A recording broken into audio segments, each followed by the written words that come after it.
Muntaka Mubarak, and that's the sitting MP, and also Mubarak Masaudu, who we're told is the hello? Yeah, the candidates are not here. The two candidates are not here, but their supporters and agents are all here. As I speak with you now, I just spotted the presidential aspirant of the NDC, Kojo Bonsu, who just passed by here to say hello to the delegates. According to him, Asawase is his constituency because he was the mayor of Kumasi and he has been in Kumasi for quite some time. So he was here to solicit for their support as the presidential voting will take place today. Kojo Bonsu was here a while ago. All right. Thank you very much, Abdul Basit Suleiman. He's our Ashanti regional correspondent. He's the man on the beat as far as the Asawase contest is concerned, and he's bringing us, he's just brought us some updates, and from time to time he'll tell us how the Asawase constituency contest is happening. It's a keen one between the sitting MP, Mohammed Muntaka Mubarak, and also Mubarak Masaudu. Funny, isn't it? Mubarak. Muntaka Mubarak Mohammed and Mubarak Masaudu. Very interesting. I don't know how that's going to impact on the voting, but we'll see how it goes. Yes, Mr. Mustafa, you're walking us through, how do you call it, I think it had to do with the issue with the album and the delegates list, yes. Yes. So like I was saying... You explained to us the thinking. Yes, so that was the rationale behind it, yes. Okay. But I must also state that the album was not and has never been a substantive reference document for the purposes of the election. Okay. What we all do know is the delegates list. That's the primary album. For which you are entitled, in fact, by convention, even not by regulation. Okay. Once you are vetted and qualified to contest, you are given that document. A soft copy of it. So in fact, there will not be any contemplation that there will be something that will substitute what you were given. Okay. There wouldn't have been. And there should not be. Any other thing would be seen as a compliment. Right. And so when we have come to a situation where an aspirant actually thinks that what he was given as part of the elections guidelines process, in line with the timelines slated in the guideline, was not a main document, but what came subsequent, which has never been in the equation and the discussion, is a document on which they thought was going to be used for election. So the photo album is not something that an aspirant is entitled as of they right. They are not it's entitled. It's more or less like a privilege. Exactly. What you are entitled to as of right is the delegates list. Correct. Okay. So these are initiatives from the General Secretary and National Chairman to try and further ensure transparency and credibility, because we don't want any aspirants to lose election, come to accuse any executive at any level that they have schemed and they have done that. Right. So when the process is more transparent, you have less effort building consensus after the election. I get that was our commitment. I get it. But all in all, I think, Moro, today is victory for the NDC, not a particular aspirant.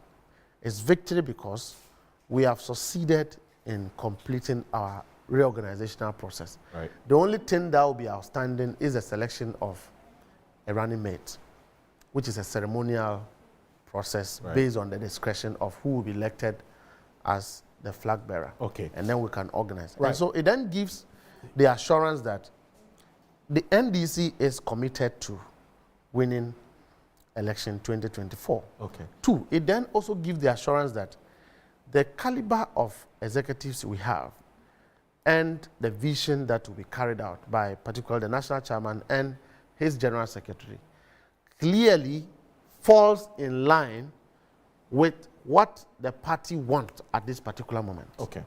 And we are towing the party's line. We are listening to the grassroots and doing what the grassroots want to see. Okay. The grassroots needs power. Right. Our commitment and non-negotiated objective is to bring power to the people. To bring power for Vic, to bring power for Alfred, and we would have achieved our aim. Oh, your aim. Voting starts at 7 a.m., it ends at 4 p.m. What happens after that? Let me also state that we have two elections, categories of election committees. The district elections committee or the constituency elections committee will be declaring the results of various aspirants across. Is it at the district or at the constituency? At the constituency. Okay. I mean, depending upon how.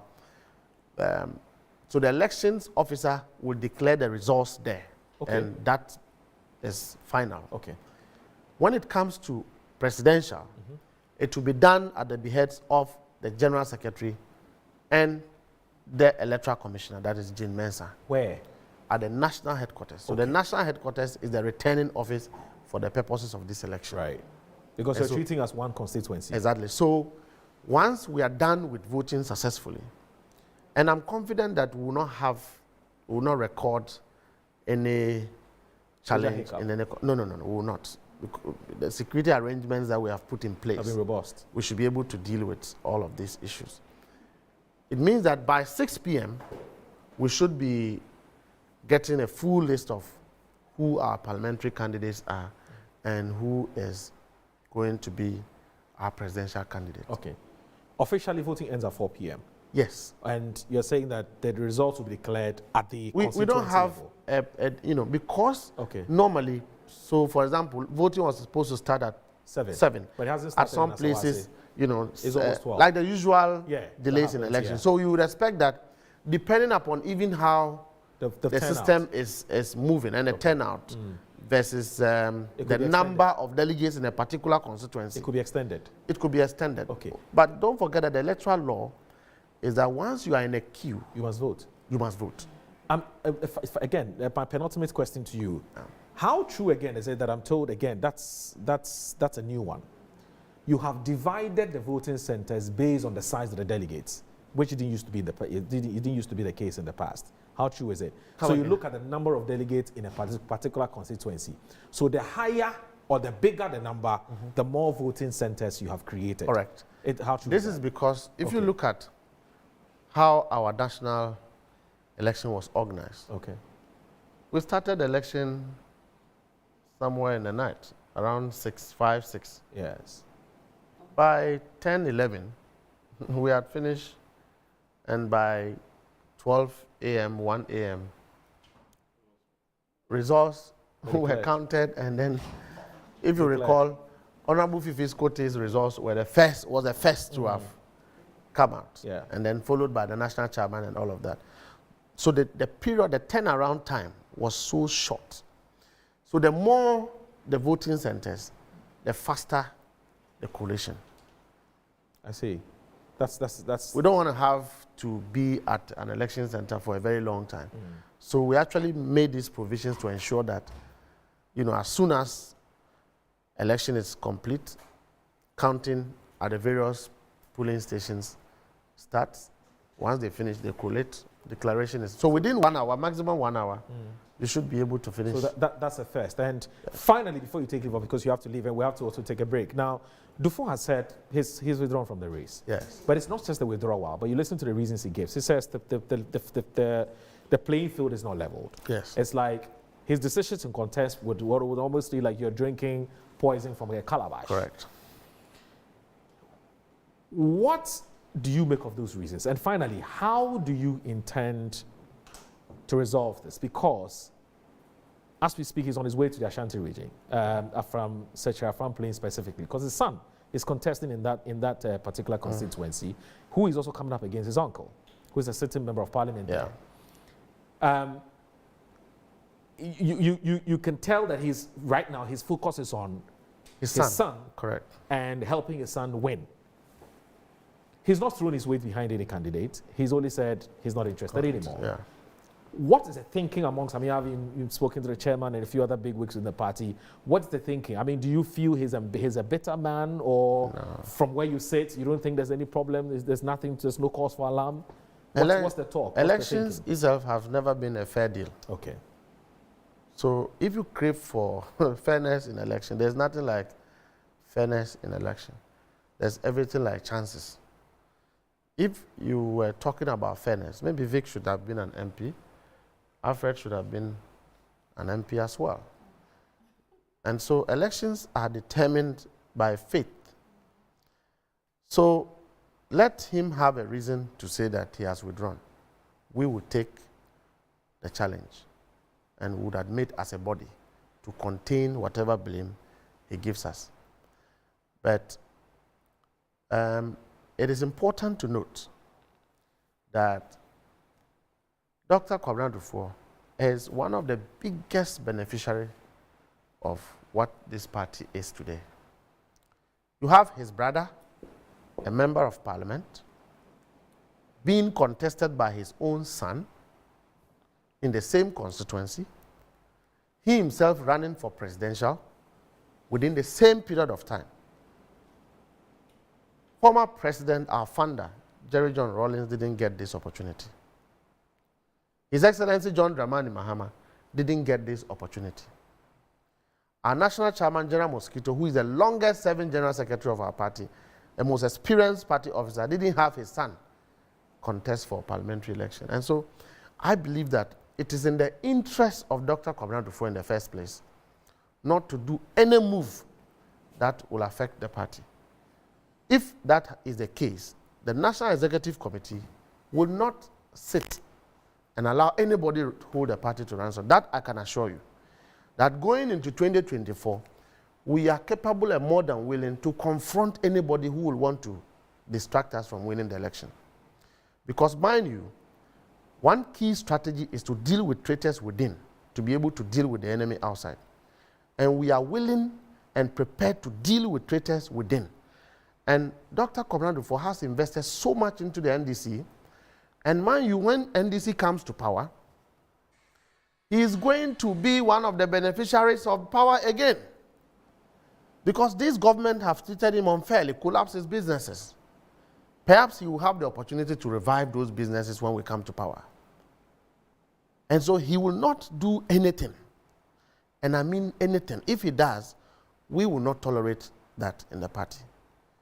We will not be, dealing with young men who are misbehaving and leave elders who are also misbehaving. We will treat everyone equally. And I've heard some campaign members of Dr. Kwabena Dufour attacking the party, attacking the structures of the party, and all of that. I think that they should take some caution. That if their utterances get to the extent where it becomes an attack on the party, we will not hesitate to instigate processes against their conduct. Because you consider that as anti-party behavior? Not just anti-party behavior, we consider those people as traitors. Because the collective agenda is that we must win 2024. Ghana is sinking, people are dying, Ghanaians need a change, and they depend on the NDC. If discipline does not work in our party, we are unfit to be in government. And I, for one, would not support any political party that is not disciplined. And so, first of all, we must be able to be capable of disciplining our own members. And we don't have class of memberships in NDC. Everyone has a membership, and we are all equal. It doesn't matter how much money you have. It doesn't matter your contribution. Your contribution is your loyalty and commitment to the NDC. Okay. Anything short of that, you are offending the interests of the party. And we will not sit. I told you earlier that one of the strategies of this government is to identify and sow seeds of cracks within and leverage on those seeds to divide our fronts. Okay. We will deal with those cracks. Another strategy they use is to bribe people within me. They won't bribe me because if they try to give me money, I'll organize a press conference the following day. I'll prefer to be hungry until NDC comes to power than to be rich in opposition. I don't need it. Okay. And for me, because of the way NPP treated me, the issue of NPP and 2024 is an emotional situation for me. Okay. And so we will not sit and allow, as far as we have a personality like Fifi Kote as the general secretary and the national chairman, General Mosquito, let no one take the party for granted. All right. What they have seen in the past where people misbehave and they are being pampered and people are attacking elders and people are attacking presidential candidates, we will see that no more going into 2024. Okay. That is the assurance I'll give you this morning. All right, then.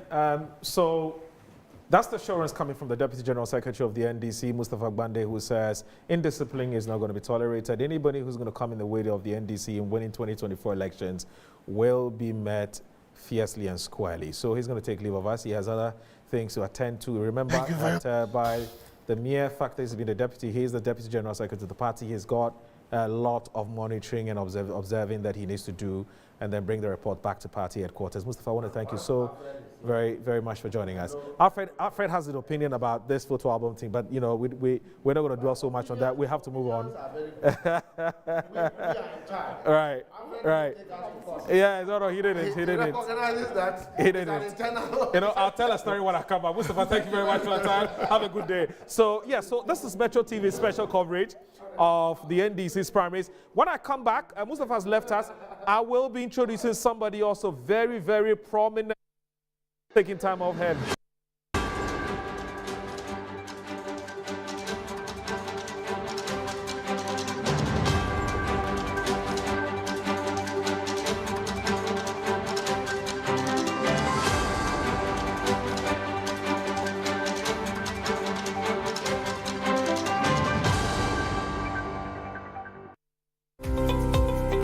Metro Business Week brings you a breakdown of top business stories, analysis of latest trends in business, economy, and fascinating insight across industries.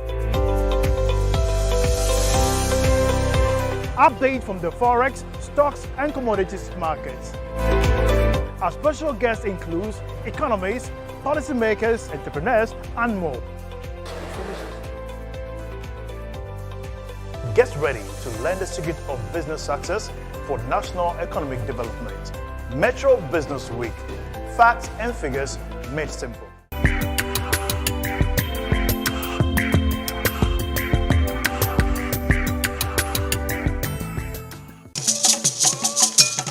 Culture is dynamic. Culture gives direction. Culture is everything. But do we appreciate that? Do we understand how it affects us? From the arts to policy making, culture is primary, but we need clarity on it. So let's chat about it with those from the various sectors who know what culture and the arts can do for us as a nation. Let us make policymakers and sector practitioners do the right thing with arts and culture.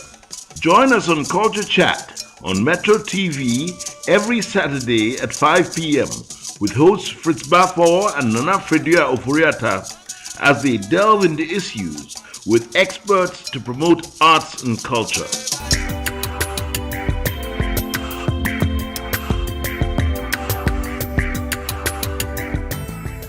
5, 4, 3, 2, 1. Can you hear this song? If you hear this song.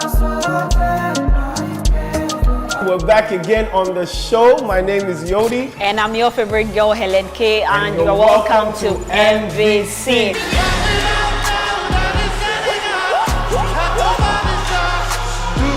For our first segment, we have The Honest, where we look at amazing people across the entertainment industry putting it down. The BET award goes to Davido, Nigeria! Come you guys, yo, come to Africa. Freeze, ice, Jesus Christ. My personal favorite part of the show, we have the spanky new video. Let's go!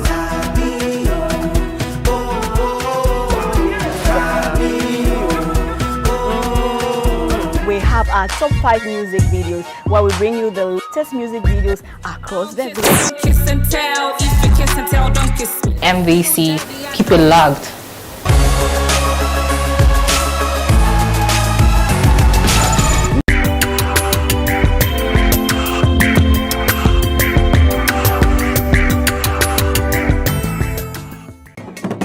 They say art is a symbol because man is a symbol. Symbols are a depiction of life. They communicate the intangibles and leaves the mind awakened by the wonders of life. Our folkloric symbol show talks about our symbols in connection to our history, religion, and society's norms and traditions, from the north down to the south and in between. The animal is called Le.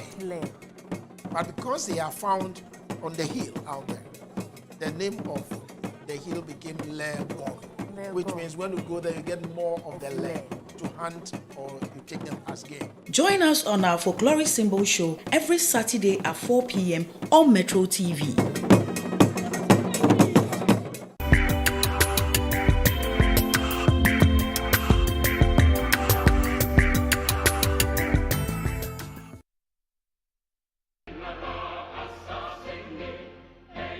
Mene kwaku owusu ajay pato abrasamadu katawire wo sobrobo mensa kwaku abridi abrada sumaya echimpani echimofra ere agene be kasa problem e wo nyina ne say yetimi wo say problem wo manum na ye problems ne nkofo de ye business enti da bia kwan on person me ne say on person problems ne ka ho na mo adwen nya o say ye betena be kekansam e be ma otirimu aye ode de hia be bo my Ghana ho nkomo ene e ba be die ya bre obi aba no aba be kan de obi aba no aba be kan de ere de nya sa de be ni bio ye ni abre ye be kan ne se de sitie bia ama what ne se de sitie me kura de mi nanka de send the bluetooth bia ma obroni be say no matter whose ox is god ye be kan go asem de be de e free ewia no mi no kopum se be bono nsia agene kasa on original 91.9 FM aha ye nyansa fi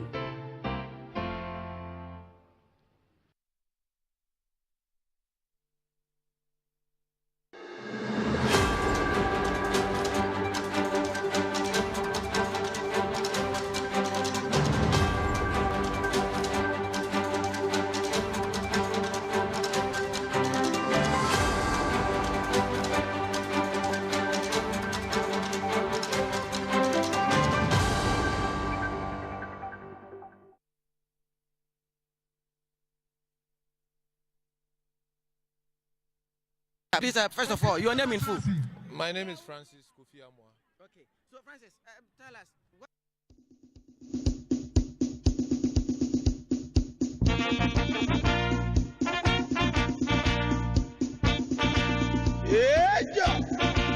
Suzuza.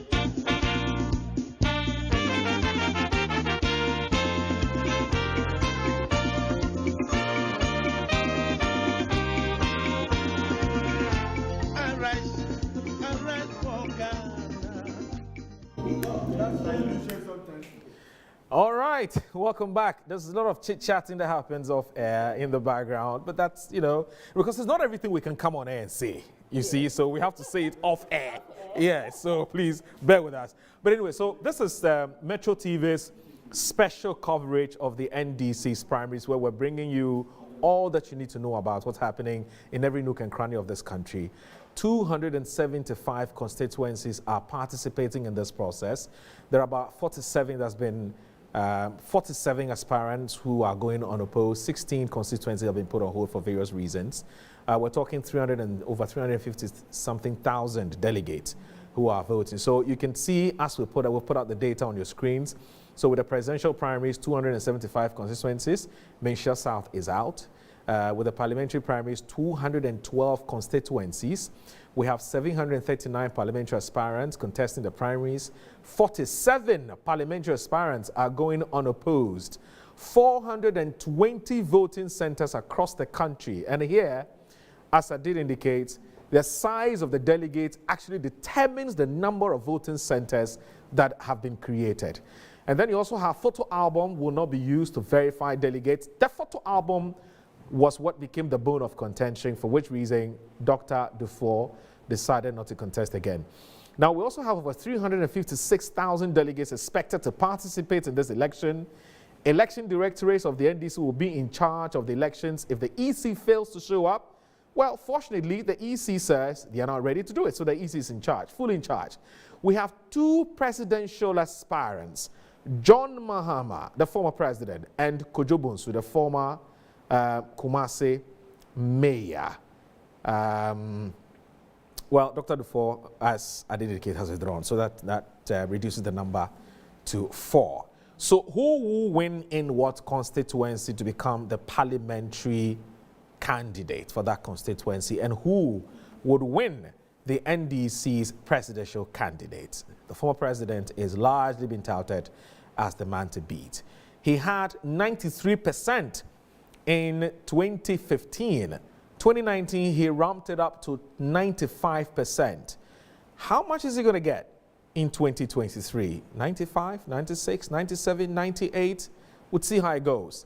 Some have said, if you look at the 2019 contest, there were about 6 or so persons who contested him. We had Spio Gabra, we had the likes of Sylvester Mensah, you had the likes of Guzi Tano, and then you had the likes of Professor Joshua Alabi, and there's one Baba Idrisu, I hope I got the name correctly. So 5 of them contested him. Now, most of them are not contesting him anymore.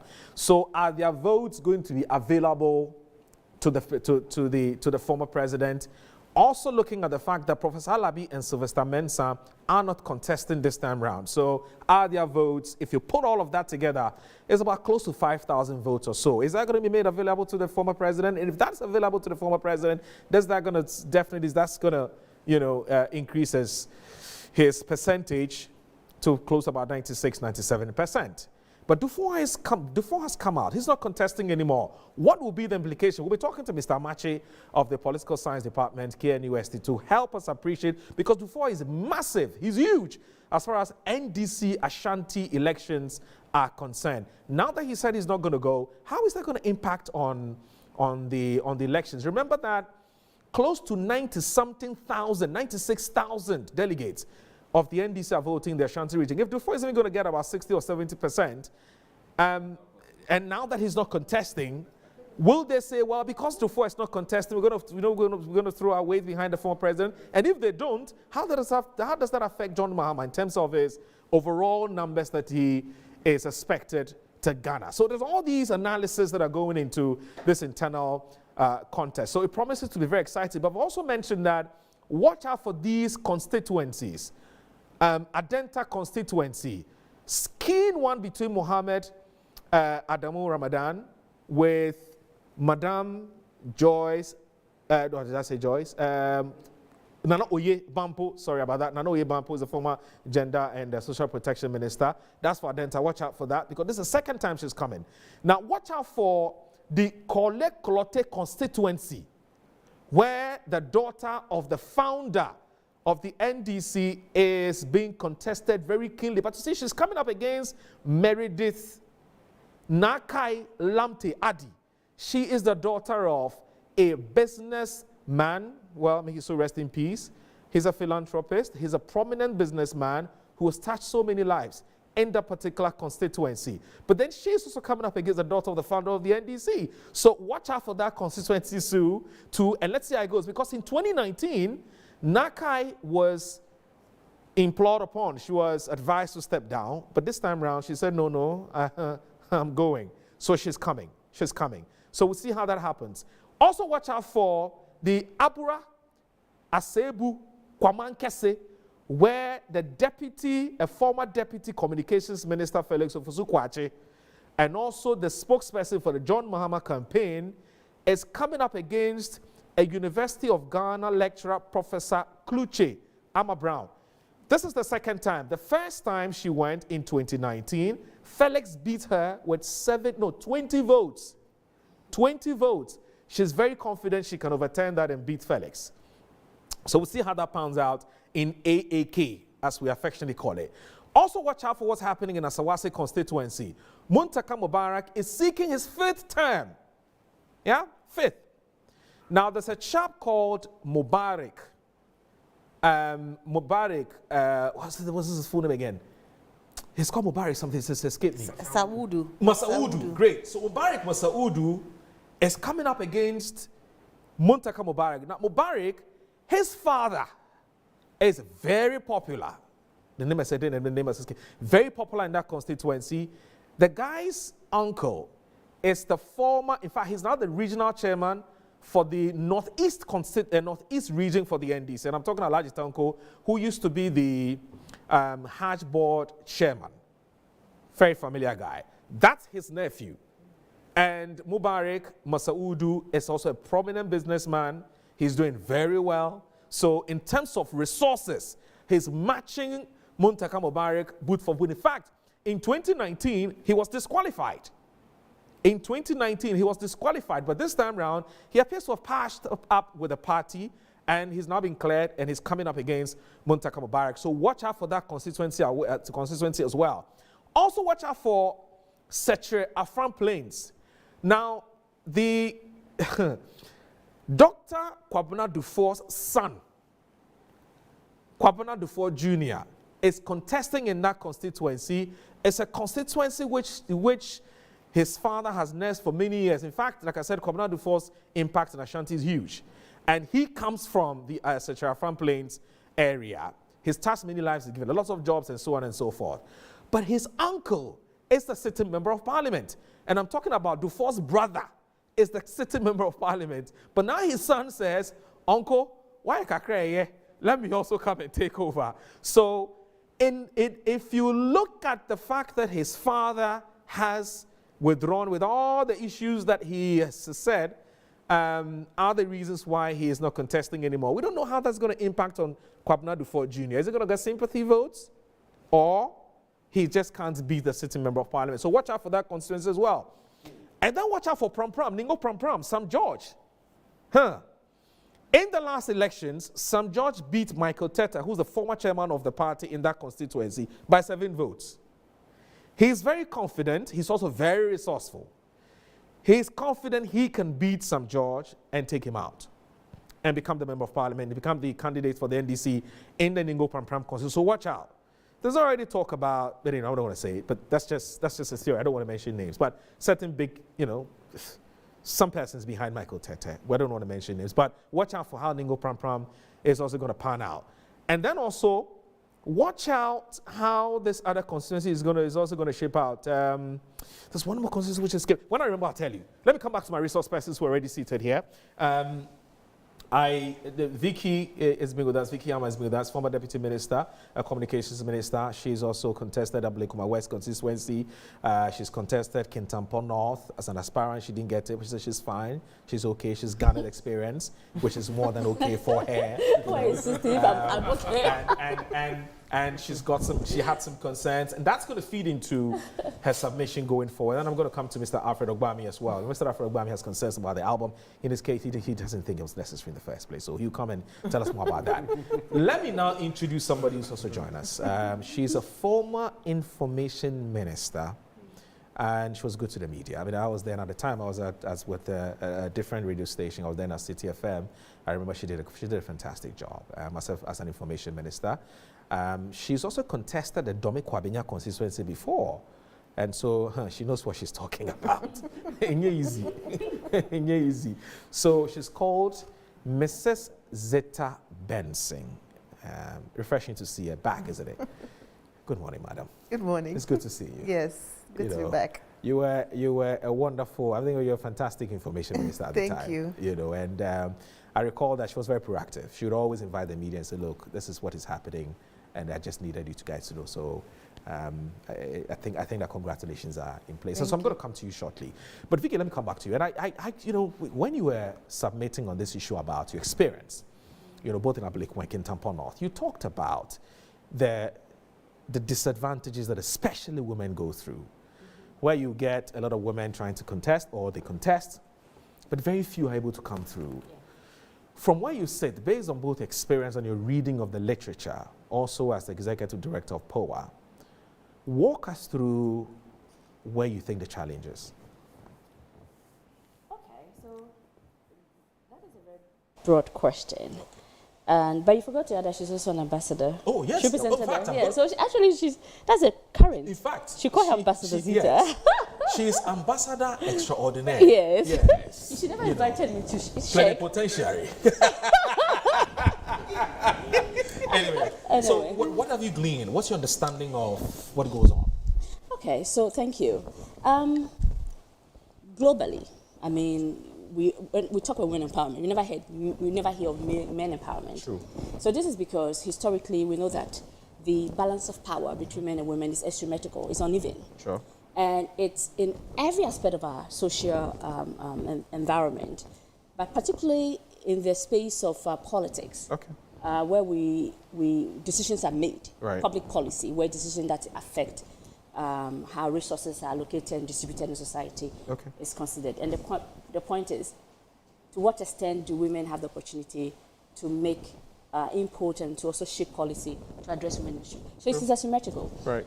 And so there is always conversation going on at the United Nations level, right from the MDGs to the now Sustainable Development Goals. Okay. So there's a focus to enhance women participation in politics. Right.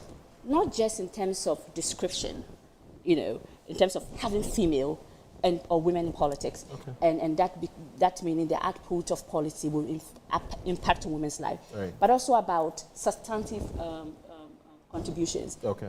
When women are in politics, are we likely to have more impact in terms of how policy shapes out or comes out? Sure. So these are the issues. Now, from where I stand, you know, theoretically, how I view the world, in more of a materialist and historical space. Okay. I realize that this uneven relationship between men and women is as a result of resources, distribution, how productive forces are defined. Right. When you look at the capitalist school of framework, the labor, which is the human being positioned within the 4 factors of production, is relegated. And capital is given that kind of predominant influence. Okay. But I think that if that paradigm is shifted, that paradigm look is shifted, okay, and labor is given significant, that will impact on how women also play out within the space of society. Right. But we're looking at political participation and the challenges women face. Madam here, the ambassador here, you know, she has elective, so we have similar experiences. Right. She has an elective political background, so she will tell you, as we all said, first is money. And I said before, I mean, we hear people say that women are our enemies. We are not our enemies. The thing is that we are not even within the space. If we are talking about private capital, we have types of capital, public and private. Private capital is what normally people have access to. Money is that in hands of people to participate in elections. If you look at the private capital ratio in Ghana, men control the majority with 70%. So if I'm going for an election and ambassador wants to sponsor me, we are looking at an asymmetrical, you know, basis. In terms of Mr. Alfred would then be able to raise more money if he's had to access money from men. So women cannot even access money from women because women don't have money. It's not because we don't like each other. I've got my cousin, Felicia J. is contesting in Kintampo South now. Right. I wish currently? Currently, okay. Yes. And I wish I could sponsor her, support her. But I don't have that kind of means to do. So there's a question of unevenness in terms of money. Okay. And that creates that shift and balance. In terms of structure, our constitution does not debar women from participating. Right. So you are allowed to. So you realize a lot of women take part in the processes. And there's an affirmative process to encourage more women. So for example, the filing fee limited or halved what women have to pay. So the men were paying about 40,000, women were paying about 20,000. So these are affirmative processes that is to encourage more women. Right. Because of the recognition that when it comes to financing, women lack the struggle because women don't even have money. So if women just want to support women, because we want to support our own kind to represent us, to be able to present ideas and in terms of policy, we don't even have what it means to support them. But then we haven't done enough when it comes to affirmative action, both parties. I mean, I think that it is something that must become a national conversation and it's go beyond partisanship interest. Until we are deliberate, deliberate and intentional that we want to put certain women in parliament, center down of women in parliament. We can't achieve that. Right. Because when we place women and men on the same field, we can't achieve equity because the field is already imbalanced. Right. So in order to achieve equity, you must recognize that women have these challenges. So we must act them. For example, we could have had a situation where maybe we can be more radical in the future. We have chairman, general. Chairman General. It's a very powerful man. Perhaps in the future, women could pay maybe 1/3 or maybe just pay for something very minimum that we can encourage more women. So you go to the field, the election, Zita Ambassador is a fantastic candidate. I think I also could have been a fantastic representation in the Legislative Assembly, but I couldn't find my way there because we are contesting in constituencies where it's unfavorable. Right from the beginning, you know that this constituency, in terms of, you can win the primaries, but in terms of elections, it's dominant for the opposition. Right. So we must be intentional. And Kwame Nkrumah, first president, in 1960, was intentional about affirmative action. So affirmative action is an intentional policy. And the background is that historically there is an uneven representation. Historically, women and men don't have equal platform. So until we make these intentional or deliberate attempts to put in women, we cannot have it. And then people argue that, oh, well, people must fight to be in the process. It's not fair. It's also not fair to men and not fair to... No. They have no understanding of history. If you understand how history has evolved and moved, you understand that every society that enhances women participation at all levels of society. Look at it. I mean, this is a factual thing. I mean, it's in literature, you can even tell when you look at, you just take a casual look at the world. Those society improve because women do not just improve in decision making when it comes to politics, public health. I mean, I was having a conversation yesterday because of you invited me to this program. Right. And there was my neighborhood. We have the urban slump. Yep. Arjun is a developing area. Right. So we have people like us live there, and people also living in uncompleted structures. And we have girls as young as 15 years getting pregnant. And I said, this is a war against girls. Why should girls be pregnant at 15? I mean, the point I'm making here is that why are we not openly, as a policy, as a country, protecting these girls with contraceptives and condoms? Because they get pregnant because they're girls. The boys don't get pregnant because they're boys. So these are biological differences. So until we achieve the fundamental of reproductive justice, this whole thing about enhancing women in politics, it does not even make sense. It starts right from the beginning. Right. If I'd been exposed to a situation where I would have had sex earlier in my life and gotten pregnant at 15, I'm not sure I'll be here. So right from that point, you know, these kind of layers of discrimination, layers of unevenness that mitigates against women must be removed. And then so we, and that's what makes the issue of affirmative action even more sustainable. Right. Because when you just go to the top and say, we're going to enhance more women in politics and we're going to achieve affirmative action, but we don't remove these bottlenecks at the layers, we're also going to create a situation where we are going to create even injustice amongst women. Women are not equal. And we must always see women as a very heterogeneous, community or entity. Most of the time, people say that women. No, we're not the same. Right. Madam Zita here and myself, we have a lot of similarities in terms of education, similarities in terms of politics and participation. But religious, we are different. Yeah. We have differences even in terms of aspiration. But imagine we sitting here and certain women in rural areas. So these are the challenges. But when you look at women in politics, which we're looking at now, some of the challenges, like you said, financing, and also the challenge of I think I wrote a point here. Right. Even the media. Mm-hmm. The media is a reflection of society. From my personal experience, when I was contesting at Blakeman West, right from the beginning, I was tagged as incompetent. I see. Yes, just by being a woman. And so you are incompetent until you prove you're competent. And I was like, how did I become unintelligent in Ghana? Because I she's not intelligent. And I'm like, what's the definition of intelligence? So I was informed about the literature, but I think nothing prepared me for the practical experience of politics. I see. And you never win. This is because this is ideas that is being held by society. And even women also hold these ideas. And so women will be against you as a woman candidate, not because they hate you or it's a personal thing, because the ruling idea influences every member of society. Women are part of society, men are part of society, young people are part of society, persons with disability are part of society, ethnic groups are part of society. So the idea that a woman should not be in power spaces mitigates, against women. So that's what was sexism. Right. And we faced that. I mean, do you remember, we had a conversation somewhere, I won't mention, we had a conversation as women, and she was a big sister. She was telling me, my sister, be careful. When I was in office. Yeah. I remember. The things happening to you, you the same thing. Oh, yeah. Within 2 weeks. You advised them. I did. Don't mention, yeah. I'm not going to mention the house, but around there. I wanted to know, I remember. Yes. Very important. Yeah, she does remember. Right. And she was like, the very things I faced, in my position as a minister of state. I remember as a qualified lawyer, I was also hearing that she was intelligent. Can you imagine? Yes. We want to know the definition of intelligence. Somebody who's never failed any exam before.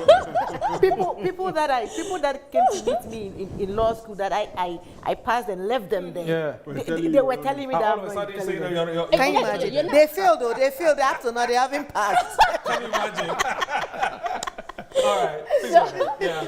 So it's very interesting. Sorry. I'm told that we have to go to Adenta. I'm told Mohammed, what do you call him? Mohammed Ramadan is talking. Let's go to Adenta quickly. As it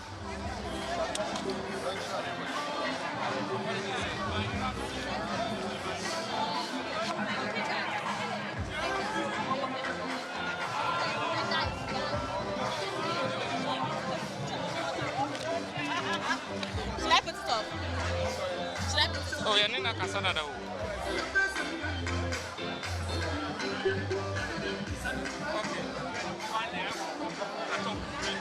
Are we live? Are you on?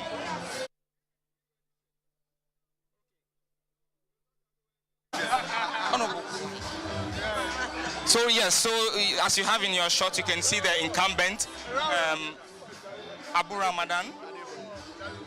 Adamu Ramadan, he is also contesting for the parliamentary primaries, and so we'll pick a word from him.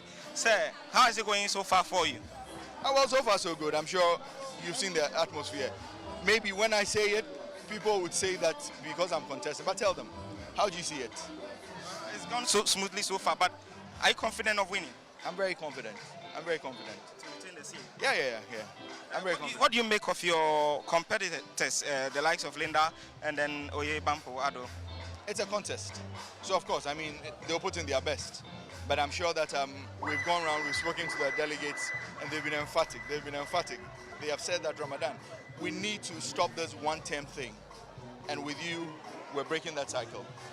So let's speak after 5, after 6, and take my victory speech. All right, one last question. What are you offering again? What new thing are you offering? You have been in the seat for the past 4 years. What new thing are you bringing on board? Some will say you've done what you can, and so go for. That has been the case always. What do you say to that? What are you bringing on board? I've been in the seat for a little over 2 years and 3 months. I've not been there for 4 years. It's a work in progress. Ramadan has been a selfless leader, and everybody can attest to that, and I'm going to continue doing that for my people. I'm going to continue championing their cause here in Adenta constituency. I'm very confident that hand to chest, with the help of God, we're winning this primaries, and then for the first time, we're going to break this one-term thing. And you know what? Until it happened in 2019, NDC had never re-elected a parliamentary candidate before. Every election we went since 2004, we always changed our parliamentary candidate. But for the first time in 2019, they were emphatic. They said, no, Ramadan, we have seen what you did. Even when you lost the election, we saw what you did. So they retained me. And it's the same thing I'm hearing again. So I'm very confident that with the help of God, come 5, 6 o'clock, inshallah, victory will be ours. All right, thank you very much. And so, Henry, there you have it. He is saying that Linda should come again in the future, and that he is the man for the job. He should be retained and has more to offer the youth within the constituency. So that is Adamu Ramadan. Great. Now, Derek, thank you so very much. Derek Adote has been interacting with the sitting member of parliament, that's Mohammed Adamu Ramadan, and he said he's confident of winning the elections, and he says, look around. You can tell that, I am the man of the people, and so he has no qualms at all. He's very confident. We'll see how it goes. Anyway, so I'll come back in house. Yes, Vicky, you're walking us through the social cultural nuances that sort of affects, women's quest to, to get to the top in terms of, occupying power spaces. Yeah. And, you've mentioned that in certain communities, it's just a no-no just because you're a woman. In fact, you were talking about a situation where in certain communities you are even branded as being unintelligent just because you're a woman. It's national. It's a national thing. Thank you. And you talked about the role of the media, in propagating some of this false narratives. Those narratives. Yeah, that's where you were when I had to cut in. So please go ahead. Particularly when you're That's another matter. And young. That's another matter. So I don't know whether have you ended your submission on the factors that are working against women. Oh, well, there are many factors. There are many factors. Okay. My big sister is collaborating as well. Right. And then he did make an interesting point, particularly a beautiful woman. And maybe if I should sound a bit academic, so we have broad issues of sexism. Okay. That every woman faces just because you're a woman. These cultural issues, social issues, economic issues, political issues that goes against you. But I also realize that even amongst women, we have layers of discrimination, and we all don't face the same kind of amongst the same group. Among the same group. I see. Because a lot of time we think of a woman, a woman means it's a homogeneous thing. Right. That has the same kind of characteristics, but we are heterogeneous. Like I said, there's a lot of diversity. So even within the sexism, because the point is, people will say that, oh well, because I've been in conversations, and you're like, oh, in court, I don't know what they mean by that, but you failed in politics, but other women have succeeded. I said, because other women do not face the same kind of experience. I mean, when other women go into politics and they don't inherit boyfriends, I mean, so these are levels of sexism you face. Yeah. Right. If you failed, you wouldn't be here. Right. That is so sweet. Sounding very philosophical. Yeah. You go through challenges. Yeah. So don't look at the glass half empty. Yes. Look at it as half full. No, I don't see it that way, but I'm talking about perception. No, I get it. Yeah. I get it. And so you are also objectified. Right. And sexualized. I recall when my name was mentioned for the nomination. You know, and then you go to social media, some of the newspapers, tabloids, and every conversation is about how she look and her behind. I'm like, wow, what is happening? I mean, my daddy was alive then. Yes. And I'll mention this. Was it Daily Guide? I'll share this experience here. She's going to revive ghosts. So when we won the elections and we were inauguration, this huge program at Independence Square. Yes. So I went there with my auntie, and we were going, and my auntie was like, my brothers were like, somebody's taking a picture of you from behind. It was a journalist. Can you imagine? So I'm telling you what media also does. So I turned, I'm like, what are you doing? And then he took the picture. So the picture was some picture turned some way. You know? The auntie was throwing her bag. I'm like, auntie, leave it. The story will be different, you know. And we woke up. We have President Mahama or this parliament, this, in the middle of Daily Guide. I was there. I see. With your backside. With my backside, doing what? Naturally. So this is what they call representation. So my father called, I remember my father called Gina. Is it Gina? Gina Blade. Yeah, Gina Blade. My father called Gina Blade and said, how are you presenting my daughter this way? So so I'm talking about representation. The media carries that, because media carries these elements of society.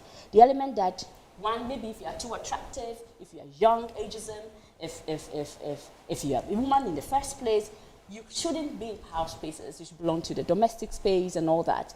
So all this to mitigate against women. And we have a lot of fantastic women in corporate Ghana, fantastic women in the private sector. Friends of mine, very competent in many ways, and they would not avail themselves to any political platform just because of these things. And it doesn't end well for society. Because we cannot develop as a society when the majority of our populace, being women, we are majority significantly, we do not have a space and do not participate. So these are some of these factors. So, you know, you're talking about women being objectified and women being sexualized. One of the things that we've heard is that, you know, when you're a woman, already now the thing is skewed against you in terms of finances. But the small that is left available to you, the struggle of the men. Thank you. And you also have to meet certain conditions. And it is not every woman who is prepared to meet those conditions. And so when others are giving delegates, say 5,000, you go and give 200 cedis. It's okay, we'll give you 200 cedis votes. You know, especially when people have monetized the whole enterprise of politics. You know, so I sort of get the picture that it's more difficult for women, our women, you know. And you know, you said you went somewhere and someone was asking you how come some other women have been able to make it. I would have said to the person that I don't know what they did to be able to get to where they got to. And you are not also imputing any ill motive, whatever it is. But what you're trying to say is that some persons don't mind crossing certain hurdles to get to where they want to. Me, I can't. So let me stay in my you know? I don't think it's what those women did. Okay. It's the way you find yourself. Is where you find yourself. You can find yourself in an environment where, you know, is male dominated, and they cannot stand women leaders.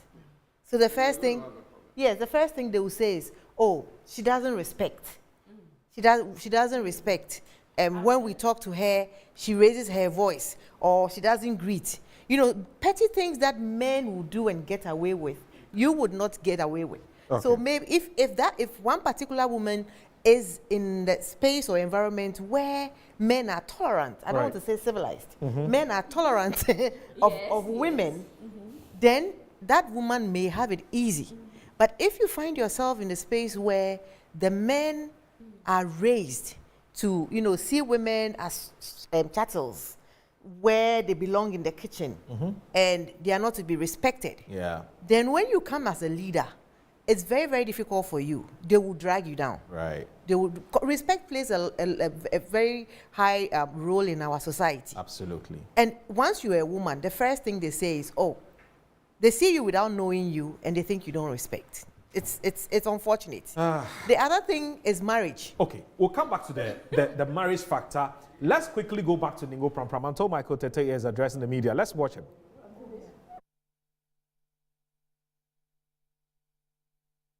It was just 7 votes. Does that give you confidence that this time around you'll be able to? You know, as you are saying, this is not the first time I'm contesting. And last time I contested, the difference was 7 in favor of Honorable Sam George. Now, don't also forget that there were 27 others who participated and voted in the presidential primaries, but they were prevented from voting in the parliamentary, and all those 27 were my supporters, which means that if they were to be allowed to vote, I would have won by 20 votes. I mean, we spoke to him earlier, and he says it's going to be a resounding victory for him. He doesn't think it will be anything close to what happened the other time. How many football clubs have you seen that when they have a match and you ask them, they tell you, yes, I'm going to lose? He's going to lose it, but he can't say it. Yeah, you are very certain of that? Yeah, very confident of that. What have you done on the grounds to mean that you are going to win this election and that he is going to lose from what you are saying? Well, campaign season is over. Voting is underway. And I thought you said you were going to ask me about how the processes are going. Okay, Sam George, you need more issue about always here. This is because of voting. He's a big fat liar. He's the reason the police and other security agencies are here. You are here. Look at my demeanor and look at the way he's moving up and down as if he's a military man. They will shock you. Even in your family members. Yes, but that has nothing to do with politics. Is it your each other's truth? No, we are just into an internal contest. Security around, are you secure around? Yes, you know, in politics, when you have the support of the masses, you are always secured. So he has police, he has other security agencies. I have the support of the masses, and I feel very much secured. Right, he's the Chairman General. Anyway, so that's Michael Tete. He is the former Ningo Pram Pram Constituency Chairman and also a contestant. We're told that's the sitting member of Parliament, that's Sam Jatta George's fiercest rival. And as you heard him in that video, he says, Sam Jatta George should know that his time is up and that he should start preparing his handing over notes and that nothing is going to save him. We'll see how that goes. Let's now go to the Ashaiman constituency and watch this one. One of the contenders. Very long way. I've come a very long way, and my first primaries was in 2004. And this is the 5th time, so I'm expecting the electorates to today create the needed change that we want to change. That they will vote Tony Apenyo to be the next parliamentary candidate for the party within the Ashaiman constituency, so that we take this organization and the victory we will chalk today, unite the front of the party and take it to 2024 December elections. Yes. Okay, at least you're going to unite the party, but the process starts with how this goes. Has it delayed for you? Has it delayed? This morning, I was expecting voting to start at 7, according to the guidelines and what we were briefed. But I think it's 10 past, voting just started, and I think we should be getting ready to compensate for the time if the need arises, especially when delegates are all available and have not voted yet. Then we should know that we should be compensating for the 3 hours delay that was created by organizational work.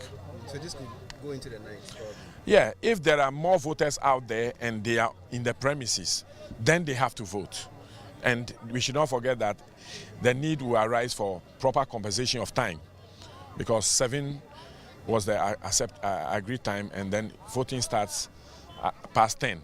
So simple understanding should prevail that no matter the situation, if voters are available, then there should be compensation of time for the 3 hours. Thank you very much. All the best. Thank you.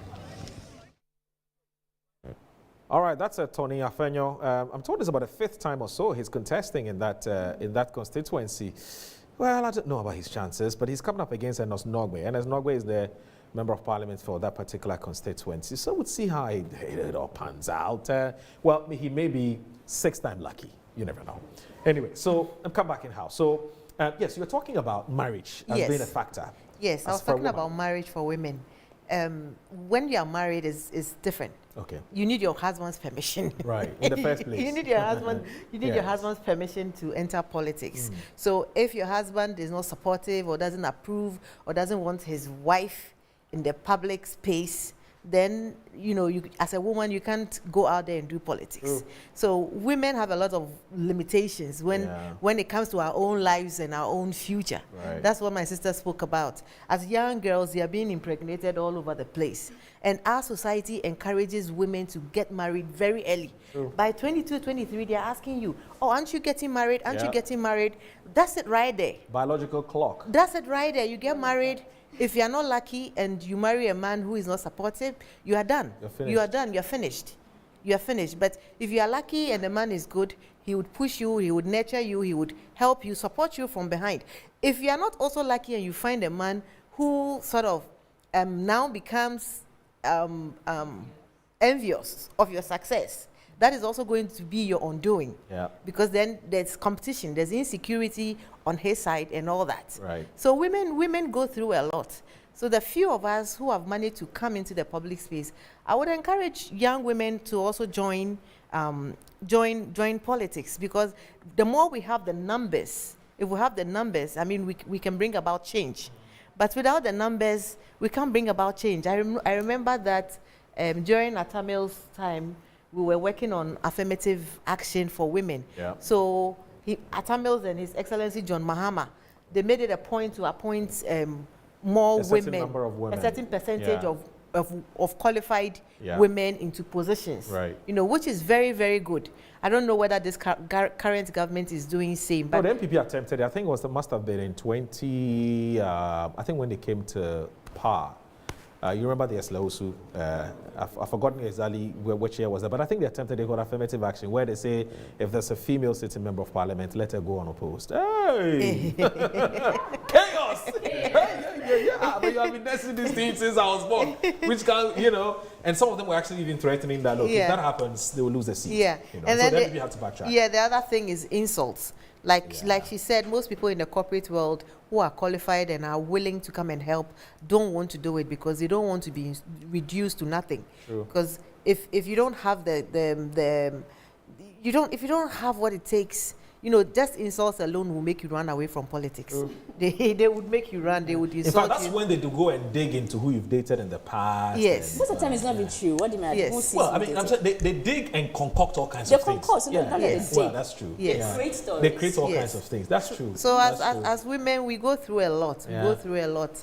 Some of us have developed tough skins. We don't care what you say. Is it a global problem, or you think it's usually with Africa? No, I don't. I think it's more African, and I know about Ghana. Right. Because I've been watching American politics. I've been studying American politics.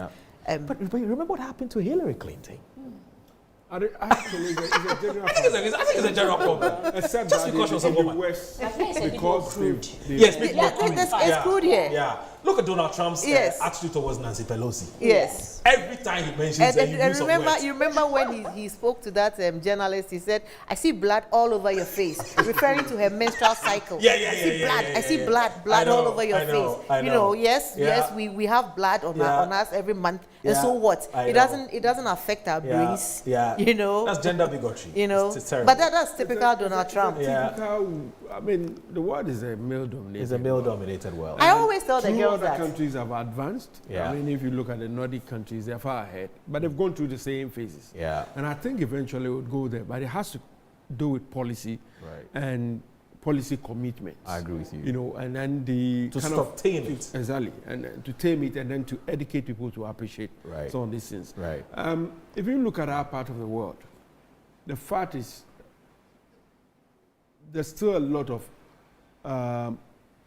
uneducated. I beg you, I'm told something. There's a development in Adenta constituency. Let's see what happens. Adenta, what's happening in Adenta? Yes, so we are here in the Adenta constituency. There's been some sort of misunderstanding. We want to understand what's happening. So tell us what's happening. Just a brief on what's happening. You see, today is our election day. The EC people have the papers. So right now, someone go bring another result. We don't know the result from Ramadan camp. Fake documents. Then we say we don't understand that document.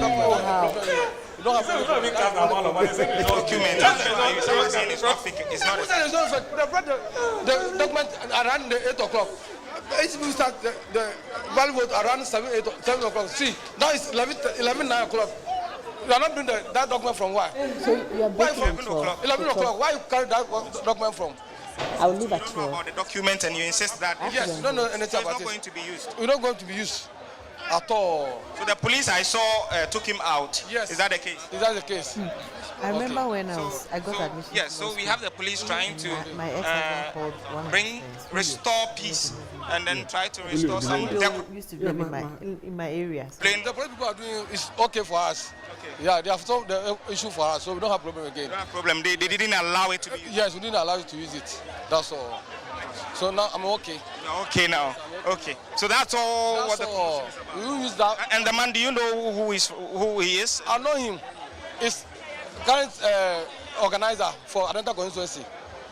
Okay, so he's from Ramadan's camp. From Ramadan's camp. He's from and he's bringing in a new document that they are opposing. Yes. That's all. That's all. Right. Thank you very much. So that's what is causing the commotion. Apparently, a member of Adamu's team came in with a new document trying to hand it over to the officials that are moderating the elections, and then everybody stood up to oppose those in the queue, and so there was a bit of a commotion earlier on, but calm has been restored again. The man has been taken out by the police, and then the voting is ongoing. And so if as you can see in your shot, the issues have been restored, although some people are still trying to ask questions from the EC, and so we'll get a bit closer to find out what's really happening and what the police is trying to clarify over there, whether or not it was a fake document. There's no way I'm going to use this list. And I was telling that the list, me, I've not seen the list. The list is... I can't tell. Me, I'm doing my work, I'm concentrating, so I was not looking at them. No, that list is not official. That's the register. I have a register here. I don't know, unless you ask the agent. I don't know. I've been given a voters register. That is what I'm working with. So that list, I don't have idea about where that list is coming from.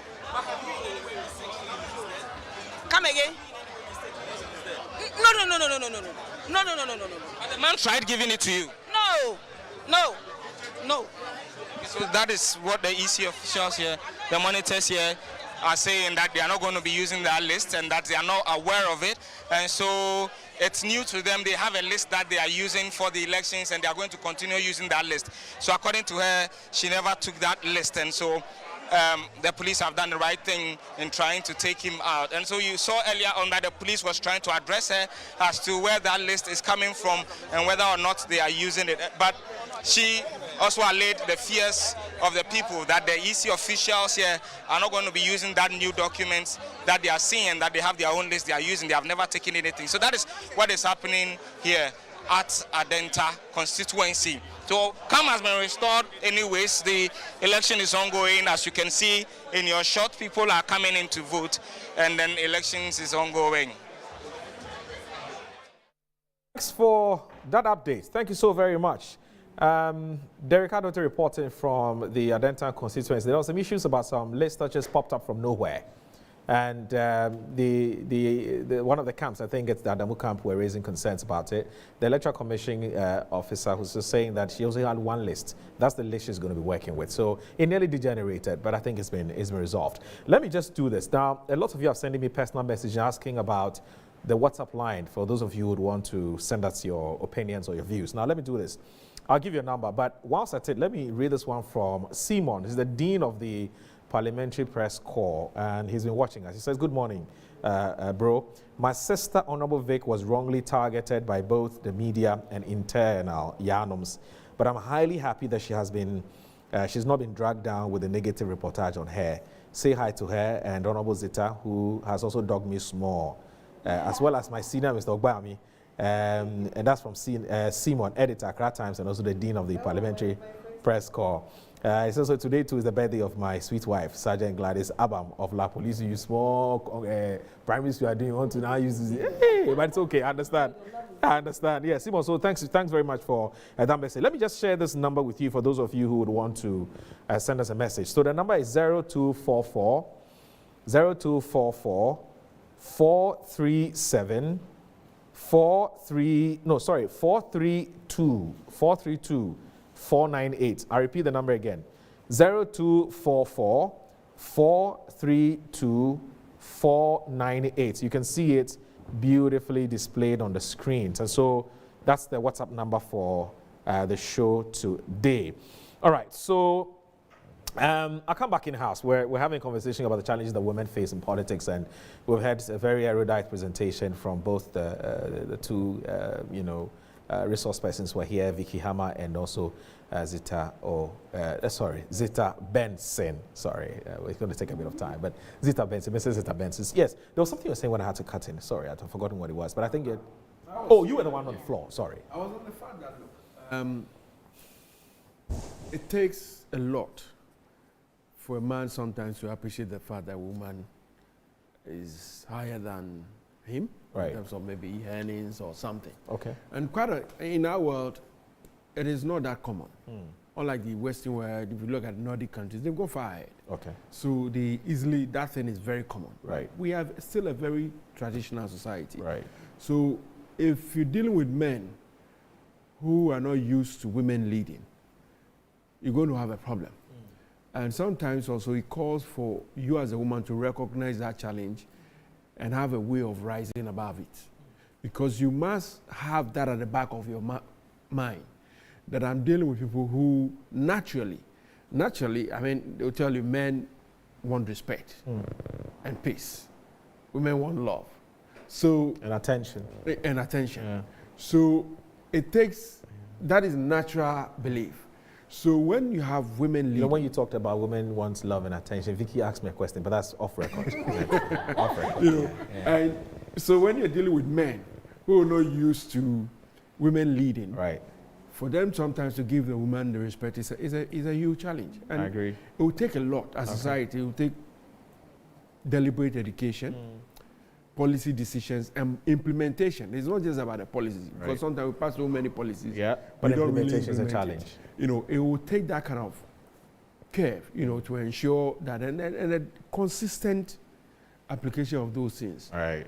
Otherwise, I don't have much to say about their experiences. The only thing I may add is that I think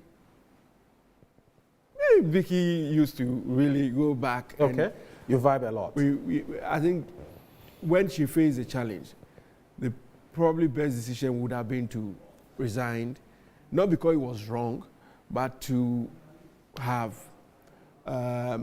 properly propped herself for the future. Right. Whatever happened then, today, what happened to her is so insignificant, given the kind of things we are seeing. Indeed, you look at what happened to her. Basically, it was her own relative who recorded her about her aspirations. Right. Just mere intention. And because at the time it was a moral leadership that was looking at certain, what we thought were better examples. Okay. She was dropped. Right. Not because she had committed any offense. Right. Not because she had acted on intent. But today we are seeing actions on intent, confessions of the actions, and nothing is being done. So it then makes you wonder, was it wrong, really, in getting her out? Was it even worth it and all that? Those are things we'll go forward with. And that is why I think it's good that she's still in the... You mean it has paled what happened into a state of nothingness. If there's extreme nothingness, extreme pettiness, if you like. Right. Because the kind of things we're witnessing today. Look, under the current administration... We'll get there. That's general governance issues. Now, let's come back to internal governance issues. The NDC, after every 4 years or 3 years, depending on when it's in opposition or is in power. Now, the party's constitution, as I have read it, says that when the party is in opposition, it does its presidential elections a year before, or let's say a year and a half before. So in fact, 2 years before, or within that 2 years. And then you do and then the party does its parliamentary the year, on election year. That has changed.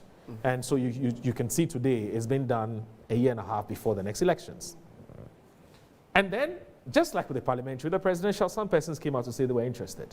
So you had the likes of Dr. Kwabena Dufour, you had the likes of Mr. Kojo Bonsu, and then the former president who, threw their heart into the ring. And then just, they were vetted, they were passed, qualified. And then just 3 days before the elections, one of the aspirants comes out to say that, you've given me an album, and there are discrepancies and there are inaccuracies. There are problems with the album. I've detected all kinds of anomalies. And so I'm taking the matter to court. 2 days before the elections, I'm taking the matter to court for the court to resolve it. The man takes the matter to court, and then there were all kinds of behind-the-scenes meetings and things like that. And then Dr. Kwabena Dufour then comes out to say, in fact, the matter even went to court. And then the court, so his lawyers go to court and say, well, for 1 or 2 reasons, we decided to discontinue the case. And so it's been struck out. And then hours later, Dr. Kwabena Dufour holds a news conference and says, I am withdrawing and these are my reasons. Among others, he says, well, I don't feel like I've been fairly treated. I don't think that the playing field is leveled, and so I'm quitting. In fact, he uses an idiomatic expression. In fact, I think it was an idiomatic expression that says, I cannot drink from a calabash full of poison. Otherwise, I'll die. So he's not interested. He doesn't throw his weight behind anybody. But he says he's committed to the grassroots of the party. I want to ask you, Mr. Alfred Ubami, when, in the first place, did you take Dr. Kwabena seriously when, Dr. Kwabena Dufour seriously when he gave indications that he was going to contest the NDC's primaries? Of course, looking at his age and the fact that, his son was nursing an ambition to contest the Central Front Plains. First of all, did you take him seriously? That's number one. Number two, how did you take it when you heard he had gone to court? Were you one of those who was tensed and you were unsure, you were uncertain, you're biting your nail, you're not sure whether the events, the program was coming off today and so on and so forth? So those are for me, but those are the two questions that I have for you. First and foremost, Dr. Dufour is an accomplished person. Right. If you know of his background, from the fact that the first time he came to Accra was on his way to the US from the Ashanti region. I see. Was on his way to the US on a scholarship. That's somebody who, on his own, had achieved much for himself. Came back to Ghana, became a governor, became a finance minister, successful businessman and everything. So you would naturally take him serious when he decides to take an action. True. But does it mean I took him serious as a serious threat to in the NDC? No, I never did. I never did. I was never deluded into thinking so. Reason being? Reason being, every reasonable person and every key observer would know that the presumptive candidate of the NDC was John Mahama. Okay. And that the only thing that would have taken him out was God facilitating either a way or him saying I wasn't going. It was obvious. I mean, in politics, sometimes we get deluded by the plethora of supporters, people calling on you to do things, you have a chance, and it happens. But then there are some circumstances where you can look at the events on the ground and be able to project and predict. Nobody in his serious mind, no serious political analyst will tell you Dr. Kwabena Dufour posed a threat to the candidature of John Dramani Mahama right from the beginning. It was never an issue. So it begs the question. The question was, what was he seeking to do? Good. People go into an election for various reasons. Okay. Sometimes you want to leverage. I mean, there have been questions about his role in that led to the NDC's defeat. You know, his ownership of the IFS, which was critical of the NDC administration. His own business, liaison with some members of the opposition, and all those things were there. And as a politician, sometimes you want to also bring yourself to the fore. There are many reasons why I took part in my election. Okay. It wasn't just because I wanted to win. At a point, I knew I wasn't going to win. I knew I was other losing. reasons. There were people like, get out. I said, no, I know what I'm doing. And indeed, in my honest view, I succeeded in what I was doing. Okay. It was to also cement the fact that I'm NDC. I've taken a chance. I've taken a decision. Right. And, I wanted, because otherwise, how many people were going to know? True. People knew me more as a balanced journalist. Yeah. You're in the middle. You're neutral. Neutral. So I needed to take a decision. I knew what I was doing. So it wasn't just about winning. In the same way, I believe that, look, it could be leveraging for the next administration. He's been dealt a heavy blow by that administration. He needs to play a role. And that is why I thought, personally, give him a chance, open the door, and let him run. But that is also why I thought he made a bad decision, some of the people who were campaigning for him, particularly where his campaign aligned with critics, harsh critics of the party, key, if you like, enemies. I wouldn't say even opponents. Okay. People who had bitterness towards the presumptive nominee and were expressing it in his name. It was such a bad decision, if you ask me. Because realistically, if you know that you're not going to win, you must micromanage your theme, not to go beyond certain measures. But that raises the question, Alfred, that when you look at the demeanor and the posture of Dr. Kwabena Dufour himself, he was sure of winning. No, I'm not even talking about his chances of winning. Yeah. But he's calm, he's measured in his language, he's a decent man, he comes across as a very disciplined person. He is. But when you juxtapose that against the persons who are around him, there's something that doesn't add up. Check the how do you call it, the statement that was issued and signed by Kukubo. Yeah. Yeah, confirmed. And the kinds of words that were used. In fact, it was a letter that was written to the party. I saw it. It's right, genuine, authentic. Oh, seriously? Yes, and I'm saying that, yes, genuine, signed by Kukubo. No, just about 2-3 days ago. 2-3 days ago. Giving reasons why they have issues with that album and why they even believe that the former president should not be allowed to contest. But that is at least very in bad taste. Very. I mean, the language. So then I ask myself that, how do you, you're a politician. Me, I'm a journalist. How do you explain I don't know what word should even use. How do you explain the contrast, that's the word I'm looking for, between the man who is contesting, again, looking at the persons who have surrounded him, and even the language. It could have and been the kinds of things they're saying. Is it to say that he doesn't know, he's not aware? It could have actually been a deliberate choice, of him knowing who he represents, but having those kind of people representing him on the other side. And I see, so that it comes plausible deniability. Exactly, plausible deniability. It's not me. This is how I am. I'm an old man. Yeah. You remember he had an interview, somebody questioned him, and I watch him on the TV station. Yes. He's my son. I won't even say those things to him. But at the same time, these folks were saying worse things.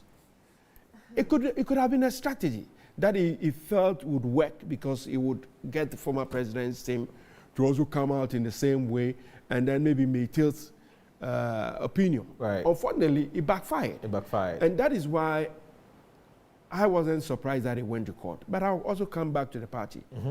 I wasn't surprised it went to court because, you see, it was obvious he knew he was losing.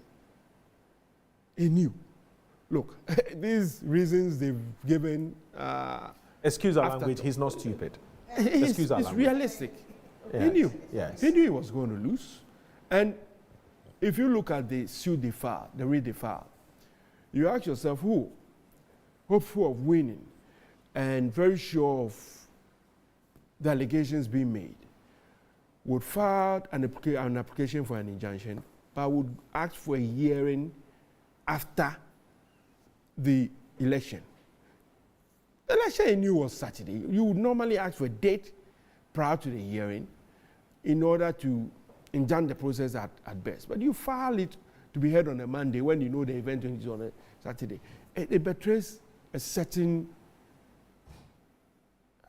candor for me. It shows a certain intent. It showed that the intent was to frustrate the process and have it postponed. And I say so precisely because, look, all of us have stood for this event before. And in the NDC, every branch has 9-member executive. Yes. All right? Then you go to the constituency, you go to the regional, you go to national. And then, of course, those who have served in government before, I haven't, but they have. So they have a right to go and vote. Basic. Dr. Dufour in April was given the delegate list. Oh, but sorry, before you talk about the fact that he was given the delegates list, that's the fact that you were the former PR of the Ghana Gas. And that it was not a public, it was not a, I was never appointed by the president. It was a corporate, yes. It's now that the current president has elevated my position to that of an appointed political position. I see. President Mahama, I have no idea I got there. And I keep saying this to people. I even said it at the time I was at Ghana Gas on Radio Good. I said, oh, he's still an administration. Don't say people criticize me. I was never an appointed. So it wasn't President Mahama that appointed you as a PR of Ghana Gas? Never. I'm telling you. It was President Akufo-Addo who made that choice of actually appointing my replacement and directing the CEO. And also Usubempa. Yes. And unfortunately, he spread a letter and I got a copy. So he becomes a member of Article 71? No, by virtue of his appointment? No. He becomes an appointee of the president, recommended by the president for that office. Okay. But not a member of the Article 71. Okay, that's fine. Yes. Okay, that's just by the by. Yeah. That's just by the by. So basically, I'm not a government appointee, so I don't have the same. That's fine. That's fine. Right. So please go ahead with your submission. So,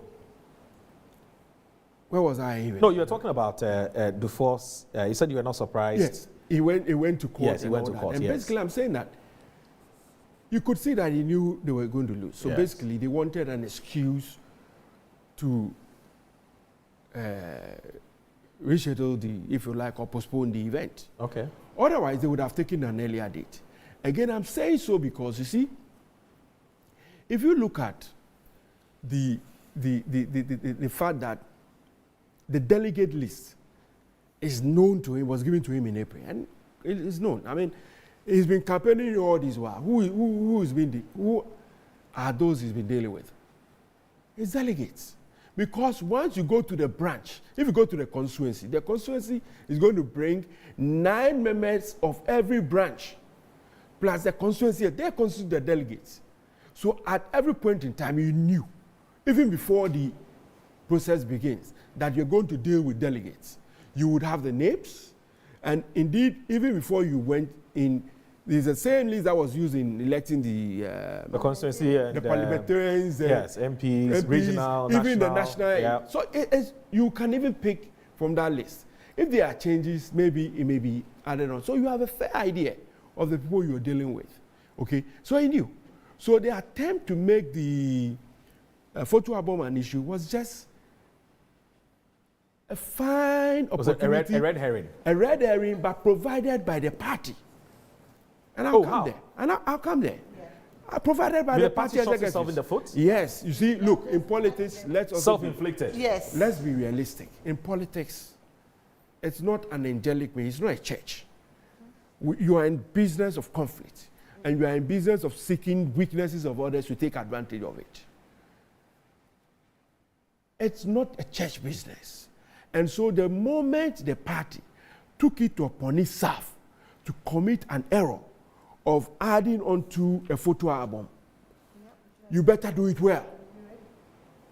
If you're going to do something, you do it well. Or you don't do it at all.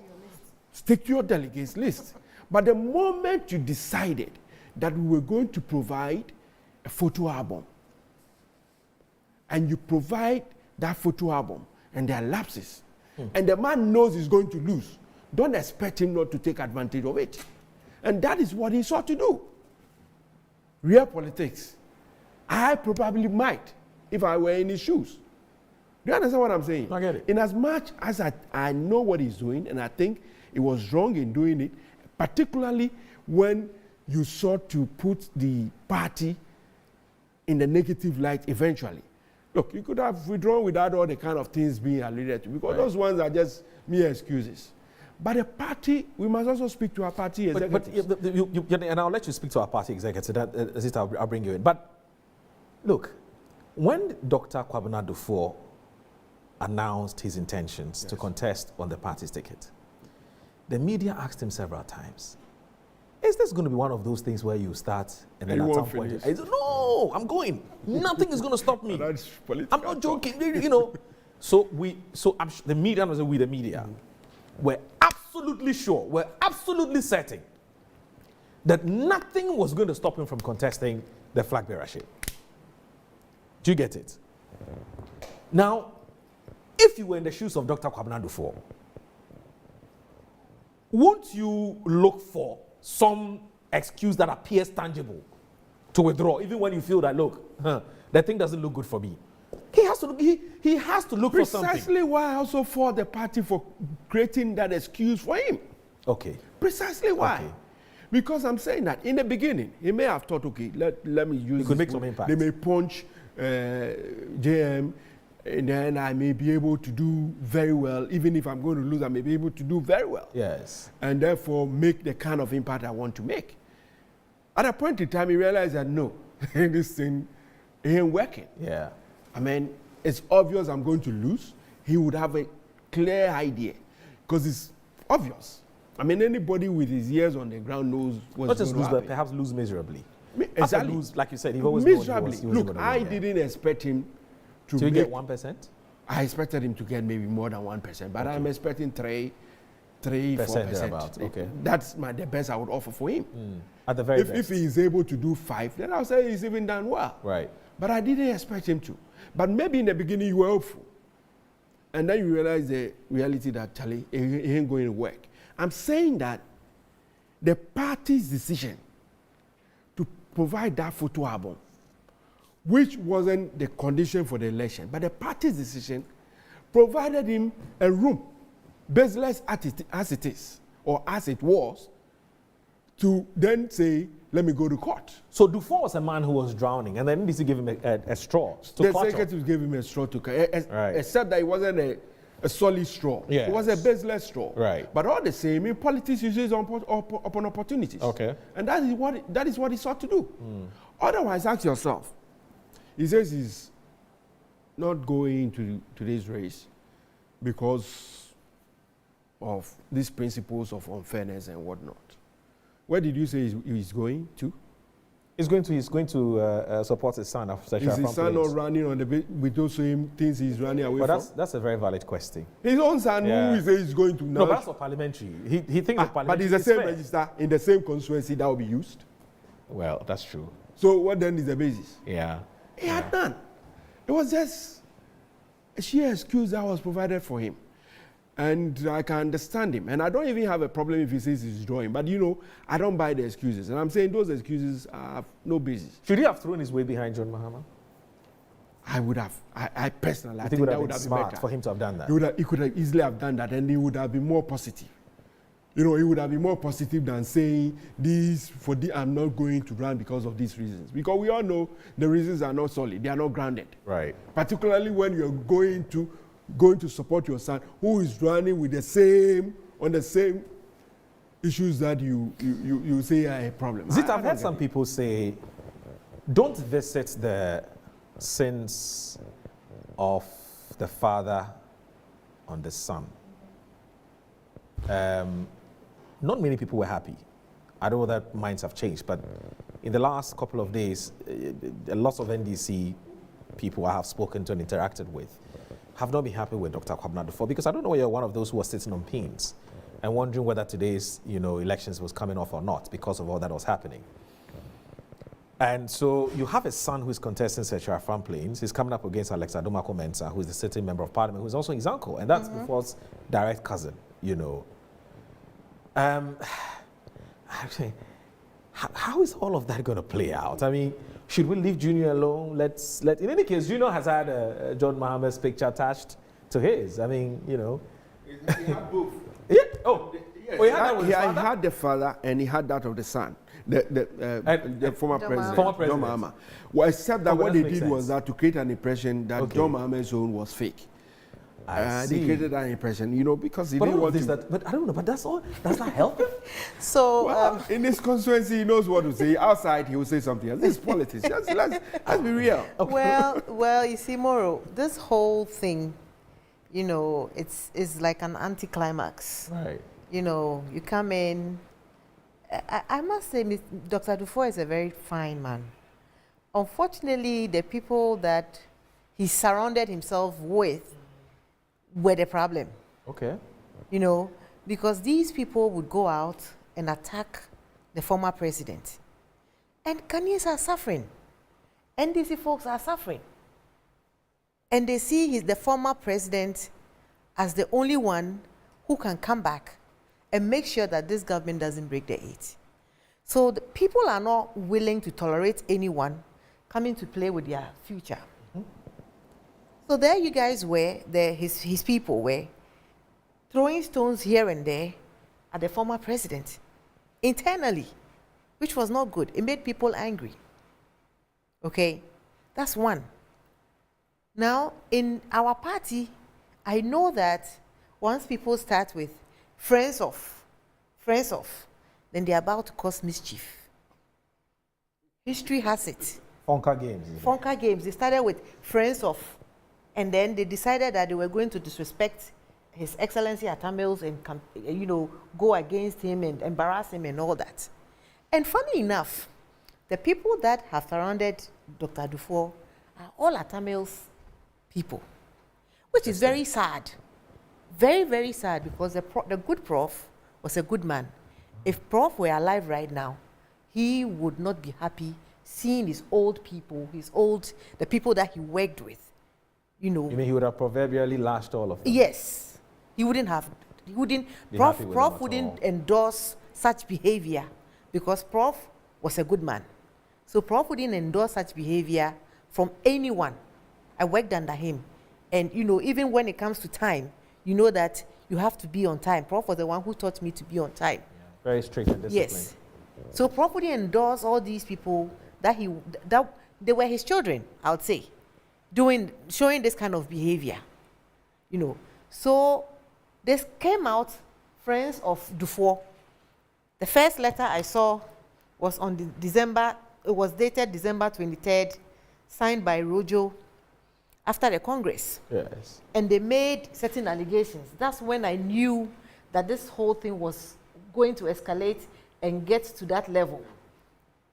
So some of the allegations they made were that billboards, they said the recently elected regional executives who ought to know better have also recently visited John Mahama. So regional executives visiting a former president to go and pay respect to the former president became an issue. The former national chairman had installed a very large billboard in the stadium with his personal endorsement of John Mahama. That was an issue. Additionally, John Mahama was given additional open and visible advantage by his being asked to congratulate the winning national. Listen, at the time we went to Congress, John Mahama is a former president. So he's a prominent member of the party. There are so many former ministers, including myself, including Dufour. So which former ministers are you going to call to come and also address? Exactly. And at the point of the Congress, nominations had not been open or anything. So he was asked to come and talk in his capacity as former president and former leader of the party, not as candidate. But here we are, 23rd December, they wrote a letter, 3-page letter, signed by Rojo for and on behalf of friends of Kwabena Dufour. That's why I said that every time in our party you see friends of, know that they are about to cause mischief to the party. Know that. Because this is not the first time they are doing that. They always start. And this same friends of Fonka game started, they did it against Prof. That's what I'm saying. And the people who were serving under Prof are now the ones who are formed friends of Dufour and now unleashing that evil on John Mahama. So when I saw that letter, I knew there was trouble. So I knew that eventually we're going to end up in court. Because I saw that the Dufour camp were using Trump tactics. Trump tactics is where he starts crying foul and saying, oh, the election has been rigged. The election has been rigged. Yes. Right. Anytime you see the NPP crying foul, accusing somebody of something, they've already done it. Yes. It's the same as Trump. So yes. So now he started crying foul, using the Trump tactics. And then he said he was going to go to court. We went to court. He said he came back and he said he's discontinued the case, which is fine. I listened to his withdrawal speech. Yes. And I think that in as much as I respect him, it's his decision to withdraw, even though he's still on the ballot. Some people who don't know will still vote for him. And it will be good for us to know how he fares so that in future he can advise himself. He tried to, in his speech, sort of denigrate the party. You know, it is not good for us. We are about to go into 2024 election. Right. And we don't want anything tainting our own party, you know, before we enter the election with NPP. So Dr. Dufour says he loves our party. He said it in his speech. And yes, I could see the love on his face. He has good intentions for the party, which is good. But the intentions must be matched with actions. So you say you have good intentions, you love the grassroots. The grassroots are suffering. The grassroots want change. The grassroots want their power, their party to come back to power. So you don't say and do things that would destroy the chances of the party coming into power. The grassroots that you claim you love, that are looking up to the party to help them. You don't say and do things. So when you say that, oh, you are withdrawing because the party, the election is filled with fraud, it is not good on the image of the party. When you know that is not true, you know that is not true. And like my brother Obama said, the register by which we are voting is the delegates list. Yes. So the party itself shot themselves in the foot by giving him a photo album. We should have just stuck with the delegates list as decided by the FEC and the NEC. Am I wrong? Yeah, right. Correct. If we had stuck with the guiding principles established by the FEC and NEC, I don't think that we would have found ourselves in the situation that we currently found ourselves in. Because the same delegates list, I voted in the national election, I voted in the regional election. It is the same delegates list that we used. And I voted before coming. There was a delegates list, there was no album. Mm-hmm. So the party knowing very well that they were not going to use the album. Yes. Why did they even put that one out? Mm-hmm. You know, because it is a delegates list that we are using to vote. I have just voted, you know. So I think that Dufour saying that, and it is quite crazy to assume that the party will try and rig the election for His Excellency John Mahama. Right. I mean, it is a no-brainer. It is a no-brainer. Right. Mahama doesn't need anyone to rig an election for him. The grassroots is crying out for John Mahama to come and save them. So he doesn't. He already has that goodwill. Okay. Sorry, let's do this. I'm told that there's something happening in Bole Bamboy, I believe. Ewutu Senya is okay. So let's watch and see what's happening.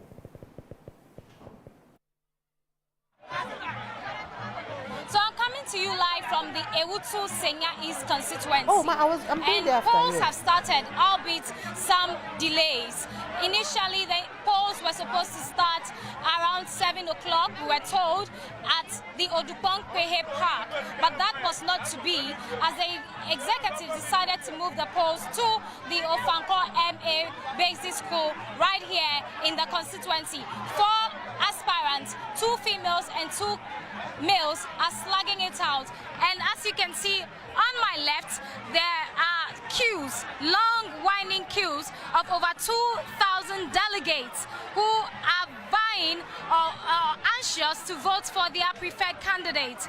Phyllis Na Koyo Okuyo is one of the aspirants who is, we are told, is at the top of affairs. We earlier spoke to her about her chances, and she says that, well, she believes she would win the polls, the elections in this constituency, and go against Mavis Hawakum Singh in 2024. But at the moment, what is happening is that over 2,000 delegates have lined up to vote for their candidate.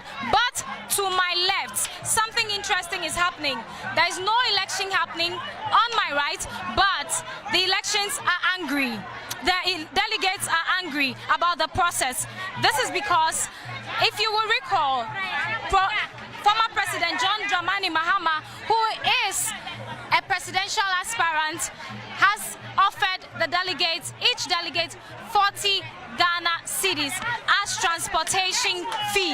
But these delegates who are seated here have already voted, but they are angry that they are yet to receive their money. They allege that the executives are trying to play some corrupt activities or undertake some corrupt activities here and are refusing to give them their money. And so let me engage them about their take on what is happening here. Madam, good afternoon. Hello, afternoon.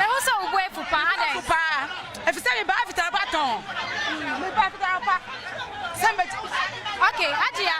Well, as you can see, other delegates are preventing him from speaking. But essentially, before we even came on camera, she was angry about what's happening here. The fact that she's yet to receive her 40 cedis. Most of them say they have left their businesses. Some are traders, some are electricians, carpenters, welders, you can name it. They have left their businesses and they are here to vote for their preferred candidate. But for the transportation fee, they said they will not leave here until they collect it. Madam, only a better chico. What vote here? My vote. Nah, process. No one is saying. Oh, be a costu. Okay. Be a costu, yeah, fine. It's a who voting my wife. Oh, I know they meet to me in council here. Nah, vote to bet. Me, nipa me vote there. Me to me in country. All right. Now, be a costu. Fine. Okay. Now, former President Mahama, wa shemu bosse obema mo sika kakra. Unsaka. Oh, are they? Usra na. Usra windi. Nti yeguso. Unsaka de. Oh, Misaka. Unsaka me de.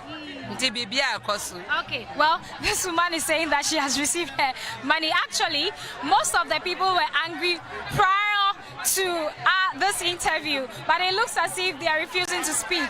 But there was a crowd here that was so angry about the process. But let me engage another person to see if they are willing to share some information with us. Boss, good afternoon. Afternoon. Now, it's saying. Now, what's our baby? Oh, my baby, maybe. Okay, and to tell China. I'm so my TNT, my TNT, which is 40 cities. As I'm paying for no, or my discount, they say, who don't say, and Salaiwa, say, who? They say, I'm off for Nasala with children, baby. Oh, Obisa on one, almost say, the Mama coordinators, the Mama chairman, there be a Salai. So we don't know what is happening. We don't know what's free. So if JM said you want to give TNT for the delegate, fine. Now you the leader that are in charge of the money, find a way. Either you call the coordinators or the various branch chairmen and put the money into their hands, and then they'll be given to the delegates. But from a line here, go to this place, come here. In fact, we are even sick and tired of all this. Look at this under this hot sun. It's 11:52, almost 12 p.m. Why? You are a member of the NDC. You love the NDC. Oh yes, yes. Someone will argue that you can forfeit the 40 Ghana and go home because you have the party. That one there is true. We even pay dues, but it is something that is well known. For me like this, if I didn't get it, I don't have a problem. But I also have followers behind me who are also following me. So they come to me and ask me that, they said they are giving TNT. So where is ours? So what do I have to tell them? Come and form a line here. Later they will change the whole thing. Come here, wait, we'll give you to the coordinators. You can't even understand what they are even trying to say. So we don't know. The money till now, we didn't get it. Talk less of me giving. But the executives, what are they saying? Is it because they are overwhelmed by the queue, or they are just asking you to be patient and they'll give it to you? Well, the queues too are too much. From day one, they're supposed to find a best way as to how to distribute. Because if you look at Tema East, the delegates are more. We are over 2,000 plus. So even if all the delegates might not come, fine, get a formula that, okay, looking at the sizable number of delegates that we have in Kaswa here, we have 13 wards, 13 ward coordinators, call all the coordinators. Okay, each ward, how many branches do you have? Okay, for instance, I'm from Wallantu ward. My ward like this is 26 branches, over 230 something delegates. We have our ward coordinator. So when you give the money to the ward coordinator, he knows the delegates, and then you call the various branch chairmen and say, okay, branch chairman, collect this, you and your 9 executives. Then you take it. I think everything will be fine. For instance, looking at the parliamentary candidates, they came to the wards and gave their TNT to the ward coordinator. And the ward coordinator called all the branch chairmen and give it to them. And all the other branch executives got theirs. So there's no much pressure or there's no much problem with the parliamentary aspect. But when you look at the presidential, that is where the problem is. You understand? So somebody might be frustrated and go, and we don't know what might happen. Are you getting me? So they should find an amicable way to solve these things, and then we can. But you say you're ready to forfeit yours if. I don't have much problem. All right. I don't have much problem with that. But that my people that are behind me, I have to fight for their cause because others are coming from far place. You understand? So that is the problem that we are facing over here. Okay. Your name? My name is Mustafa Abubakar, Step to Christ 3 branch secretary. Okay, so you just heard from Mustafa Abubakar, who is peeved that he and other colleagues of his are yet to receive the promised 40 cedis transportation from His Excellency John Dramani Mahama. So, well, the process is ongoing as we speak. The electorate or the delegates are in the queue. Some have already voted, others are yet to vote. And so we would move around the constituency and bring you live updates on what is happening as and when we get this information.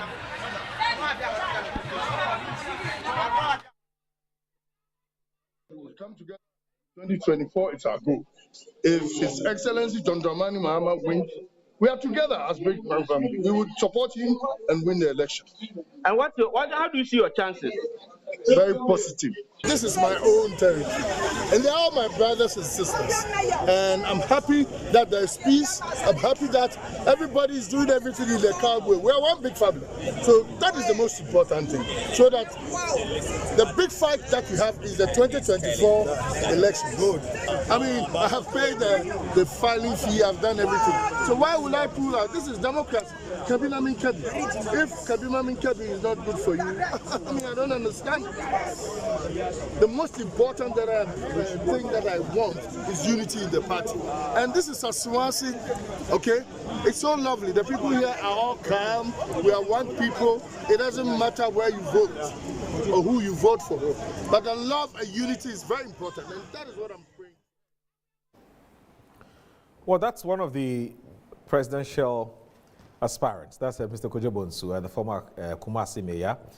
You saw him there in your shot. He's around the Asawase constituency area. He's also been to Subin to cast his votes already, and he is actually, you know, encouraging and imploring the rank and file of the party to know that it's a family contest, and that's what we just watched. We also saw something from the Tema East constituency where there's some issues about people not getting their TNT, and I was asking our friend that, Charlie, 40 Ghana cedis is not a big deal, so they said, you stay there.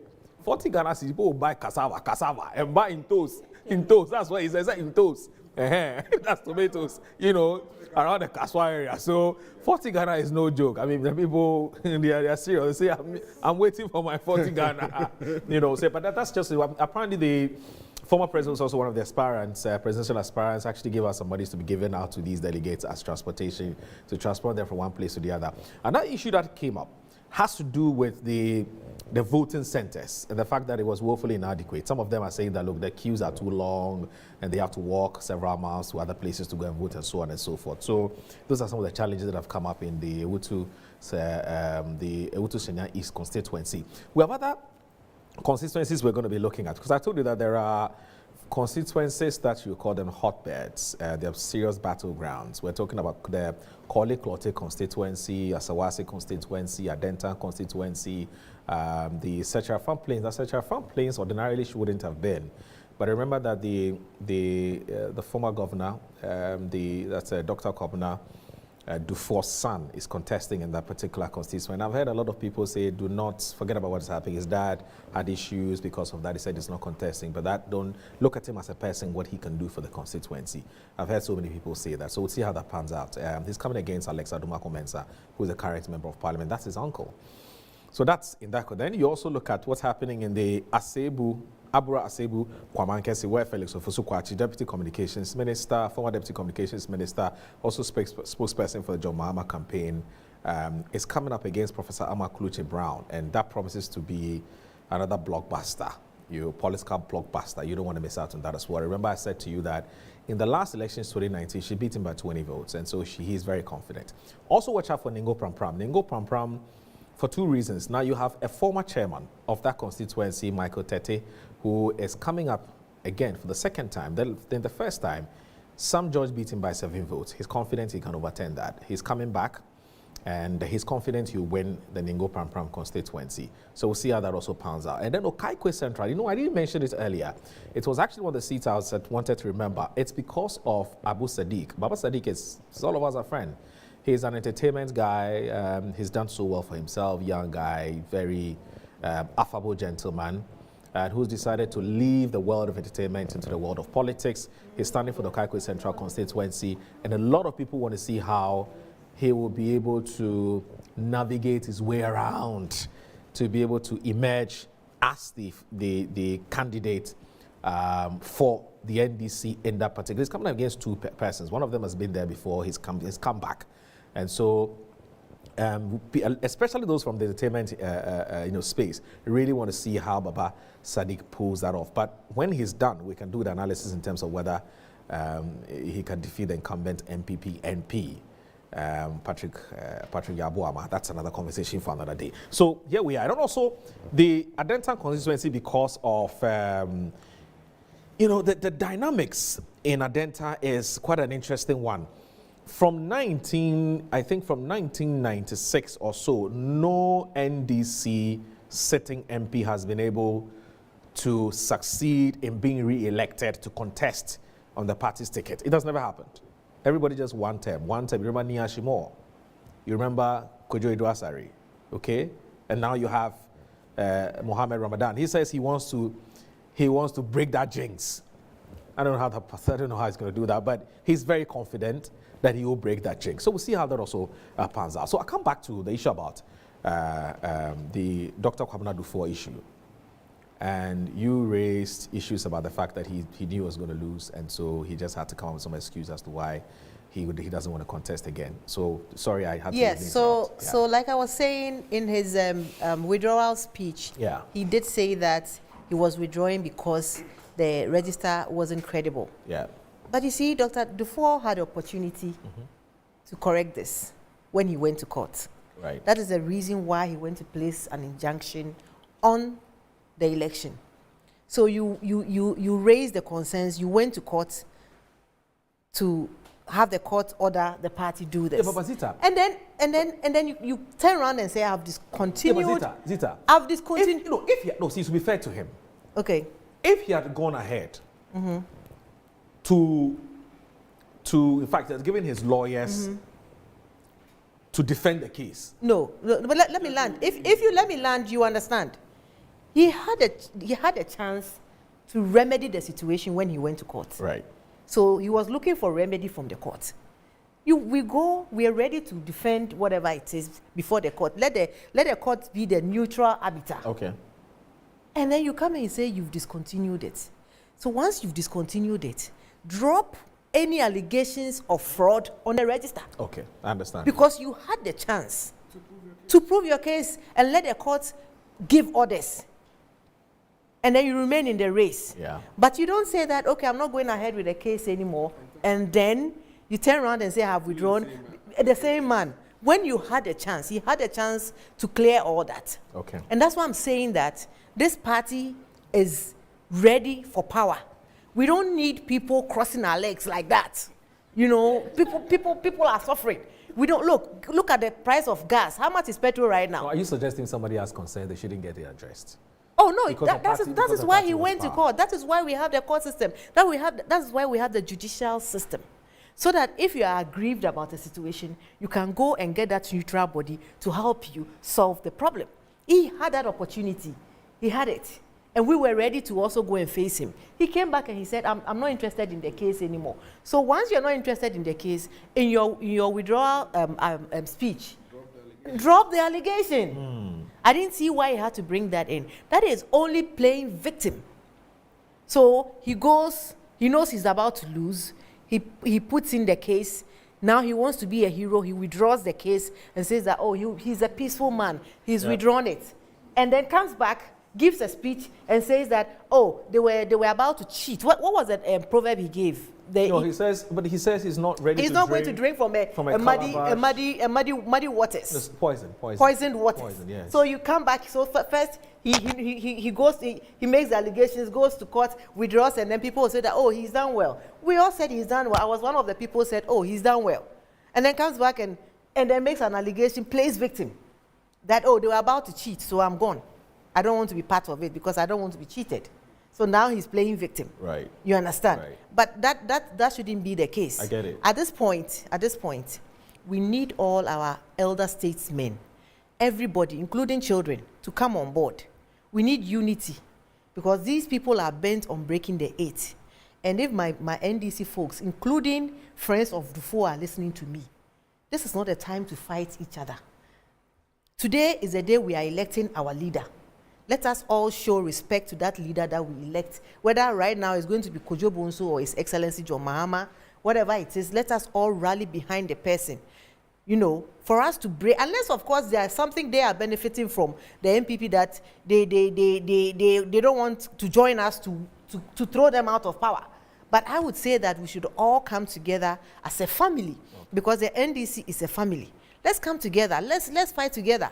Because we had this friends of Dufour's team attacking Mahama, NPP attacking Mahama, from his own party, they're attacking him. Why? I'll come back to you. There will be more than enough time for you to conclude on this particular issue. Yeah. Vicky, I don't know the extent to which you've been observing what's been happening with this whole Dufour issue, the concerns is raised, the decision to go to court. And then, discontinues the case, and then hours later he says, I'm not contesting again because really, I don't think that the field is leveled. What do you make of all that has happened so far? Okay, so thank you again.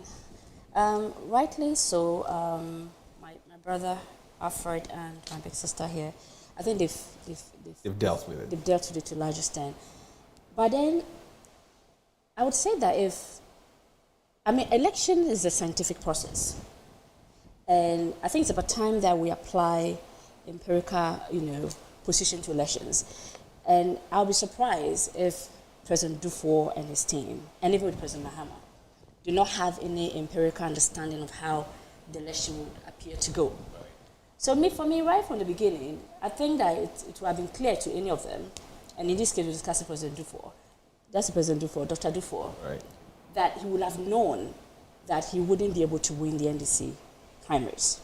I mean, right from 2016, it was clear. I was privileged to have seen some analysis in terms of study that clearly marked President Mahama as a favorite. Yes, a favorite, undisputably, in terms of the NDC delegate. Even at a time where in 2016, he appears to be unpopular because we have gone for an election and we have had an unprecedented gap margin of, let's say, almost 1 million votes. Close to 1 million. Close to 1 million. Yet, even around that time, the polls that were conducted, the survey that was conducted, clearly showed that he was unmatched. So, I am finding it difficult to understand the dynamics of what has spun out with Dr. Dufour's campaign, because he will have known that he can win.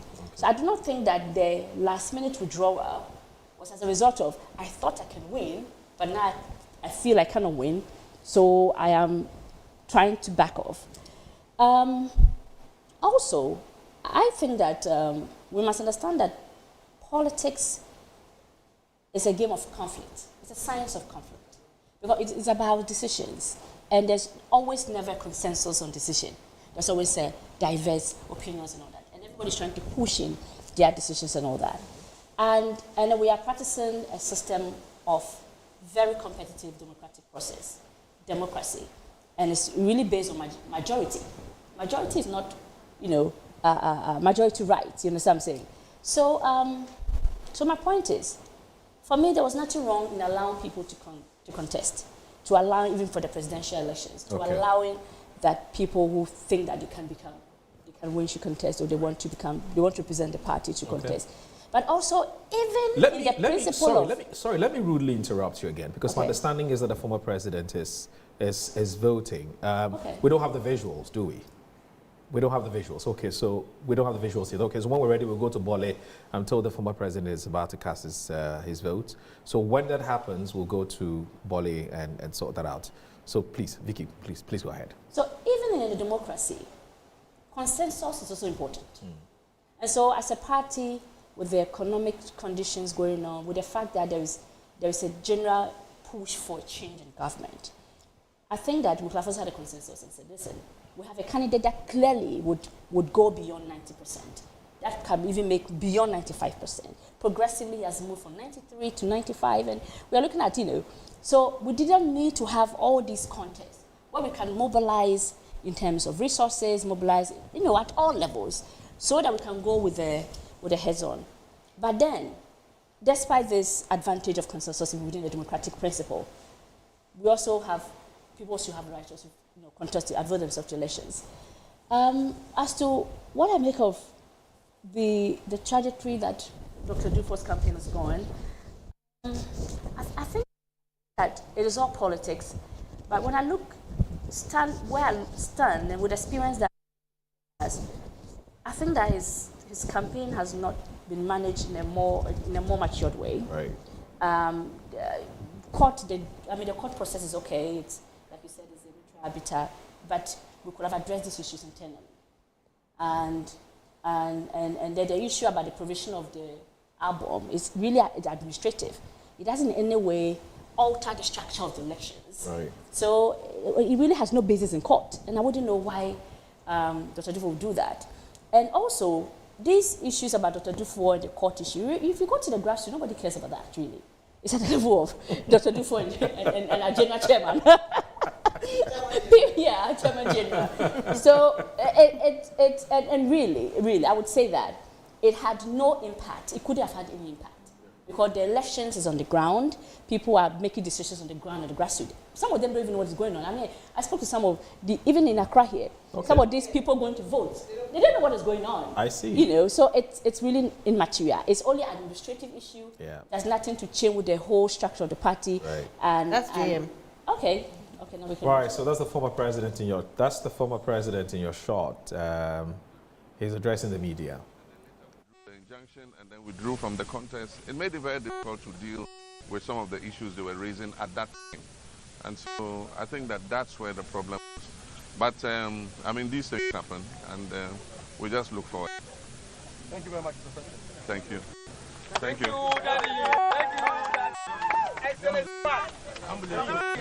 Eh? Momo. Oh, I waved them already. That's all. Let's go. Dave.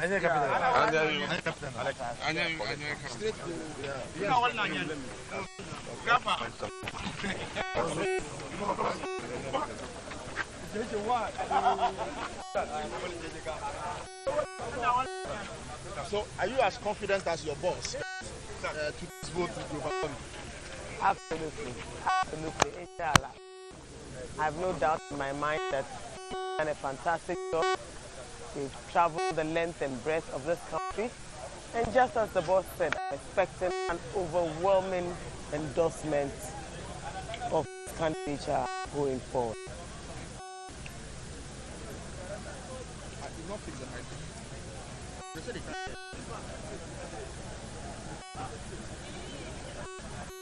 It's there. It's already fixed. It's there.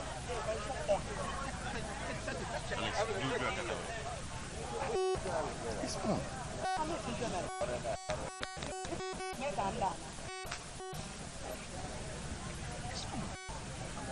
Madam, please let's go again. Well, thank you very much. I'm sure that I agree entirely with what the boss. All right, so those are scenes from the Bole constituency where the former president, John Dramani Mahama, has just cast his vote, and he's actually granted some media interviews, and you heard him explain a few things about, how the process has been so far. And so that's what you just saw. But coming back in house, Vicky was actually talking about how people must apply, a significant amount of science and even determining whether to contest certain positions or not, because there's too much emotions and sentiments and etc. And sometimes, you get into the thing, you're not going to win, you waste everybody's time, and you wonder really what the motive of some aspirants are. But anyway, that's just another conversation. Yes, I think I'll allow you to land on that, and then I'll come back to Alfred, because the issue you raised about consensus building, which is actually democratic. Yeah, it is. Okay, because democracy is not just about voting. It's not about voting. Elections are only a part of the democratic. It's about majority decision. Absolutely. So we'll come there, but you may not be around for us to have that conversation. But I'll have that conversation with Mr. Alfred Obama because of the Strategy Declaration and all the things that happened. But please go ahead. Go ahead. So we could have avoided all this stress. We already know President Mahama. He's been our leader, and he was. Because he has other people contesting, he has to go around the whole constituency, campaign and all that. So like I said, consensus is also democratic. Right. It's about majority decisions and all that. So I just hope the process goes well, and it seems to be going well. I haven't voted yet, so I'd like to run away also. Yeah. To go and cast my vote. Right. So I want to use this opportunity to thank Vicky Ama for making time to join us. It's been wonderful having you. And for me, the perspectives that you shared about women's participation in politics and the challenges that they face, for me, I think was quite revealing. You can tell that there's been a lot of, very insightful. There's been a lot of reading around the literature, and so. We're grateful for your time. So, but don't move yet. I'll signal you before you take leave. But Alfred, she says we could as she said that I'm going to quote her. We could, as a party, have avoided all of these by sitting down as a family and talking amongst ourselves and saying that, look, whether you like it or not, we're coming up, or you are coming up against a man who will most likely not get less than 95. So why don't you just, consensually let the man go? That was advocated. In the beginning? Yes, I myself advocated it on various platforms. Many people said same. Indeed, there were many party activists who constituted themselves into groups and petitioned. Okay, they petitioned the party to even ensure that there was no contest, because in their view, this is where we end. And many advocated same. But then again, it's a question of choice. you cannot force a choice on Dr. Governor Dufour. You can't. Right. It's his choice to make.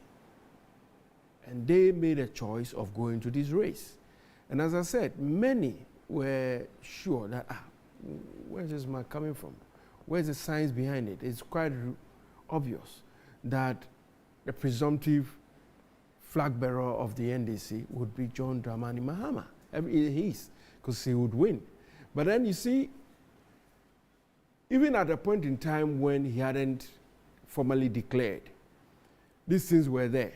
But then, obviously, his core aides and supporters also may have given him an impression who could turn things around. Okay.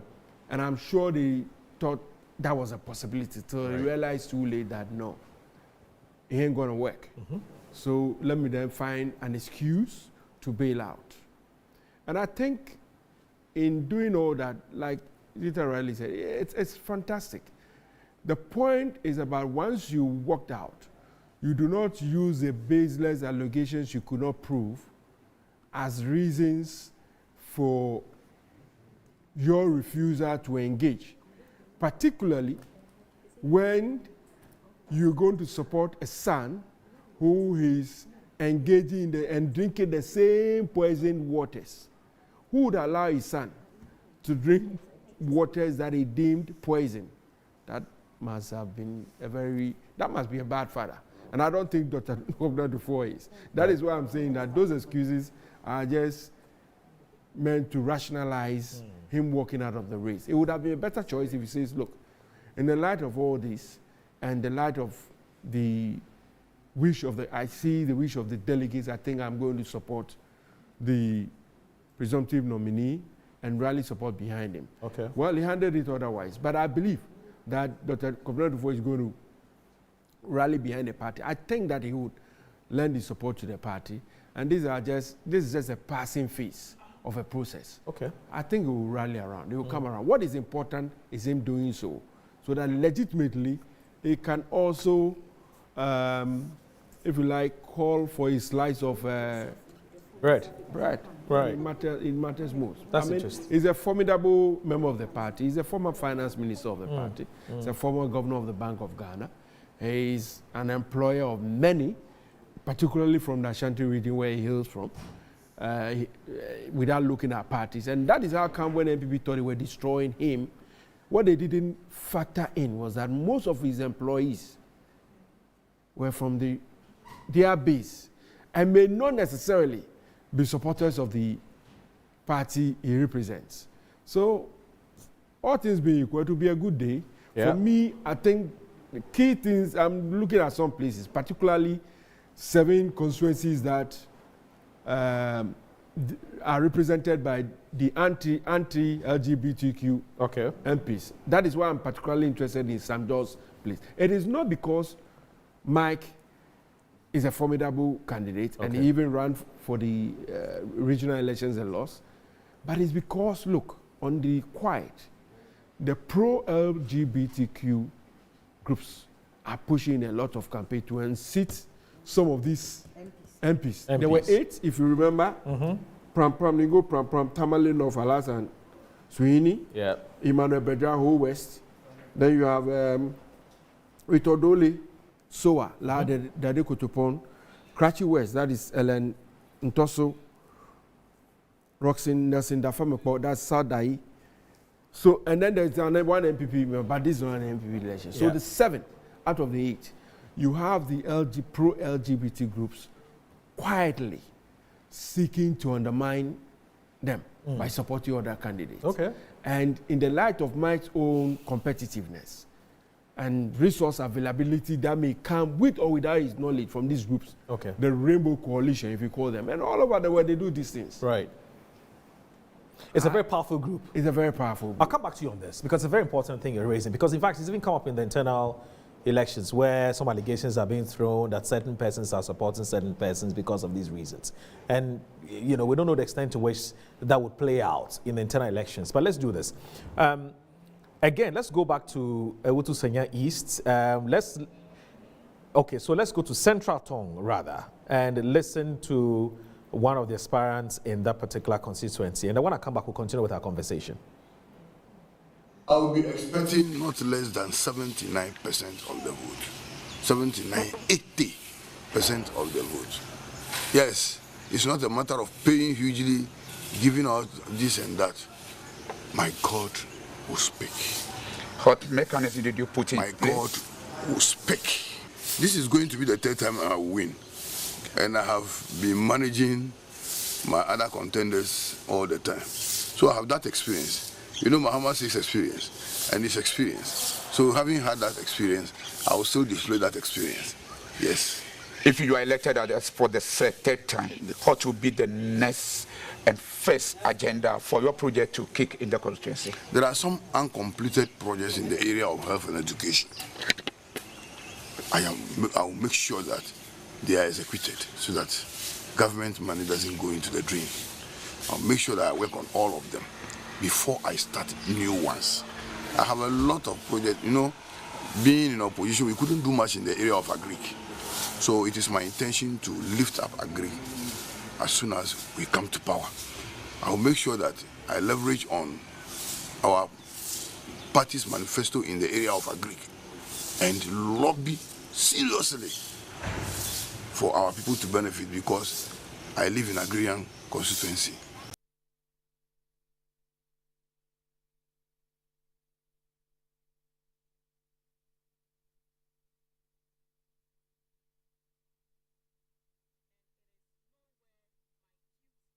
To decide this morning to organize the place as at having got here just around the constituency seats come 2020.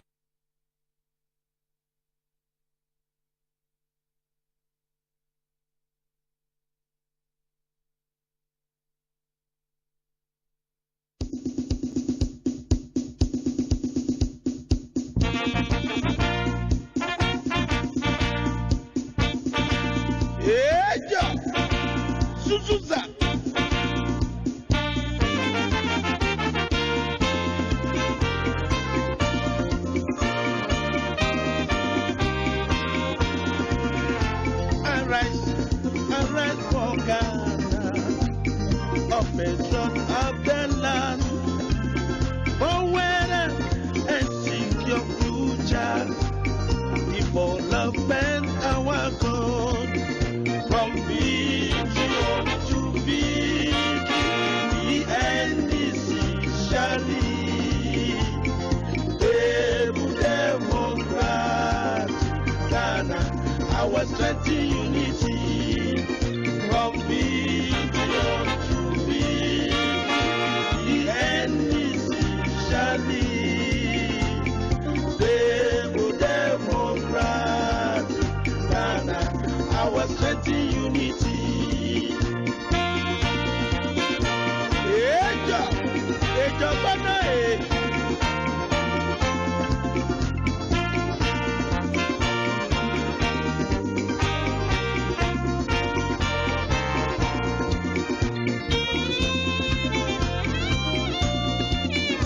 Victory! Victory is our land. Victory is our land. JJ is a winner.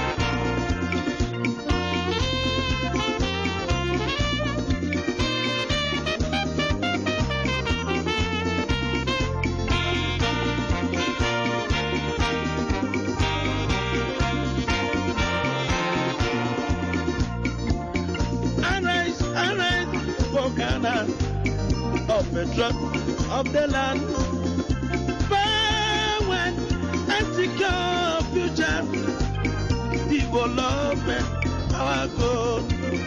From vision to victory, the NDC shall lead. Stable Democrat, Ghana, our strength in unity. From vision to victory, the NDC shall lead. Stable Democrat, Ghana, our strength in unity.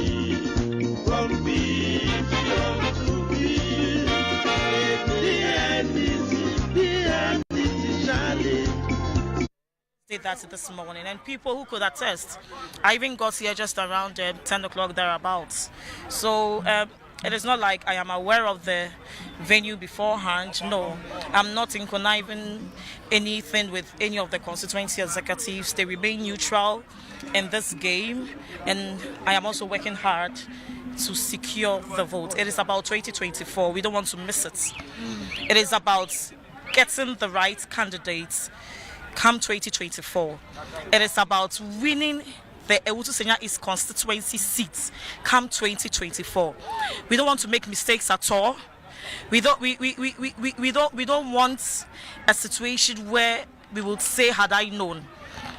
Nakoyo standing here is someone who is been well sold, well bought, and well accepted. Everybody in the Tema East constituency and beyond knows who Nakoyo is. You're going against two other men and one woman who is the assemblywoman for the area, and she is known as the grassroots person. What do you think your chances are against these people?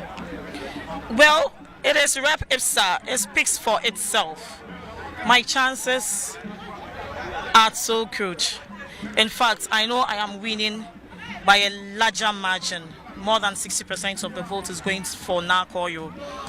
The delegates would speak. It is not about an individual. We've all done grassroots work. We all started from somewhere.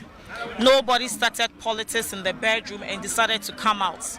We all started from the scratch. We were carrying people's exercise books, people's bags, people's notebooks around when they were going to the media houses. We've all gone through apprenticeship. Maybe let me speak for myself. I have gone through apprenticeship when it comes to party work, and going through apprenticeship is a grassroots work. I have been to all the stages that needs to be. I have served well and have served the party diligently. What we are looking out for is about the truth and integrity of the individual. We don't want anybody who would find his or herself in a compromised situation. 2024, it is not a joke. It is not a child's play. So we are looking for someone who has already been sold, bought, and accepted. We have barely roughly a year or so to go for the main elections. And we don't have the time to go start from the scratch. We want to build a better Ghana. And as we are building a better Ghana, we also need to build a better Tema East constituency. And we have started the building already. We don't need to break the foundation that we started and want to buy another land and start from the scratch. We want to continue that project that we have started. We are riding on that existing glory. We are riding on the previous experience that we have gathered over the years to better 2024. Should you win this primaries, you're going against, possibly going against Mavis Hawakum Singh, who has proven to be a very formidable force, not just for you, but for the party, the NDC, in this particular constituency. How different do you think you can work to ensure that you win the seat for your party? Should I win? Yes, I am winning these elections. And when you ask me, Hawa, I think I am someone who knows Hawakum Singh better than any of the candidates, because I have worked with her before. When I say I have worked with her before, because I have faced her before, I have met her before, I have competed with her before, so I know her very well. That is why His Excellency John Dramani Mahama emphasizes on the word experience. Someone who has the experience, someone who has been there before, someone who continues to be there, and someone who tries and urges to do that again. So when you talk of the others, it is more like me giving you my strategies. And giving you my strategies will be so suicidal. But after the primaries, this night, tomorrow, our job to get the power, our job to win the seats come 2024 will begin. The polls have started, but what's your observation so far? What have you heard from the delegates? The process so far, what's your take? Well, the polls have started, It's been cool, it's been calm, well organized. The EC are on top of their game. They are doing very, very well. They are handling everybody. You know, we are all not the same. We only have our differences, and sometimes we understand to misunderstand some of the things that happens, but everything is under control. Security presence here is also great, fantastic. Nothing has gone wrong yet, and we pray that the way it has started smoothly, it would end the same way. Okay, all right. Thank you very much. So you just heard from one of the parliamentary aspirants, Madam Phyllis Nakoyo Okuno, who is going against 3 other contenders. She's one of 2 females contesting for this particular seat in the Tema East constituency. I have just been joined by the constituency secretary in the person of Amadou Tariq, who will tell us what exactly has been happening so far, what he expects, how many delegates are supposed to vote, and the modalities of the elections. Welcome to Metro TV, sir. Thank you, my sister. So, first of all, tell us, at what time did the polls start here and why the delay? We started the... Please don't mind me. You're live on Metro TV. Yeah, sorry. We started the polls around 9:30. Then about 9:30 we'll get to 10. That was where polls started. So, and we expected to finish polls by 4:35. By that time, polls should close. We were told it was supposed to start at 7. You were at the Dufour Park. You were trying to tell delegates that no, the elections would not be holding there, but rather here at Ofanko. What exactly caused the delay? Well, it was a bit of some miscommunication between the region and then the constituency. So I think we'll just leave that to rest since we've been able to resolve everything. So I don't want to delve too much. How many delegates are voting today, and how many centers have been designated for the election? We have 291 branches. 291 branches in the constituency. Out of these 290. So we're currently here at Tema East, where 3 people are actually contesting to find their way onto NDC's record to lead the party for the constituency Tema East. But this man that I'm going to talk to shortly is a man who has broken the record. This is an NPP stronghold, and he is the first NDC candidate who has been able to, as a matter of time, been able to win the seat for the NDC for the first time for Tema East constituency, and he's no other person than Ni Ashai. So let's get closer to him and talk to him. Ni Ashai, you're welcome to Metro News. What has been the magic? How are you able to win the seat from the NPP during the time that you contested? Yeah, it's God, and I can only appreciate all the branch executives of the NDC in Tema East, and I can also trust the leadership of the party that had faith in me and motivated me to lead a party in 2019.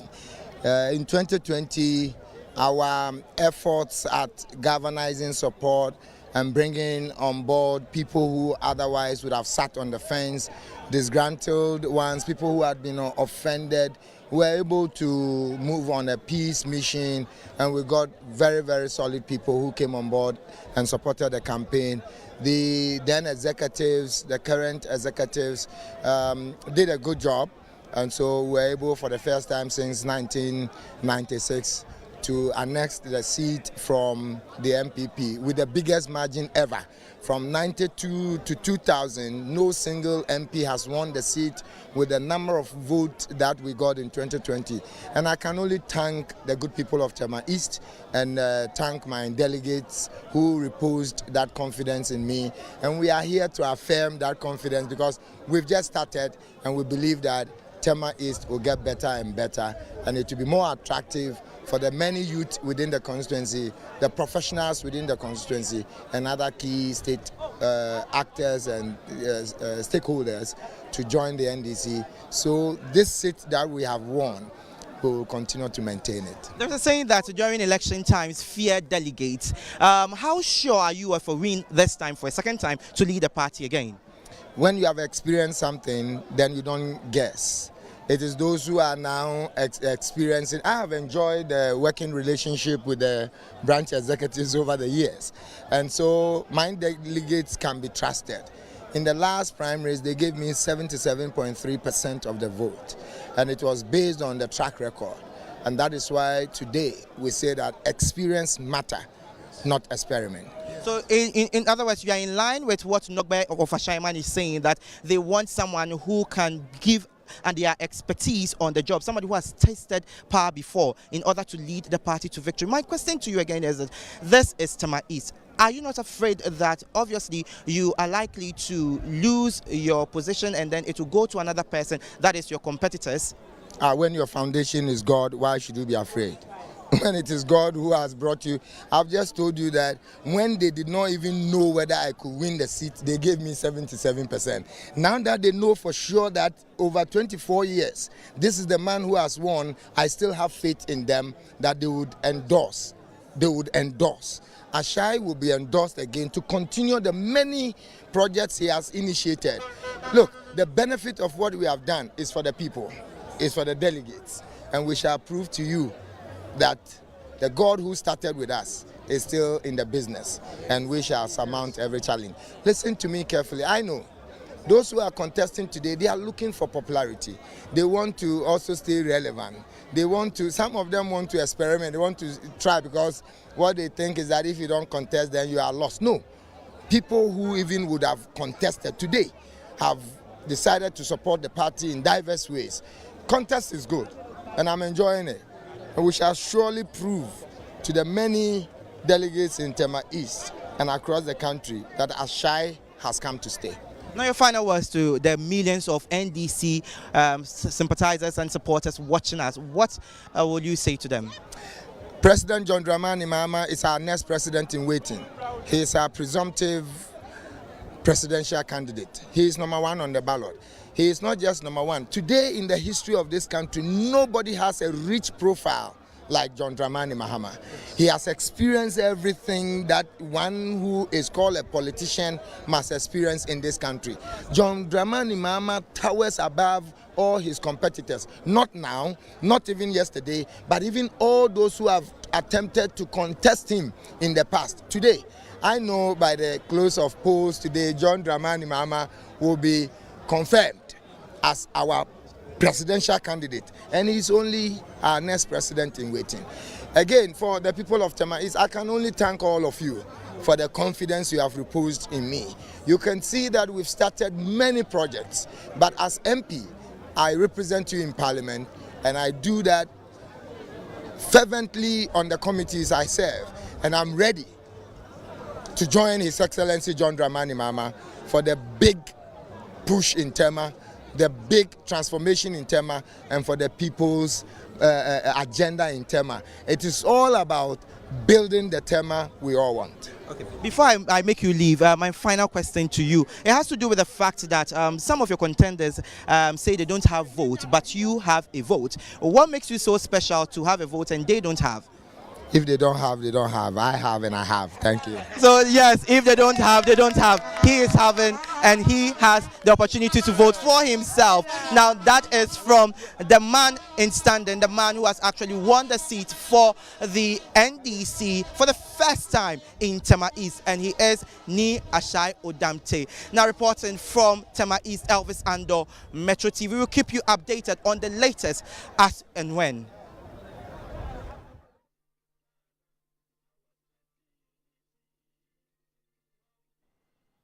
Well, that's interesting.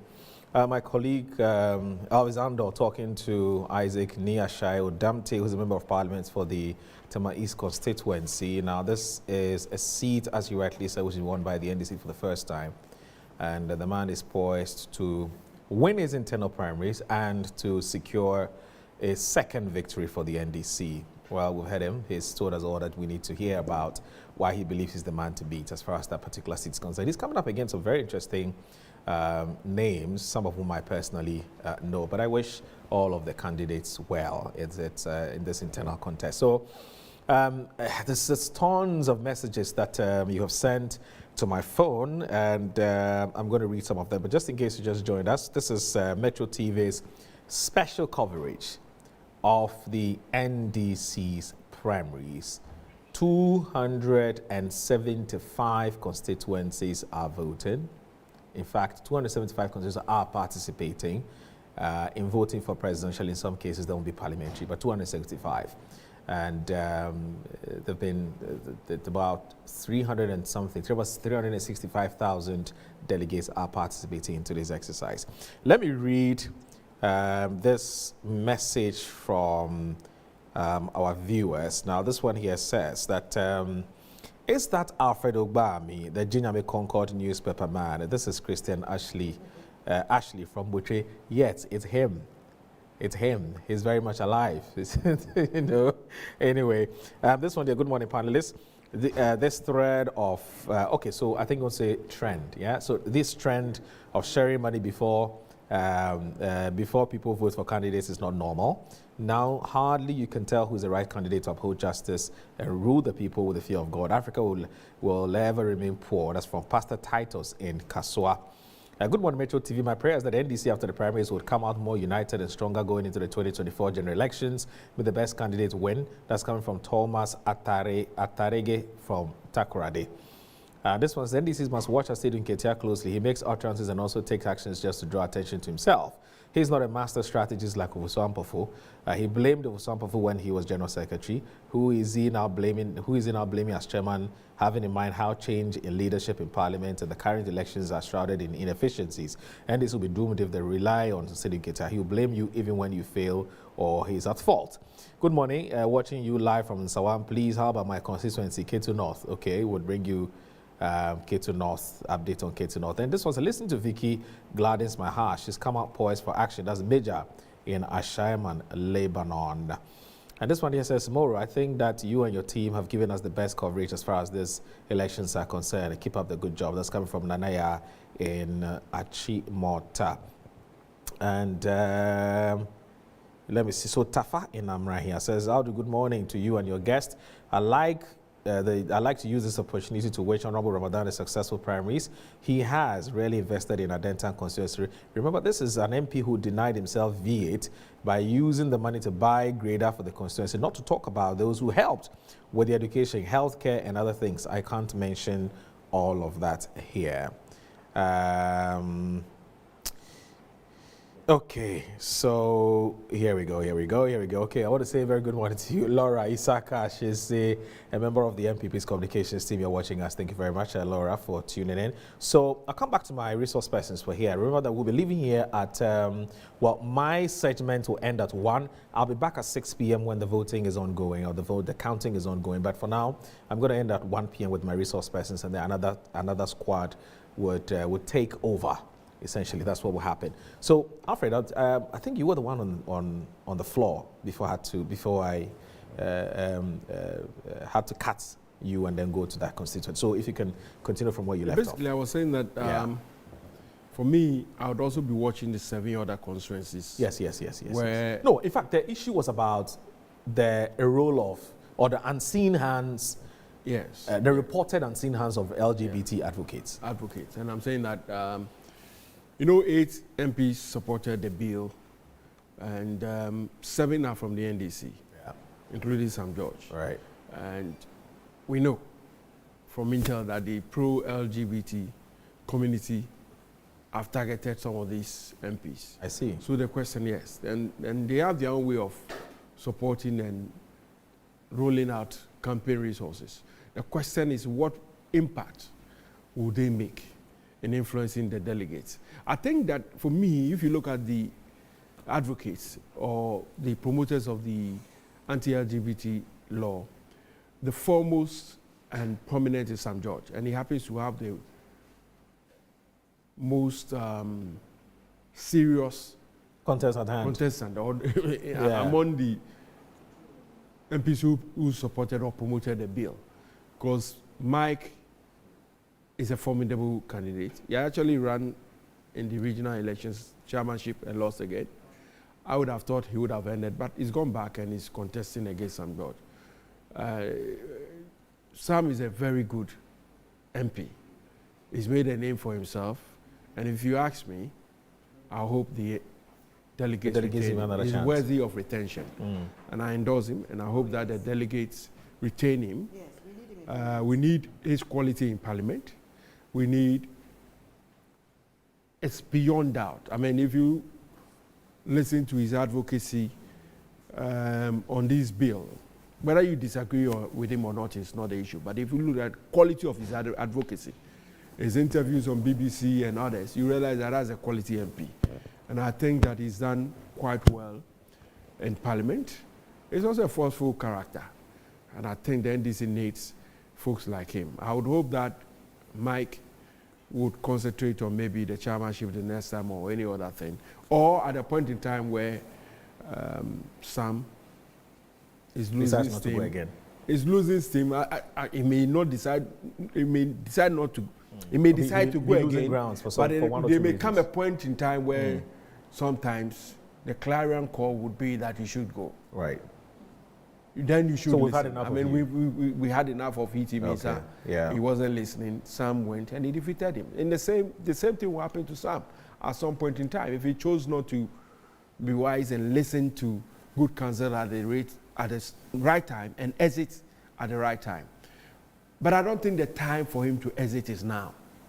And I would hope that the delegates will retain him. Okay. For me, I think he faced the most formidable contention. Now, he may not see it, but the hands of the LGBT committee is very huge. And that is why, even when it comes to the political level, the president has been very silent in showing a certain opposition. Because of how powerful these guys are. In terms of power, the resource availability, the kind of campaign financing they do both outside and here and all that. And I think it's a major challenge. Again, for Ladade Kutubon, the MP Rita was also one of the advocates. And I'd be looking. That's Rita Odole. Rita Odole, she was also one of the promoters of that bill. I'd be looking at whether they've been able to get somebody formidable enough to run against her. Except that in her constituency, I think she's also been a very strong advocate of the for the reconstruction of the hospital that was destroyed, the large general hospital and other things. And she's handled it in such a way, advocated for it in Parliament, on the streets and others. And I believe the delegates may show that faith in retaining her. I say I worry though because, you see, we know the influence of money. If you've gone through this process, our body politics, you know the influence of money. And when money is being ruled out in the name of a delegate who may not even know the source, sometimes it has a way of tilting the delegates against you. And that is why I still fear for some of them. Though I wish And you think the delegates want to really be bothered about the unseen hands, allegedly, of LGBT delegates? It depends on how it comes to them. Okay. If it comes to them not in the name of the unseen hands, which I think will happen, it will not come in the name of the pro-LGBT. They won't display. They won't display because, you see, if the delegates get to know, it would inspire them to rather vote for the candidate. Right. Because we are a conservative society. Right. They want to know. Yes. It will be funding. I mean, how many times will somebody ask you, where did you get the money from? And it's going to come in a name of campaign financing and all that. Yeah. It is when they probably got in their candidate, then that they will read out the 10. The candidate might know. Okay. He may not even know. He might also know that this is the conditionalities. Yes, so you want to be fair to them? Yeah. Because they may or may not. They may or may not know. I get it. Yeah, because during campaign, I mean, you go to people for help. True. And you wouldn't know where their money is coming from. You know, you wouldn't know where they belong. People will tell you that, oh, go and see this person to help you. And you know, you go to all sorts. What seats are you looking forward to? You can't wait. Of course, my daughter, my daughter Nakoyo, I would entreat everyone, all the delegates, to vote for her. Right. She's a very strong woman. She fought very well the last time. Yeah. I saw what she did. You know how Akumsin is her opponent. She's tough. So you need an equally tough woman to go against her, to face her. So I hope the delegates will do the right thing and bring Nakoyo back. Okay. You know, what constituency, like he said, Sam George is very, very powerful in Parliament. We need people like that back in Parliament. So I hope the delegates do the right thing Teresa Wuni, yes, she also needs to come. That's Kaikwe North. Oh, yes. Right. Because she did very well. It's the first time we've ever won that. Okay. That constituency. So you're keeping an eye on that seat yes, to see so how Teresa is she's my baby girl too. So I'm watching out for her. I wish her all the best. Right.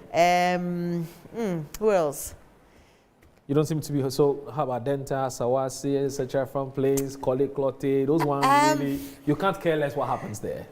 You really can't be bothered. Really no, really. Oh, you don't have favorites there? I do. Okay. I do, but you know. Don't want to announce. You don't want to say. That's the whole thing. As for politics, I do. You know, some of them are both my friends. Yeah. You don't want to. There's a genuine difficulty. Yeah, genuine difficulty. I wish all of them. Yeah, I wish all of them well. All the candidates running.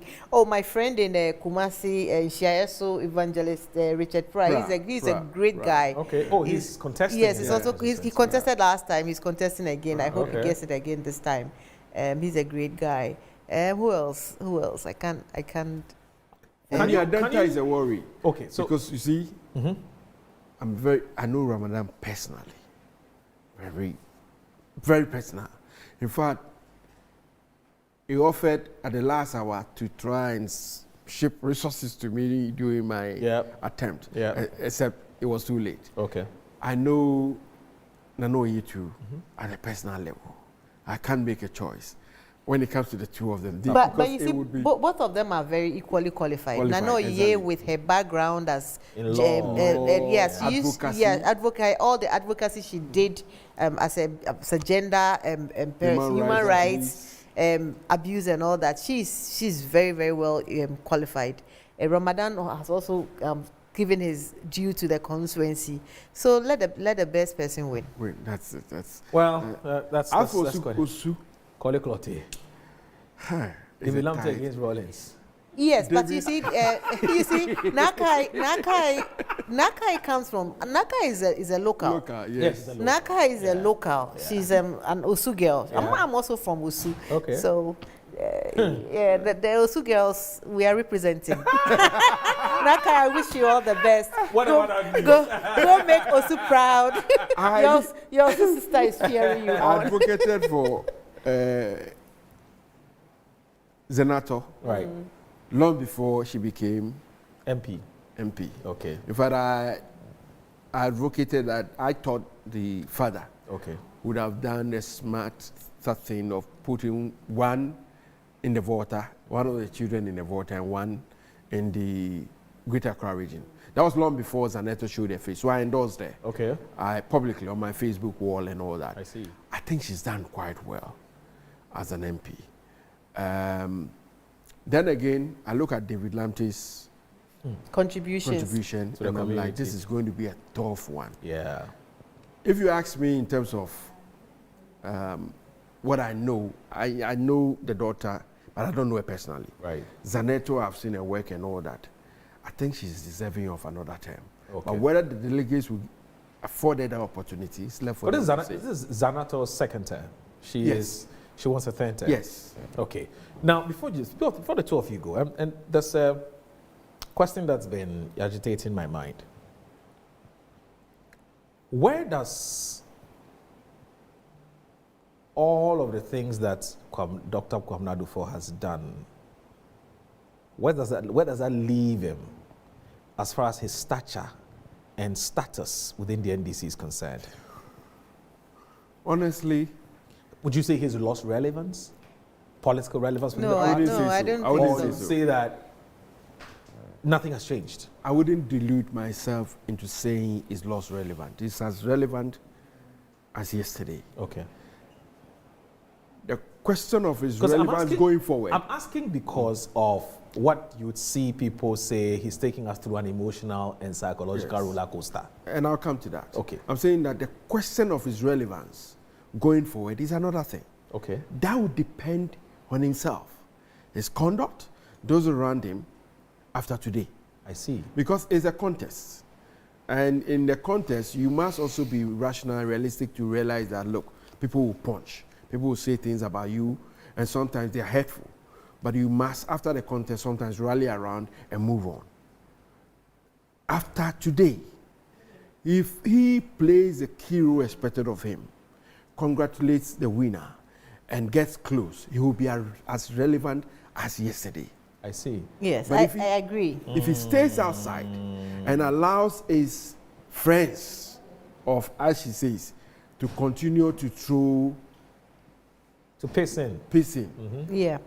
he will be relevant. I agree, and I think that, like I said earlier, Dr. Dufour is a very respectable man, and I hope that he doesn't listen to the people. They are aggrieved. Most of them are aggrieved people. Most of them lost national elections. Yeah. Somehow they blamed His Excellency John Mahama for the loss. I don't know how that is possible, because elections are won at the grass on the polling stations. So really, most of them are aggrieved. I hope he doesn't listen to them again.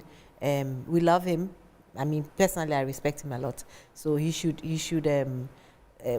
how from today going, how he conducts himself will matter. Yeah. Right. You know, I hope they are not going to push him and say, oh, let's go out there and you know, and all that. piss in some more and do some things that are not. He says he loves the grassroots. I'm taking his word for it. Okay. The grassroots wants change. They want the party to come to power. So that love should reflect in his actions. Right. All right, so this is where we bring to an end the first segment. There's something you want to say? Oh, yes, sure, please go ahead. Let me wish the women happy Mother's Day. Yeah, okay. Tomorrow is All right. Mother's Day. Very important. Yes, I want to wish my mom, Rose Kole Odonko, happy Mother's Day. Right. All the women, Marietta Brew, Helga, all That's my a women, fantastic my woman. finishing hard women, Ifua, everybody, Benita, Laurentia, all the women, all my female friends on personally Facebook. I wish you a happy Mother's Day, and all the female contestants as well. Happy Mother's Day to you all. It's not easy. And on behalf of all the people you've wished well, I'm also speaking on behalf. They're saying welcome back, and they would want to see you around a bit more. You know, She's far now, you talk small. It's okay. Please come back home. I am with the pa. Anyway, Alfred, there's something you want to say before you take leave of us. I'm okay. Let me also wish all the women happy Mother's Day. Right. Particularly my own mom. Okay. My wife, my siblings, and female friends out there. Right. Okay. I think I need to join the bandwagon or the chorus of or the raft of how do you call it? Well wishes to all mothers out there. And I say a mother is not the person who's just conceived and given birth. It's anybody who's mothered somebody. It could even be a man. Yeah, that's the truth. Anyway, so if you've mothered somebody, you know that you tomorrow is your day. I want to wish all of you a happy Mother's Day. And well, I don't know how the world would have been without mothers. To be honest with you, I mean, it's impossible. Mothers are special. You're special. I mean, you are incomparable. There's nothing compared to a mother. You know, and you know. When I say this, people say, you won't say so fast. Yeah? We should behave. Let's behave. When we behave, they will talk so for us. Anyway, so this is what we bring to an end the special coverage, or our special coverage of the NDC's elections or primaries. And another team is going to come up right after us. So they're going to be taking over. My name is Dufour. I hope you enjoyed it. Thank you very much for being a wonderful audience. And also your WhatsApp and your text messages have been duly acknowledged. I've read most of them. I couldn't read all of them. I'm sure that the next team will read the rest of the messages. But watch out. By 6 p.m. we'll be back, by which time a lot of counting would have happened. We know who's been declared where, and then we'll walk you through the list of constituencies where elections have already been declared and who is winning and who is losing, etc., etc. And then we'll get to find out whether who is also winning the presidential race or competition as well. And then, you know, there'll be victory speeches, etc. And then, you know, we'll do wrap up. And that would be the end. So thanks for watching, but please don't tune off because this is your Election Central. My name once again is Dufour. Thanks for watching. Bye-bye.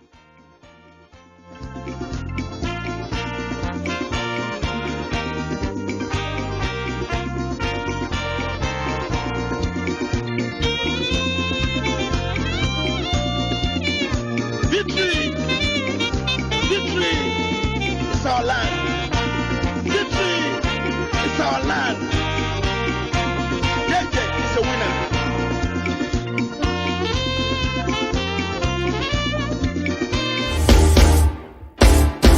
Many dance Mama no mama chini mama kwaba never say Jumedie no yen abrabo wa woni say yen abrabo de emunsam no dross edi abeje so amamra hima adwo isua sa enti na maje adwa na me no aba bedi nkomo na me tell say this not dia ensam no bebre say waware wo mpratwe wa pomuden ene wa hunidie ensam ensi echiba na wankasa mwabrabo no wo ensi echiba de enu nti na madie sei na amambre so de so ni se efrete ehina uchiwo fa mimi sawo abusia be na entombe nso na abo na wenum a wunim ntino ewie na me no begzi ani ji nsam ne de ene Ghana ensam na je ba bia ni nyina ye bedu krumu ne de ho nkomo tabre mi pesa wo kame ho na ye de yen abrabo dwumedie ehye so.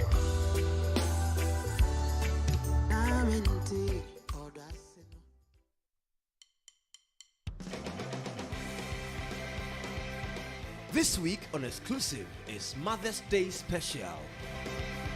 We are dedicating a show to all mothers from around the world. This is Exclusive, dedicated to our mothers. Welcome to the show. I'm coming home. The rice on me. I'm cooking dinner. Only if you'll be able to eat. As I cook, you find tea. You know what I mean.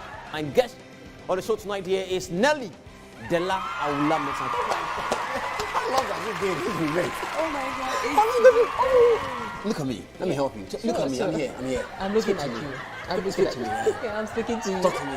One can sound him say me Pisika, papa. Yeah, so how can you think government that guy? That's not government. That's beans. That's beans. To all the mothers out there, especially mine, and to yours, and to yours, and to yours. This is ammonia. Ningekuwa dada nashingwana mali sing away ningekuwa malaika. Showing on Sunday, the 10th of May at 8 p.m. and on Thursday, 18th of May at 5 p.m. Nelly Della Awula Mensa, a professional writer, is our guest, only on Metro TV.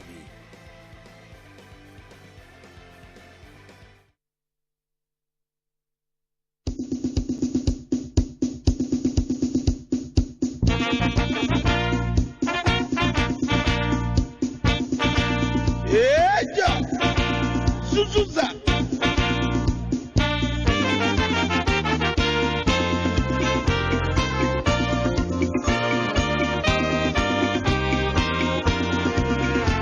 Arise for Ghana, of the truck of the land, for weather and seek your future, development our goal, from vision to victory, the NDC shall lead, able democrat, Ghana, our strength in unity. From vision to victory, the NDC shall lead. Stable democrat, Ghana, our strength in unity.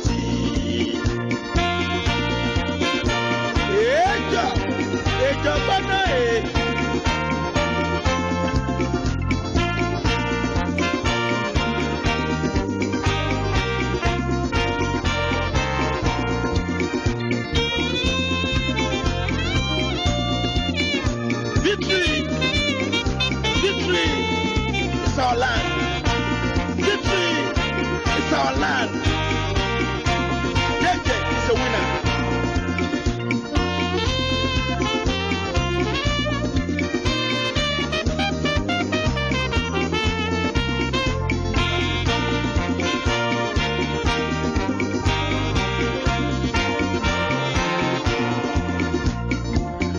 Arise for Ghana, of the truck of the land. Power and secure future, development our goal. From vision to victory, the NDC shall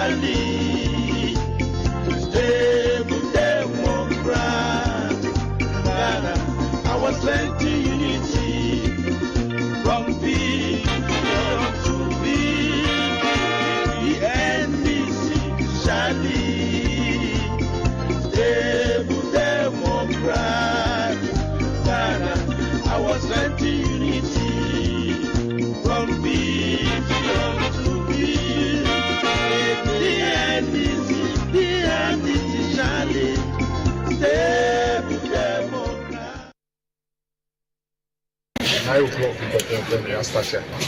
The first person to the regional vice chairman, and the second person, the minister for the council of state, council of weather.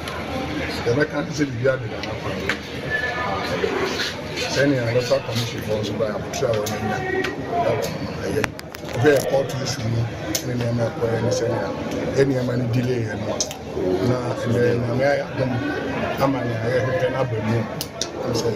delegate to this union and a parliamentary aspirant form so union and so about all in Asawase be anywhere see to send your economy a saying out of 33 constituency a year I use one for the presidential on into parliamentary a year a presidential on into parliamentary a from Prince South a presidential on into parliamentary and a Buakwa North a presidential on into parliamentary. You know free media the Mekan say the BA new Assembly and no Casa said the Casa Tabo at the presidential election also 33 constituency the BA just a 4 constituency in the to parliamentary but 33 all president election first and say a baby na NDC na edinku enye obi na edinku obia beto abamman ni a obewi ni bia we ni am NDC I'm sure so say ye kon kase ni 2024 aya ni other political parties in the koji nti mi gina mu fidie so na maka kire obi biara organa fa na nyina say enyina yenya abotre ye kwan ye betu na fa so say so kono ni NPP ni other political party no nye ye ho no ti and Dufour as I go party edim and all say original chairman or turn about from Prince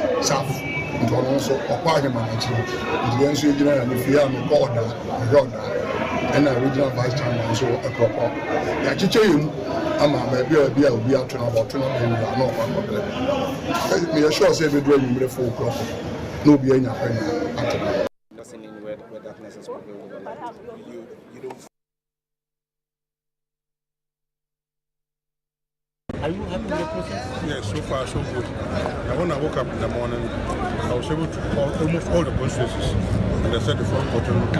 Yes. So far so good. You are in West Central and you voted in the West Central. How is the process like? The process so far is also very smooth. There are 2 lines. It's going fast and very smooth. So far, we have not heard of anything going forward. So going forward, do you anticipate that there could be violence? We don't hope so. But we've educated them and explained to them why they should prevent those things. Because we are all one family. After today, we have to come back together to fight for the common cause of taking back power. So we don't need to fight among ourselves. So they've understood, and so far, what we have experienced so far is encouraging, and we hope and pray that nothing untoward will happen.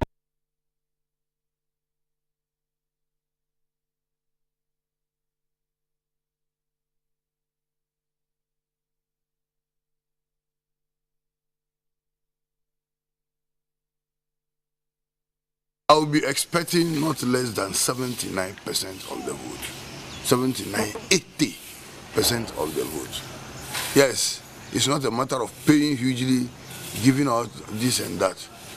My God will speak. What mechanism did you put in place? My God will speak. This is going to be the 3rd time I will win. And I have been managing my other contenders all the time. So I have that experience. You know, Mahama says experience, and it's experience. So having had that experience, I will still display that experience. Yes. If you are elected for the 3rd time, what will be the next and first agenda for your project to kick in the constituency? There are some uncompleted projects in the area of health and education. I will make sure that they are executed so that government money doesn't go into the drain. I'll make sure that I work on all of them before I start new ones. I have a lot of projects. You know, being in opposition, we couldn't do much in the area of agri. So it is my intention to lift up agri as soon as we come to power. I will make sure that I leverage on our party's manifesto in the area of agri and lobby seriously for our people to benefit, because I live in agrarian constituency.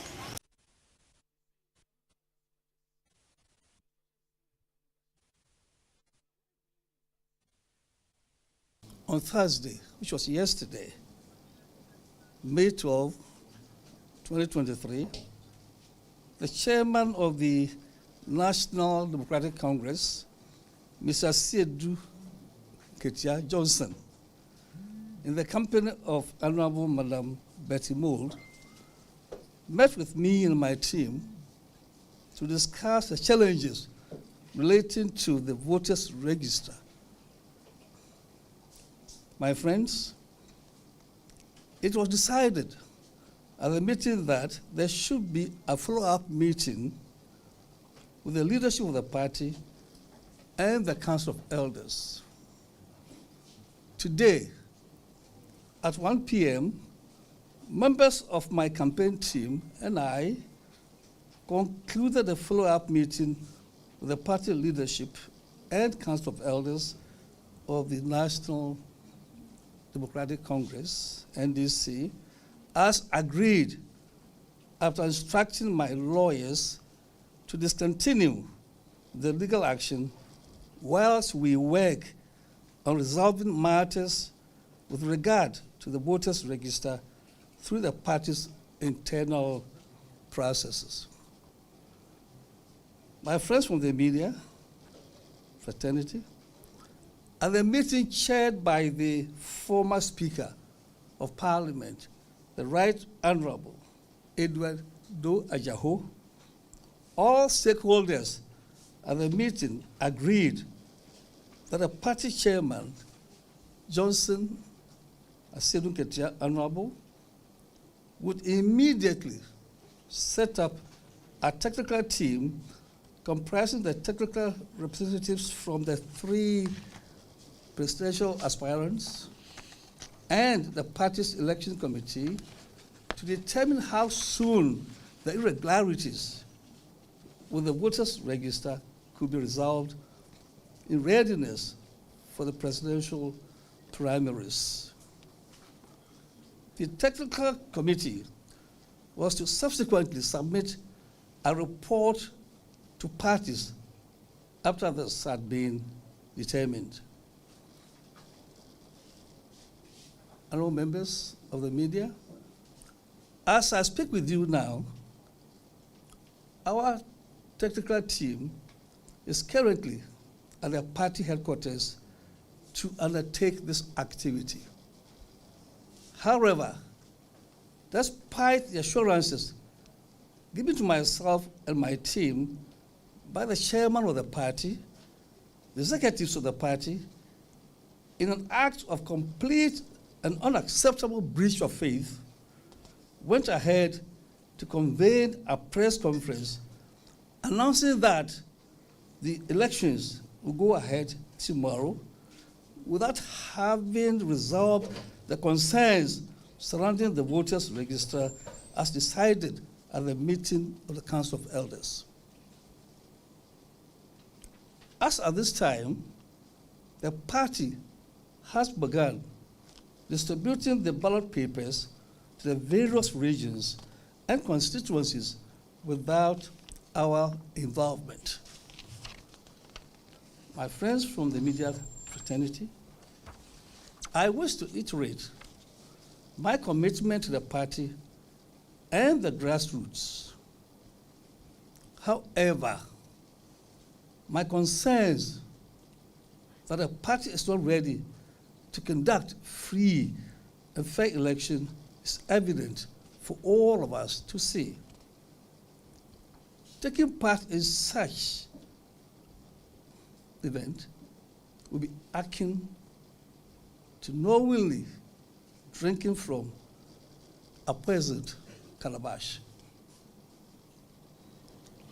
After consulting with my support base nationwide, I have been left with no choice but to withdraw from the presidential election, as I cannot contest an election which is blatantly fraught with irregularities, regardless of all my efforts to draw attention to same.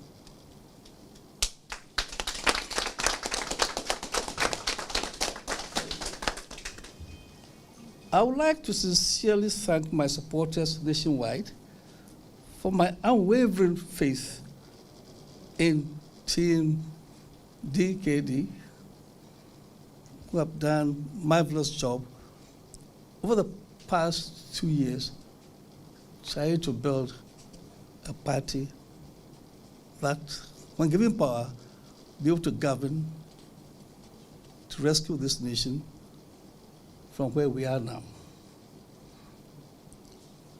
I assure you that we will continue to fight the cause of the grassroots for the betterment of the party. And my Huta project, which for almost 2 years we've been given to the grassroots, will continue regardless. I love my party, I love Ghana, and will do all that I can to make sure my party and Ghana soar all the time. Ghana would never collapse, it will soar, because it's a country I love. The plan is to lead the party, win the 2024 parliamentary election, and also help our party, the NDC, win the presidential election too. I'm very confident. I am very confident. This is not a stronghold of any party. It is for the people of Koforidua, New Jabin South. I happen to have been born and bred here. So I am here to lead my party, win the seat.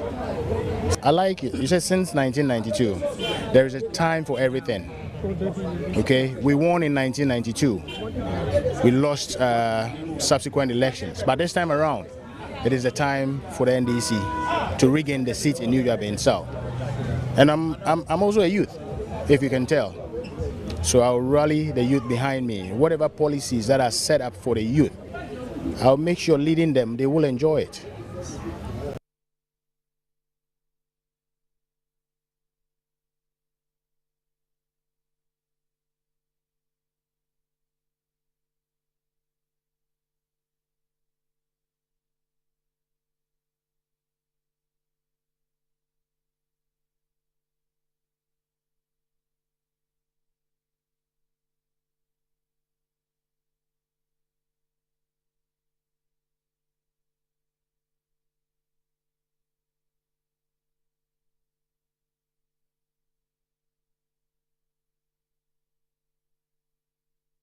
In the shot is Mr. Kodobonsu. Yeah, he is now arriving at the voting center. He's supposed to cast his vote here. And just as you called, he alighted from his vehicle. And so we are trying to see if we can get closer to him and see if he can also respond to some questions in relation to this exercise. You know, he's one of the candidates in the presidential race, and so he's going to cast his vote. He's the first person to do that. So I think we are lucky to have had this opportunity to get him live.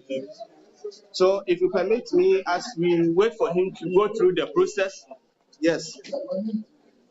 So in your shot in smoke with a cap to match is Mr. Kodobonsu, the former chief executive of the Kumasi Metropolitan Assembly, as one of the two contestants in the presidential race of the NDC. And he is from the Ashanti region, from Ofinso, one of the key paramounts in the region. And he is the first person to go through the voting process. And now he's going through his personal details in the register to find out if he's been rightly captured. And his name has been identified. Yes, he's dipped his finger in the indelible mark to give him the passage to go and vote. Yeah, that's what the process is going through now. Yes, the ballot sheet is being torn out for him. So that is Mr. Kodobonsu, one of the two flag bearers contenders. He is contending with the former president of the Republic. Just yesterday, one of them, also from the Ashanti region, precisely from Kumewu, one person from one of the key traditional areas here in the Ashanti region. Now, he's had the ballot. He's going through the presidential ballot process. He's gone into the booth to cast his ballot. So, very soon he's going to emerging from the ballot or the voting booth. So I must remind you, we are here at the Subin constituency, one of the 47 constituencies in the Ashanti region. I must place on record that 46 of the 47 constituencies in the Ashanti region are taking part in the presidential election. About 9 of them, yeah, that's Mr. Kodobon. So he's voting. Yes, he's cast his ballot in the presidential. We'll come together. 2024, it's our goal. If His Excellency John Dramani Mahama wins, we are together as Big Man family. We would support him and win the election. And how do you see your chances? Very positive. This is my own territory, and they're all my brothers and sisters. And I'm happy that there's peace. I'm happy that everybody is doing everything in their calm way. We're one big family. So that is the most important thing. So that the big fight that we have is the 2024 election. I mean, I have paid the filing fee, I've done everything. So why would I pull out? This is democracy. Kabina Min Kabi. If Kabina Min Kabi is not good for you, I mean, I don't understand. The most important thing that I want is unity in the party. And this is Asawase, okay? It's so lovely. The people here are all calm. We are one people. It doesn't matter where you vote or who you vote for. But the love and unity is very important, and that is what I'm praying for. As you recall, a couple of months ago, we met you, and I addressed a press conference on behalf of the party to outline the calendar that the party had agreed upon at a national level.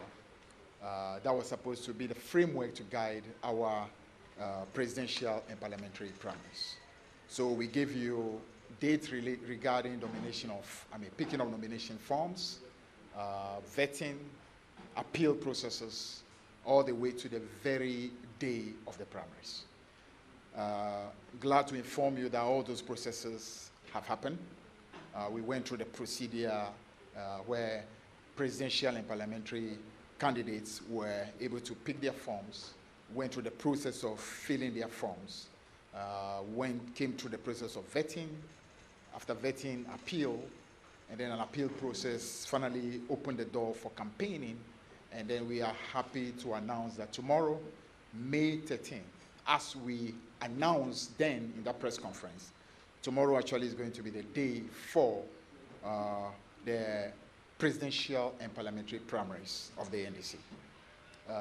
You will recall that this process actually started earlier, started with branch elections, continued through to constituency elections, to regional elections, and culminated in the National Congress that we had December last year.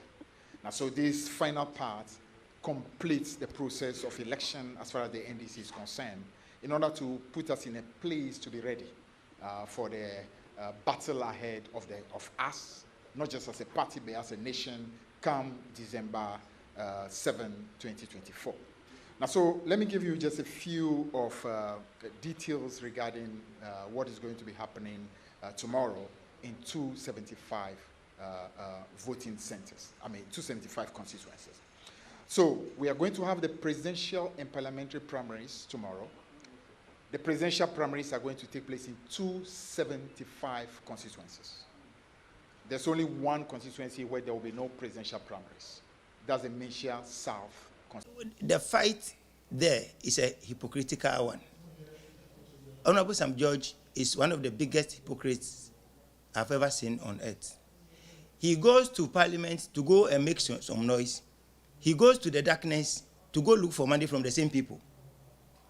As I speak to you now, I am telling you that the vice chairman of the LGBTQI+ people in Ghana is his closest friend, and that person is his campaign manager. Look, his community, where he comes from, there is a small bridge that is broken. His chief, the chief of Ahiam, is always on my neck that I should come and fix the bridge for them.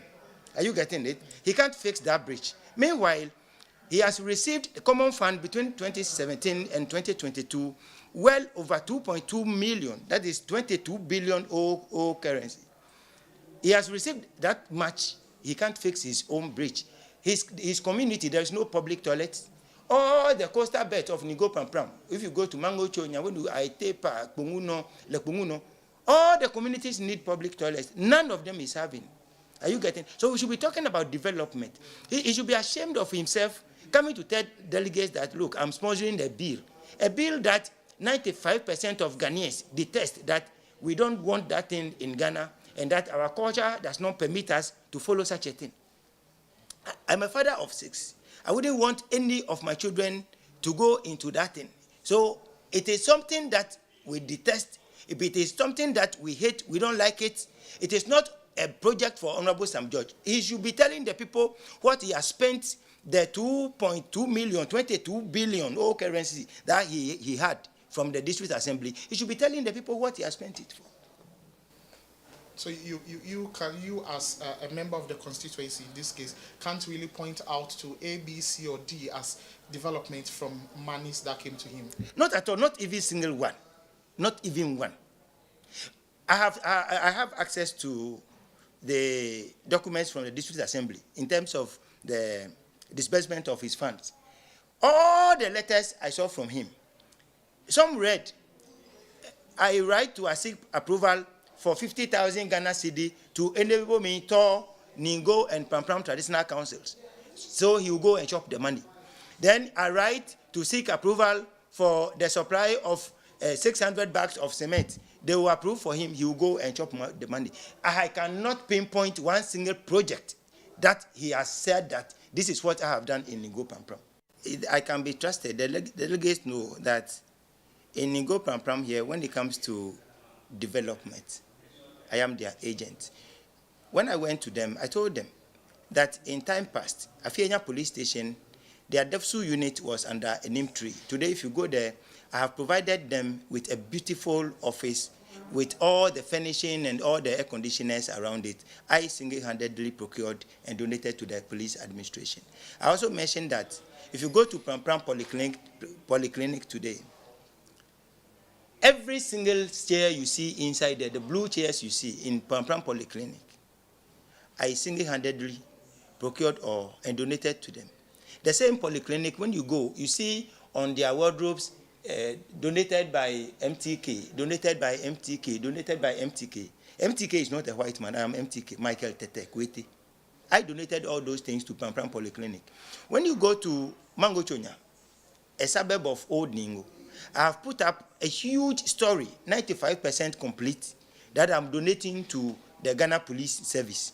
When you go to Ajumado, Ajumado is a community near Afienya. Since the days of Adams, they never saw pipe-borne water until they brought the issue before me. I am the agent of development when it comes to Ningo Pampram politics. By the grace of God, this time victory is assured. Honorable Sam George is drowning. That is why he's running around begging people to come and help him with their campaign. Earlier this week, he ran to Volta region, Aplau to be precise. He brought Honorable Jifago Mashi. He ran to Ketunov, Edem Agbana. All of them came to Ningo Pampram to come and beg delegates. It didn't change anything. It didn't work out. Later on, he went to Kasoa. He went to Kumasi to come with all the imams that they should come and speak to the Muslim delegates amongst our people. Nothing changed.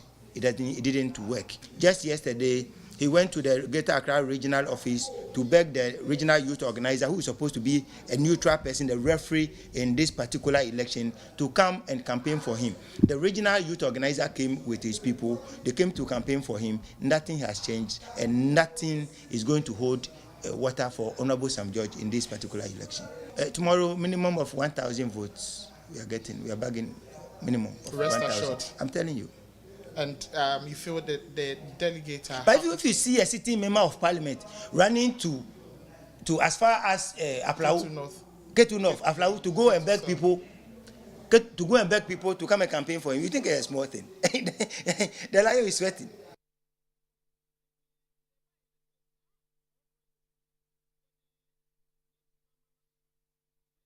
It's been a long time of campaign by the party, and again the expectations of the non-delegates is even much higher. The way clearly you could see people who are neutrals in the communities are expecting to see John Mahama presented again by the party is very high, and so I think that so far it's been good. There hasn't been any chaos throughout the campaign. President Mahama have talked across the whole country, same way the other two candidates, and it is a very simple thing. This is just a process that we are passing through. I have monitored the grounds, especially in the Eastern region, and I can say on authority that delegates are not going to make any mistake going into that elections. Delegates are going to ensure that over 98% in Eastern region will go for John Mahama.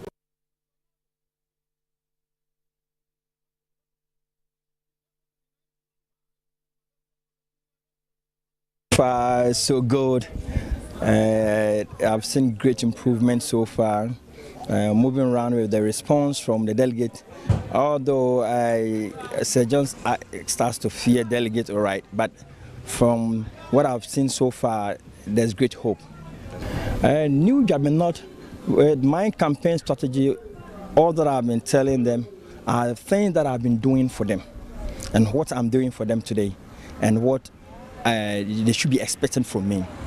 And I've done a lot for my delegates, the branch executives, and the party as a whole. I've helped my constituency, I've helped the branches, I've helped the region in several ways, and through that they are responding positively, and I know it's going to create a very great impact.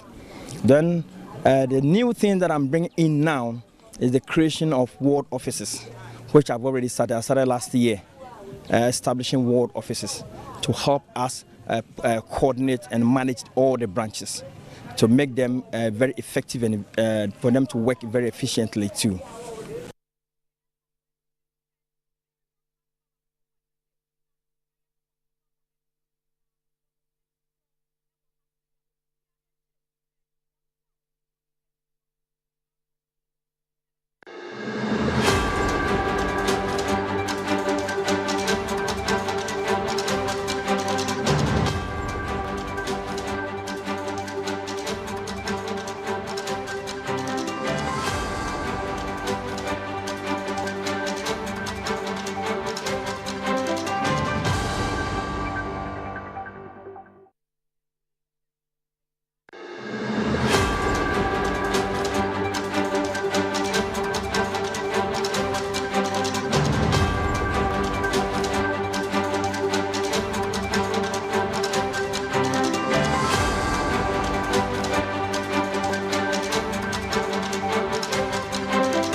Ghana, of the drug of the land.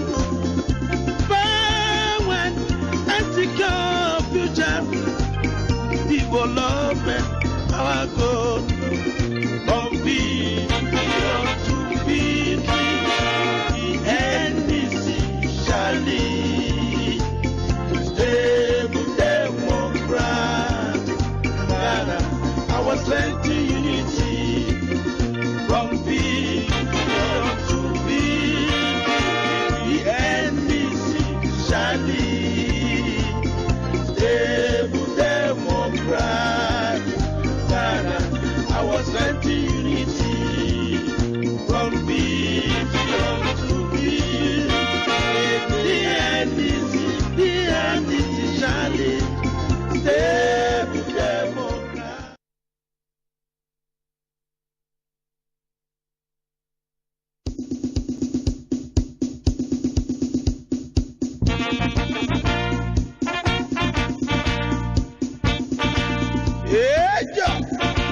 Suzuza.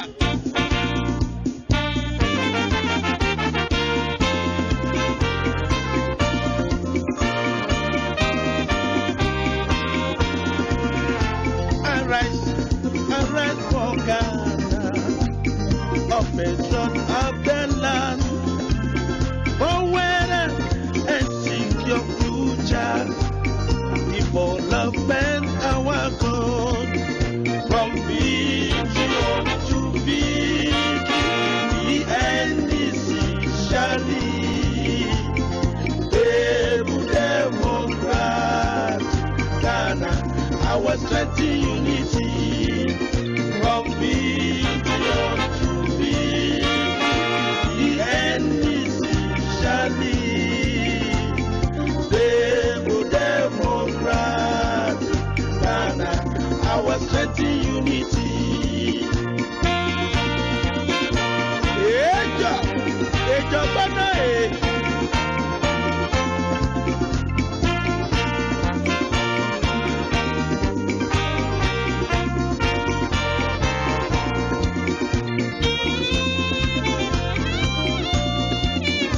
Victory!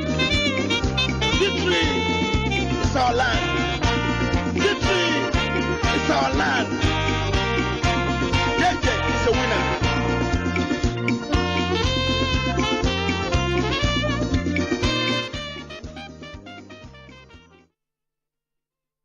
Well, it's 41 minutes past 1 p.m. in the Ghanaian capital, Accra. My name is Kenneth Jesse. Welcome to our continuous coverage of the NDC primaries. They're electing their presidential and parliamentary candidates to steer their affairs into the 2024 general elections. My name once again is Kenneth Jesse. But let's go to social media and see what's happening there. And Helen is standing by with the latest. Helen, what are people saying on Facebook, Twitter, and co? As a matter of fact, people are saying so much. Everybody seems to have their own view and different and diverse views all over. And I'm here to give you up to date whatever is happening on social media. My name is Helen Anyeweja. We go straight to Gloria Johnson, who is saying JM, JMO, JM all the way. For her, she's supporting JM 247. And then we have Suleimana Abbas Ridwan, who says, I wish John Mahama give Victoria Hammer another chance in coming JDM government. So she's hoping that Victoria will this time around have another chance. Well, we'll see how it goes. Now, Suleiman again says Victoria Hammer is brilliant. Now we go ahead to other comments that you have been saying on social media. So someone is saying, no more shaking. If you have branch and clap for your hands as executive members, how can the NDC compile their own register? Well, he's also wondering why the NDC is composing their own register. That's what he's saying here.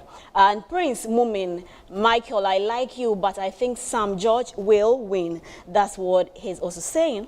And the same Prince Mumin says, my mom, Ghana card was having a man picture on it until we went and corrected it. What about that hypocrisy and double standard? So he's thinking that there's a lot of double standard going on here. Now, Lord Martins have something else there. Now we have Richard Aqua. He's saying that Okay, so you see, a lot of people are sharing their opinion here, and Wicho McFarland says, I love you, JDM. Inshallah, victory is on your side. So that's very positive.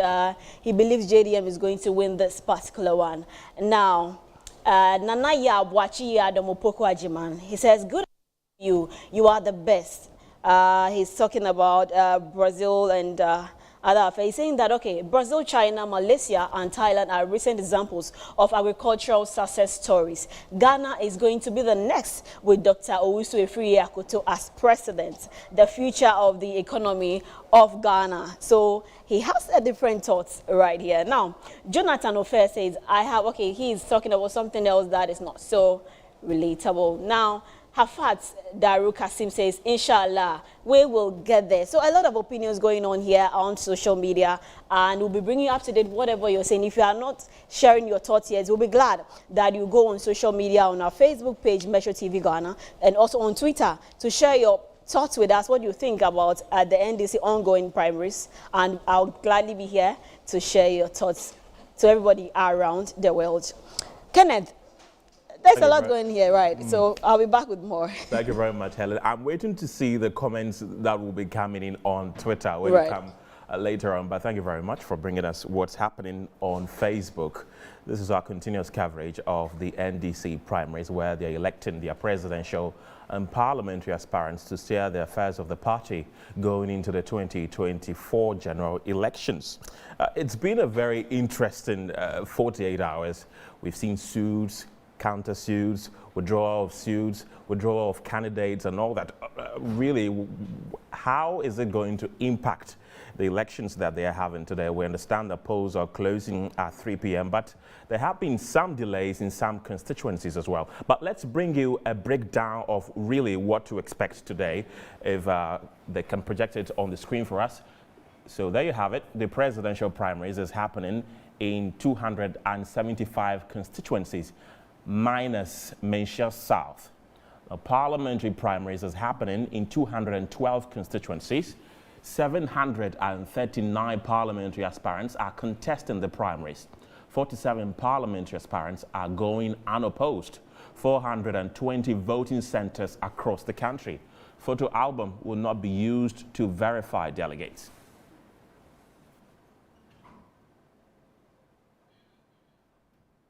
So over 356,000 delegates are expected to participate in the elections. Now, election directorates of the NDC will be in charge of the elections if the EC fails to show up. This generated a bit of controversy there, but they are insisting that they'll go ahead with or without the Electoral Commission. We have two presidential aspirants in the person of former President John Mahama and former Mayor of Kumasi, Kujobonsu. So these are the candidates that are running unopposed. We have the veteran Collins Dauda, who is running at the Esutifi South constituency, unopposed in the Ahafo region.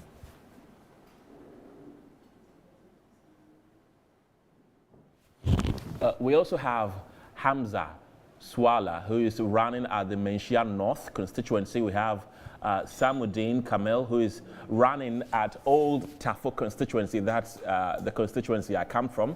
And then Ebenezer Eko Edu is running at the Asante Achim Central constituency, unopposed. We also have Kwesi Amankwa, who is running at Kumewu, unopposed. It looks very interesting that we're seeing many unopposed parliamentary candidates in the Ashanti region. But let's go to the central region, and we have Gisela Tete, who is running at the Ewutu Senya West constituency, unopposed. We have lawyer E. Ankoma, who is running at the Upper Denchira East constituency, unopposed. We also have lawyer Daniel Ohene Dakon, who is running at the Upper Denchira West constituency, unopposed, all in the central region. Let's take you up north to the Upper East region, where we have Clement Apak, another veteran in Parliament, who is running in Busa South constituency, unopposed. We also have Isaac Adongo in Bogatanga Central, who is running unopposed as well. We have Lydia Lamisi, who is running at Timpani constituency, unopposed. In the northern region, we have Al-Hassan Suhini, who is running on the ticket of the NDC at the Tamale North constituency, unopposed as well. Well, still in the northern part of the country, in the northern region, we have Daniel Wakpal, who is running at Pandai constituency, unopposed. And the former minority leader, Haruna Idrisu, is running unopposed in the Tamale South constituency. We have Ibrahim Mutala Muhammad in the Tamale Central constituency, also going unopposed. And then in the Savannah region, we have John Jinapo, who is running at the Yape constituency, unopposed as well. Well, let's take you to the Western North region, where Ahmed Ibrahim is running in the Banda constituency, unopposed. We have Haruna Saidu, who is at Wenchi constituency, also going unopposed.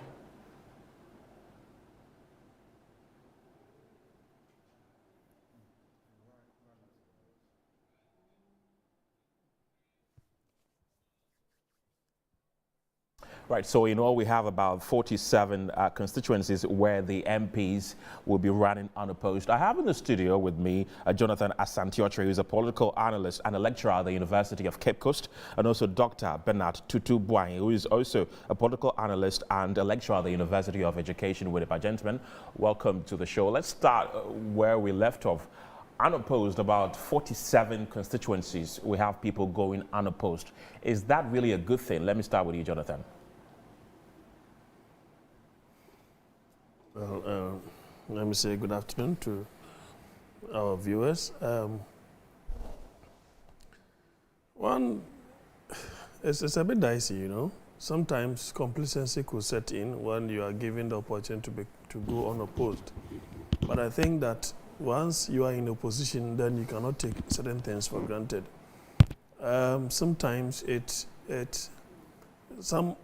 delegates feel they've been done by when candidates go unopposed because it is their campaign season. But of course, I have the firm belief that though these candidates, as it were, will be going unopposed, but as far as the politics of the day is concerned, they will do the needful. And that is something that I believe they will have to do. If you look at a list of those who are going unopposed, you know, my colleague just asked a question silently. Why not Sam George? Okay, I think he did not mention Ablakwa. He didn't go to the voter region. Right. So you've not gotten there yet. Right. Kuyota Ablakwa is also going. I mean, if I'm supposed to mention a few of the names, if you look at the man Ahmed Bandai, I'm not surprised. He's a workaholic.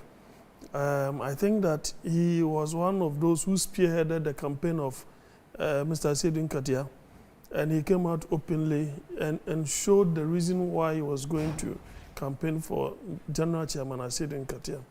Now, if you look at the economy, those who have given, you know, much difficulty to the ruling government, you are talking of Isaac Adongo, you are talking of Kesela Tuforsen in Parliament. They have kept the government, especially the finance minister, and most especially the vice president. Right. You know, whenever in time past, you know, people felt that he was telling the truth, everything about whatever he knew about the economy was spot on and those things. But now, the moment you say something, people go and dig out and come up with the actual figures and the right information for the Ghanaian citizenry, you know, to know. So, as for Adongo, you can understand that he's going unopposed. I think it is quite understandable. You can talk of Mutala as well. I think he's also been the face of the NDC, both in Greater Accra and in the northern region. Suhini, splendid gentleman. But of course, it would have been quite surprising. Maybe seeing Haruna being kicked out as the head, the leader of the minority group, people felt that maybe he would have had a contest like the way Asawase and Muntaka is facing. Right. But if you ask me, I think that Haruna has acquitted himself creditably. He's a darling boy or darling man of the constituency, no two ways about that.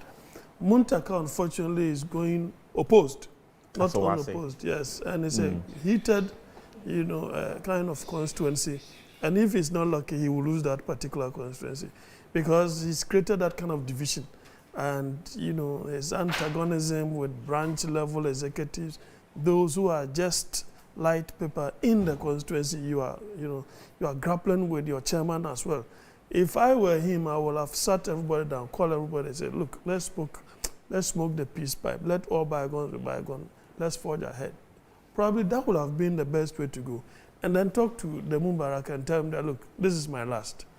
When we are done, I will support you to come for 2028 elections. You see, sometimes you need to be skilled and show some, you should be skillful when you're dealing with your opponent. Right. Now, if you look at Madame Gazelle, okay, because, they have a host of their family, is within the party, the NDC, what's the name? Anatete, and even she has a younger sister who is also the communication. Gabriela. So I think they have a stake in the party. So somebody like, I would have wished Senator Rawlings going on the post, but unfortunately she has two other competitors. But I see her, scaling through. Okay, let me go to Dr. Bwai.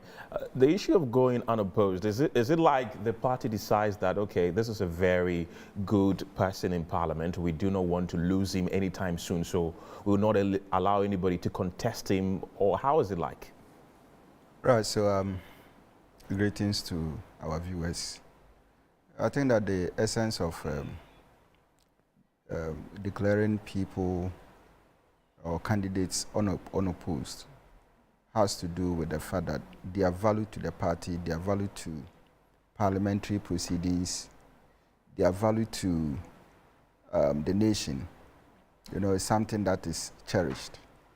And so I think that NDC, in their wisdom, sat down to, as it were, identified these 47 candidates and decided that these people should go unopposed. Probably, when you check their contribution to the party in their various constituencies, obviously it is something that brings a lot of value to the presidential candidates.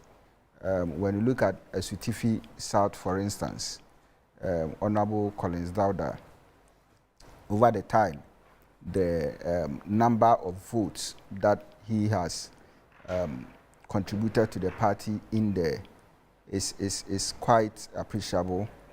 And that, for that matter, I think that even though the Asutifi South has a lot of the NPP supporters, but for him to be there and up to now commanding the lead tells you that he's doing well in there, and it will be very difficult for any body to measure up to his level. And that is why I am a bit surprised with regards to Asawase, why Asawase has not been declared unopposed. I think that there's one thing that I'm looking at, and I think that probably Musa would attest to that Ashanti region still remains one of the key areas for the NDC. And I believe that the Asawase seat is one that also contributes significantly to the NDC's performance in Ashanti region. So if you are not careful and then you allow the seat to be contested, and then it gets to a point where the vote share of the NDC is reduced in Asawase, then of course it is going to put the party in some kind of trouble. And again, I'm also asking the fact that, when you look at certain people and their contributions in Parliament, and as it were, if you are not careful and then we lose them in Parliament, it is also going to create a whole lot of issues, For instance, you look at Sam George, is it Ningo Pram Pram, right? Okay. And then you look at his crusade against the LGBTQ plus or something, and the job that he has done so far on this. I think that, but for his presence in Parliament, we wouldn't probably have gotten that far with this bill. And again, his performance at Ningo Pram Pram after the exit of E.T. Mensah is also something that we need to also commend him for. But seeing him being challenged, and to me, probably, I wouldn't say it is not fair to him. It's a kind of competition, but I would urge him on. He is a contender, he is a fighter, and I think that he can compete and get the best out of the election. Right. So I think that all you know, those who have been lucky and have been given the nod to go on unopposed, it is good for them. But one thing that they should bear in mind is that beyond this, the national election is also staring, in their face, and then they need to also work hard, because if they are not careful and they become complacent and they begin to sleep, even if you win your seat and you are not in the position to add on to the presidential, election, then of course it means that you have all the same failed. Yeah. So as you have a safe haven, you must still fight and know that the fight is not ended. You still need to fight for your presidential candidate. So it's wisdom. Right. So we look for what will come out next. Okay, let me also bring in Musa Dankwa with Global Info Analytics, who is also joining us this afternoon. Musa, welcome to the show. Would you say that, some George should have been protected by the NDC, looking at how vocal he is in Parliament? I think the question of protection is relative. In most cases, those who need to be protected, naturally, people don't contest them. They see that this is not a battle I can win. They pull out. But in some cases where people who are doing very well and still want to contest them and remove them, even if you have to support them, it should be subtle support and not openly defending them. Because when you do that, it has implication. For NDC, I think it's not going to be as huge as if you are ruling government and you are protecting an incumbent. Sometimes if an incumbent is not performing, the best thing you can do for them is let them lose their seat naturally, and then present a new face that can make a new case for the constituency so that you can have a chance of retaining them. If you look at Sam George, I think there's been a lot of noise about his seat because of his active role in the LGBTQ plus bill going on in Parliament. And people were kind of thinking, this time he might lose because last time he won by only 7 votes. That kind of, people think that could lead to his loss. But I think we did some work recently in Pram Pram. We interviewed over 500 delegates in Ningo Pram Pram. And we believe that he's going to win his race in Ningo Pram Pram. Despite the noise that is going on, he's going to win his race. Now, in the case of Muntaka, I think Muntaka's case is unique because the way they were removed from leadership of Parliament and then the repercussions and then the noise that came out, people felt that, yeah, let's remove him as NDC MP.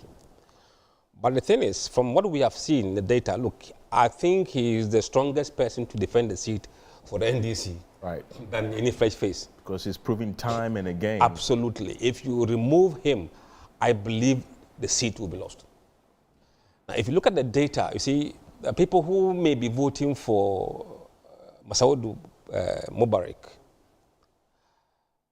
when Muntaka is elected after today, I don't think they will go and vote for NPP candidate. They will still vote for Muntaka, might be holding their nose against.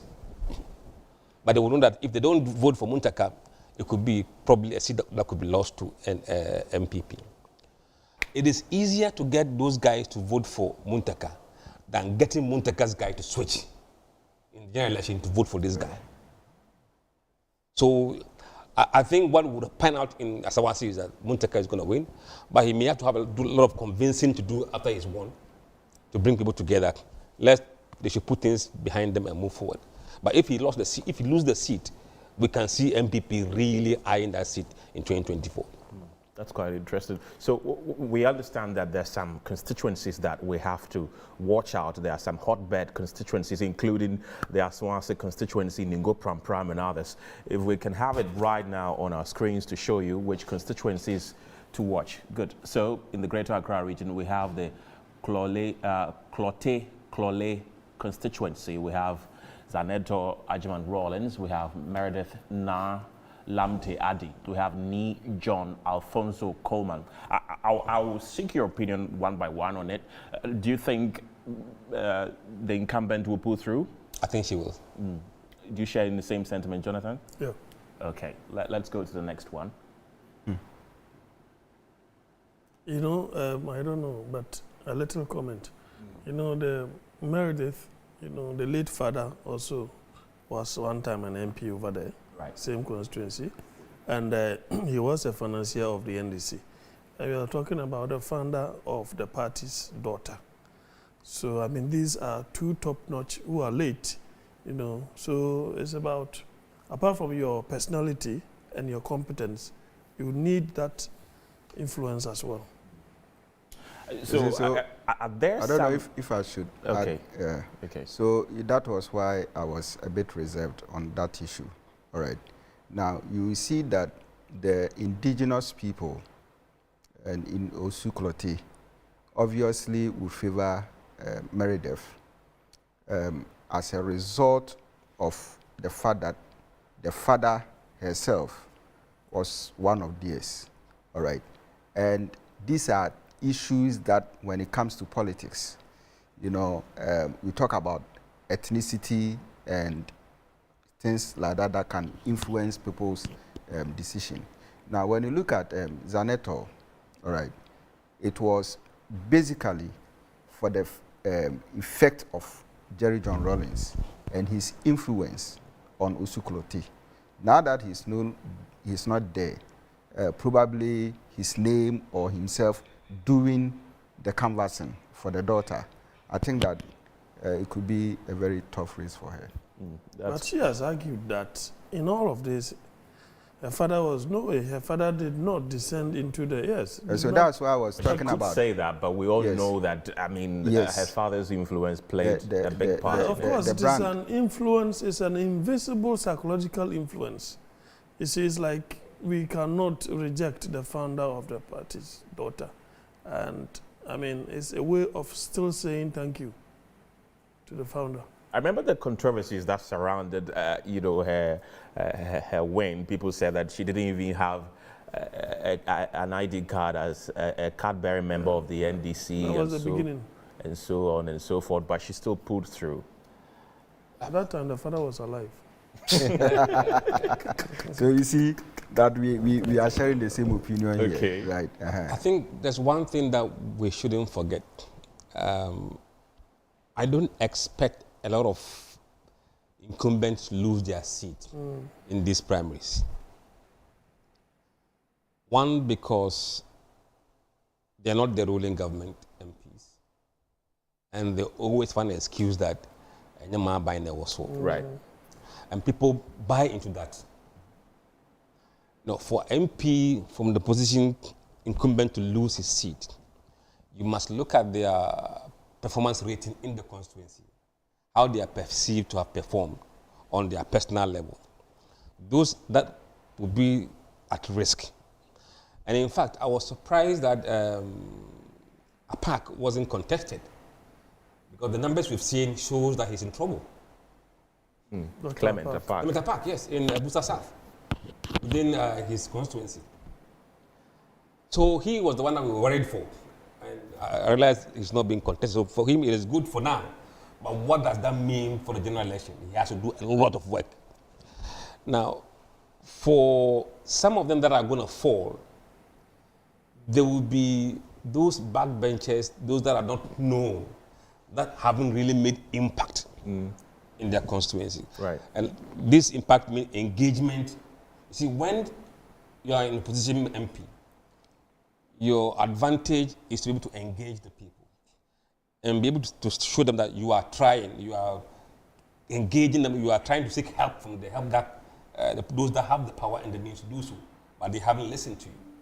It pays because they can see you visibly going to places and joining in their cry. If you look at places like Medina, when Sasu was in trouble about the rules, you saw him in the front line to a point where he was being sought for to be arrested. If nothing happens in Medina, they will say that, oh, it's not his government.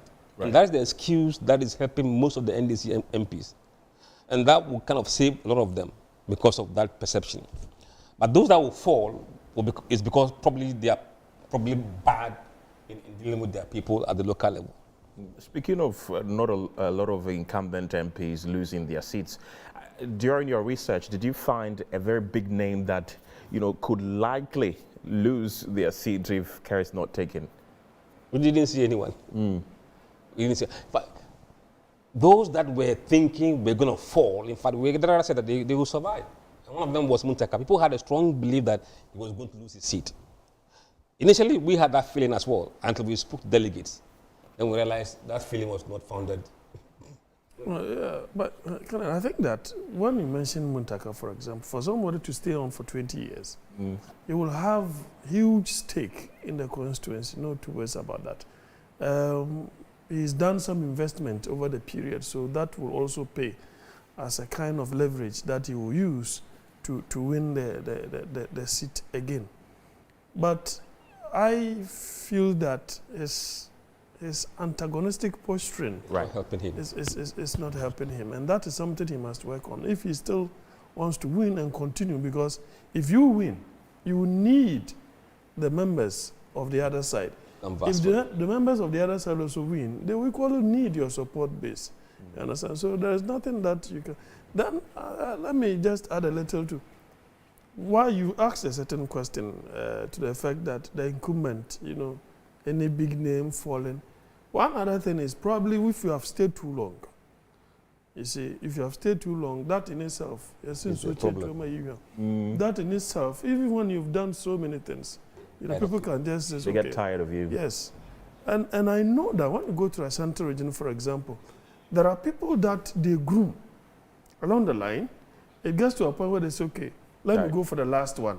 And then you guys, you will come. Right. So there is that gentleman arrangement. But there are others who are just holding them by the scruff of the neck just to kick them out. And that in itself will come with some kind of resistance. Because, believe you me, the investment that are made in there is huge. Right.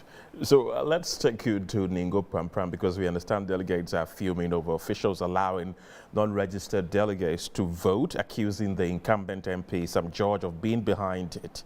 Now, they have called for the arrest of these persons before the continuation of the election. Meanwhile, calm has been restored and voting is ongoing. So there you have it on the screen. I mean, pickets of such incidences were obviously expected at the beginning. We hope that it ends peacefully. It's a really hot bed.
in your shots, you have some fracas between delegates and some police officials. We inquired about what the issue is, or what the situation is, or what has brought about this brawl. And delegates are telling us you have people who are being made to vote without their names being in the register.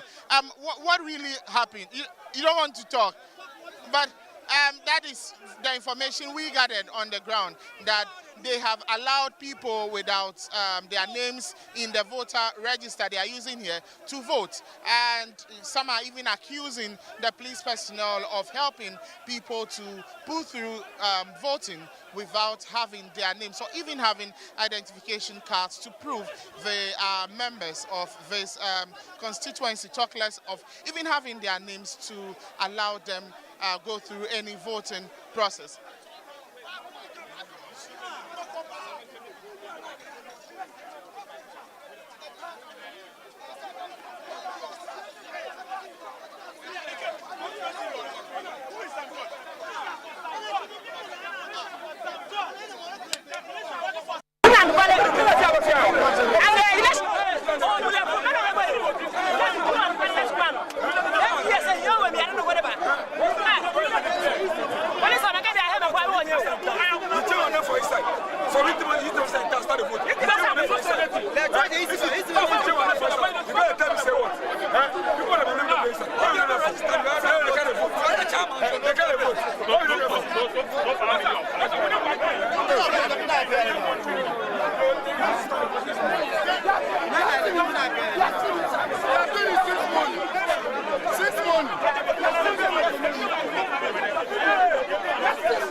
Right, so those are shots from Ningo Pram where we're seeing scaffolds here and there. But one very interesting thing is the heavy presence of security there. It's as if they preempted that something like this could happen. Looking at the presence of security there, don't you think? I think so. I don't know whether this is E.T. Mensah I can see. Yeah, that's it. I think from E.T. Mensah's fight with Sam George, subsequent races in Pram Right. So it wasn't surprising. And I think the police or the law enforcers knew something of the sort could happen. That's why they are there in their numbers. Right. Let me come to you, Dr. Boy. I mean, the excuse that they are giving is that non-registered delegates are being allowed to vote. Do you think these are just flimsy excuses that they are just given just to cause chaos? I think that is a non-starter because you live within a constituency, you know, the wards, you know, the polling centers and everywhere. I mean, all NDC delegates, okay, within the constituency, they know themselves. And so why are you saying that people are allowing people who are not, how do you call it, qualified, you know, to come in there to come and vote? For me, that doesn't hold water for me. What I think is that probably the arrangement in there has not gone well, and probably that is the reason why some of these things are happening. But if it was well structured, if everything was done well, the voting register is there that you can verify.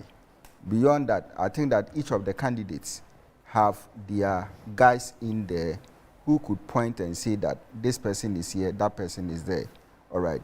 So if another person is coming who is not qualified and the person's name is not in the register, then the person has no business being where he is to come and do that.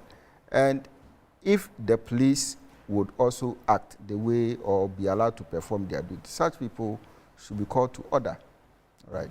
I think that is a straightforward thing that can be done. Mr. Ocher, when things like these happen, I think the incumbent MP would have wished something like this never happened because it is likely to affect him more than anyone else. Well, as part of the propaganda that your opponent will put up against you is to create in the minds of the delegates that because you are foreseeing a loss, you see, that is why you are now important, because it's as though the opponent does not have the opportunity to do so. It is rather the incumbent that can have that opportunity. But I think that this is much ado about nothing. It's a hoax that it should be treated with all the contempt that it deserves. You have a delegate list. The incumbent has a delegate list. So you have a hard copy. That list has been given to the Electoral Commission. They are the supervisors. So you come, the cross-checking is done. How then do you import names onto a hard copy? Are they using any electronic device which has the list of the delegates? It is a hard copy register, delegate list that they are using. So you see, when you have, it is very easy to influence a group of people that are not up there in terms of literacy and other things. Ngo Pram Pram, for example, could be a fisher folk, a combination of fisher folk, and then some kind of farming community as well.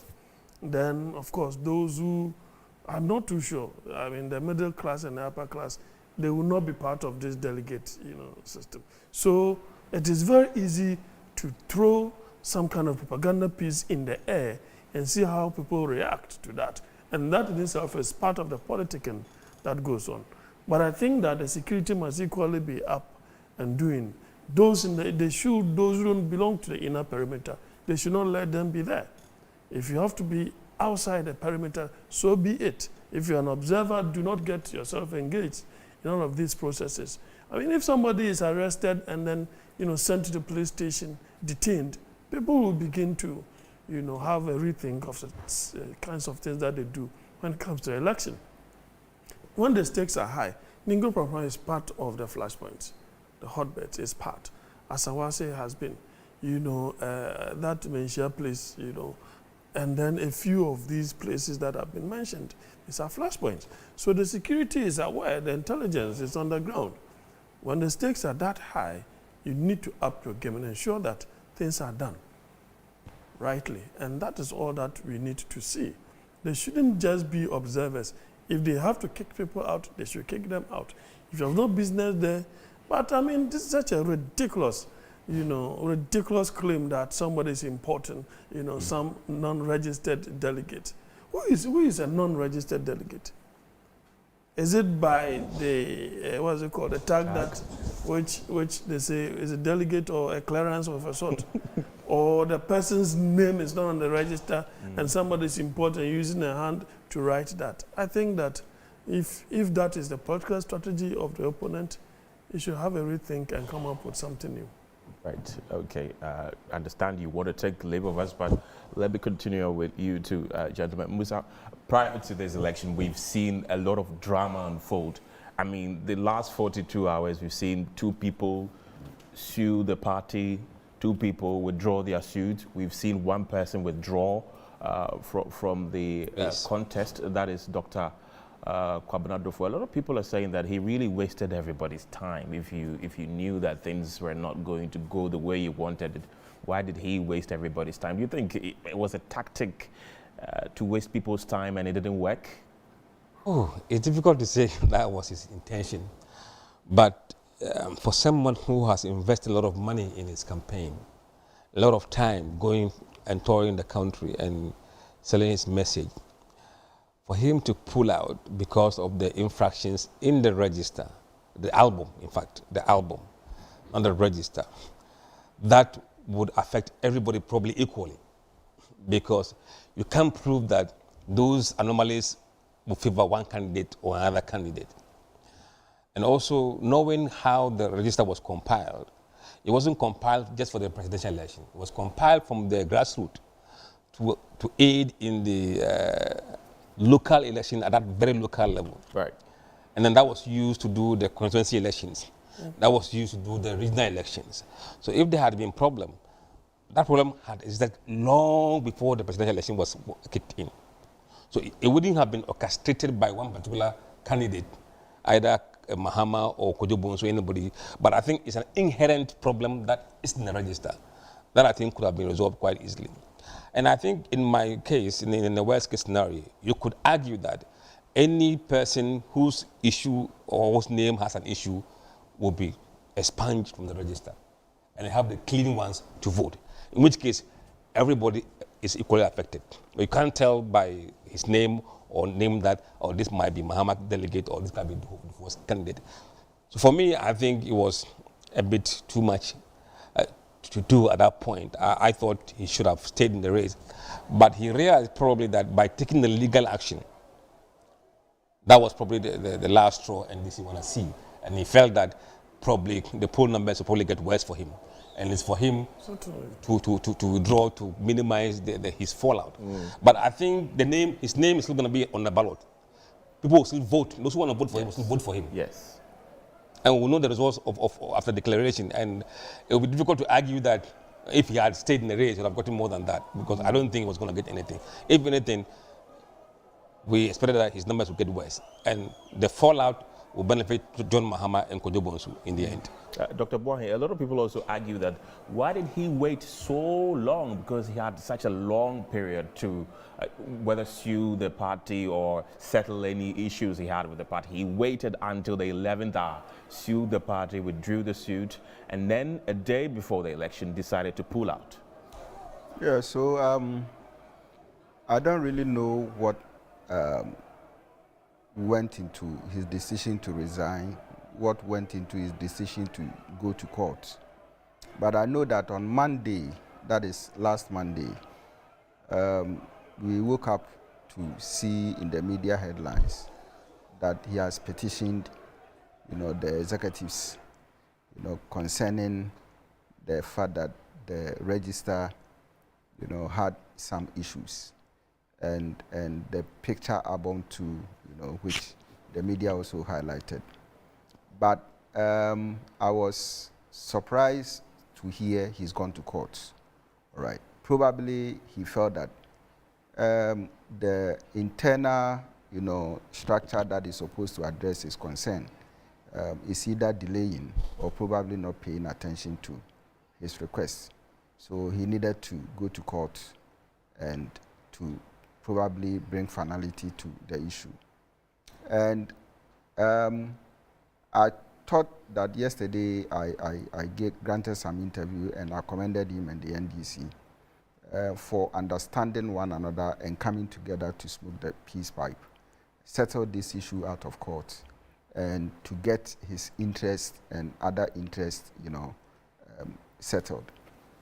For me, I thought that it was one thing that would bring unity to the party. Later, we suspect that after coming out of court, he was going to pull out.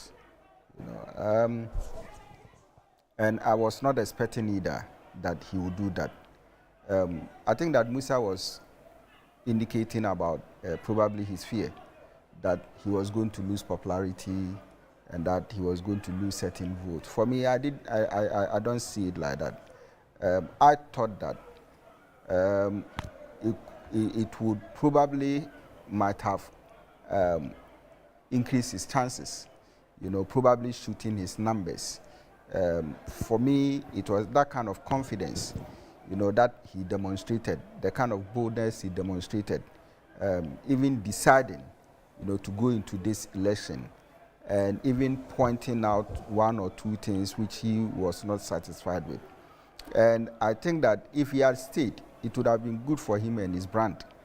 But for him to just come out of it, for me, I don't know, but from where I stand, I feel like an expression of cowardice, and I don't think that a day to the election, you just come and just make an announcement and say that you are pulling off. I think that it's good that the NDC has gone ahead to do the needful.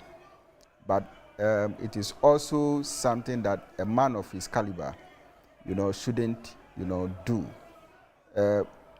You don't expect, and I believe strongly, that he was not going to win, as it were, against JDM. Right.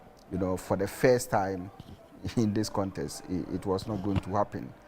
But just to make a name for yourself, just to pull some strings, just to indicate that, everything is doable, all right, and that in party politics, competition is something that we should all be interested in. But you did it, you did not bring it to the finishing line, and for you to withdraw, I think that it is something that is bad. For me, I'm highly disappointed. Mr. Ochre, I mean, pulling out just in the nick of time, just a day, few hours to the elections, was that really necessary? I mean, let's look at it from different perspectives. In the first place, going to court was a non-starter. As my brother Danko said, where is the delegate list? How was it compiled? Once the branch executives are picked up, they've been sworn in. You have the primary document there. So you have to choose new executives at the constituency. So it's the branch who will come and vote for the constituency. After that, the constituency will now vote for the regional. Then you have the constituency regional voting for the national executives. The same source document. Okay, so the party decides that as a form of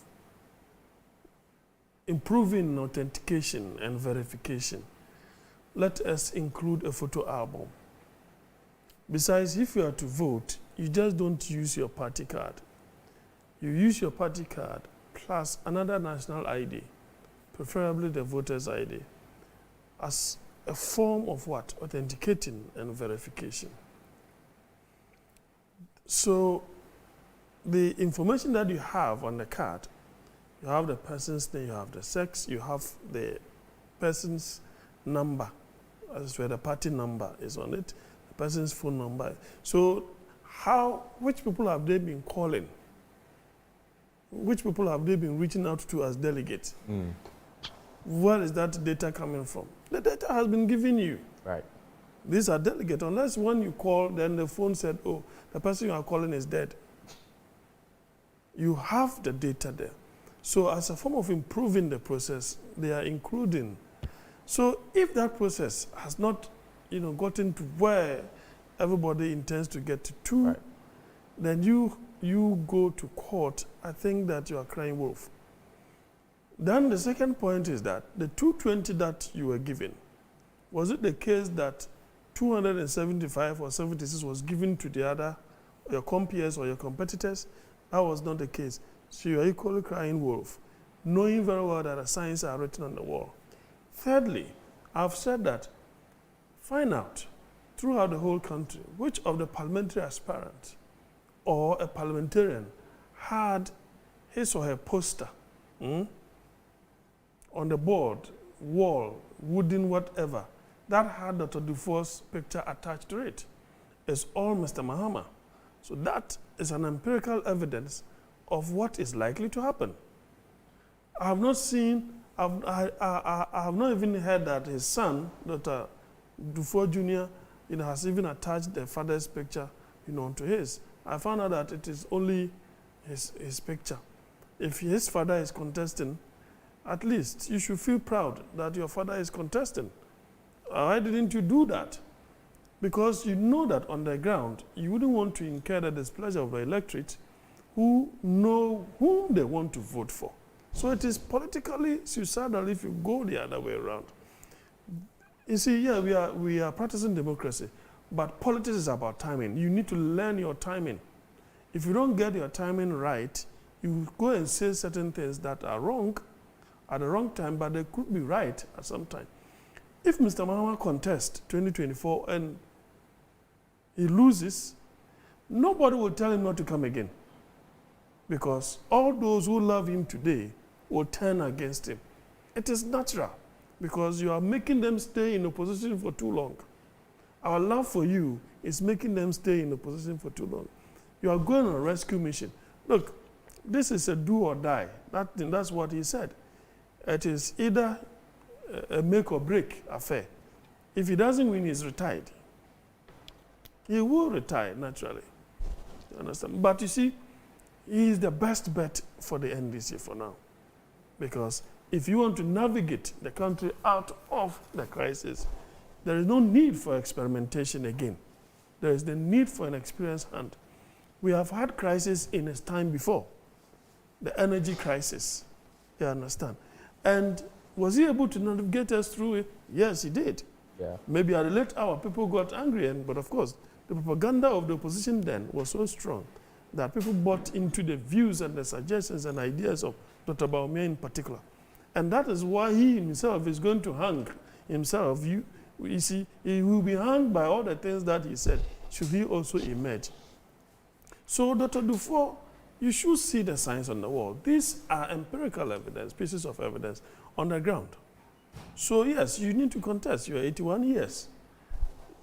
Thankfully, you are strong enough. You should thank your God that at 81, most people at 81 will be using walking stick here and there.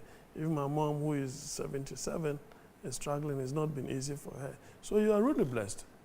So I was thinking that, well, as a financier of the party, either in the past or currently, and creating all this, nice atmosphere for the grassroots, the Hunter project and all those things, it was all well and good, well cultivated. So I pray that, as he said, they are going to support whoever emerges. I hope it is not just by word, but it's going to be by deed as well. Because with his knowledge in economics, all right, and finance and other things, you need such a category of person to assist Mr. Mahama should he win the 2024 elections. Right. You need personalities like that in a government. And I think that this is not the time to say that those who were not on board, you are throwing them away when you get the opportunity. You need to tap into all the expertise because you need all of them on board. But other than that, I think that there is no way he was going to win. It is just that the NDC will also want to send a strong message to the NPP about the percentage that Mr. Mahama is likely to get, because they want to replicate what Mr. Dufour had for the 2016 elections, before the 2016 elections, or even more. And that in itself gives you that leverage that you are in total domination of the party, and that will send some shivers down the spine of the opposition. Speaking of the percentage, Musa, do you think Mahama could have such a huge percentage that a lot of people will be really shocked that he indeed got that amount of percentage? I don't think so. Before this brouhaha, we saw him around 93, 94% in the polls. And we think this issue will make him go above that number, plus or minus our margin of error. So in the end, we might see him in the 96, 98 range. That's huge. Is it possible that the Dufour support base will vote for Kwadwo Bonsue? Yes, that's what we said. That in fact, if you look at the details, we looked at the voters, NDC voters who are Akans, the various ethnic groups. And in fact, in that Akan group, where Dufour and Kwadwo Bonsue come from, Kwadwo Bonsue is doing better than Dufour in the Akan group. Interesting. Yeah. Oh, so that means even, I mean, in his core group, it's not the dominant force. No, Kwadwo Bonsue is doing well. If you look at those who are making Dufour viable, surprisingly, it's from the Ewe group. Is it because of, you know, that kind of history? No, maybe there are people on the ground doing some work for him in voter region. But we saw that, in fact, his coalition comprised of 27% of Akans, 30% of Ewes. Ewes present the largest block in people who are propelling him with his 3%. So could it also happen that, you know, his supporters will refrain from voting at all? Possible. It's possible. And if you don't vote, it means my proportion goes up. Right? So then you see him, Mahama, doing much more higher numbers. And there are those that may not vote. But you see, because he will remain on the ballot, once they say, oh, we are going to vote for Dufour, when they go, they will still vote for him. Right. I mean, Dr. Dufour has huge experience, especially when it comes to finance. He's been a former governor of the Bank of Ghana, former finance minister, and all that. Do you think if, you know, John Mahama comes, there could be some sort of bad blood that, you know, they could end up not really allowing him to share his expertise with the new government, should he win power, John Mahama? Look, if I was in John Mahama's camp, I wouldn't do that. I mean, you should bring on board people who you think can help. And if he avails himself to NDC, in the politics of vengeance and that kind of thing, it doesn't help anybody. If the guy is competent in certain things that he does, and the country needs it, you know, we need to pull every resource from everywhere. And I don't think it is worth doing that to Dufour. Right, so on your screens right now is events happening at Ningo Pram. I can see some George there in shades, I mean, trying to calm events around the area. We understand that calm has been restored so far, but we live to see what happens next there. Dr. Bwani, let's come back to the studio. One thing that really struck me so much was that the Electoral Commission came out to say that, look, if you've been sued by Dr. Kwabena Dufour, you have to iron out your issues, or else we're not going to supervise the elections. And then the NDC came out to say that whether you supervise it or not, the elections will happen with or without you. Had it happened that the EC did not supervise it, because now we know that they did supervise it. Had it happened that the EC did not supervise the elections, do you think the candidates that lost would have willingly accepted defeat? So I don't think that the EC, one, should have made that statement. The statement that they put out in the public domain was unfortunate. And for me, I've said in other platforms that they owe the NDC an apology. Number two, I think that constitutionally, the EC is mandated to supervise internal elections of all political parties in the country. So they cannot just give up on their constitutional mandate. The third thing is this: in the suit, in the injunction, EC was not part of it. So why would they want to put themselves into it by all means? It was very unfortunate. It was unprofessional on their part to have gone to that extent. Again, I want to believe that if I heard and read very well, the discussions between NDC and the EC, okay, and all other financial obligations of NDC to the EC has been honored. So why would you say that, or why would you instruct them, go and fight your court case before they've given you a timetable, and you're operating with that timetable? So for you, you just wait for the outcome of the verdict, and then go back to the organization that has contracted you or you are working for to find out, are we going or we are not going? If they say go, you only move your vehicles and your accoutrements to the centers to conduct the election. All right? You don't have any other business saying you wouldn't go there. It wasn't your concern. You were not part of it. You get it? So for me, the EC didn't do well in coming up with that statement, you know, and whoever did that didn't also serve the EC any good.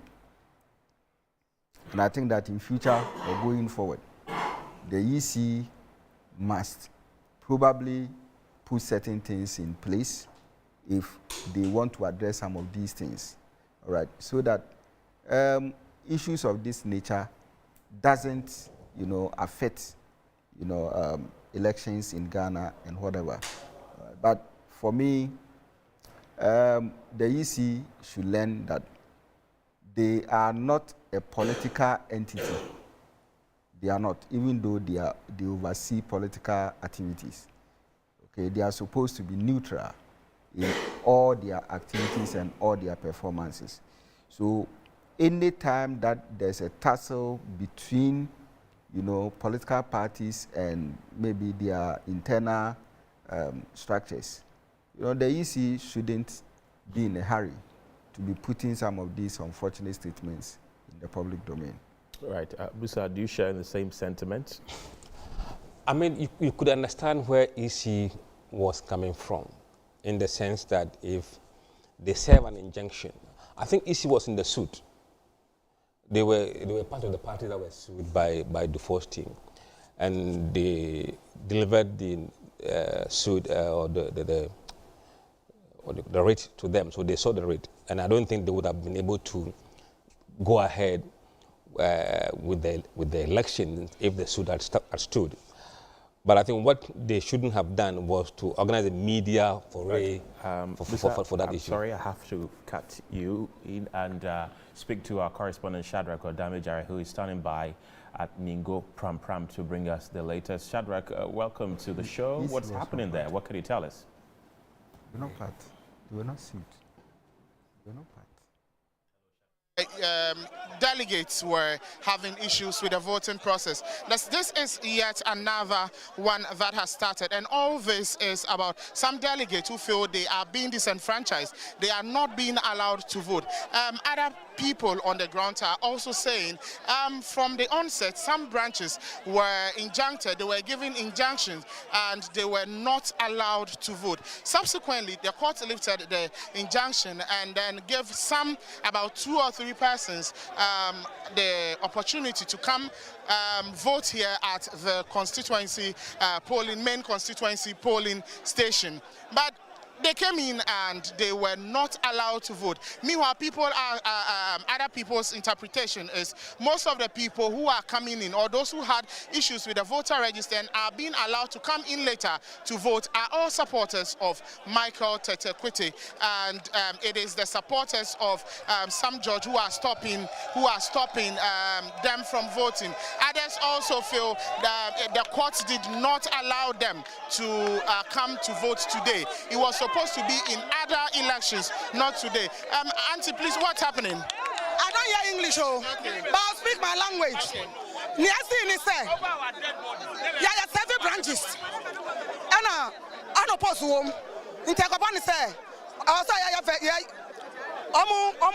allowed to and go to Aba. Into Abanisano, 7 branches, you know. I saw company and I had court. That's almost where in. One month where in the court. Into the court, you know. And I caught to see. I was almost where. And I had the buyer. Yadi back office or back, and this office back. And yadi buyer, almost where, yeah. And I caught to say, I was almost where, and I almost where. And I'm almost where, you know. Yandra, a sack of court, and not the derby. Chairman is a company. My vote to. One best swear, but you vote to. And judge is a derby. Until I say, you vote to. Until my receipt. Bibia form Bibia Samu Famra. Yadi buyer, court order. Say I'm Famra. Yadi buyer, almost derby. Or see some such a derby or something my vote to. Now voting, now Omoka say, court order not the mama say Mumbe voting. Na and never voting. Now court is voting the next election. That means now was when the next election be and not the next election be and then also I vote. I have me tramania bread papa. Since some judge about one. No papa say I teach for some. What and this no me me try. Obama ko pressure me the 70 people na me the party no. Me the 70 people be am ko pressure 1 week. My sacrifice me life. The amount NDC, the amount JM because of 2024. Abana ya betu no. Say an nipa saying na ye mo vote no. Say 60. Yama 2 branches I vote in there 16. 22 branches na nipa 16 and a woman. Yes. Say say nipa 16 no and I am my vote no. Yes. Nipa 16 na nkrofo so ka say na ya mudin keke na eni voter register na nu nti na omo say enya de ambe vote no. Ye di court no I go too late. What I say eti ye di court my verdict say once I swear we are coming to vote. Eti ye di kan say be vote. Eti do one they don't want The issue is that 4 years ago, somebody won with 7 votes. You understand? In Ingo Pram, somebody won with 7 votes. So just imagine what 16 votes can do. These 2 branches in question, it is not that they have conducted new elections. They had their elections when we were having the general branch elections. But due to some circumstances or lackadaisical attitude of some of the constituency executives, they refused to swear them in. Let me bring in this colleague. You have been following, I've seen you since morning. You have been following the elections and you have expressed a lot of displeasure about most of the things that are going on. What is the current situation on the ground from your end? What is happening now is that we had our branch elections. And then some of the electoral areas were not sworn in.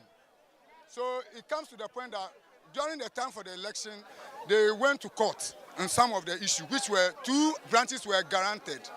They agreed that 9, it was 9 in a group, right, in an electoral area, in a branch.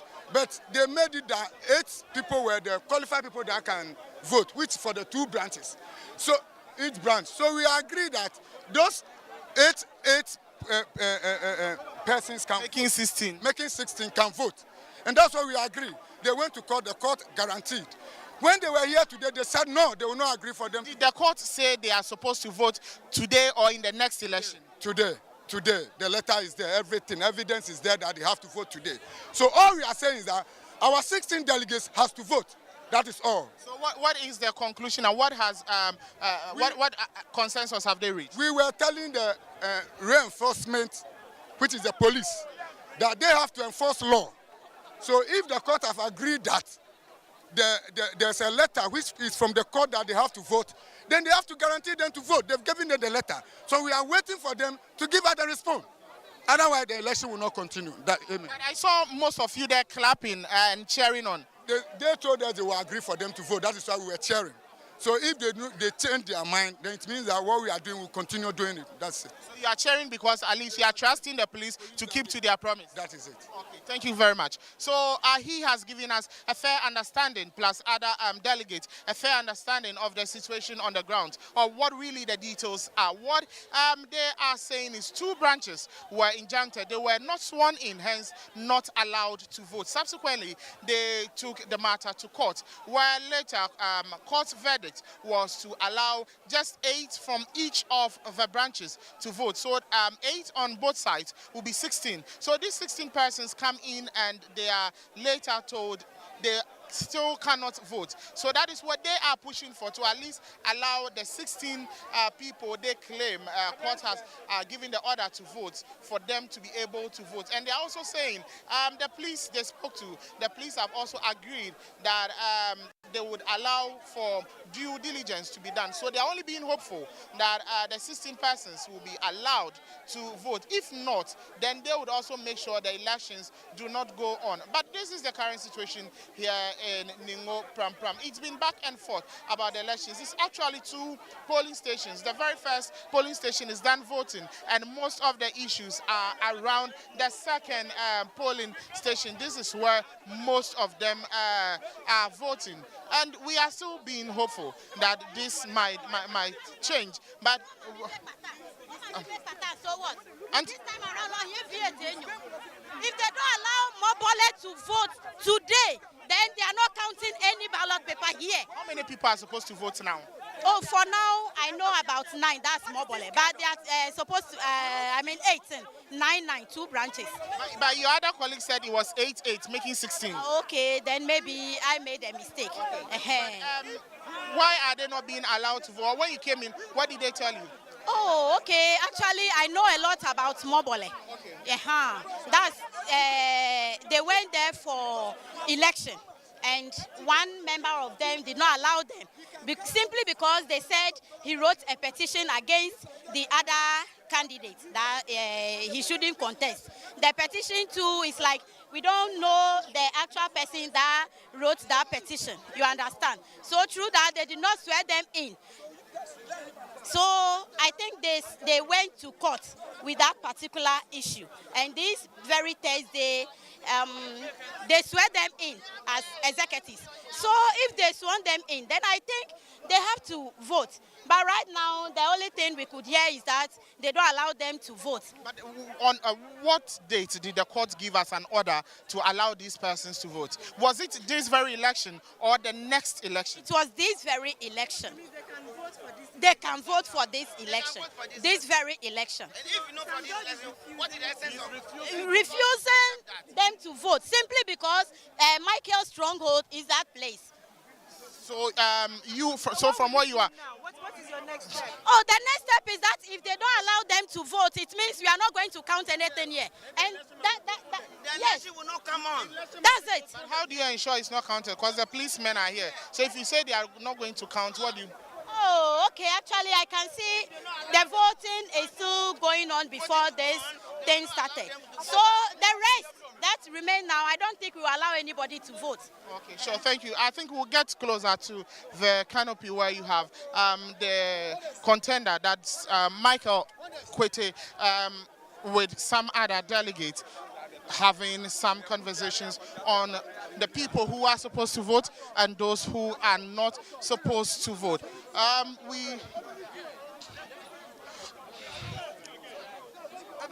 So, boss, what's happening at the moment? Yeah, you can see, it's the fault of we, the constituency executive. I'm a constituency organizer who were served within the constituency, the organizer and the chairman, based on the court order as at last week, whereby they asked us to make sure that the 2 branches, Mobole and then New Nugo, should be added to the delegate list so that they can have the right to vote today. This is happening before the High Court judge. the Tema High Court Judge B, who told at point blank that refusal to allow these two branches to participate today, he will be served with contempt. You can see from look of things, the constituency's chairman, since morning, because of the court order, he refused to show up today. Ask everybody here whether they found the constituency chairman here because of the court order. So I know as constituency executive, we have to be neutral. We are the referee and the mouthpiece of the party. But for look of things, some of us, we are being biased, doing things which is not right in the interest of one individual. You understand, to serve a purpose for that individual. Last 4 years, similar thing happened, whereby 3 branches were squashed from the delegate list, and his main contender, Honorable Michael Koete Tate, lost by only 7 votes. This time around, 6 branches, which is 54 delegates, squashed from the delegate list. Do you think that as a correct and technical, sensible or party who understand the party work will allow this to happen? Once last 4 years, he lost by 7 votes. These are the court orders. It's there. They save the EC, they save the police, they save the party executive, the regional, the national, and we the constituency executive, me being the constituency organizer, whereby they save me. I'm part of the summons. I'm part of the court summons, the organizer and the chairman. So in the absence of the chairman, whereby we are part of the summons, when something like this is happening, I will be the best person to stand in the shoe of the chairman, because the contempt which will be said, the chairman can stand on authority and say that he wasn't around or is indisposed. But me being the one who is here, definitely they can serve me with a contempt because I'm part of it. So what is the final decision? Are they going to vote? Yeah, you can see the aspirants has a right to. Yes, sir. Thank you very much. Thank you. Okay. So the police is also trying to restore calm. So they have asked that everyone goes behind the voting area. But I can boldly confirm that gradually calm is being restored here. And at the end of the day, everyone will be made to understand whether or not the voting is going to continue. I mean, with those who were not being made to vote. And now it's dependent also on the court order. So we are still around. We will be feeding you with the details on what really is going to happen. So that is what is happening on the grounds now here in Pram Pram. Ken, over to you in the studios. Right. Ningo Pram Pram is certainly a place that we're looking forward to see how events unfold there. Thank you very much, Shadrach, for bringing us what's happening over there. We have a new guest in the studio, the person of Joseph Vade Koka, who is the former chairman of the NDC, the Greater Accra region. I want to welcome you to the show. Thank you very much for joining us this afternoon. Thank you. Let me start from Ningo Pram Pram, where we just witnessed. You have been an executive of the party before. What are we seeing right now? Yeah, let me say good afternoon to your viewers and also my your colleagues here this afternoon yourself.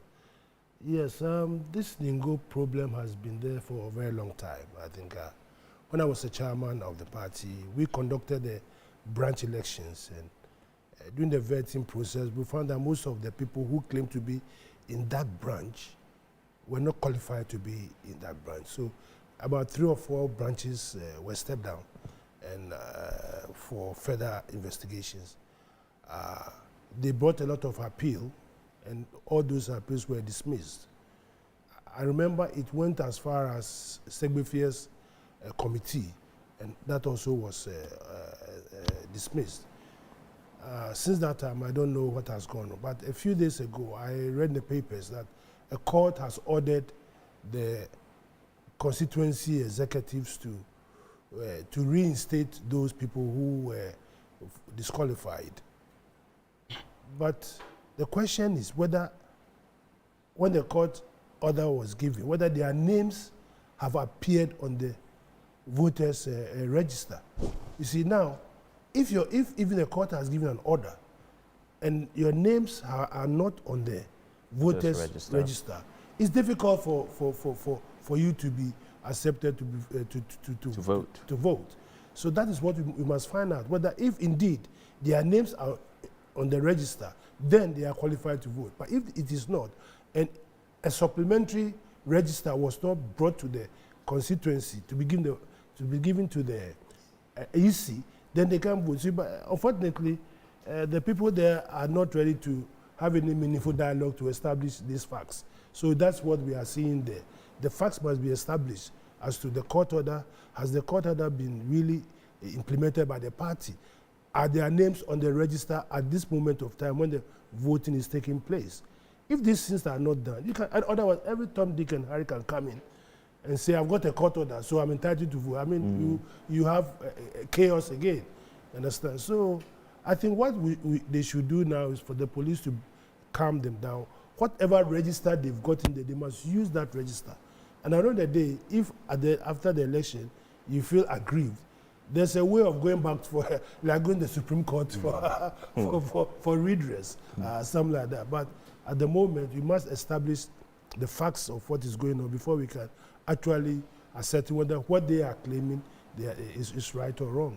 Right. Let me read a few of the messages our viewers are sending in this afternoon. And this one says, this mess we're seeing wouldn't have happened during Ofosu Ampofo's tenure. Chairmen are born and not made. Leaders are born as leaders and not made. I'm sure this is a shade to Esiedun Ketia. And this one says, if NDC thinks Esiedun Ketia's vociferousness is a mark of efficiency, they'll be laughing at the wrong side of their mouths. 1, see how he handled the change in their parliamentary leadership. 2, see how their primaries are being organized.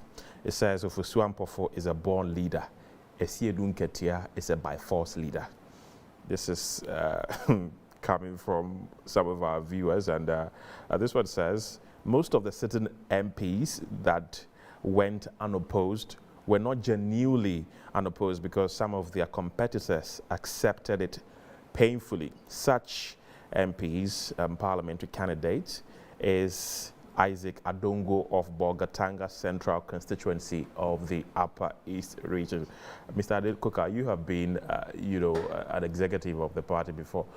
If you're going for primaries, and what do you look out for? Do you deliberately say that, okay, this MP is very vociferous in Parliament, let's protect him or her, let nobody contest him or her so that he wins the seat again? Is that what the party does? I believe that democracy must be managed. It's very, very important.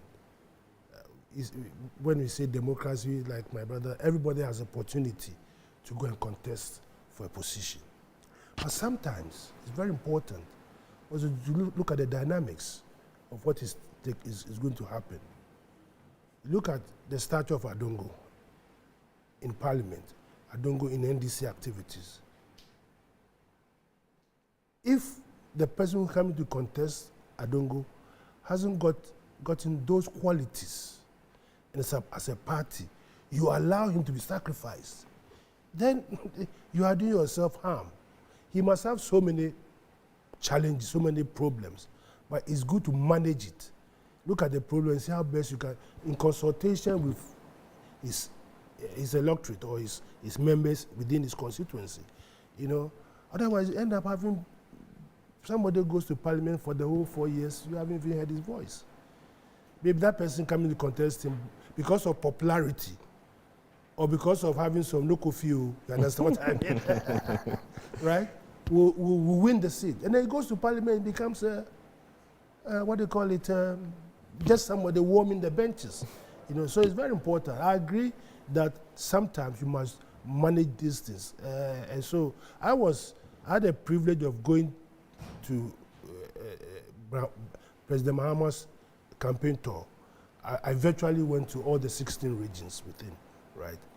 Which year was that? This particular campaign. So when I don't go, Bolga Central, and we were there. And from the feedback, you realize there was some problems within the constituency regarding Adongo, right? But Adongo is a good material, so this is someone that you need to talk to. Say, look, people are claiming you are this and that. How do you try and manage things so that people will warm towards you? So fair enough, politics must be managed. In certain constituencies, you can't throw away. I mean, if somebody is going to contest Haruna, for instance, in Tamale Central, I mean, unless Haruna says he's not going to continue, but at least you will want to talk to the person to say, look, my friend, bid your time. A time will come that Haruna will face off and you come in. You go and look for more, something will put you somewhere to give you the experience that you need to. So if you don't manage these things, you end up having a crop of parliamentarians who they don't know their left from their right, and our parliament will not be the richer. But a lot of people also argue that, I mean, you have to give people the chance because people do learn on the job. There are some who entered parliament as novices and now they are big men and women in the business. So don't you think so? I agree with, but that's why I said earlier on that democracy is managed. Now, you go to the U.S. Parliament, the U.S. Senate, and you see people 90 years old. That's true. They are there because they need to be changed, but they are still keeping them there for a purpose. You understand? They are still there. Feinstein, look at recently, Feinstein, they said she has got shingles, and she couldn't attend, but they wanted to change. They said, no, keep her. We know why she's there. Until she dies, keep her there. The likes of Nancy Pelosi. Nancy Pelosi. Yeah. You know, they also started from somewhere. But the experience that they've gained, you don't throw it away because we say it's democracy, everybody has the right to contest. No, you manage it. You understand? So I mean, we must start learning this chaos. Look, yesterday I was in Incumbent, right? Sam George, I had challenges with Sam George.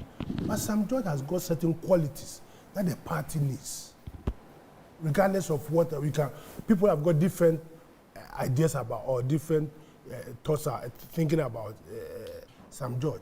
But if you look at his input and if you look at his activities right, in Parliament, the gentleman contesting him cannot even say there.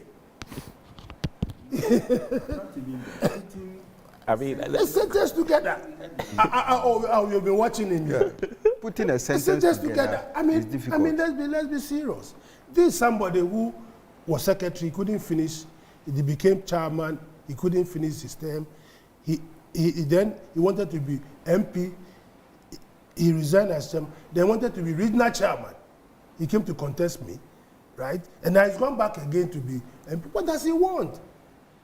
Such characters, seriously, I don't think what is happening in Incumbent. I'm not being biased, but I think Sam George deserves to be returned to Parliament. Mr. Kuka, so all these things happening, don't you think that Sam George should have been one of the people that should have been protected by the party and not go unopposed? Yeah, that wasn't. But this particular gentleman who is contesting is not somebody who I just described him. Every position in the party, he wants to contest. So such a person, you can't even talk to him to step down. You know, he wanted to be regional chairman so that he wouldn't go and contest Pram seat. When he lost the regional chairman, he couldn't win. Then he's gone back to Pram. I mean, so what are you talking about? You understand? So this is the character we are dealing with here. So you see, this is the character we are. That was why earlier on, with regards to the unopposed seats. Sorry to cut you. I'll let you continue, but Mr. Dankwa wants to take leave of us. So the issue about letting parliamentarians go to parliament for a very long time. I remember the majority leader, Oseche Mensah, raised that issue sometime that in the US, for instance, we have career politicians who become parliamentarians for a long time. Even Joe Biden, the current president, like this, was a House of Representatives for a very long time, for so many years. Do you think we should encourage such culture in Ghana, letting people go to parliament for a long time? It depends on what the person brings to the table. And also, we should be mindful that you can do this in an area that you are very strong at. In a swing region or swing constituency, you cannot do that. So you have to be smart with it. If it's in your stronghold, you can manage this, as Senior Coker said, you can manage that. But once it's in the area that you could lose by doing that, then you allow the process to take its natural course. And there you will see that the people who elect, the people that believe can win the race for them. So it's not a kind of a blanket rule you have to apply. You have to apply some common sense to it. If you are in the stronghold of NDC, you can protect some George, you can do so because you know that in the general election he will win. But if you are in the area that is very swingy, 100 vote, 300 vote, 400 vote, and you impose, it can end badly for you. So it's about, but there are certain skills we really need to harness, keep in parliament, so long as they are performing. And once they are performing, believe me, they will be popular in the constituencies. Right.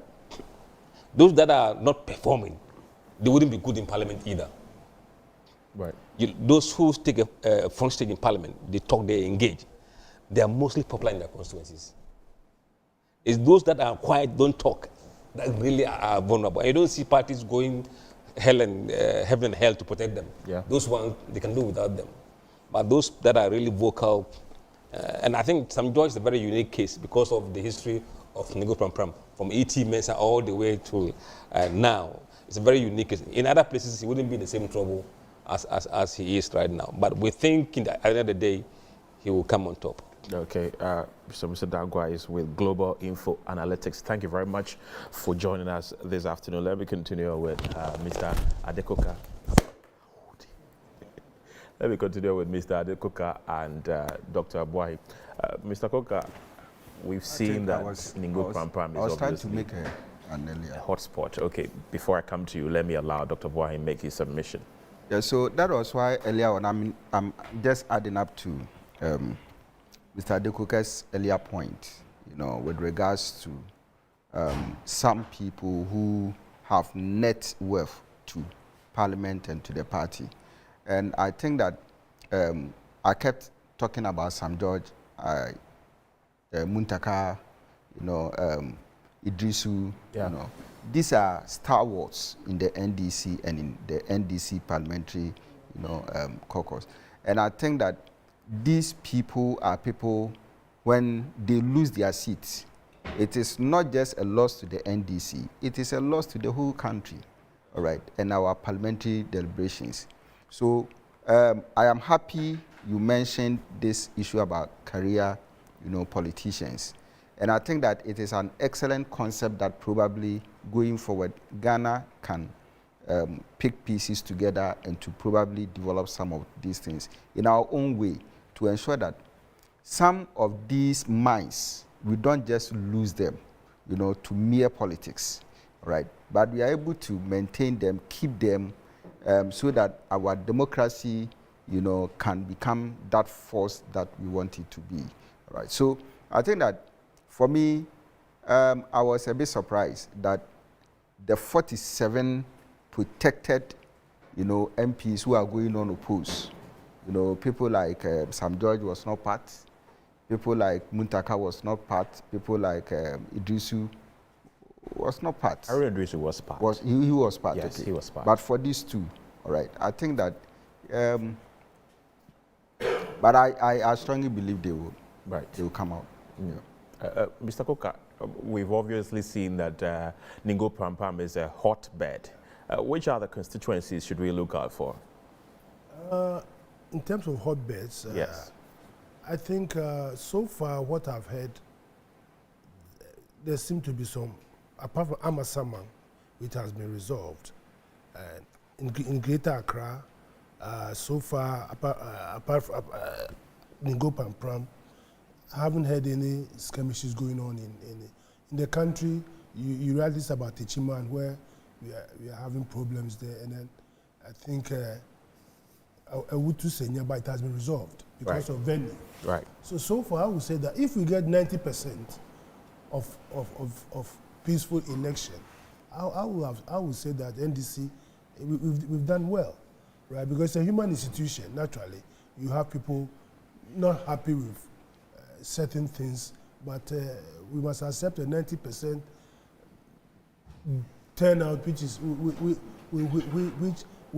little problems as a job well done. Right. Yeah. Right. Okay, so let's go to the Asawase East constituency, where my colleague Abdallah Mohammed reports that a total of 1,038 delegates are voting, with the lead contenders being the current MP Mahama Toure and former Member of Parliament for Akwatia Baba Jamal. Mark Nazar is looking to cement his influence in the constituency by winning the seat for a 4th consecutive term. Here are excerpts of the interview all the aspirants granted my colleague Abdallah Mohammed. Let's take a look. The Honourable Member of Parliament for the Asawase East constituency, Mahama Nazar Toure, has just finished casting his ballot. I'll find out from him, Honourable, how the process was for you. Oh, the process was so smooth.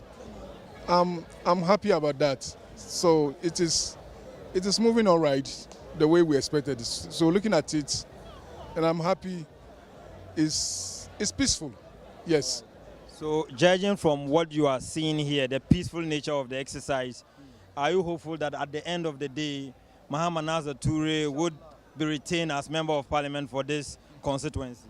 Inshallah, inshallah. At the end of the day, you see me on top, inshallah. So my last question would be, what do you hope to do in the next, 4 years? If things go right for you, what do you hope to do when you are retained as Member of Parliament? Because we're speaking to the constituents and they have lauded your initiatives, but it looks like there's still more you can do to alleviate poverty in this community.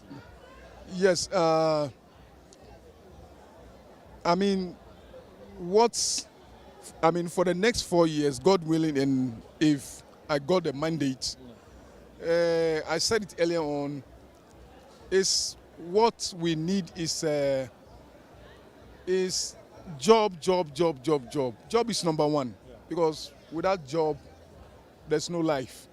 People need job, at least to make themselves comfort. If you don't have job, means you have no future. So it is not just the MP. The job must come from the top, from the executives. They have to create the job for the youth. So that's why you are hoping John Mahama would also win. Of course, that is the only solution. We want John Mahama to come back.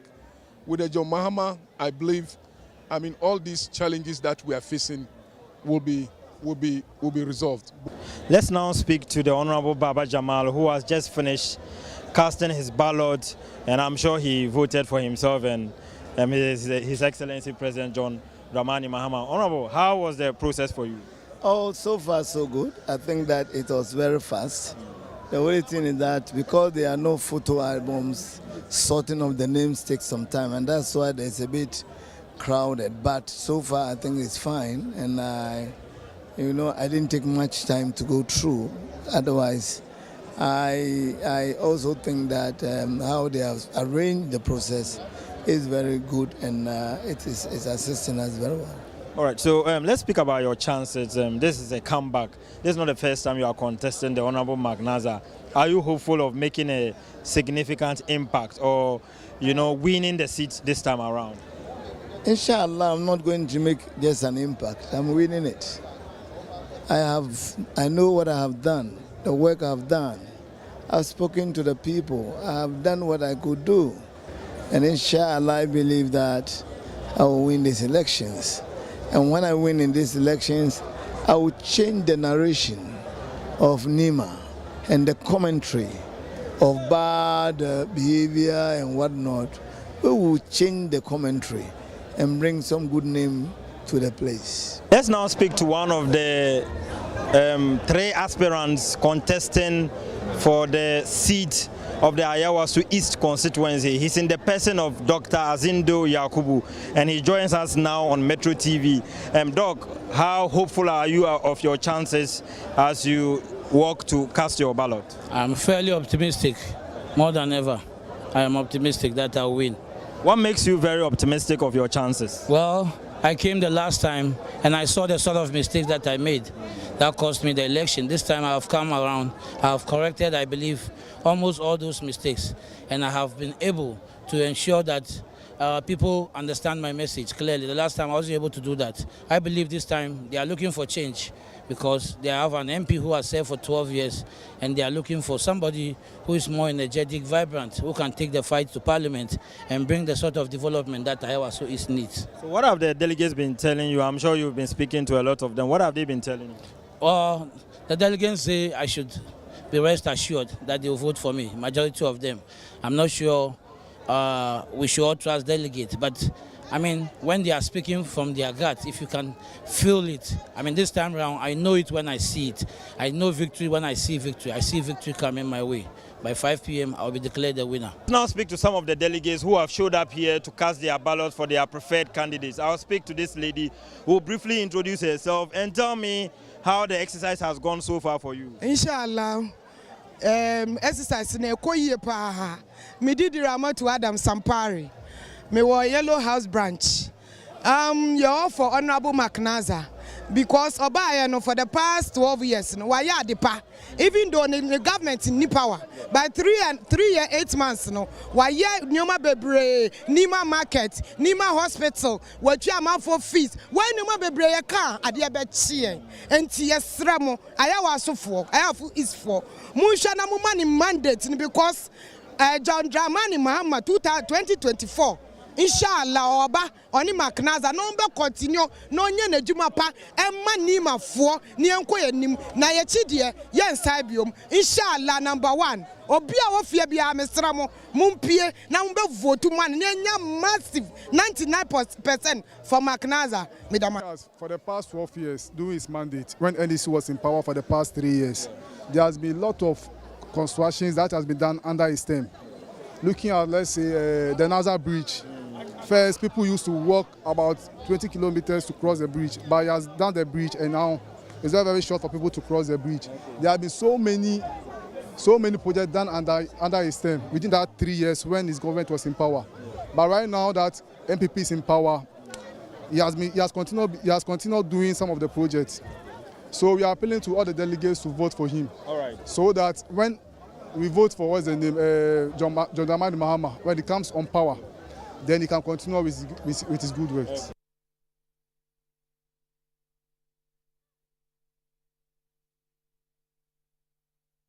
Right, so that was my colleague Abdallah Mohammed engaging people at Asawase East constituency here in the Greater Accra region. But let's go to social media, my favorite social media platform, Twitter, to see what people are saying. And my colleague Helen is standing by with the latest. Helen, what are the tweeters saying on Twitter? All right, thank you very much. They are saying a lot, but there are some interesting comments coming on our WhatsApp platform as well. So I'll be taking them and then straight we'll go to your favorite platform, that is Twitter, to find out what exactly people are saying. But now this one is saying, good day, Metro TV. I'm Desmond Okita, watching you live from Tema. Honorable Sam George knew very well that he will lose his seat, so he's doing all means to win the election by preventing those 16 people to vote. No one is bigger than the law, so he has no right to prevent those people from voting as long as the court has ordered them to vote. Now, another person here is saying that in reality, Honorable Muntaka is not facing any serious contention. Whatever is happening there is a fictitious and imaginary. It's as well an orchestrated media hype, which will result in utter disgrace for those behind the whole diabolical personal vendetta against Honorable Muntaka. And he has a lot to say about that. Now, this one is saying most of the sitting MPs that went unopposed were not genuinely unopposed because some of their competitors accepted painfully such PM is Isaac of Adongo of Bolgatanga Central Constituency of the Upper East region. And so this is what he has to say. He feels it's not genuine that they have gone unopposed.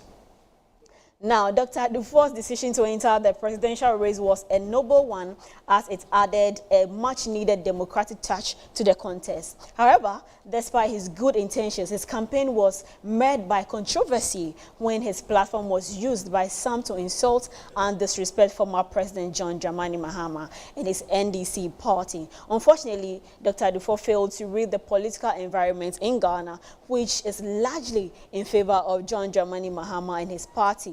This resulted in a negative reception to Dr. Dufour's campaign, which ultimately forced him to resign from the race. So he's giving reasons as to why Dr. Dufour has resigned from the race, and that's his own personal thoughts. Now, this one is saying that this mess we are seeing wouldn't have happened during Ofosu Ampoffo's tenure. Chairmen are born and not made. Leaders are born as leaders and not made. That's what he's saying. So another person also seems to share the same thoughts with him. He said, if NDC thinks Esiedua and Nketiah's ways is a mark of efficiency, they will be laughing at the wrong side of their mouths. He's saying that see how he handled the change in their parliamentary leadership, and also see how their primaries are being organized. Ofosu Ampofo is a born leader. Esiedua and Nketiah is a by force leader by Alenes Accra. Very interesting thoughts there, born leaders and otherwise forced leaders. But someone here also is saying that, and that's on a lot happening at the Ngom Pram area. I said, vindication lies in the womb of time, and this is coming from Sam Jatta. He just wrote this on social media. But we are going straight to Twitter to find out what others are saying, especially what is happening at Sam Jatta's very own constituency. But now on our platform, we have said this.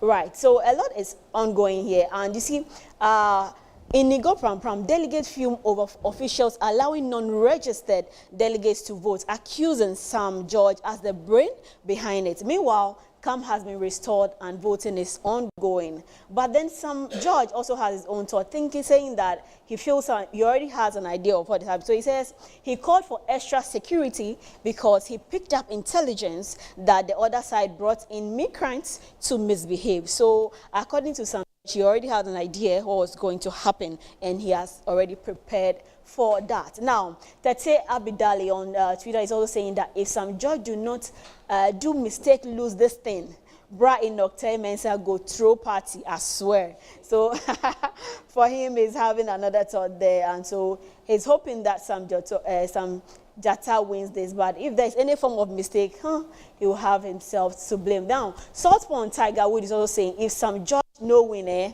no bullshit dragging for these streets, instead of focusing or they follow Trumps. So they're also feeling that Sam Jatta somehow is losing focus on exactly what is going on right now. Now, this one is saying Grand Earl of Adefienu, it says Sam George will prevail, come the ducks. So there's a lot of high hopes in there for Sam Jatta as well. Now, Citizen Yao says, interesting, Michael Kwetitete contested for the Greater Accra General Secretary position, which Sam George supported, so he wins, and not come contesting him for the primaries. Unfortunately, Michael did not win. Michael back now contesting Sam George. Sam George is using his own will. So a lot of thoughts ongoing on Twitter, and people are sharing their own thoughts. Now, Mensa says Sam George has shifted into second gear. You see how they have started coming for our spaces without any proof of facts or even provocation. Soon they will be coming for you, because now the narrative is if you stand against him, you are pro-LGBTQ, and we have allowed this. Saying that once you are not for Sam George, some believe that then you are for LGBT, which shouldn't be the case, really. And then Kwabena is saying that we dear so to Black Panther, King Nasi, Sam George, PSCA, Esther. So we see medical on there in the video, and they are trying to indicate that for us there is Black Panther 247. And now Teki is also saying that Blood thought he would get to take a picture. Okay, so that's another thing going on. But lastly, there's John Mahama is also trending on Twitter, and would just take that before we hand over to Kenneth and his pundits right here in our studios. So now, Dufour's withdrawal does not mean anything. His face is still on the ballot paper, and we are here, and there are many delegates who don't know about it. So former President John Mahama is worried that Dufour's face is still on the ballot paper, and a lot of his delegates are not even aware that he has withdrawn, and that becomes a problem because some might be voting for him, and that will not really help in any way because that vote will be a wasted vote. But communication is key. I believe it's not too late yet. And early on, we saw John Dumelo, who was not so happy. He said that it can never be a hot race between John Mahama and Kojo Bonsu. The former president is going to win hands down. He's going to win by over 95% or 96%, and that's from John Dumelo, former parliamentary aspirant for Asawase West Wogon. He is very positive that no one should even disturb themselves or stress into, have a competition with JDM because he has already won the race, among many others that has a lot of you are sharing on social media. But we're back again with your thoughts on social media. If you have not shared yours yet, please do, because I'll be glad here to share it with the rest of the world. I'm Helen Anyeweja, and right now I'm handing over to Kenneth Jesse. Right, thank you very much, Helen. Interesting thoughts there going on social media. Thank you. Mr. Coker, let's go back to Asawase East, where we have Baba Jamal. He's contested in the Eastern region before. Yes. He's contesting in the Greater Accra region as well. What do you make of that? Well, to be honest with you, I thought he should have gone back to the Eastern region to contest Akwetia. But that is where probably is well known. And he could have proven a point there, because the last time he was defeated by this lady, we were told hairdressing is a profession, but if you look at his stature and the lady defeating him, I thought it would have best served his interest if he had gone to Akwetia to contest that seat there. Secondly, I think if I was his advisor, I would have told him, no, you've been through the system. You've been a deputy minister for Eastern Region. You are a member of the legal team of the party. I mean, you've seen it all. You've been a former MP. I mean, it's time to move on. You understand? I believe that is what should have happened, and there was no need for him to go and contest this. He tried the last time 4 years ago, and he lost. So the question is, what does he want? I believe, what does he want? I mean, he has seen them all. So, yeah, unfortunately, I'm not his advisor, but if I was to advise him earlier on, I have told him, Baba, I believe this for these guys who are there. You could hear from the delegates that they have confidence in the MP who, under extraordinary circumstances, has been helping the constituency, has done so many things. So I believe that's why we are saying elections or democracy must be managed. This is a classic example of MP who people are saying that is doing a good job. Right. Right? And so why should we subject him to this kind of, I would say, torture that you have to go through from 7 a.m. today till 5 p.m. And Baba Jamal is not the only person contesting. There's another person. Unfortunately for us, this guy also lives in America. He doesn't live in Ghana. After every election, he goes back to the U.S. You see, our democracy in this country, we need, the doctor has just said it, we need career MP, politicians and that, so that our democracy will grow. Every 4 years, you change parliamentarians, or every 3-4 years. Fine enough. If they are not doing well, if they are just in the parliament as just sitting there and even don't hear from them, but people who are really putting government to the fire, and people who are really active in the party, parliamentary politics, should be protected. And I think it's about time going for, after this, both NPP and NDC. I mean, look at the experience of the leader of, what do you call him? Is that his name? Chase. I mean, he knows the ins and outs of parliament because he has been there for so many years. It comes to a time that you yourself will know that the applaud is has reached a certain crescendo that you must bow out. But then we must allow the system to go. We must allow people. I'll be surprised if first-time MPs, some people who have just been in power for 2 years, lose their seats. And before I was voted out of power, and my intention was that all first-timers must be protected because they are now learning the process. Now you are subjecting first-timers to elections. 2 years. What have they learned? So your parliament will not grow. The party also will not grow. However, if the person is that bad, then I believe that there's no harm in asking them to be contested. But we must review these processes to avoid changing, which is not, some of the change might not be necessary. You were not here when we were having this discussion, but let me ask you, when the EC said they were not going to supervise your election because you had been sued by Comrade Dufour, and later he withdrew his suit, and you said that whether EC supervises or it doesn't, you are going to go ahead with your election with or without the EC. Don't you think that would have been very dangerous? Well, let me address something before we come to, you see, in our constitution, the NDC constitution, the EC supervises only national and regional elections. And I think constituency election, I'm not sure, I think so. But for primaries, the EC is not obligated to come and supervise the election. But for us to have a semblance of what you call it, credibility or credence of the system, that is why we ask the EC to come and supervise. Well, primaries are just primaries that we should be able to do them internally, right? So, and also, I think the EC also jumped the gun. You understand? We are paying you for your services. Mm. The indemnity is on us. Because you sign an indemnity clause with that in case of anything, we have to be held responsible.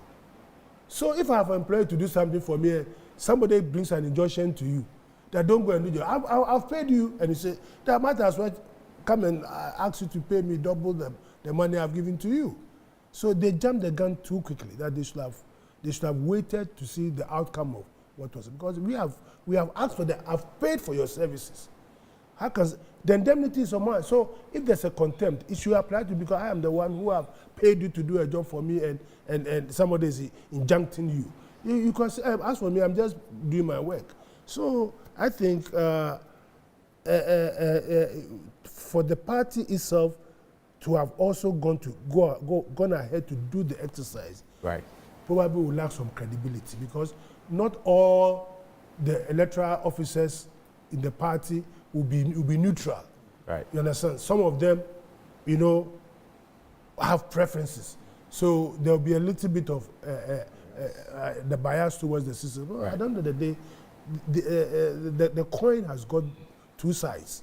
So the EC jumped the gun, and it will not have been credible for the party to go and do the election by itself. Right. I understand that results have started trickling in, and let's go to Boko, where we are getting some results there. The incumbent Mahama Ayariga pulled 887 of the votes, and we have Jibril Sadu, who pulled 283. We also have Tio Brima Awanzam, who pulled 89 votes. Any surprises there? No, I don't think so. I think that Ayariga is one performing in the NDC. I think that the constituency where you operate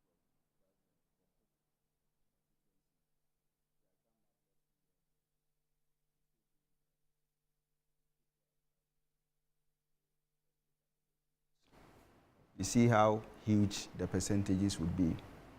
I think that that's a total victory for him.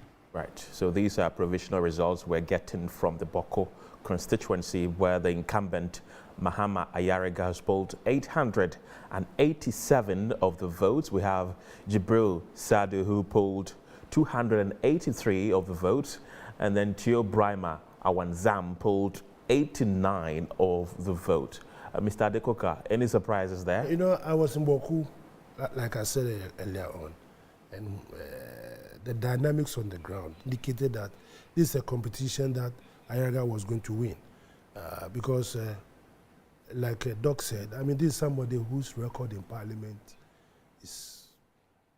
Right. I'm afraid I'll have to catch you right now, and let's go to Tema, where my colleague Elvis Ando is standing by with the latest. Elvis, what's happening? Okay, so Ken, thanks very much for handing over to me. We are here at Tema Central. Tema Central is one of NPP's stronghold, but this time Ibi Bright, who has been to the national poll for 2 times, is poised to win this parliamentary elections as organized by the National Democratic Congress. So she's contending between Courage and also Carl, and both of them are poised to win the elections. But Ibi Bright has been to the national polls and has experienced everything that is expected. So she is one person we can say that is a master of the game. But let's find out from her how hopeful she is with regards to this very primaries has been conducted. Ibi Bright, welcome to Metro News. Tell us, how poised are you to win this very election? Well, winning this elections is not really what we're very bothered about. The real task is ahead of us, the national elections, you know, so that's in 2024. This process has been not only a dress rehearsal, but an opportunity to wake up our base and get them ready and primed, but also to try and identify all the resources, you know, available to us. Because if you're running a one-man track all the time, you know, the team is smaller. But this competition is something that we always hope for in Tema Central. The first time I was on the scene, I went unopposed. The second time I had competition. This time has been fiercer, more interesting and more engaging. And to be honest with you, that's what I've been looking forward to for Tema Central, because that's what Tema Central needs. Now let's look at this. You are the only lady contending between 2 big gentlemen. Do you feel the numbers will work for you? Because obviously in Ghana we say the lady is always the winner in every competition. Or you are a bit afraid of a tactical play that they showed you one way or the other? Well, very interesting. You see, I love for us to talk about women, but we also have to be talking about the woman. There has to be a certain quality, either that we possess or that you add onto us. So that's very important. Tema Central has invested in this woman. I've also invested myself in Tema Central. Together we've built a brand for the NDC that has been sustainable, that has proven itself and is poised to yield the results, the ultimate, which is to gain leadership of the constituency at large, not just the NDC. In terms of being afraid about any tactical, I don't know, play, I mean, it doesn't apply here because I'm a 2-time defending champion. So if there's any tactics or there are any strategies in the game, I think I stand here better qualified than any of them to ascribe to those. But in the spirit of fair play, because most importantly, we're determined to grow the constituency structure.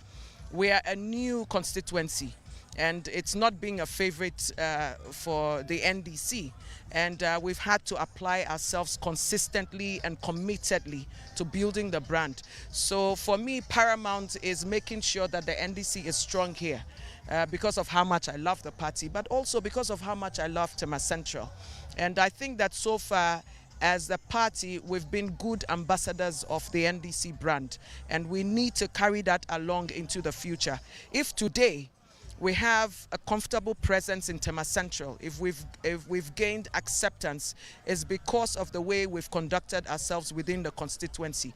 So competition notwithstanding, we still have to hold true to what is most important, and that everyone under the umbrella is protected, our integrity protected by each of us, and that we continue to present a good image for the NDC in Tema Central at large. Okay, so this constituency, just as you said, has not been a favorite for the NDC. What are you bringing different so that NDC can take power come 2024? I'm not bringing anything different as much as continuing on what the vision was from the beginning. The reason why I took on this challenge is that I had a dream, which I shared with other people, that the fact that we were weak didn't mean that we would not ever grow or that we shouldn't exist. You know, I'm somebody who rebels against marginalization. I'm a social worker by profession, you know, and this is very important to me. I don't want to ever be a second-class citizen. It goes against even the tenets, you know, our ideology as a party. So as a true member of the NDC, this is my job, along with my comrades, to fight against that. But you see, there are various things to apply. There's consistency, there's patience, and there's hard work. And we've done all of that together. But there's also experience, because this Tema Central for the NDC was never going to be a one-day show, one-day wonder. You know, you couldn't get too comfortable. It needed work. And right from the beginning, we applied ourselves to the work, you know. But the interesting thing about this time is that if ever there's been a time when the NDC can claim to be serious about taking the seat, is now, because we patiently and consistently laid the foundation.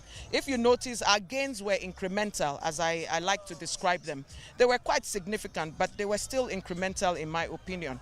This time we've laid the foundation and we can only go up to the top. The constituency is ready for us. They've accepted us, they trust us. And we have also gained the experience and the relationships and networks that are necessary to win the seat. I cannot say congratulations, but I can only say good luck. Let's see who wins. Thank you very much. We're looking forward to celebrating. You know, this will be a victory for all of us, because it will be a victory for the NDC. Thank you very much for your time, E.B. Bright. So this is Tema Central, and we've been speaking to E.B. Bright. Now we were expecting about 1,014 delegates to come cast their vote. So far we've had about 800 plus casting their vote, and the number, as you can see from behind me, is quite less, not as compared to the other places that we've been. We've been to 3 places. We've been to Ashaiman, we've been to Tema East, we've been to Tema West, and the numbers that we see here in Tema Central is not like that of the other places. And you can see from around me other people who are also waiting patiently for the time to be due for the counting to be done, and then a winner be declared for Tema Central NDC primary. So this is what is happening here at the moment. Security here is quite tight, because before you enter through, you have to show your party card and show your ID card before you can be made to enter. That notwithstanding, you would have to see some other security persons who would now vet you and check whether you don't have anything like a weapon on you. And so security here is much tight and situations here are calm. So that is what we can report from Tema Central. So Kenneth, back to you in the studio for other reporters on the ground to give us updates on whatever is happening in the various constituencies. Remember, this is Election Central. Right, Elvisando, thank you very much. He's live from Tema Central constituency here in the Greater Accra region. E.B. Bright, she's an actress. I know her from movies. She's been very consistent when it comes to contesting that area. She did in 2016, 2020. She's looking forward to represent the NDC in 2024. You mentioned to me behind closed doors that this time around her chances could be very bleak due to another contender. Yes, there's another contender. It's called Courage. I've forgotten the surname. But from all indications, he's a very strong candidate. And let's see how it plays out. But I think this time, E.B. might find it a bit difficult to win the seat, because...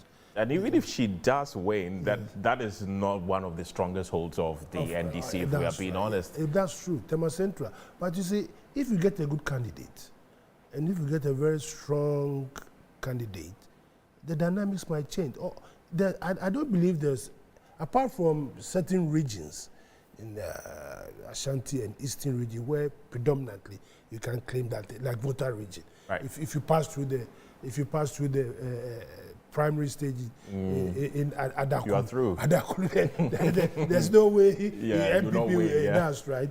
Yeah, but in Greater Accra, because of the cosmopolitan nature of the region, anything can happen. I mean, an example is Ukarakwe North. Ukarakwe North was NPP stronghold for so many years. We were able to take that seat. A place like Ayawaso West Wogon, we've closed it down to about 1,900 votes the last election. Tema West. So in Greater Accra, there are seats which were won with less than 2,000 votes. in even NPP seats, right? Which can be with 5 or 10%, 5, 6, 7% percentage swing. It can be taken, but then it depends on the candidate that you put there. So going forward, Tema Central probably can be turned around depending on who emerges as the parliamentary candidate. And I think let's see what happens by 5 p.m. If the candidate I have in mind wins, I can assure you that something will change in Tema Central. You could give the NPP a run for their money. A run for their money. Earlier, Right, you did. Okay, go ahead. So to add to what Chairman Adekoka has said, you see, politics is also about numbers, and more especially when it has to do with, the value that the candidate adds to the presidential race. That is also equally important. So, even though you would say that Tema East is a strong NPP, a strong NPP, seat, you probably will need a candidate who can also pull some votes, add up to the presidential, so that the performance in the election will be stronger. So it's not really about sometimes going for the seat per se, but a candidate that can appreciate the numbers of the presidential candidate. Earlier, you did mention that you were on a campaign tour with the former president, John Dramani Mahama. There are concerns that prior to Dr. Dufour pulling out, there are concerns that almost all the members of the NDC were rooting for former President John Mahama and sort of alienated the two other candidates. Why does it look like everybody wants John Mahama to win openly? You are all openly supporting the former president. Why? No, everybody is entitled to support a candidate. So if you are attractive, you'll be able to have people supporting you. It just shows you that Dufour was not attractive. Simplicity. If he was attractive, was an attractive candidate, people would definitely support him. But here you are, you have somebody who can pull the numbers. In the last election, from 4 million votes in the 2016, Mahama pulled 6 million votes in 2020. Look at the difference. It shows you that the man is popular. Sorry. He needs a small push to be able to win the presidency. Dufour is now come to start from ground zero. He hasn't run an election before. Even Komou, where he comes from, he hasn't even run parliamentary election there before. You understand?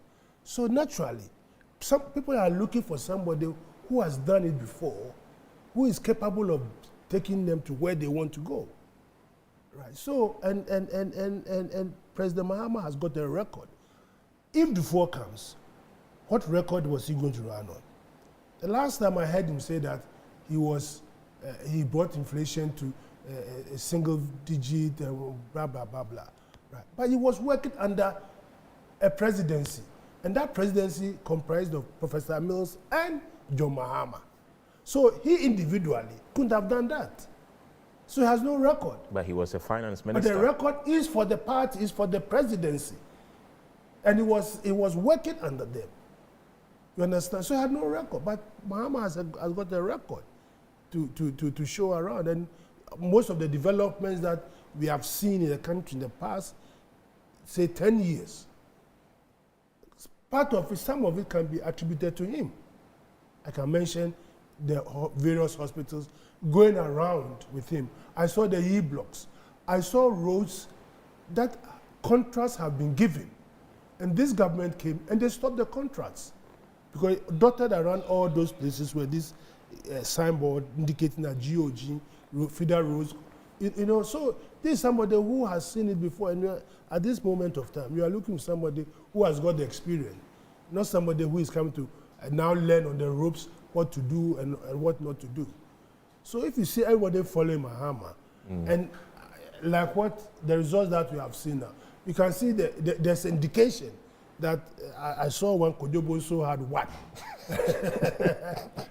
Dufour had 40 votes, Mahama 1,200. So it's not that people are just following for following's sake, but then he has the penchant of making sure that he's able to put the votes along. Right. Let's go back to Ningo Pram because we understand constituency executives who were not allowed to vote have been asked to come take their turn. My colleague Shadrach Odamejare is standing by. Let's cross over.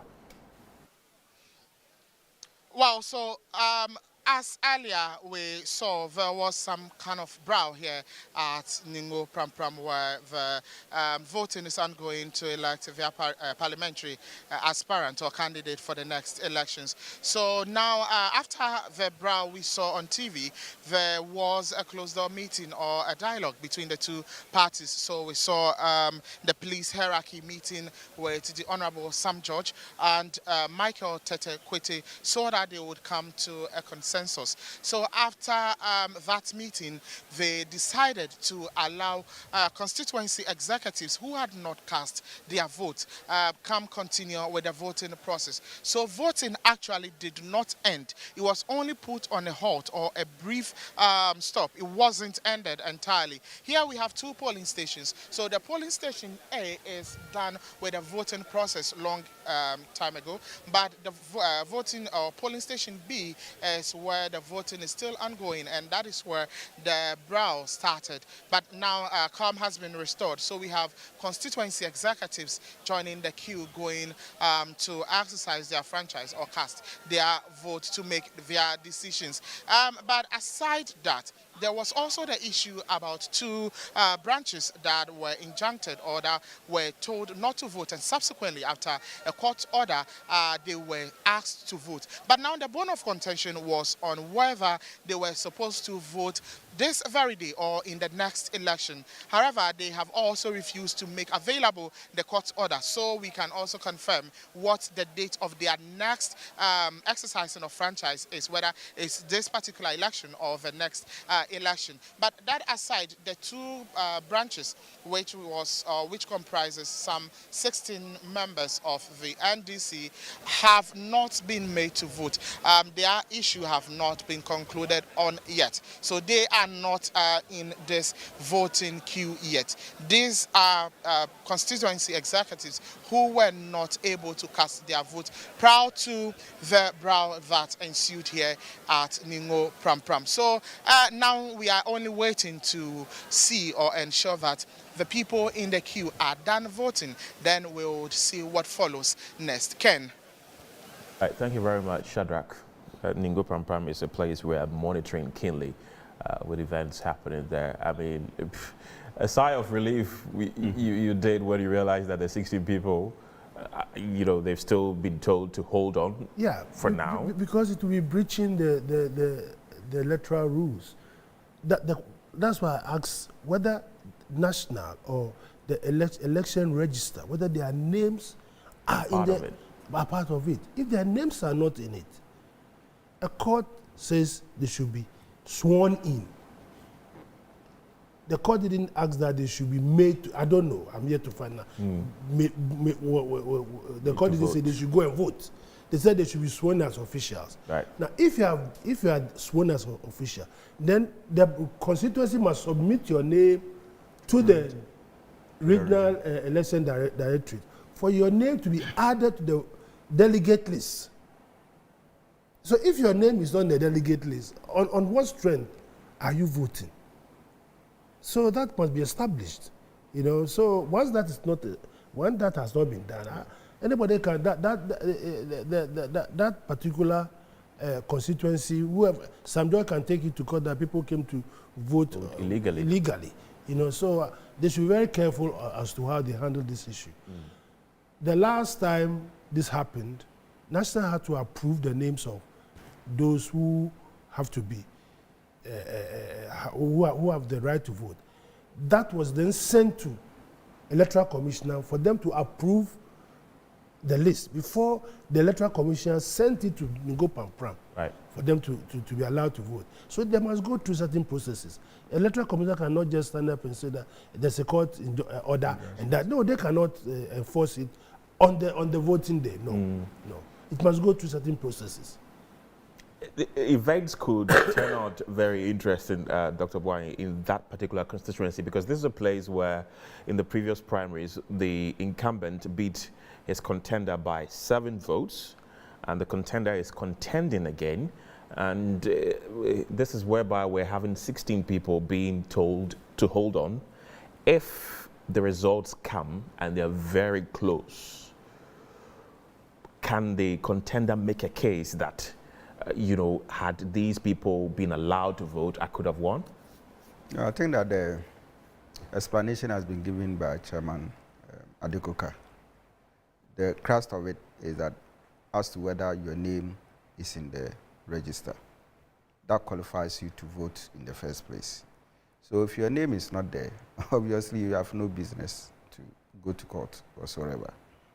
It's one reason when the court tells you that you should be how do you call it? You should swear you in as an executive, which of course has been done. And earlier discussions with Chairman Kuka, he said that that was even the responsibility of the region to have done that. So in the first place, even the constituency swearing you in raises some kind of questions. All right. So let's assume the constituency has obeyed the court order and has sworn you in. The second thing that even qualifies you, you have not followed the due process. And this, to me, is a pure negligence, right? Unless maybe the tie is against some judge, and probably the people are also allowed to vote. Then as Chairman Kuka said, obviously some judge can take you in because there are gaps, So for me, if that decision has been taken by the constituency executives or by, national, to get these 16 people off, okay, not allowing them to vote, I think it is the right thing to do for now, right? Now, to talk about the 7% difference in the 2020 or whatever, the previous election, for me, I was taught by a lecturer who told me that the fact that you got A in my course in first semester doesn't guarantee that in the second semester you get an E. Yeah. You understand? That's because true. It depends on your input in the second course and your control over it and other factors. Obviously, that is what election is about. And most interesting is the fact that depending on the experiences that you bring into an election, depending on what you've learned in the previous election and the strategies that you command, that will tell you. So if you listen to what Musa said before he left, that his earlier studies in that constituency tells him that some judge is going to win and win by a huge margin. This gentleman, during the executive elections, we sat here and I was talking about Otukuno. All the panelists were not even mentioning his name. And I said that he was going to pull a surprise. You remember? I do. Yes. This gentleman, Sam George, believe me, I know what he can do. All right. So I wouldn't be surprised if he widens the gap from 7% to over 20%. That's likely to happen. Exactly. Chairman Kuka, let me come back to you. You did mention that the delegates or the party finds John Mahama attractive and Dr. Dufour not so attractive. That is why they're trooping in their numbers to throw their support for him. Is that why you'd say he sued the party and later withdrew his candidature? Yeah, you see, I think he wanted an exit policy, exit plan, and that was a form of exit plan for him. We have 275 constituencies. The first question I want to ask Dr. Dufour, how many constituencies did he visit? If even he visited 10 constituencies, whom or which people did he meet there? Obvious. He met delegates. So you can't tell me that you don't know the delegates that you were, when you go out, you don't know whom you were meeting. You understand? So the idea that you have not been given a photo album So the system is not skewed against you. It's neither here nor there, because NDC, what we use for elections are delegate lists. This, I don't know whose idea was that they should generate photo album. Because the delegate list, and see, this is how the system operates. When we are going to vote, delegates are put in wards. And the ward system is that for maybe the ward, one ward might have about 4 or 5 5 or 6 branches. So they are all positioned at one place. And every constituency branch has 9 executive members. Every executive member is known by its other executive members. Yeah. You understand? So when they are going to do the election, they will mention doctor. Maybe doctor is the chairman. They will call doctor as the chairman to come and stand by the polling station. And then they start calling their members. So you can never have an imposter. That is why you said somebody was going to try to vote twice. They caught him. The chairman himself. The chairman, they caught him. Because everybody knows that he has voted already. And you cannot be an executive member not known in the branch. So this noise about photo album and that kind of thing was not there, because every delegate will be identified by its members. And if you are not a member of the non-executive, you cannot even come to the polling station. So he had no business. So he realized that not being able to tour the 275 constituents, he must exit the process. And that is why all these, because these are matters that can be resolved internally. I've run elections in the region. It's not the perfect system. You are bound to have problems. But because we know ourselves, and because if a committee is formed, right, a member of your, you'll be asked to bring a member of your team on the committee. So if there are any infractions, he's able to identify and inform you. And those infractions will be corrected. So the photo album was not necessary at all. So I believe that he wanted an exit strategy. And the exit strategy was to raise some what the problems, and then it becomes something that people will think the system is being skewed against you. No. In the first instance, when he attempted to contest, overtures were made to him. I remember my regional chairman went to his house. The 16th regional went to appeal to him not to contest the election. And he refused. Right. You know, so I believe that he has shot himself in the foot. Seriously. Taking the party to court and that kind of thing. Has shot himself. And unfortunately, the people who are around him are the cause of his woes. Right. But these are people who, for one reason or the other, have got a beef to pick with President Mahama. Some of them are claiming he didn't make the ministers. Right. Some of them are claiming, he put candidates against them for them to lose their position. So they have a serious beef with him. Right. And that informed this Dufour candidature. Right. Which has really... Right. Chairman Kuka, we'll continue that conversation, but let's take you to the Ashanti region now, to Asawase constituency, to be specific, where my colleague Abdul Bassett is standing by with the latest. We understand chaos ensued earlier between supporters of Muntaka Mubarak and his opponents. What can you tell us, Bassett?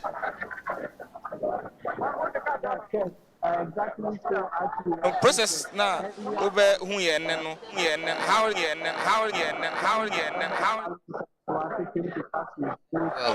the policemen have done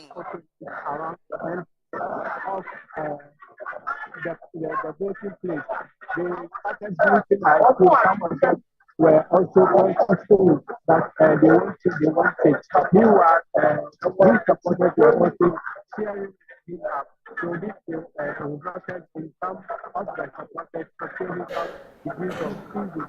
As I see, there was a heavy rain which interrupted the voting process for a bit. But right now, as I see, they are all back in the queue and have started going through the process. You know, over here there are over 1,855 delegates who are here to going to leave any stone behind. Right at Champions, to leave power. Earlier on, we also raised several concerns about some omissions in the ballot, in the social album. We claim that there were some names that were supposed to be part of. Right, so that was my colleague Abdul Basit Suleiman bringing us live report from the Ashanti region. He's telling us that there were a few scuffles between the incumbent MP Muntaka Mubarak and his opponent.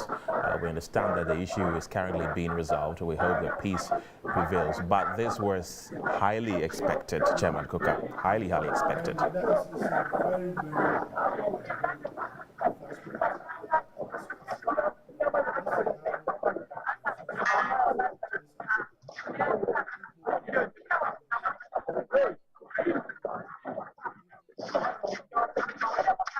So I don't know what measures should be put in place before at the end of, because when the counting is going on, your guys will come to you to say there's a lot of problems there. So right. It's a very, because last 4 years the guy was disqualified, and I think it's payback time for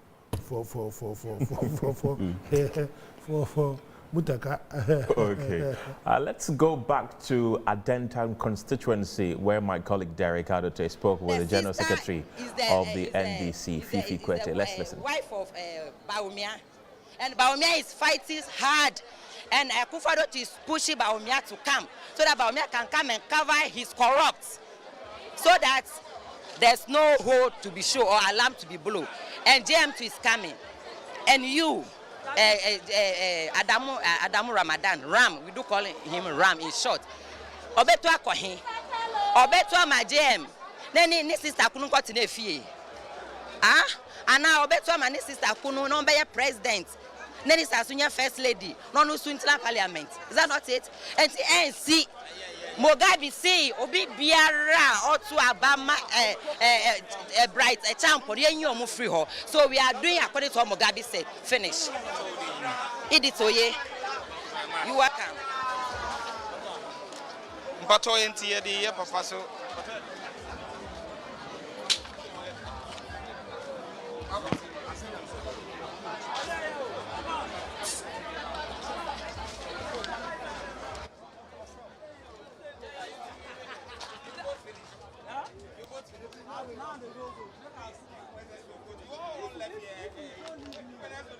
Right, from Adenta, let's take you back to the Ashanti region, where my colleague Abdul Basit Suleiman is joining us via telephone to tell us what transpired. Abdul Basit, I believe you can hear me. Tell us more. We were struggling to hear you. Yeah, I hear you. Ken, you know, early in the afternoon, the Member of Parliament for Asawase Constituency, Mubarak Mutaka, came to cast his vote over here. The moment he entered the premises, some of his supporters were tearing him up.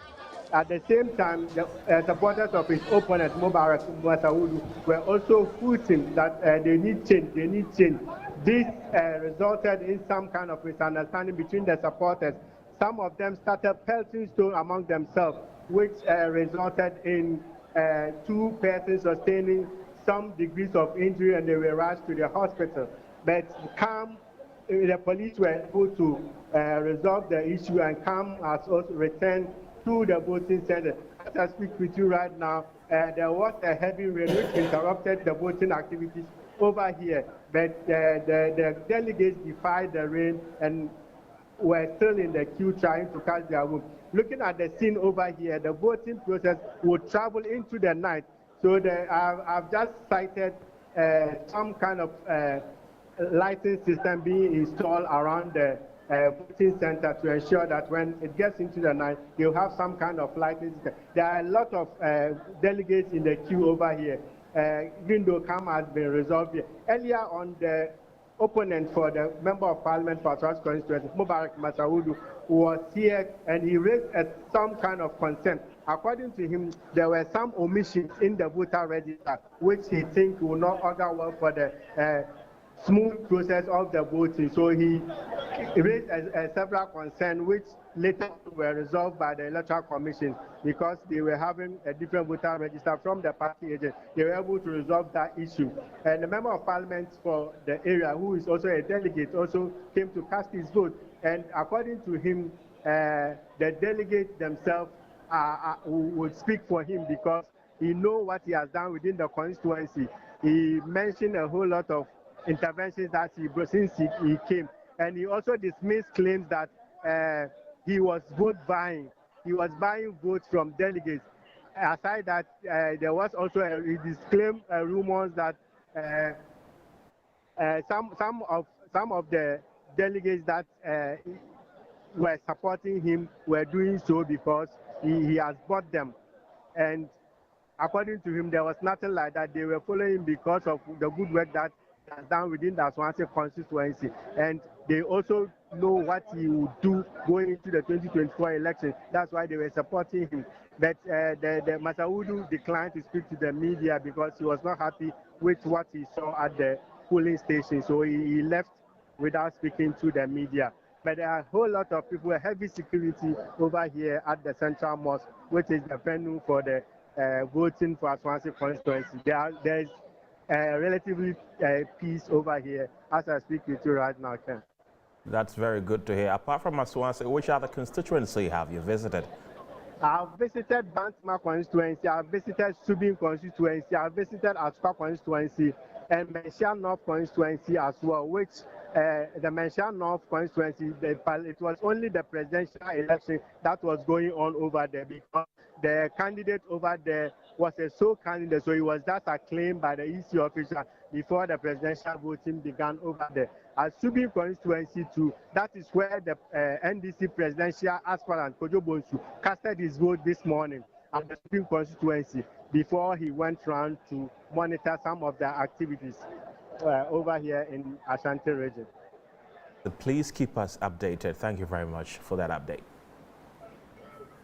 Right, from the Ashanti region, let's return to the studio. You were talking about the fact that Dr. Dufour has sort of damaged his reputation, so to speak, by suing the party and all that. Do you think that can mar the relationship between him and the former president, John Mahama, should in case the latter comes to office? You know, he has so much expertise, especially when it comes to finance, Dr. Dufour. Yes. Do you think that could mar the relationship between them, that even if, you know, President Mahama would need some sort of economic advice, he can't go to him to seek some? I believe Dr. Dufour felt peeved when Stetekwe replaced him. And this is one of the reasons that that he wanted to become the flag bearer. Right. So, hold on. So these are the visuals we're showing on your screen. Those are visuals our correspondent Abdul Basit Suleiman sent to us from Asawase. So those were some of the scaffolds that were happening there. We understand that calm has been restored over there. We see heavy presence of the security there. We also see the electoral commissioners also doing their work, going about their normal duty. You can see armored men and women in uniform guarding the place to ensure that security is restored. We thank God that security has finally been restored. Please make your point that you were making. Yeah, so I believe that that was one of the reasons why he decided to go and contest President Mahama, right? Because he felt he should have continued as a minister for finance, and the job was. So if, like I said earlier on, most of the people around Dufour are people who felt they must have been given some positions by Mahama and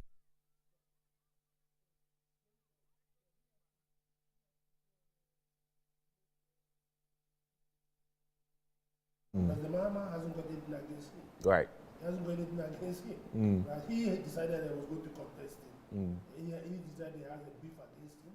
So he rather have to go and extend the olive branch to him. I'm sure that the Mahama will at any moment of time we want to sit, because we need to bring everybody on board. It's very important that we bring everybody on board to win the 2024 election. So I believe after this, right.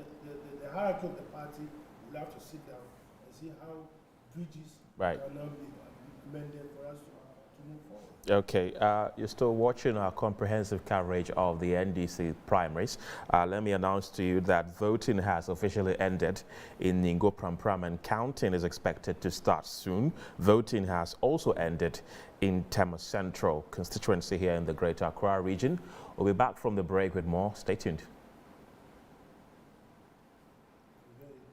Yeah. I think by the next 30 minutes. Yeah.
Mene kwaku owusu ajay pato abrasamadu katawire wosobrobo mensa kwaku abridi abrada sumaya echimpani echimofra ere agene be kasa problem e wo nyina ne say yetimi wo say problem wo manum na ye problems ne nkonfo de ye business enti da bia kwan on person ye ne say on person problems ne ka ho na ma wadwe nya o say ye betena be keka nsam e be ma otirimu aye ode de hia be bo my Ghana ho nkomo ene e ba be die ya bre obi aba no aba be kan de obi aba no aba be kan de ere de nya sa de be ni bi o ye ni abre ya be kan se de sitie bia ama what ne se de sitie me kura de mi nanka de send the bluetooth de ama obroni be say no matter whose ox is god ya be kan ho asem de de efri ewia no mi no kopum se be bono nsia agene kasa on original 91.9 FM ahaya nyansa fi.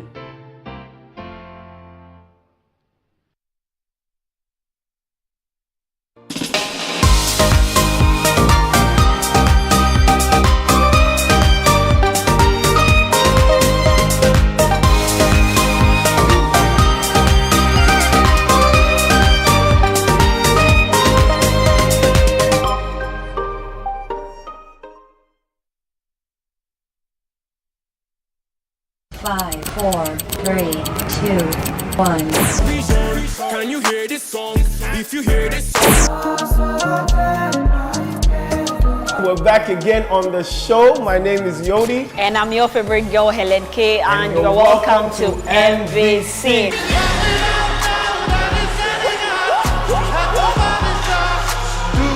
For our first segment, we have The Honest, where we look at amazing people across the entertainment industry putting it down. The BET award goes to Davido, Nigeria! Come to Africa. Freeze, ice, Jesus Christ. My personal favorite part of the show, we have the spanky new video. Let's go!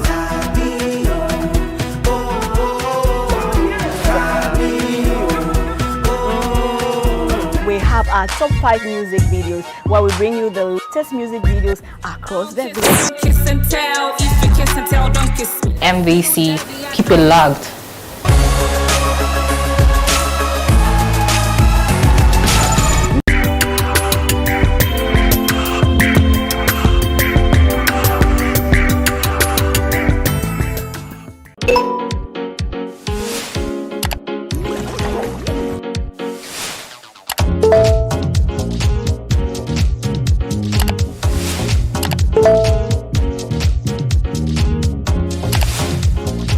Thank you.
our strength in unity.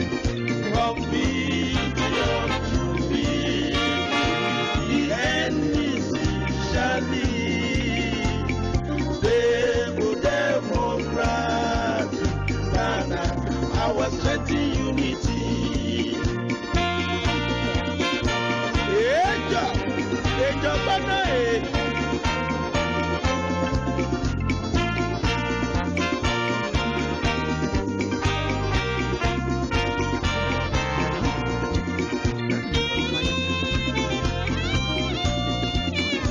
Victory! Victory! It's our land. Victory! It's our land. JJ is a winner.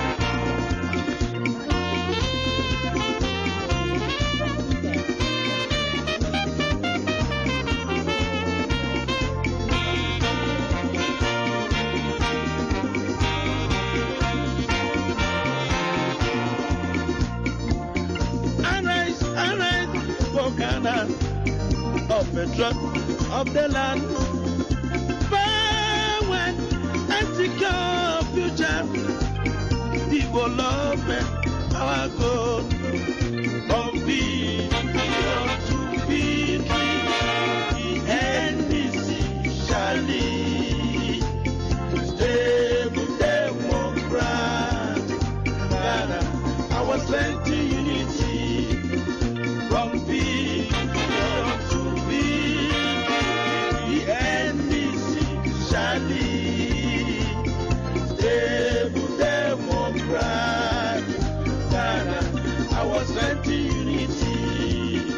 From billion to billion, the NDC shall lead. Stable democracy.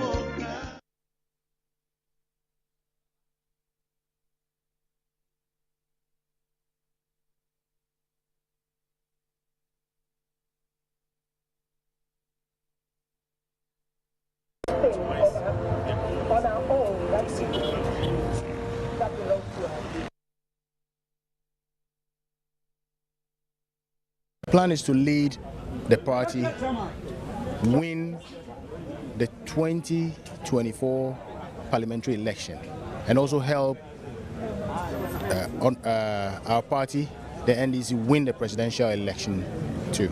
Very confident. I am very confident. This is not a stronghold of any party. It is for the people of Koforidua, New Jabin South. I happen to have been born and bred here. So I am here to lead my party, win the seat. I like it. You said since 1992, there is a time for everything. Okay, we won in 1992. We lost subsequent elections, but this time around, it is the time for the NDC to regain the seat in New Jabin South. And I'm also a youth, if you can tell. So I'll rally the youth behind me. Whatever policies that are set up for the youth, I'll make sure leading them, they will enjoy it. I'll be expecting not less than 79% of the vote. 80% of the vote. Yes, it's not a matter of paying hugely, giving out this and that. My God will speak. What mechanism did you put in place? My God will speak. This is going to be the third time I will win. And I have been managing my other contenders all the time. So I have that experience. You know, Mahama says experience, and it's experience. So having had that experience, I will still display that experience. Yes. If you are elected for the third time, what will be the next and first agenda for your project to kick in the constituency? There are some uncompleted projects in the area of health and education. I will make sure that they are executed so that government money doesn't go into the drain. I'll make sure that I work on all of them before I start new ones. I have a lot of projects. You know, being in opposition, we couldn't do much in the area of agri. So it is my intention to lift up agri as soon as we come to power. I will make sure that I leverage on our party's manifesto in the area of agri and lobby seriously for our people to benefit, because I live in agrarian constituency.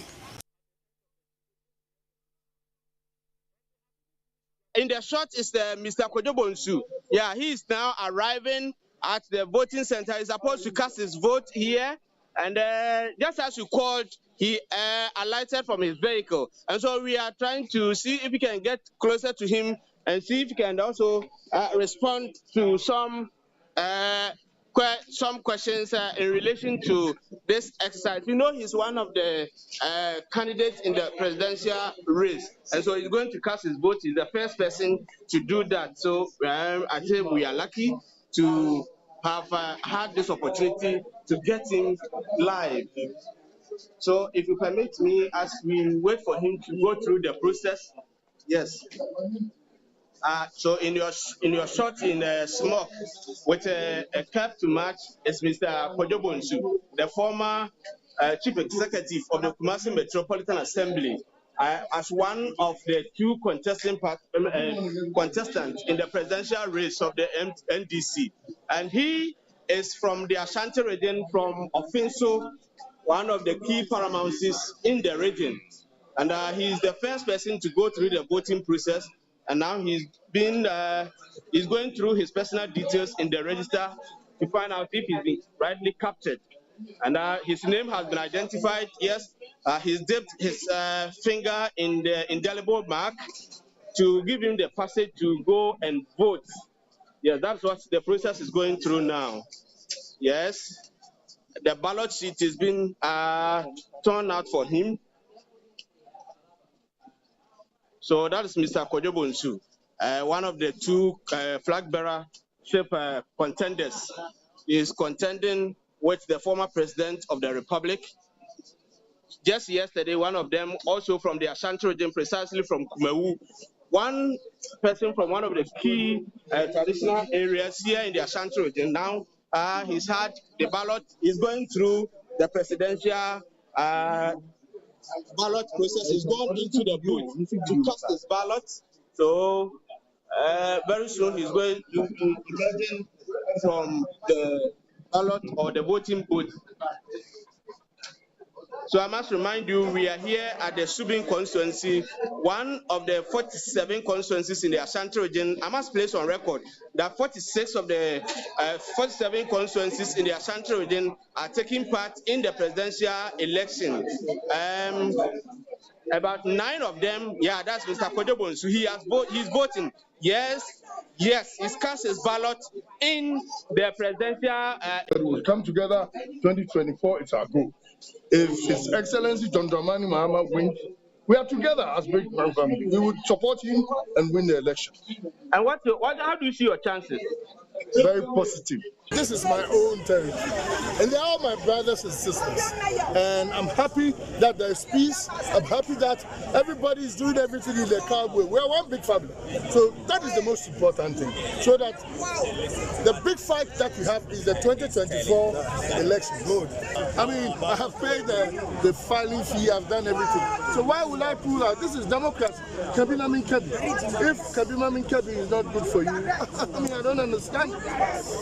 The most important thing that I want is unity in the party. And this is Asawase, okay? It's so lovely. The people here are all calm.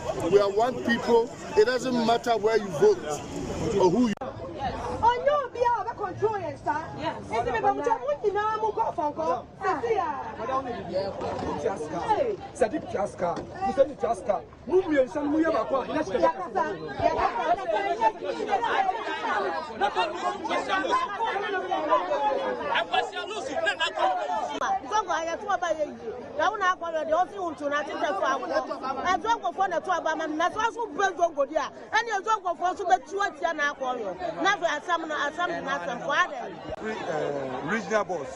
Regional boss on him, I don't brother me. You see, prof, and your prof, regional boss, and your prof, mommy, straight prof. They are in there. Or they offer all their aspirants. Now, for aspirants, now, on this one, Grand on New Year infant. But Oba and Baku can actually say, aha, no pay. Baku no done. Oh, yeah, you know what Johnny Ako. It's all the jacket, I bet to Caswa. Wow, said Domino, Sena, and Cofoy, and your Casa Passenger. But don't say, I didn't talk starting day one with our Kunsino. and do not talk on no deba up and talk and yet talk on the politics.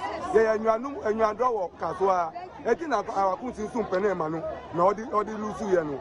And in a call on a nipa or there and Fanuco. Me can't day one. Nakoyo or there you mujin feel.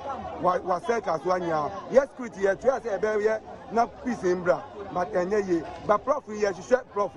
Prof ba ye work train nyansa na ya chair no baby offering NPP na offering na odi ba no ye be chire no prof oh you careful prof oh you careful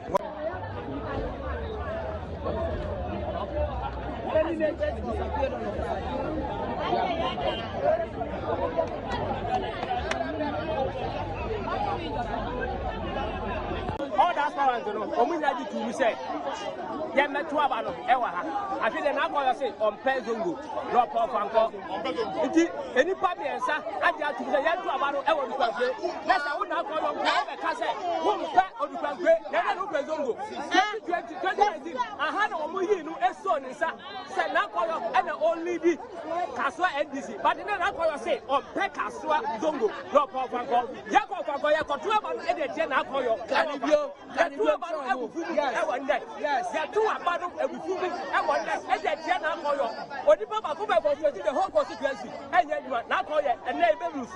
It's been a long time of campaign by the party, and again the expectations of the non-delegates is even much higher. The way clearly you could see people who are neutrals in the communities are expecting to see John Mahama presented again by the party is very high, and so I think that so far it's been good. There hasn't been any chaos throughout the campaign. President Mahama have talked across the whole country, same way the other two candidates, and it is a very simple thing.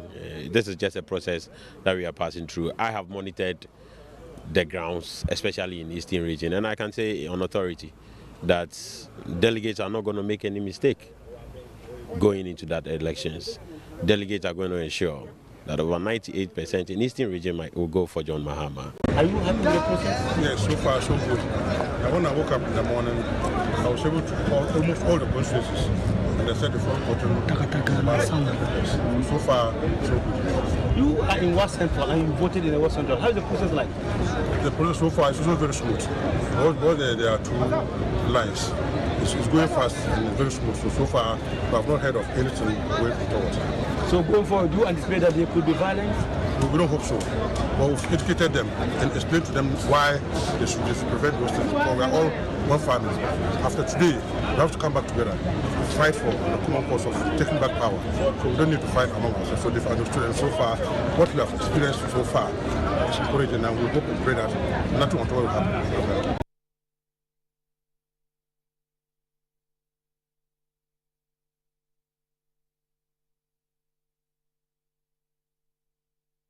So Nana, even before we come to the elections proper, may we ask, who is this gentleman? If you are not doing yours, then how? So they should be advised. And so I'm going to read to you what exactly is happening on social media and the latest, especially regarding the voting processes. And we have Mofa here. It says, I can't wait for the parliamentary results for Keta, Ketu North, Adenta, Ho, Central, and Nigo Pram. The race looks more competitive in these constituencies.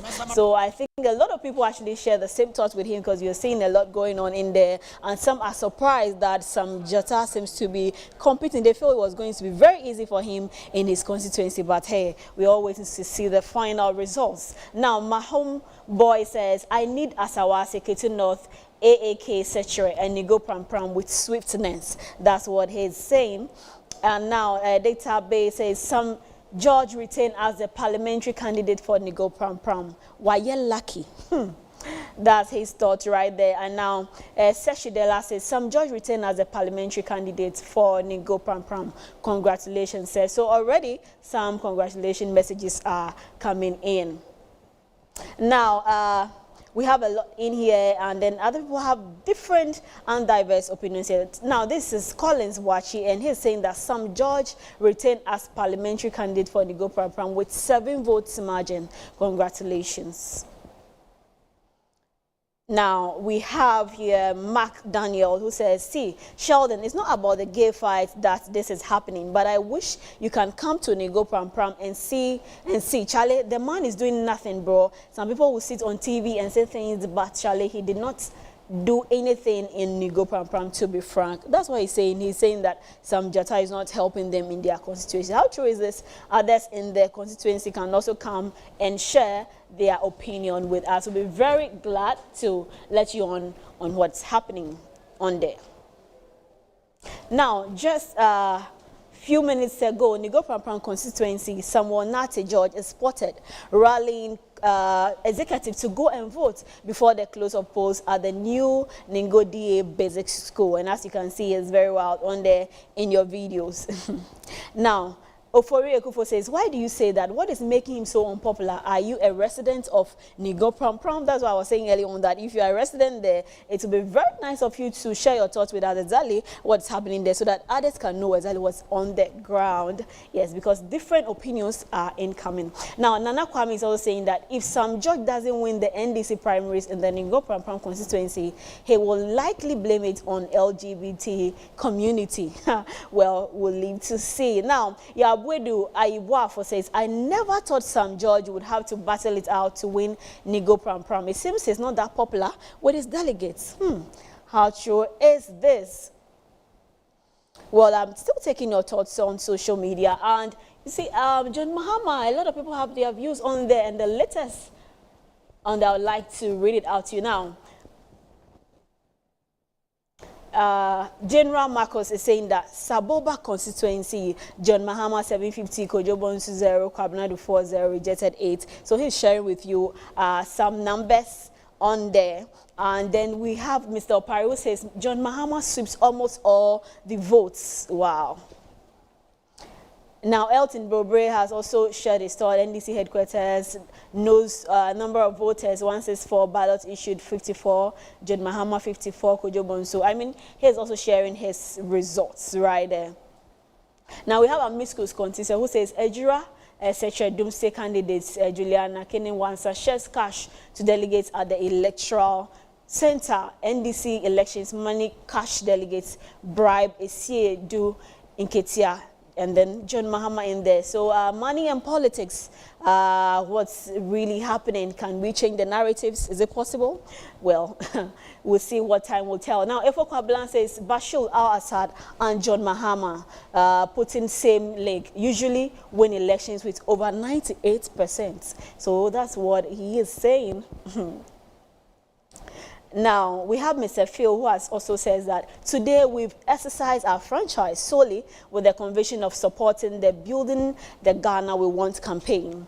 Our resolves remain unchanged that the right person to propel the country from this misery is John Mahama. Presidential done, parliamentary next, Asawase West Wagon, uprising. So that's his thoughts right there. And we have Emmanuel Kisa who's also saying, here in Accra, it looks like John Mahama is making a comeback.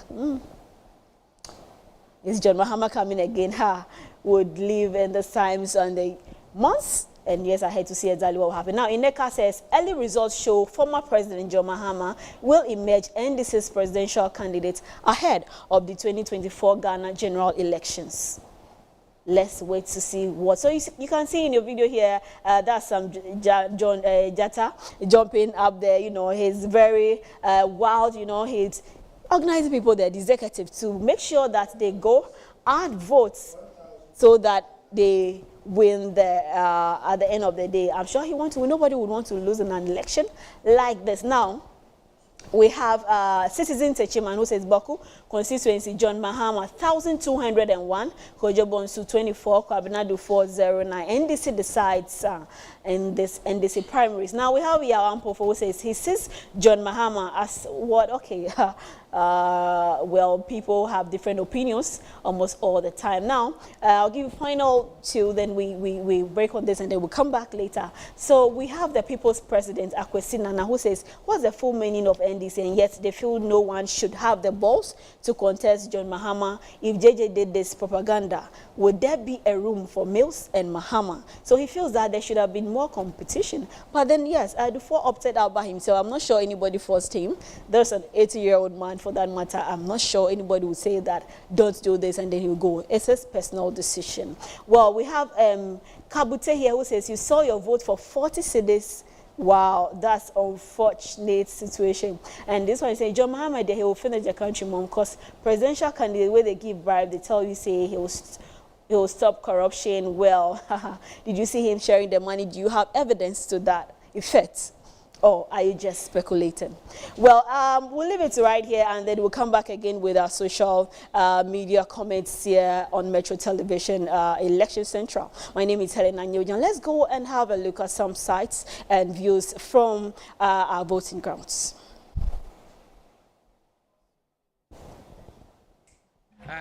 May we ask, who is this gentleman?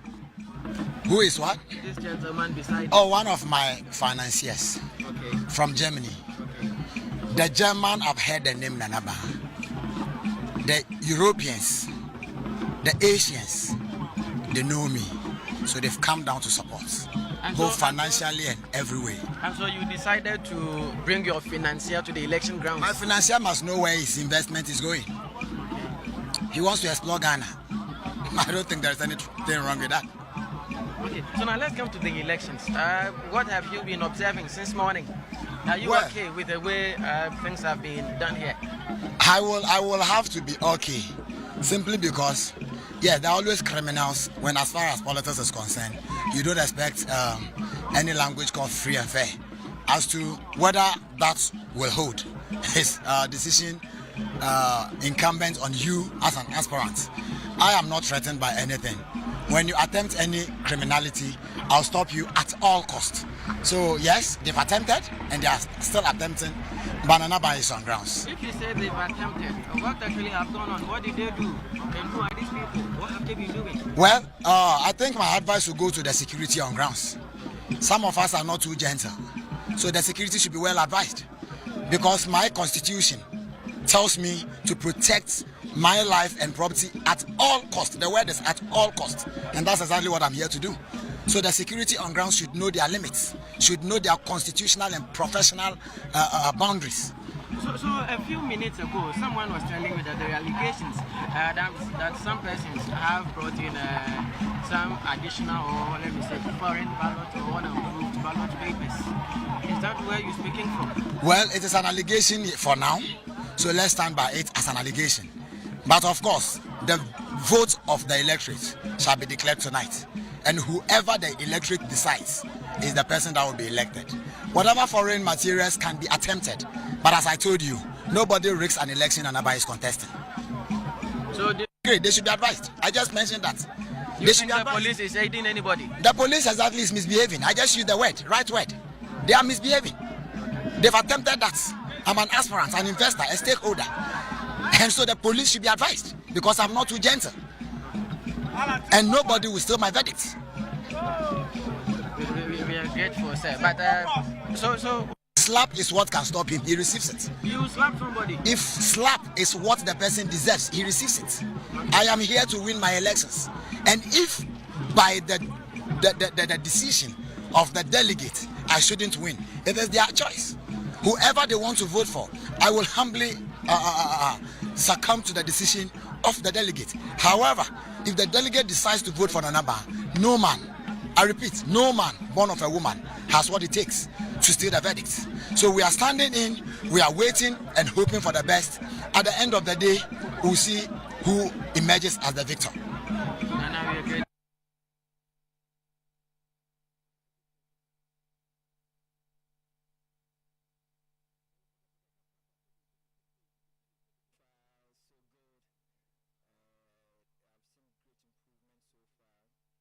Moving around with the response from the delegate, although Sir John starts to fear delegate, all right, but from what I've seen so far, there's great hope.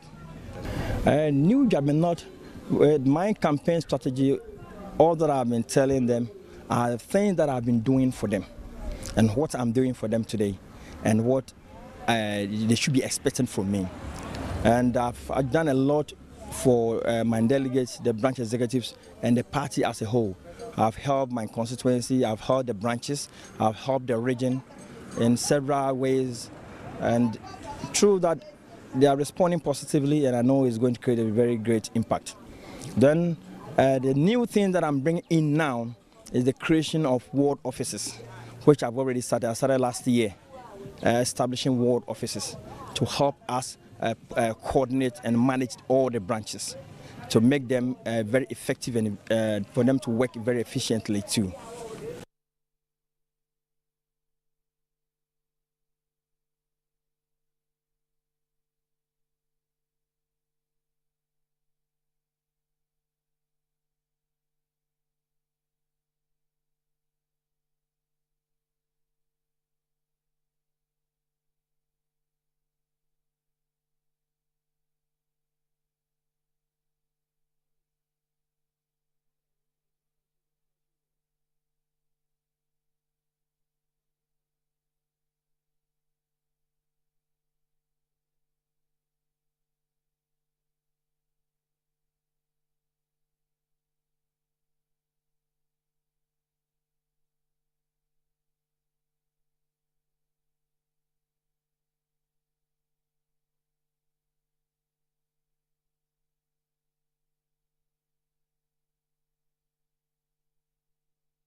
Very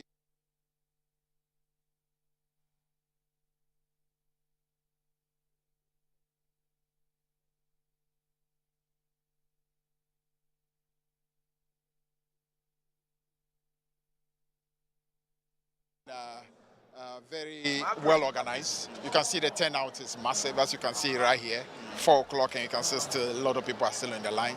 I think by and large, we need to congratulate. Let's cross over and listen to the General Secretary of the NDC, Fifi Kwete. And the branch people who have been involved. I think we can tell ourselves that it's been a good job done so far. Okay, but there's an issue in Ningo Pram. I'm told the voting there was suspended. Yeah.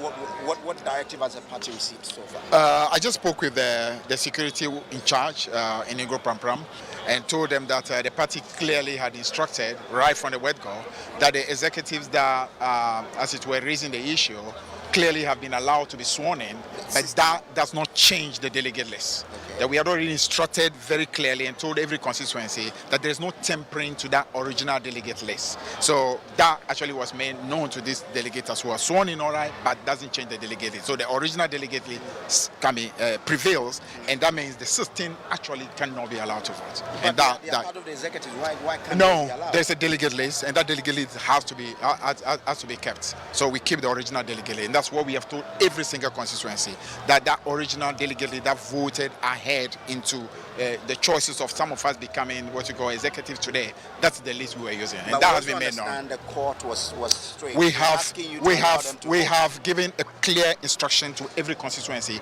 that the same delegate that voted us into office, that's the list we use, nothing else, and that's how it's done. Thank you very much. But before then, any other question? The court I've already spoken about that. I've already spoken about that already. Any other question? If there's any towards the election 2024, do you think you guys have the men that are going to lead the party into 2024 based on this election ongoing? Do we have the who?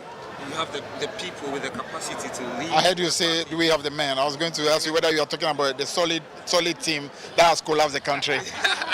Anyway, I can tell you that we clearly are working hard, and we leave no stone unturned to make sure that we do what we've got to do to save this country.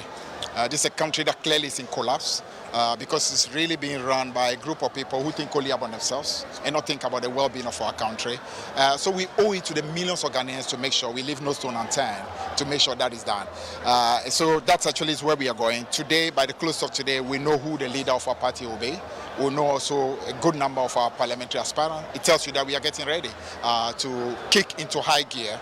After this, then we move into that high gear heading towards 2024. So we are confident that we'll do what is good for the people of Ghana by making sure we leave no stone unturned to make sure NPP leaves power and remains in opposition for a long time until it dawns in their heart that governance is about doing what is good for people and not coming to power to simply serve your own interests and destroy a nation.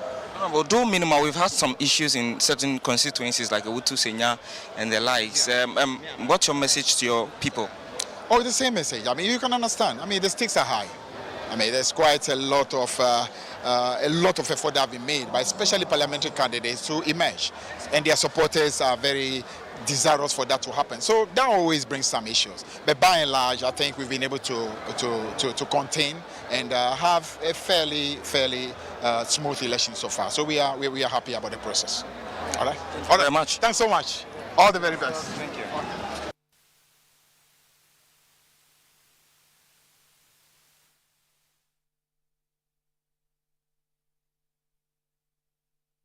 Right, Fifi Kwete is the General Secretary of the National Democratic Congress. You seem to be agreeing with a lot of things that he's been saying. Exactly. You know, during our conversation, I told you about the procedure and the processes for election. And like you said, even though the court had given them a ruling, right, the party must accept it and then include their names in the voters register. So I'm correct as to the point. So they had no locus and they had no business disrupting the elections. So the 16 guys who were making who thought their name should be added will not be allowed to vote. So we have to use the register which has been accepted and used in the previous election. Until a new register is done, they cannot vote. Right. And regarding people who have to be elected, like I said earlier on, you need people who are going to ensure that they go to parliament not to think they're going to enrich themselves, but that they are going to ensure that this country develops. So the delegates must not rely on money, but must rely on whether the person has got the ability to do what they need for. So what we discussed here is exactly what Fifi has alluded to in his interview. Speaking of delegates not relying on money, earlier in the day we heard that former President John Dramani Mahama was sharing 40 Ghana cedis as transportation for delegates. And I want to find out, is that not a form of vote buying? No, even the word sharing is not appropriate. It was facilitating. You see, in our party or elections, you have to ensure that the people who are coming to vote at least have something to eat. Either the party or the constituency makes available or cooks or whatever for the delegates. And that is called facilitation. He wasn't bribing them. But is that not the responsibility of the party to ensure that the people eat and all that, instead of Don't forget, the former president? The party hasn't got that much resources. It's a party, even though, and this election entails a lot of money. You know, it entails of you have to pay the electoral commissioner, you have to do the print of the ballot papers, you have to do all manner of things. All those who are going to supervise the election have to be taken care of. So at least he was, I think, it's something to assist the party. It's not vote buying. 40 cedis is to, I mean, people are throwing huge sums of money around the place. 40 for every delegate is to, some people for areas, they need to be given some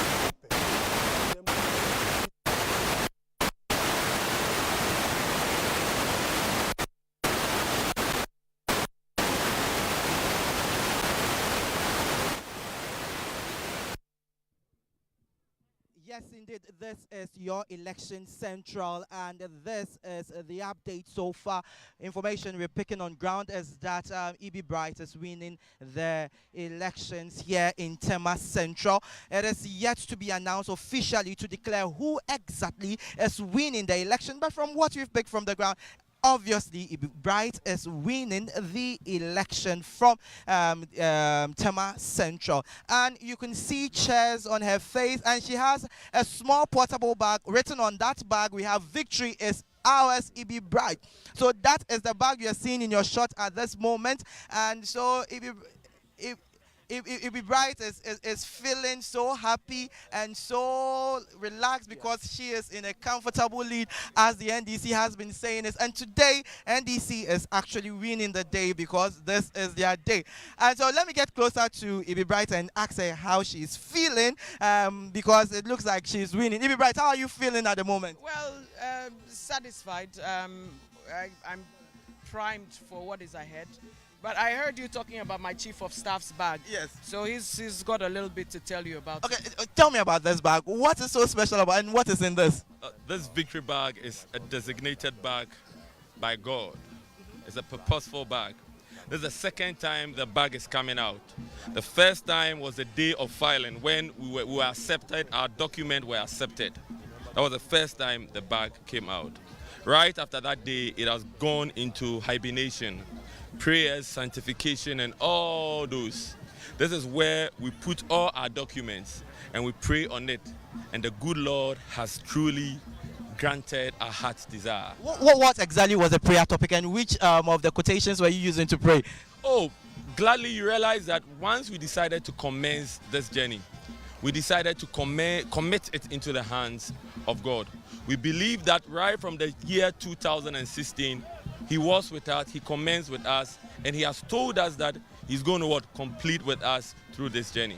And we are so happy that victory is ours, Ibi Bright. And truly, truly, from all indication, victory is ours. Ibi Bright, you are here with us on Metro TV. Share with us, if you should be declared this moment as the, let me say, the one who is capable to man the Tema Central seat, what should we be expecting? I asked you this earlier. What should we be expecting? What are the strategies you are going to employ to take the seat from the NPP? Well, it will be very wrong for a general to be discussing strategy in public. So I'll just say this, that another thing about this bag is that as it contains all our documents, it also contains our commitments to service for the people of Tema Central. It contains the documents of the office. It contains our plans. It contains all the steps that we take on our journey towards serving and giving Tema Central a credible voice. Most importantly, we're very confident that the NDC way is the way that will bring equity and development into this constituency. And so this is our covenant with God, it's our covenant with the community, it's our covenant with ourselves as the team. And that's what our prayers are about, that we're equipped in every way to deliver on our promises. In terms of winning the seat from the NPP, I already told you, that strategy has been in play for a long time. It's not been just on a whim. It's been a commitment that we've made over time. We always knew that it was going to be tough. We knew that the journey was going to be muddy and rough, but we were determined to stick with it. It's not been easy. I tell you, so many times I've fallen down, but I've been able to rise again because I have a whole cadre of people whose aspirations I carry ahead with me, and they keep encouraging me. But most of all, we have a mission to show a difference. And you know, that difference is clearer when you haven't been given a chance. And so we have a lot to prove, a lot to justify, because we know that winning the seat for Tema Central won't just be a walk in the park. And so we're determined that we will justify that achievement, and we'll do it. So that's what we're about. Let me ask you, Ada, my final question. My chief of staff. Your chief of staff. Oh, okay. So sorry about that. So he's in charge of all of us. Okay. Yeah. Okay. So if this covenant bag should go to hibernation today, when next should we expect it out? That you see this bag on the day, the 7th of December 2024. That is where we are going to receive our major victory. We are going to win the seat. And believe me, both the parliamentary and the presidential votes are going to go for the NDC. Believe it. I will plead that the bag comes out before that, because we're going to have to file our nominations to represent the constituency after we've become the candidate for the NDC. So there's at least one more step for it to go. but this bag is going to take us to deliver for Tema Central constituency as a whole, not just the NDC. So now I can say that unofficially, congratulations, Ibi Bright. So that is Ibi Bright, and she is actually happy. She's expressed her happiness in winning victory for the NDC, and so she claims she's going to ensure that she wins the seat. Let me go to Courage. Courage is here with us. This is Courage Nunekweku. Courage Nunekweku, you're welcome to Metro News. Share with us, how is it feeling like? You're waiting to get the votes declared. How are you feeling? Well, it's obvious that we have narrowly lost the election. You can see the results. And that is the beauty of democracy. It's either you win or you lose. So we look forward for the future. Definitely, you put a lot of strategies in place to make the delegates vote for you. Now, the big task has to do with winning the national elections, and this is an NPP stronghold. Share with us. How are you going to help Ibi Bright take the seat from the current MP of this constituency? During my campaign, I have said it severally, that the leader that will be declared today, you know, the leader has a responsibility to bring everybody on board. So it's not me who will go on board. I am willing. I have been helping the NDC since 1992. I have been a very active member of the party, supported the party, financed the party, all this while. So it's going to be a matter of the leader attitude and how she, manage things. Okay, so now let me ask you, are you not a bit disappointed in the delegates because you had hopes in them that they would definitely vote for you? Are you not disappointed in them? Everybody goes into election to win. That's the hope. So when it goes the other way, of course, you'll be disappointed. To the extent that it's such a narrow win, a narrow lose, you should be disappointed. Yeah. Okay. Thank you very much, Courage, for your time with Metro TV. I will say better luck next time. Right, so those were sounds and sides from the Tema Central constituency, where we're getting indication that Ibi Bright has emerged victorious. Congratulations to her. Let's go to Clote Kole, where my colleague Kofi Bequin is standing by. We understand that Dr. Zaneto Rawlings has been retained as the parliamentary candidate on the ticket of the NDC. KOB, welcome to the show. What more can you tell us? Hello, John. Welcome. We are currently at the Accra Metropolitan Assembly, where the Kole Clote NDC presidential and parliamentary election was held. Currently, the election has come to an end, and some results have been declared. The election for the parliamentary vote has been declared, and as it is, we have 3 contenders, including the incumbent MP, Dr. Zaneto Rawlings, and the vote is as follows. So please, you can take note. Dr. Zaneto Rawlings pulled 1,194. Dr. Zaneto Rawlings pulled 1,194. Naikai Lamte Adi pulled 194. 194. John Nee Coleman pulled 336. 336. So from the result, this is provisional. This is provisional result. So from the indication and from the result that I have here, Dr. Zaneto has emerged winner from the Kole Clote constituency, and he has retained as a parliamentary candidate for the next election. Right. Kofi, how about the presidential primaries? Okay, the presidential primaries, let's go to the polling stations. It was divided into 4 polling stations. So we have polling station 1, polling station 2, polling station 3, and then polling station 4. So let's go to the polling station 1. For the polling station 1 result, Kole Clote constituency, presidential primary results, John Dramani Mahama, 540. John Dramani Mahama, 540, which is polling station 1, Kole Clote. Kojo Bonsu pulled 1 vote. Kojo Bonsu pulled 1 vote. Dr. Kwabena Dufour pulled 1 vote. Although he has withdrawn from the election, he had 1 person voting for him. So Dr. Kwabena Dufour pulled 1 vote.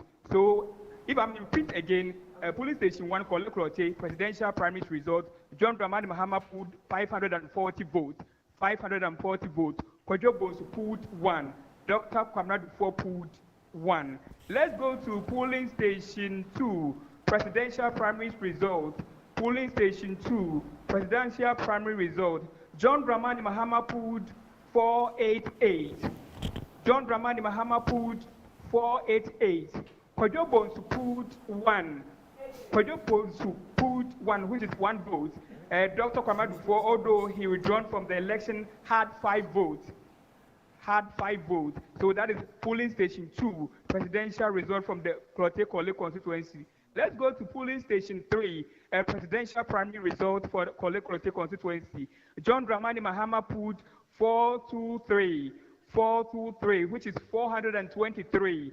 Kojo Bonsu pulled 0. He had 0. Nothing. He had 0. Dr. Kwamna Dufour, although he withdrawn from the contest, had 5 votes. Dr. Kwamna Dufour, although withdrawn from the contest, had 5 votes. So polling station 3, John Dramani Mahama had 423, Kojo Bonsu had 0, and Dr. Kwamna Dufour had 5. Let's go to polling station 4, which is the last provisional result for the presidential. John Dramani Mahama had 373. 373. Kojo Bonsu had 0. Kojo Bonsu had 0. Dr. Kwamna Dufour, although withdrawn from the contest, had 3. So from all indication and from the result that I have here, former President John Dramani Mahama has emerged victorious at the Klote-Kole constituency 10. This is provisional result. We are waiting for the EC to declare the official result for us to share it with our viewers. Right, Kofi Bekwe is our correspondent standing by with the latest from that constituency. Thank you very much. Chairman Kuka, let me run by you the results again. Dr. Zaneto Rawlings pulled 1,194. John Nee Coleman pulled 336. And Lamte Adi pulled 194. Yes. You were not that surprised, were you? No. There's no contest there at all. Prior to that, I mean, my previous panelists did argue that Dr. Zaneto got there because of the reputation of his father. That's but right. His father is no more That's there, right. and she's proving that even without his father. Yes. But still, there will be some sentiments towards her from sections of, I mean, her father's image and her father's memory is still alive, right? So definitely she's now running on her own record, and I think what she has done in Kole-Klote has enabled the people to have confidence in her again and to vote her back. So at least on face value, she's now winning on her own strength, which must be appreciated. And so far, if you look at the results that are coming out of 118 constituencies, right? Results from 118 constituencies out of the 277, President Mahama is leading by 98.75%. That's quite interesting. That's quite 98.5%. So I'm sure by the end of the day, we might end up having about 99%, 99 point something percent. Because what Kojo Bonsu and even Dr. Dufour, even though Dr. Dufour is not in the race, he's having some votes, and Kojo Bonsu too is having some votes. But I mean, they're insignificant. I mean, this can destroy your political career. Seriously. I mean, that's why earlier on, when I had an intel that Dufour was going to step down, I had a conversation with Kojo Bonsu. So, Kojo, this is the time for you to also exit, to save your political image, you know. And with what is happening, he's been a very good friend of mine. And what is happening, I think, if you are listening to my advice, it will have helped him, because I'm not happy seeing him getting 0-0 and 1-1, that kind of other amount of money that he has paid. You know, he's a very good friend of mine. And right. If he's watching me, he should know that some of us like him. Right. And he should have taken that. As for Dufour, one will say that he withdrew. So you can't attribute any figure because he said, don't go and vote for me, and you choose to go and vote, it's your cup of tea. But that's also an indication of what would have happened to him if he had been in the race. So there was no need for this contest at all. Or maybe what Kojo Bonsu is doing is a bit strategic, because looking at the NDC hierarchy right now, we know that the most popular person there is John Mahama. But when he faces out, there's not really any big figure that we can say that, oh, this person can take over from John Mahama. So maybe Kojo Bonsu is trying to be that person to sell himself so that, you know, in the next presidential primaries, for instance, he will come and say that, okay, you know me from 2022, you know me from this, you know me from that, don't you think so? But with these figures, you know, it's very disastrous. With this figure, if he was pulling good Big numbers, figures. yeah, then you can claim that. But with these figures, it's really, I mean, it's very daunting in the future for you to say, oh, well, you tried before and you were having 0, 1 and that kind of thing. You know, so I think if that was the strategy, right, sometimes you should rather look at the strategy and see the person you are going to contest with. You know, this is absolutely disastrous, I would say, for going forward. You know, you need to have good numbers for you to be able to lay a claim in the near future of you. But if you are pulling this thing and then you want to come back again,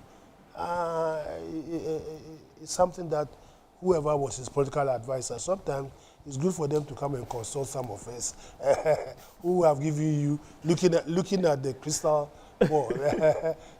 You need to check yourself. You know, yeah, because what is happening, 98 points, with 117 constituencies, 98.7%. And if you look at the trajectory, definitely. I mean, they cannot, if you are not careful, the spoiled ballot might even be more than what, because we are seeing a bit of high numbers on the spoiled ballots. So if you are not careful, spoiled ballot might even be second to the others who contested President Mahama. You understand? The unforeseen hands are rather doing better than the foreseen hands. But Chairman, let's talk about this. I mean, this is a conversation. I don't know whether internally you've been having this conversation. Should John Mahama win, for instance? He's going to go just one term because he's gone one before. It doesn't look like there's anybody in the party who has been groomed to take over. If you look in the NPP, for instance, you have Baumia, you have Alan, both of them very popular figures.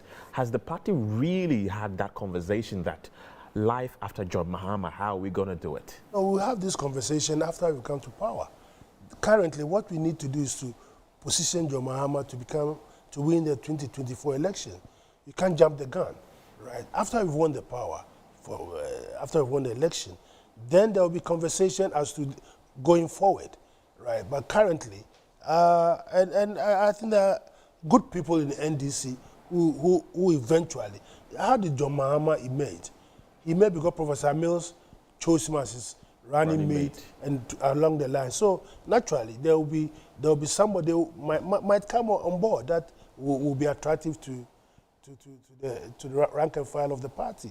But now, what we need to concentrate on is after today, going forward from tomorrow, what's the strategy of coming back to power? We have to do that. We can't jump the gun when we haven't achieved. Because if we don't win the election in 2024, most of the people that you think will want to emerge will be endangered species.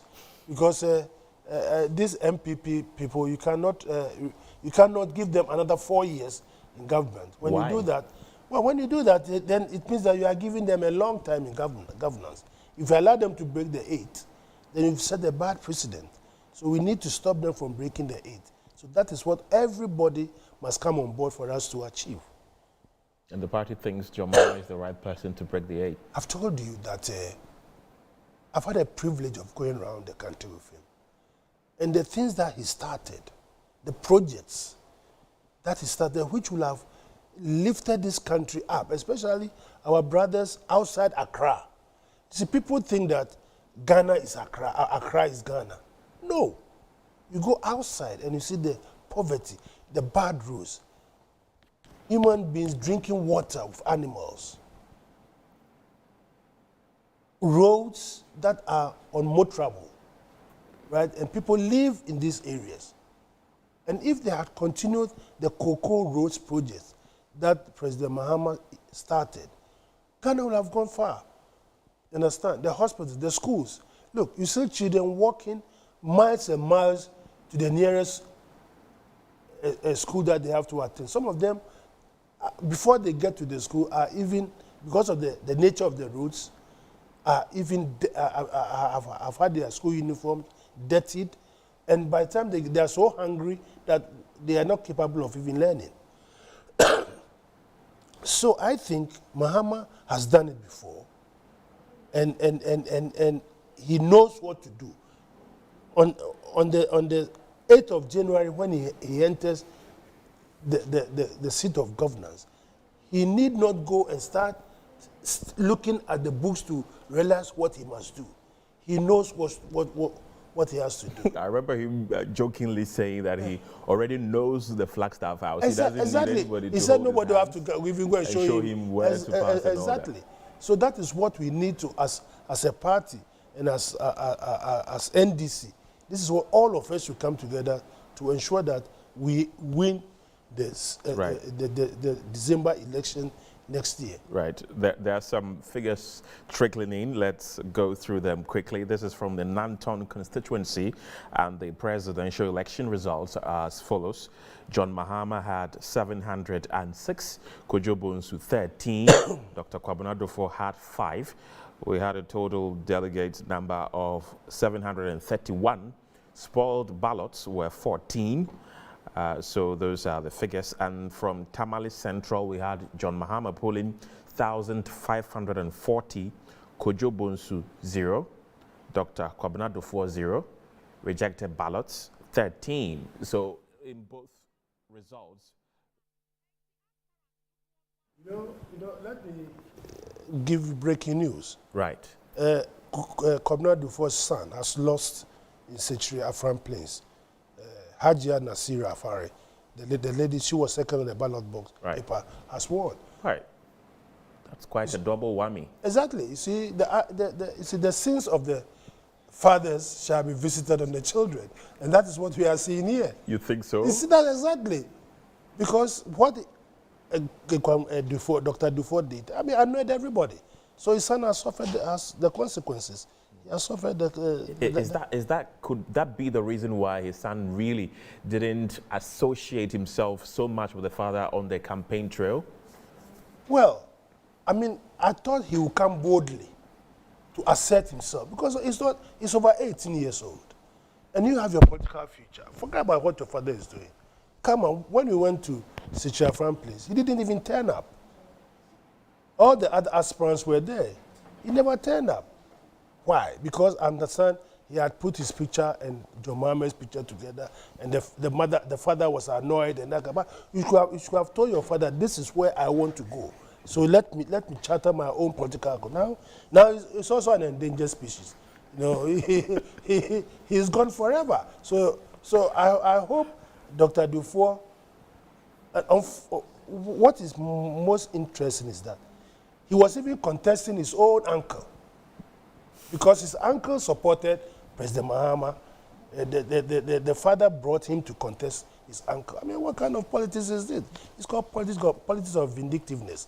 And I believe if Dr. Dufour is watching me, I feel that he's a nice gentleman, a fine man, who has served this country very well in finance and all that. But this particular, those who surrounded him and advised him to dig a hole for him has done it. And we are hearing some rumors that he intends forming his own party with those. I will advise him as a very good friend. He shouldn't go that route. He shouldn't at all. He shouldn't follow. He shouldn't allow those who are pushing him in that direction to do that. He shouldn't. He should come into the NDC fraternity and let us all together get rid of this government. Interesting. Let's show you some more results. Earlier, I think they displayed Boko constituency, if they can put it back on the screen. So there you have it, Boko Central. The presidential results are as follows: 1,201 for John Mahama, Kojo Bonsu having 24, Dr. Kwabena Dufour also pulling 9 there. At this point, I don't think there are any surprises here. So this is from Bosome Freho constituency. We had John Mahama polling 489 votes, Kojo Bonsu having 4, Dr. Kwabena Dufour also polled 2. Headquarters. So, John Mahama had 54 at the headquarters, and then Kojo Bonsu pulled none. Interesting results. So far, most of the results that we've shared, like you mentioned earlier, rejected ballots come in second. And this is from Jama North constituency, and President Mahama had 1,003 of the votes. Kojo Bonsu had 2. Kwabena Dufour had 0. Interesting figures coming in. Nanton, we had John Mahama polling 706, Kojo Bonsu polling 13, Kwabena Dufour having 5. And in this constituency, rejected ballots were 14. So they came before Kojo Bonsu and Kwabena Dufour. This is from Tema East constituency. John Mahama polled 591. Kojo Bonsu had 16. Kwabena Dufour had 5 of the votes. Terrible. The results are... They're not looking good. They're not looking good for any of them. And that was why we advised them that they shouldn't subject the party to such expense. Right. So, Mr. Coker, looking at these results that have started trickling in, do you think it would have been better if you all had come to a consensus that, you know, in order not to waste a lot of resources, especially with the 2 other candidates, you should allow the former president to have gone unopposed? Exactly. This is what we all try to do. That's why I know a lot of people who approached Dufour, and even Kojo Bonsu, his own brother, senior brother, even I spoke to him. That look, at this stage, we need the resources to prosecute the general election. So you were talking about President Mahama giving stipend $40, 40 cedis. Right. And you are talking about how many delegates. You can imagine what that money could have been saved and used for by giving acclamation. And this acclamation, there was no need even for us to congregate at one place. We could all have sat in our regional offices and then ask members by virtue of what they call it, a link or something for everybody to pledge or vote or that kind of thing. You know, but look at what they themselves, the money that they have spent, and look at the results that is churning out for them. You know, so that's why I say politics is managed. You know, earlier on, I used that word, that democracy is managed. And seriously, if you want to market yourself for the future, it is not on this platform that you have to use to manage your, propel yourself for the future. So I think it's a learning curve for everybody to understand that. Right. You always have to look at your opponent before you enter into a race. Right. That's interesting. So some more results trickling in. Lambusi constituency, we have Dr. Titus Bayu having 446 of the votes. So he's a retired secretary of the Ghana Medical Association. Dr. Emmanuel also polled 35. Edward Derry polled 224. And then we had 4 rejected ballots. In Wa East, we had Godfred Seidu He's the incumbent. He polled 764, so he's been retained. Prince Razak Techi polled 163. We had Isahak polling 140 of the votes. So we had a total valid vote of 1,064 and 10 being rejected. In the Nadoli constituency, we had Anthony Suma, who is the incumbent, polling 893 of the votes. Dr. Tadeus Bayen polling 133. So the total vote cast was 1,030 and 4 were rejected. And Sisala West constituency, we have Hakim Mumuni polling 142, and the incumbent Muhammad Adams polling 722, so he's been retained, having rejected ballots of 6. So, I mean, these are some of the results. I want to hear the results of WA Central. WA Central. WA Central. That is between Dr. Pelpo and one Mokhtari. When we went there, it was very interesting to see. You could tell from the accolade that the people were. You could see that there will be a problem in that constituency for the sitting MP. We want to hear what happened there. Right, that's a constituency we'll be keeping an eye on as well. We understand voting is still underway in Adentan constituency. Right, we'll be following up to see how it goes. But so far, we've not really seen any casualty. We've not seen any incumbents losing their seats. That's right. But it is bound to happen, isn't it? At least out of there must be a probability. At least 1 or 2. Right. But so far, I think people are happy with their MPs. And it's a good sign if the people are happy. And the numbers are not close. That you can say that you've been cheated and that you are going to work against the person who had won against you. So it's encouraging. The unity will come after the event. We are hoping so. Definitely. But if some comes, I mean, which one will be the most shocking? Like, okay, this MP that I wasn't expecting that is going to lose his seat and then...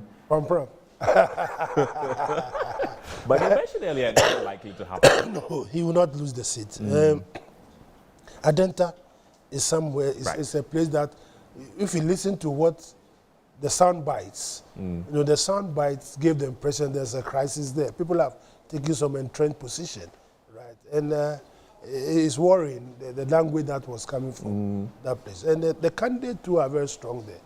Madam Oye Bampo, and that a young lady, I'm told she was also doing very well.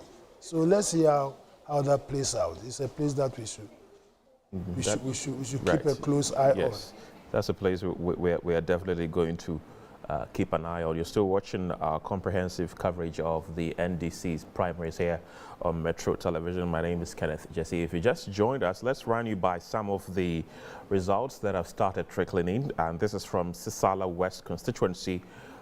And the parliament results are as follows. Hakim Mumuni polled 142 of the votes. The incumbent, Muhammad Adams, polled 722, so he has been retained there. Nadoli Kalio constituency, and this is the parliament results. Anthony Suma polled 893. He's the incumbent, so he has been retained.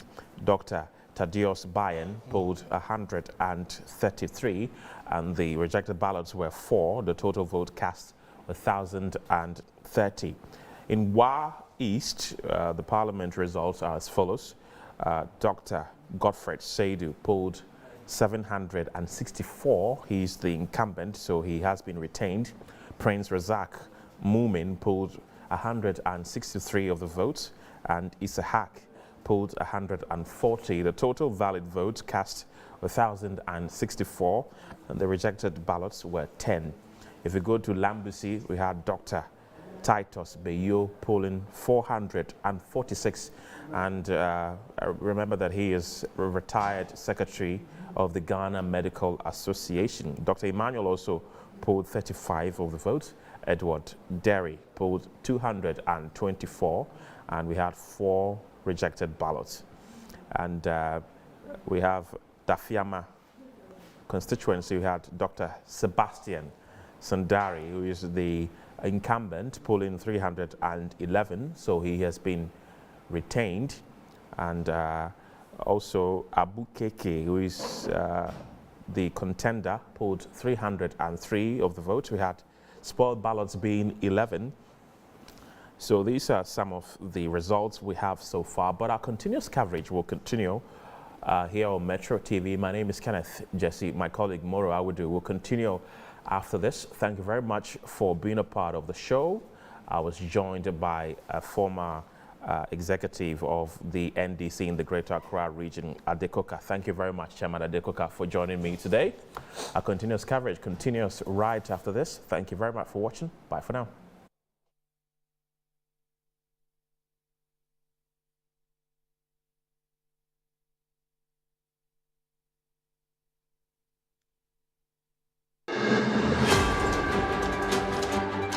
Honorable Member of Parliament for the Asawase East Constituency, Mahama Naza Toure, has just finished casting his ballot. I'll find out from him, Honorable, how the process was for you.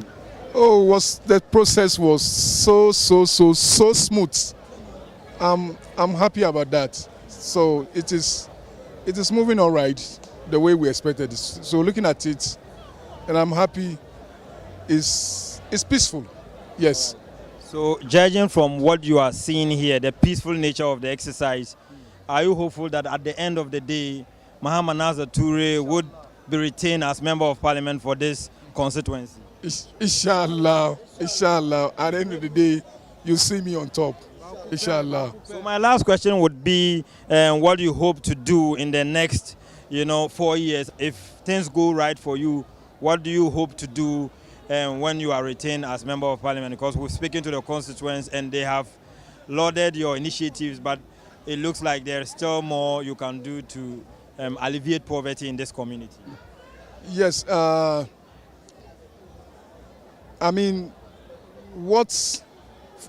the next 4 years, God willing, and if I got the mandate, I said it earlier on, is what we need is job. Job is number one, because without job, there's no life. People need job at least to make themselves comfort. If you don't have job, it means you have no future.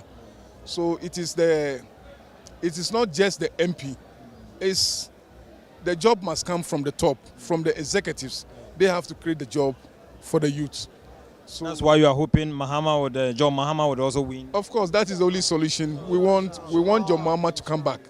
With the John Mahama, I believe, all these challenges that we are facing will be resolved.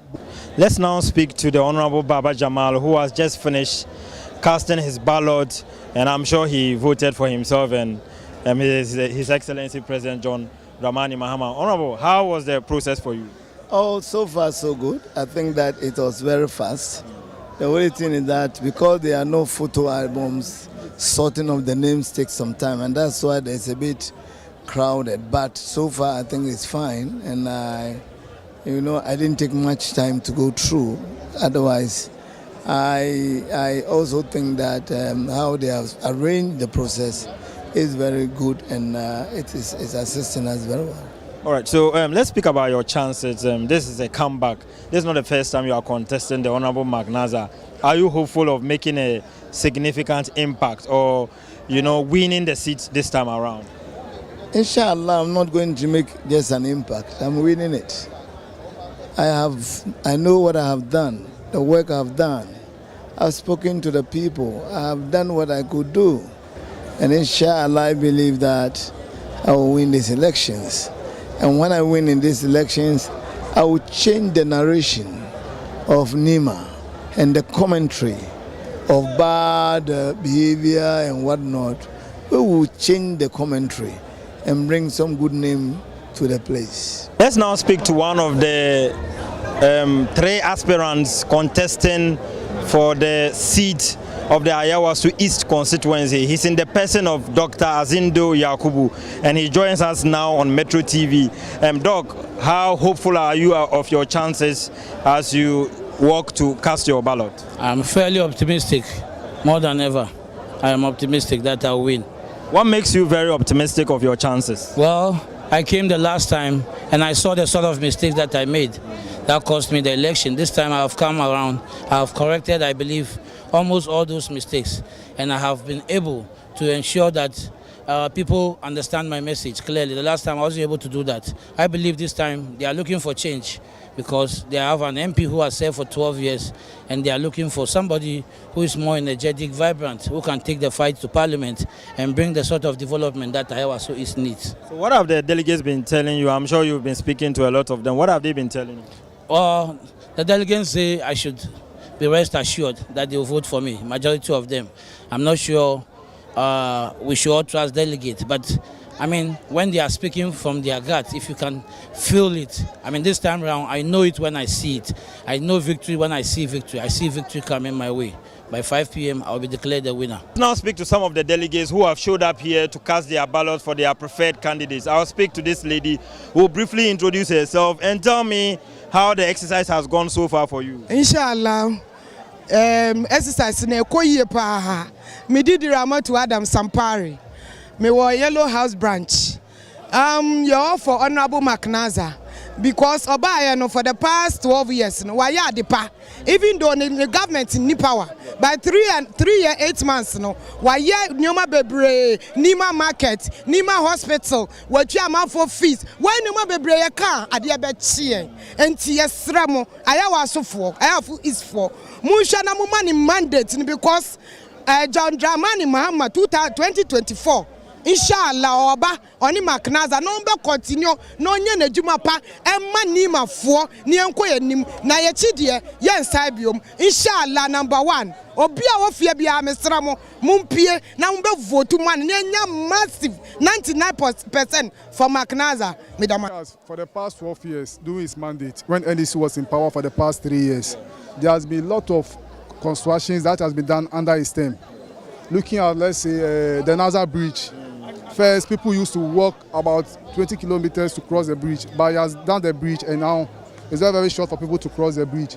There have been so many projects done under his term within that 3 years when his government was in power. But right now that NPP is in power, he has continued doing some of the projects. So we are appealing to all the delegates to vote for him. All right. So that when we vote for what's the name, John Dramani Mahama, when he comes on power, then he can continue with his good works.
to have been all that we... Well, these ones were all inside, they love these ones.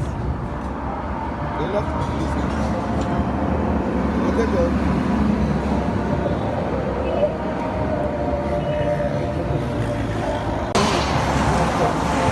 Hallelujah, thank you, Jesus, for bringing us here sick. By the blood and by the power of God. Dialects also. Nothing is in it, even if the whole world belongs to you everywhere.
on Thursday, which was yesterday, May 12, 2020.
Then we'll be hearing from Mr. George shortly.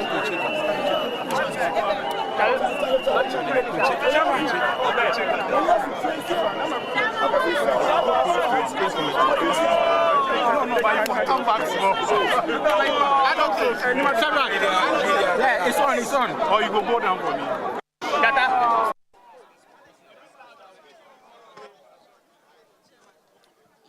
you are ready. What's the next step for you right now? What do you have to do to delegate first of all? Because this is a big win for you, despite every challenge and the delays. What does it mean to you, especially today? I made the comments. I made the comments earlier on that this was not going to be just a victory. It was going to be a landslide victory. To Almighty God, my source, my strength, my being, I owe it all to Jesus, and I thank him for it. To my family, wife, my 3 lovely kids who prayed for me on Friday morning before I left home and told me to come home with victory. My parents who stood by me, I'm grateful. To my constituency executives, the 25 out of the 28 who stood with me through thick and thin, I owe them a ton of gratitude. To the branch executives of Ningo Pram Pram, you opened your doors to me. You embraced my message. You rewarded loyalty and hard work. I can only make you one promise, the delegates and people of Ningo Pram Pram. Sam George will work even harder in the next parliament. Our next target is to achieve 100,000 votes for the NDC and John Dramani Mahama in the 2024 elections, and make sure that President Mahama is sworn in at the Black Star Square on the 7th of January 2025. That is the next focus of the constituency, myself and the executives. But I just want to say a big thank you to my delegates. Those of you who interviewed me in the morning, I said to you, they say fear delegates, but I trust my delegates, and they have not let me down, and I will continue to work for them. One of the things that they've said against you in the past, most of the delegates, is the fact that when they ask you why you're not bringing much development to them, the response you give to them is that your mom is still in the kitchen. You've won with this resounding victory. There's a need for you to extend some sort of olive branch. What is going to be your approach, and also restating to them the role of an MP, because it does appear they do not understand you when you tell them what your role as an MP is. You must have been speaking to the minority dissenting voices and views. The majority views in Ningo Pram Pram appreciate the work that Sam George is doing as their member of parliament, and that's evidenced in the results. Anyone who wants to work with us is welcome. But my team and I are focused. We are well capable and able to work on our own and deliver victory. We've done it before. 4 years ago, they turned their backs on us even after we extended an olive branch to them. They decided not to work with us. 4 years ago, in 2016, they actually preached skirt and blouse after we extended an olive branch to them. For us, our way is forward. We look neither east or west. We look forward. We're focused on the job. My team and I will deliver 100,000 votes. Anybody who wants to join us is welcome.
That's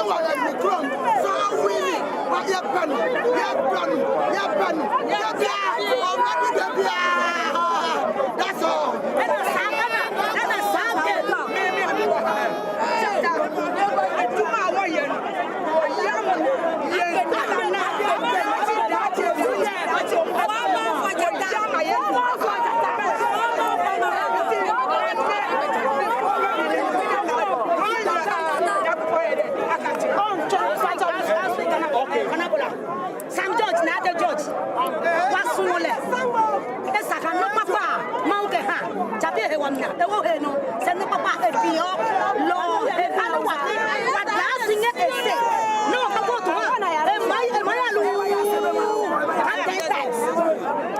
Okay, all right. I do not understand what she said, but at least the very last one she said, the 10 times that one.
Congratulations.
He was asking me that I should move, and he was saying that I should shut the fuck up.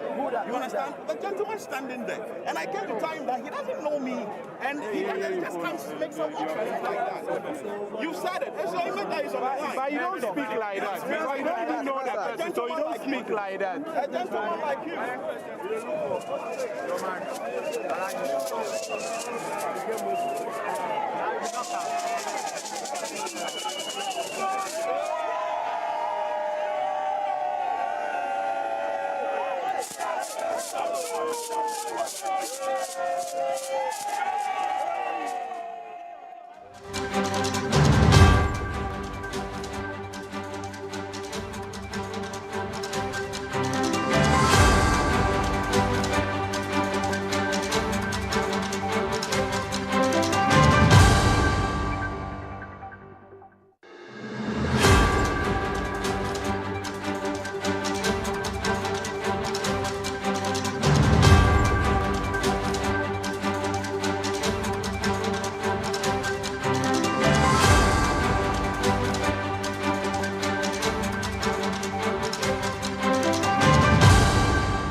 right, you're welcome back, and thank you so much for sticking with Metro TV, your election central. We are back in the studio to give you, updates and analysis of the results that have already started trooping in. And of course, I'm here with my brother who's back in the house. Today, you're not sleeping. Charlie? I slept in the morning. Oh, you slept in the morning. Well, Anyway. I can't wait to go and sleep. Oh. Yeah, I'm tired. Sunday is free for. Tomorrow, I hear you. Anyway, well, my name is Ania Fompofo, and we're in the studio with Margaret Ansay, aka Mago, who's just returning from Suhum. You're welcome. Thank you. Good evening to you. Congratulations. Thank you. Right. So also with us in the studio is former party chairman of the Greater Accra region, that's the NDC, Chairman Adikoka. I don't know if we can ever do away with the title chairman. Once a chairman. Once a chairman, always a chairman. Now it's chairman emeritus. Hey! Chairman Emeritus. Chairman emeritus. Anyway, also Nanaya Janto of the CPP is also with us. Of course, she will share her opinions as far as a political party that is not part of the NDC is also concerned. As and when we get through with the NPP guests that we've lined up by the producers, they will also share their opinions on what is coming through. But of course, what we're picking from the production team is that former President John Dramani Mahama is already leading with 90%, or I should say 95%. He won, really. Provisional results coming in indicates that he's won about 95% of the results across the voting constituencies. That was about, with results from 173 constituencies, we're told that is coming from the John Mahama Election Management Center. Out of 277 voting centers, John Mahama is leading with 98.59. That is representing 167,129 votes from the John Mahama Election Management Center. But like I said, these are provisional results. So as we go through, we'll be giving you more of that. But some big fishes are falling. We're told that E.B. Bright has won in Tema Central. Oh, wow. So that's what you have on your screens. Indeed. That is a surprise for me. Well, oh my goodness. That's a surprise for me. I think she's been pursuing this for a while now. Yeah. I think this is her second time. For the past 8 years, she's been wanting to. So this is her third time. This is her third attempt. She's won it now. Yeah.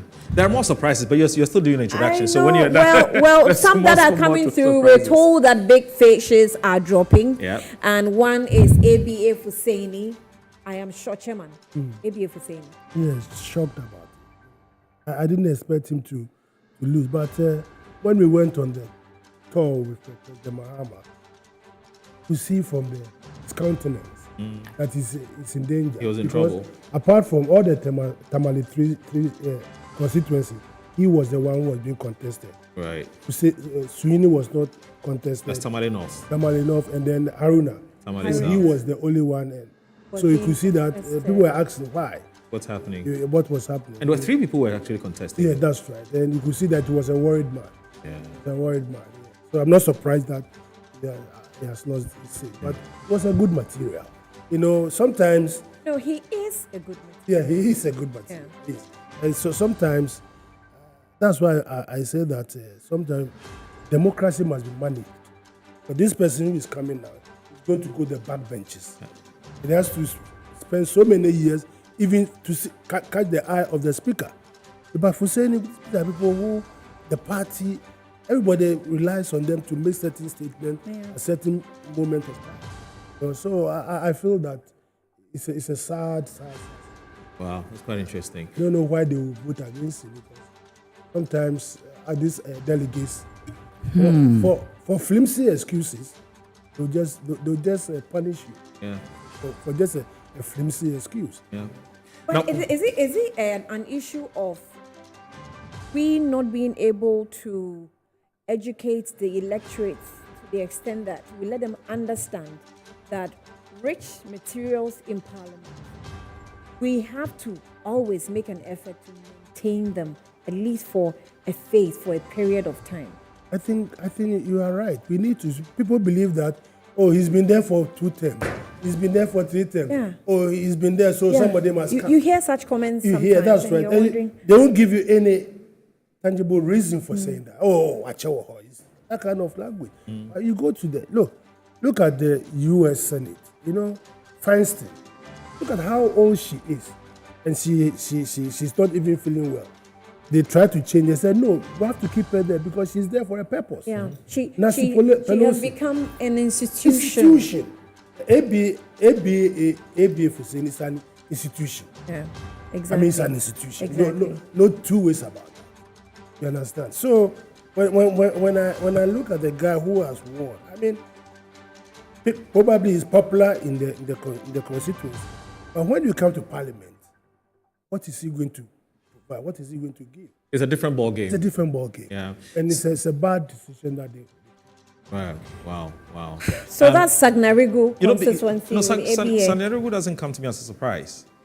Even though I would have wished ABA for saying one. And the reason is simple. I have interacted with, some of the chaps who live in that particular constituency. Yeah. By the very nature of the work that we do. Now, the impression you get when you speak to them is that, yes, they'll tell you he's a cool guy. Yeah. But he spends more time, verbalizing about, giving us more proverbs than giving us money. But we'll throw some more light on that. Yes. You started with some of the surprise developments that have come up, and then we can all analyze why we think who was I'm not sure if Margot wants to say something about ABA for saying it. Is that a surprise for you? Or? I am not really surprised about the surprises coming up because I have already told the 275 constituencies during our national elections. So some of the intel, we picked them on the ground, and we expected that the aspirants or the candidates or the MPs could have worked on them. But one thing with our local democracy is that when the local people decide, it is so difficult to change their mind. When they take a decision, it's you might be surprised. You hear it from this corner, this quarters, and you might take it for a joke before you realize they have institutionalized whatever plan they had. They will execute it to the latter. So I am not surprised at all. I know other big names will come up, and we will get to that. I was telling Chairman that I am not surprised at the things that he is surprised about because, we women, we are everywhere. We talk. So during the women's elections, I gathered a lot of information, and I knew some mighty were going to fall. Yeah. I'm finding it very difficult to accept ABA for his defeat. I don't know why. Well, He's such an interesting man. I'm not sure if I could ever imagine who doesn't like him. Yeah, you might be liked, but when the people say we want to change our leader, it's not about the likability. It's not about the likability. Moro said something, and it's very true. When we went there, you had the same thing. Yeah, people said Omasika, but I keep asking. If you look at ABF, we said, I mean, how rich is he? I mean, but Chairman, even without the Sika factor, I think he's been with them for a while. Yes. So if it's really about Sika, he would have been gone by now. There's an element of voter fatigue. Yes, sometimes like the fatigue, as it says, sometimes they feel like, let the old go, let the young come. Sometimes they feel like, where did be that is what I'm saying. That is what it is, the what did be mentality. But that will not help us as a party and as a nation. But Chema, what is the orientation being given our party people even before these elections? What party plan or orientation were given to delegates? Because the party must know that human resource is an integral part in building this democracy and building the political party. So before elections, what are the measures put in place to educate the delegates? Because if you leave the delegate to go and vote, they will have probably personal issues. You understand, pettiness, this moneycracy, this I called him, he didn't pick, he didn't come for my outdooring. So what is the orientation giving our party delegates in choosing the people that we want to use to build a party? Because aside everything, the human resource is the major pillar. So I think going forward, the party must make sure. I think it was in one of President Mahama's promises to the party people that they will take the branches to the party school. The party must understand that there are certain human resources that are so rich for the party that we cannot lose. And we are practicing democracy. You cannot impose the people on them, but you educate the delegates. You orient them towards a certain line without not imposing the thing on the person on them. They themselves will come to the realization that, okay, for the sake of the party, this is a material that is needed for a certain kind of job. Other than that, the people will use their instincts and, their desires and what they feel about. Somebody can just look at your face. When I went for the women contest, I was like, this one, she's too beautiful. Can she be a women organizer? So she feels that you have to go and do gutter job. So looking at your face, probably you cannot step down. So we need all these. But the person was right because you are complete dadaba. Oh, I am a Java with But let me give you the orientation constituency that we were interested in. Kumbungu constituency, Ras Mubarak, Guess what? So he didn't win. No, he couldn't. Oh. And Dr. Hamza Adam won by 401. He was a winner. Ras followed with 273. Wow. And then Mr. Baba something also. But the incumbent with 81. The doctor. He's not a doctor. Yes, that's the doctor. He's the incumbent. That's right. Yeah. So he still. So Mubarak couldn't do anything. And you see, when Nanaya is here. Looks like Nanaya is looking at your face. I'm looking at Nanaya. Look. I just want to know if it's an NDC forum. No. I want, like Margot said, when you physically go to these constituencies, you pick the signals. You pick the signals. But one thing I kept asking myself, the MPs themselves, what development have they brought to their constituencies? Look, I went to Kumbungu, and the road to Kumbungu, everything about Kumbungu, the name sounds very, very, very attractive. But more when you go there, it's pathetic, huh? So I asked myself, Ras Mubarak and the people fighting for their constituency seat, what are they doing for their constituencies? Right. These are things that we should also interrogate. Understand? So they fight for this season. When you go like Fuseni lost. Yeah. Probably he's been MP for how many years? 12 years or so. 12 years. Yeah, he has done absolutely nothing for the constituency. And this is what informed the opinions of the delegation. And which other surprises? Let's go to Adenta. Adenta. Yeah. What's happening there? What's happening there? Interesting times. I want to have an interest. Smile before I give you the result. So Adenta constituency, Nano Yelita actually polled 559 votes. Wow. The incumbent retained 730. Wow. Not surprising. Well. Not surprising at all. Oh, why I'm surprised? And Mohammed Ramadan must be something. Because the third person, what did she get? We don't have the third, that's because Asibi. these are Linda provisional. Asibi Yes, so we don't. Yes, exactly. I don't know how, even though we don't have. Oh, okay. These are live visuals. So watch that. Okay, that's from Adenta. Live visuals. So what we've had provisionally, the MP is still leading. Yeah, but let's see how it will go. Then maybe after this we can have Asawase. Linda Awuni. Yes. Linda Awuni's. Then we can have something from. Right. But are there any casualties that you've had so far? I thought you mentioned Pandu. What? Pandu, Soa. Soa. Yeah, she has lost. Wow. That's. And the Kwabna, what's his name?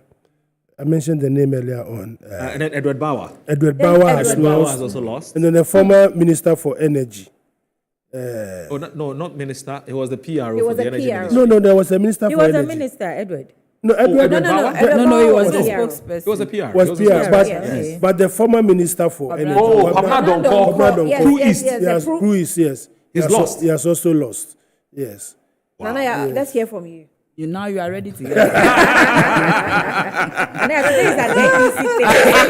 did you bring here? You see, I'm listening to everybody talking about monetization, the people at the constituency, educating them. Moro, if they make up their mind, your education doesn't matter. I see. I'm telling you. If they make up their mind that they don't want you, let them tell them that you are Einstein.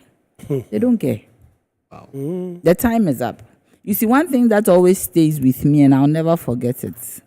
2004. I went to Parliament. 203. I was working with the free zones. And as the person who was liaising with stakeholders, I went to see His Excellency John Dramani Mahama. And he was standing by his car. Then he had a call. Then when the call finished, he looked very perturbed. So I asked him, what is the problem? He said, can you imagine? Somebody just gave birth to the 10th child. And he needs money to buy a sheep for his wife. And he said, we're all quite listening to the story. I'm telling you, he said, I am so broke. And this is as far back as 2000, I think 3 or so. But he had to find the money. Yeah. He had to find the money to give to the person. That time there was no Momo. He found his own way to find the money to give to him. Yes. So you see, there are so many ways that you can lose a seat. It is not about orientation. Me, I've gone through it. The people who loved you yesterday, they will hate you today. Because you said something, you dressed in a certain way, because you think that you have arrived, because you are not giving them money. Even when you are doing the right thing, in the mind of somebody, you are doing the wrong thing. So, losing, it is part of the politics, it's part of the democracy. As long as we have decided that we want to go through this democratic thing, people will lose and win. It is unfortunate because my biggest worry is that sometimes the people who win, they might not win at the end of the day. That is the main election that is crucial. They might win because, you see, when they vote against you, the euphoria and the joy around it, sometimes you wonder, hey, these people, what did I even really do to them for them to vote against me like this? It happens. But you see, the monetization of our politics has gone so deep. And we have to also understand there is legitimate cost and there is illegitimate cost. The legitimate cost is what people are talking about today, that somebody has given 40 CDs. His Excellency John, that is legitimate cost for transport. But there's illegitimate cost that as you are a member of parliament, you are a party executive. Sorry not to interrupt rudely, but we're told that they're about to declare the official results in Adentan. So let's cross over to Adentan as we wait to pick the sound. But you know that in Clote Kole constituency as well, the daughter of former President Rawlings won. Provisional results is 1,194. Okay. All right, Adentan. We have Mahama, when it comes to the presidential race, having some 2,496 votes, while Kojo Bonsu has 7. And then when it comes to the parliamentary, it was a keen one, but still Ramadan maintained his position with some 1,016 votes, while Oye Bampo Ado had 989 votes. 989 votes. And then Linda, the new lady on the block, who also tried her best, got 506 votes. And so when it comes to the elections, clearly, when you look at the figures that we have been given, it looks like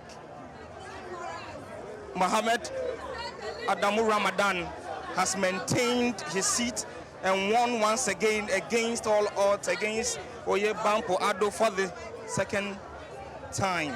And so we'll go on and listen to the EC officials who are about to officially declare the result. Yeah, the lights are out here, but they are checking to ensure that everything is set before they declare the official result, and then they will declare who has won here in the Adenta constituency. But figures that we have been given indicates that Adamu Ramadan has maintained his spot. And so that is what is happening here. We'll be bringing you everything as the EC gets ready to finally officially declare who has won the contest. And so looking at the figures, clearly John Mahama won convincingly. Kojo Bonso had only 7 out of the 2,496 votes that Mahama had.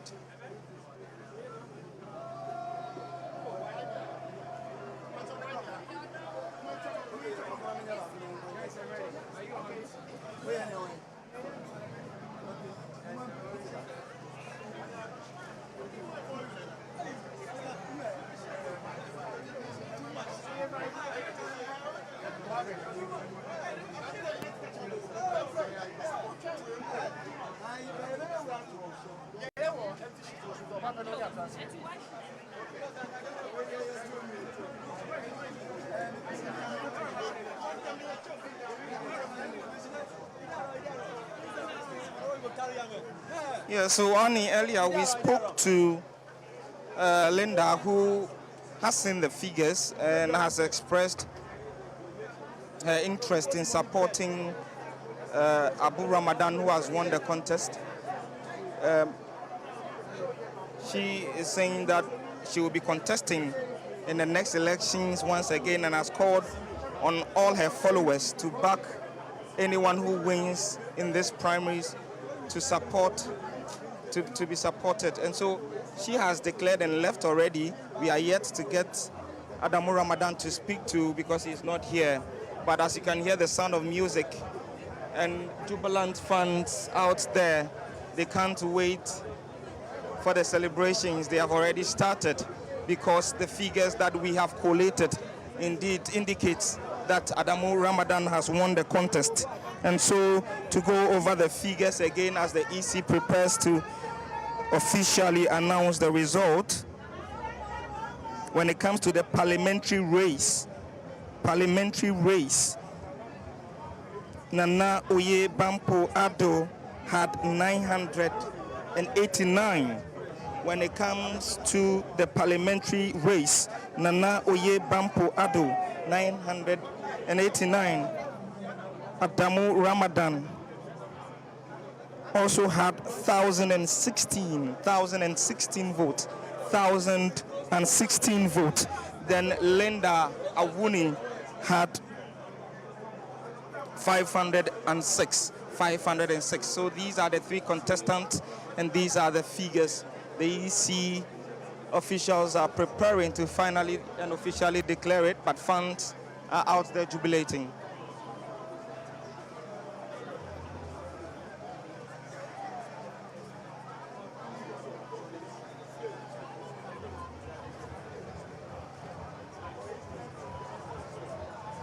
And so as you can hear outside, the sound of music and jubilant fans.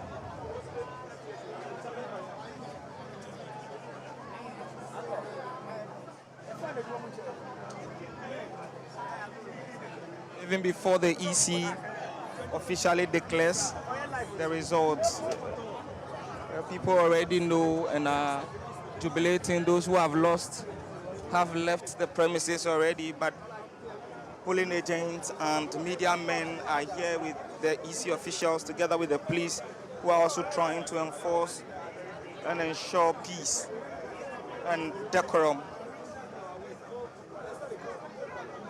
And so the EC officials are collating the results. Remember, we brought you earlier the centers. We had 3 centers out of the 12 electoral areas. And so all these electoral areas were summed up into 3 centers, and so 4 for each center, and counting has been done in all the 3 centers. The EC officials are collating all these results and then finally or officially declare who has won it. But from the provisional results that we have collected, Mohammed Adamu Ramadan has maintained his spot. Oyebampo Ado comes in second once again to him. Remember that she contested him in the 2019 primaries of the NDC, when Adamu Ramadan won and then subsequently won against the NPP in 2020, won the seat for the NDC, making him the incumbent member of parliament for this constituency. He comes in again, competes once again against Oyebampo Ado, and has won it again.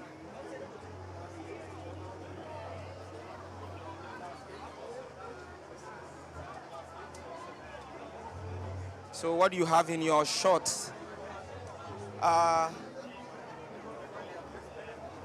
Calculation is ongoing between the EC officials. You can see some of the polling agents also around trying to ensure that the right figures are imputed.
All right, you're welcome back. We'll go back to Adenta, and I think that, well, our correspondent, Derek, has already given us the provisional results, but the Electoral Commission, we're yet to hear from them, and that's a one right tomorrow. The producers actually takes us back there.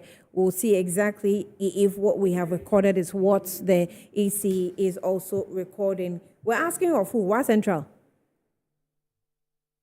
So that's another seat to watch out. Purple one. Actually, purple one.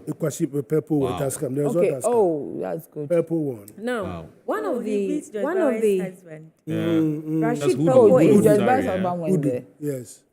That's Hudu Mukhtar. Former director for Food and Drugs. Why do you look so excited?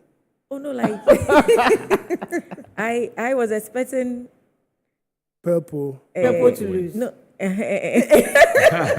hope my mic is on. Mic is on. I can We're actually live on air. I'm saying this for you. You're expecting him to lose. I haven't said that yet. Anyway, so you see. well, I was expecting him to win because he's my friend. But he's been there for too long. No, And you see. you see the demeanor of Rashid Pelpo. Yes. That is your perfect person who will stay on for a long time. Because he's very calm. He comes across as very laid back. He doesn't want to hurt anybody. He doesn't want Mr. to. Nice man. Yes, doesn't want to ruffle the situation. If you're able to comport yourself in that manner, not ruffling the status quo, making sure that you go with the flow in the constituency, you stay for some time. So then this whole, you see, then You this think whole, that demeanor thingy work? Yes, it does. so this whole talk There may about, be in some So if you're like Sam George, I you knew I always was get coming there. competition. But have you seen that it's widening? yeah, Have you seen? Even though this other person is not very liked, he had 500 before. What was the difference? 7. So it is coming. so how do you explain this? This is what I need to understand. Because there's a school of thought that believes that, look, it doesn't matter how well you're doing a constituency. Once you stay there for a while, people get tired with you. So they say, But Rashid is an example. He stayed there I'm just for a saying that while. some people are of that view that it gets to a point, they'll get tired with you. But But when you look at the reality on the ground, it doesn't really bear that fact, because we can give a tall list of persons who have been there for a long time. Yeah. The chairman Sabonsu, Bonsu, the Haruna Swami, Idrisu, yes, of this, you know, Idrisu, yes. and they are still there.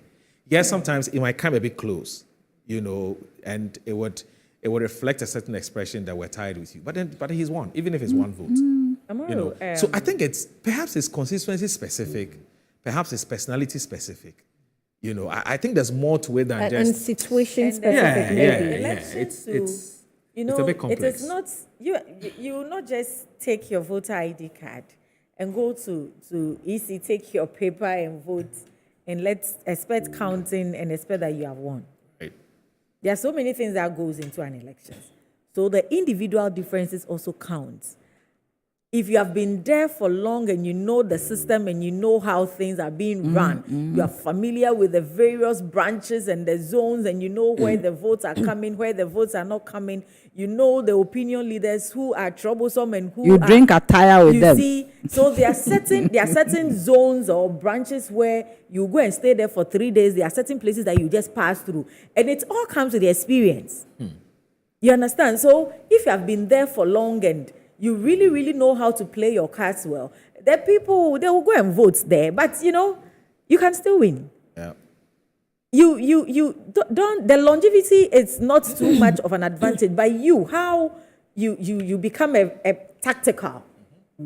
Because and beneficial. Yes, it's not just being there and they like now, you. NDC delegates have been very charitable with our MPs. There are some that they will tell you, oh, ne party, ni power. The person, his party has been out of power. What do you expect of him? There are delegates that will openly tell you that, oh, our MP is doing well. I mean, the party is in opposition. So the human relationship too is very, very important. If you ask me for 500 Ghana cedis and I'm not able to give, but at least I'm able to give you 200 Ghana, and calls you at dawn and tells you, my brother, I wish I could do this, blah, blah, blah. It is more than giving the person the 500 straight. Right. But somebody can just give 500, and that is it. So the human relation, because our party people, I can force say, you don't need to struggle to please an NDC delegate. It is make that effort to put in that sense of belongingness. Let the person feel that there are people that you call and they're like, oh, and if our friend, just a phone call. Just phone call. So if you sit down, listening to you is just frustrating for me. To know that is the culture we practice in our body politics. However, it is also the natural culture of where we come from. Absolutely. But Annie, when people get positions, they change. The type of family practice when people get even when you are in positions, politics, the politicians the grassroots expect that you keep that same relationship. Where if you look at US, if you look at UK, how are you going to call me the MP and you say, exactly. I need $500 for it. So can you because the system works. I mean, and the system works. You see, the reason I'm saying, Magu, the reason I'm saying that it's a bit complex is that check someone like Mr. Adekoka, Chairman Adekoka. When the Greater Accra Regional Contest was happening, when you ask the ordinary delegates, why do you want there was no talk about whether he had relational problems or not. No.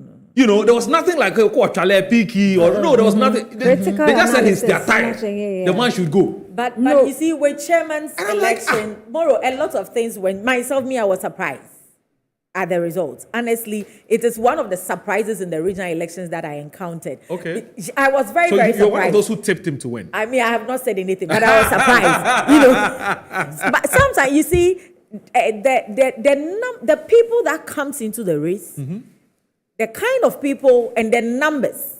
Okay. Probably if there were 2, you could have gone through. Right. But maybe there were 2, 3, and you look at the geographical dimensions. So vote splitting. So sometimes it's not just maybe somebody from his backyard, you know, or you see the individuals and the number of people who contest. It happens in one other region where a lot of people lost with a certain number. Then his team Like, some moving. Some people lost within a certain number, but one person won with that same range of number because there was a missing. You see, it's so the people that comes into the race. It's also a factor. It's a factor. In my case, my youth organizer was the problem. Oh. Because he had 143 votes. If that had been added to your votes. And the youth. Okay. You see, the youth, they wanted to vote for me. But because he was a youth organizer, he had been... Solidarity. So that was a problem. That was the problem. Because as for the other people... And you have said that now you're having more people come into the party, registered. It's becoming attractive. That's right. So you're going to have new ideas. Exactly. You understand? So it was the youth organizer who took my votes. Some of your votes away. Because those young guys who I was with, I mean, like she's a lot of dynamics. The point. You see, so if the youth organizer had not contested, I would have beaten them. You see, so it's a lot of things because to play. I just the 7. He had 143. Itobi. Oh yeah. In case of Itobi, yeah. He had 143, and I need only 70 of that vote to win. You only need half of what he got. Or half of what he got. Wow. So him, I mean, and like if the other two who were contesting me, I mean, they were coming in new. But with my youth organizer, we've been there. So naturally, if it was me against the two. But here's the thing, Chairman. When you are an incumbent, whether MP, regional chairman, constituency, whatever. The disadvantage. And yes. No, but in fact, when you're doing your own scientific analysis of your strength, like so you're doing a SWOT, strength, threat, opportunity, blah, blah, blah. Aren't you able to tell, for instance, that, look, this guy is a threat to my vote? We knew. So we called him. Okay, so when you get to know that this person, and I'm asking this question because of the ABA matter, and I'll come down, it's the point I'm trying to make. When you know this guy is a threat, even if he took away 100 of your votes, okay, so aren't there ways in which you can get him to step down? Do you know how many times? Do you know? No, but that happens. Yes. Do you know how many times? I think that happens. Oh, you attempted that? Yes. There's been, I think, not to cut you, but there's been a number of elections where incumbents have tried talking threats into trying to step down. We can compensate you. And some don't. Yes. I personally, I called him. I knew certain people also called him and spoke to him. And he said he was going to beat me, so he wants to be regional chairman. Yeah. Right? And this is somebody I've helped the party for a very long time. I called him personally. I knew his father when I was in the GFA. So I told him all those things. And he refused. People called him. We said, if you come in from the executive level, if somebody is contesting from the executive level, you are in trouble. You're in trouble. Because that's why I said the people that comes on board. The other two, they are coming in new. So you can have sympathy for and because he has also been there for long, all the mafia things that Mr. Dikuka knows, he knows. And he has sometimes they've even done it together. That is the most dangerous thing. There are places that they went together, so and did things. Mamoro, let me ask you this question. This incumbent disadvantage, why is it not affecting President John Dramani Mahama?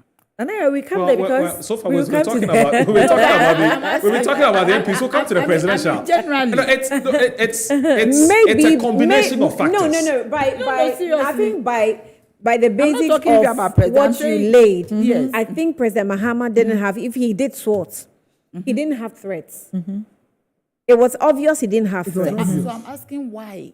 What has he done different? Yes. What are there people who could stand with him? What has he done differently? In the first place, what has he done differently? Every NDC person knows that 2016 there were a lot of things that went bad that wasn't his fault, and people naturally believes that he wasn't treated well, and therefore we should allow him to redeem himself. Because I was a parliamentary candidate in 2016. We went all the campaign when you're talking about President Mahama, it's endless. You can start in the morning and end at night. So we all knew that as for President Mahama. So when this thing happened to us, everybody in the party knows that no, this one, it wasn't any fault of his. It's not about the person, but it is something either that affected the party. So, Mago, wait. That is what I am asking. That if this person has been able, now you are able to tell everybody that whatever went on wasn't his fault. Yes. Then it means that it's possible there are times people in the constituencies who are members of parliament, what goes on is not their fault. Exactly. So we need to sit down and have time to interrogate the situation. Do you get me? Because this person has gone 3 times. Let's take it out that he's President Mahama. And you are saying it is not his fault. Exactly. Then it means that we need to be careful to take our time to interrogate what happens in some of these constituencies, even after the elections. Nanaya, because it is possible that President Mahama's situation, every appointee has gone down to explain the fact that we were rigged in 2016 elections. A lot of things happened. So it is communication. Margot, that's not what I'm saying. I'm saying that this person has been able to go through 3 times. And every time he's getting some high numbers. Do you get me? So then it presupposes that if we have time to even look at our MPs, it is possible that they also have issues on the ground that we are ignoring. Communication. That we are ignoring. And the MPs must communicate their problems. They must communicate to their delegates. We appointees, as part of the delegates, we appreciate President Mahama's problem. And we communicate to the delegates as well. So the MPs must also communicate their problems to the executives, to the delegates as well. If you are facing challenges, you are in parliament, you are in opposition, how do you get resources? From President Mahama, President Nana Addo Dankwa Akufo-Addo did 3 times. Sympathy. The late Sir John said something. He said even when he's brought in a wheelchair, they will still take him. They feel like, the man has suffered. He's been in NPP for the past 40 years, struggling for this. So at a point, sympathy comes in. But even that, they communicate, they tell you the reason why it should be Nana Addo. So our MPs, where there are challenges, they should be able to communicate. Nanaya, politics is all about organization and communication. If you make assumption is a matter of all 4 caps. If you make assumptions that the people should know, when we call you people, we are all suffering. No, you don't know that we are in opposition. Go down. So we have. There are times that people goes to people's homes at midnight, kneel and beg them, explain issues, and no matter how hard the person felt, he will come down. So it's communication. If you don't communicate your issues, how do you expect the person to understand? Because he's not with you in Accra. I'll go. Ewutu Senya East. So let's cross over to Ewutu Senya East. Why are you? Do I have an interest there? Annie. Has it been declared?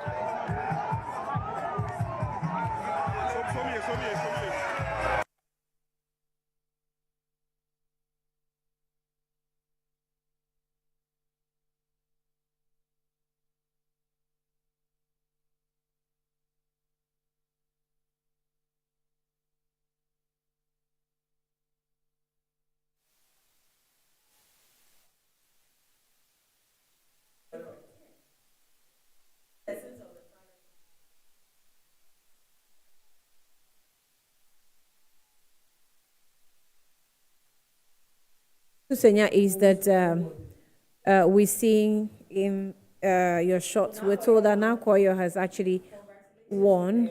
That's the constituency for Hawa Kumsing. Yes, it's an orphan constituency. And when you analyze the results, what is happening with Domikwa Binya?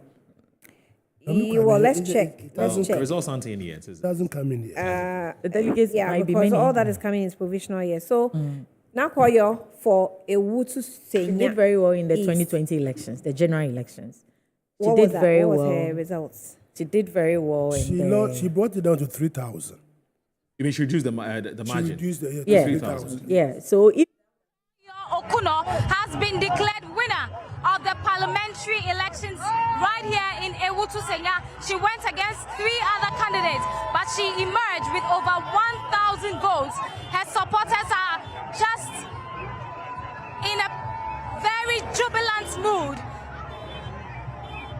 Right here, everyone who has supported Phyllis Na Koyo is jubilating. I'll try and get some of the delegates to engage shortly. Phyllis has not yet spoken to us, but she has assured us that shortly she'll be addressing the press. But I have with me here one of the supporters of Phyllis Na Koyo Okuno, who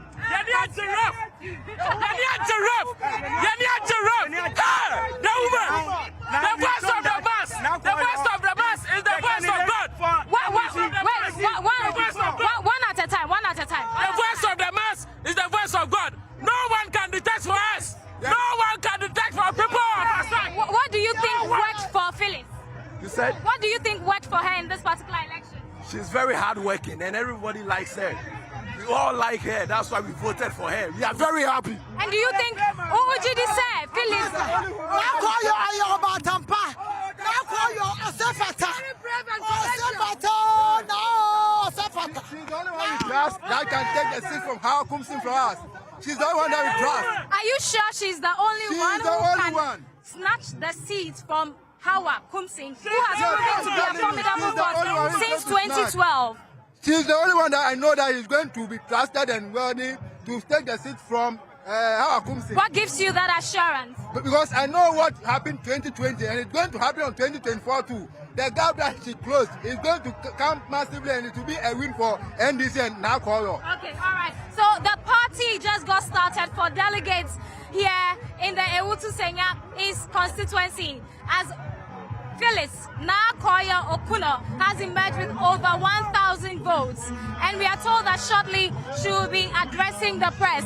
So this means that she would go against Mavis Hawa Kumsin. That is if Mavis is elected the parliamentary candidate for the NPP in 2024. Trust me, the Ewutu Senya East constituency is the place to watch because in the 2020 elections, Phyllis went against the same Minister for Fisheries, Hawa Kumsin, and lost by about 3%, just about 3%. And so this time around, she believes that she is going to work the magic to let the NDC win the seat because this will be the first time, if indeed Phyllis wins the election, she will be the first woman or the first NDC parliamentary candidate to win the seat in this constituency. And so you can see on my left, on my right, jubilations, jubilations, jubilations. And I'm sure the party is just starting because the delegates from here, they are heading towards a jubilant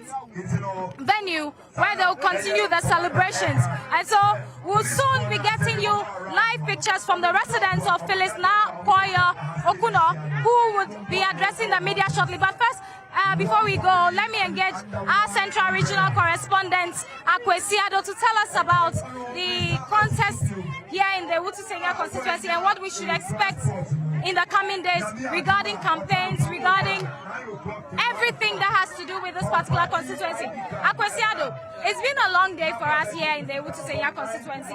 We know that the contest started on a rather checkered note, but it has come to an end.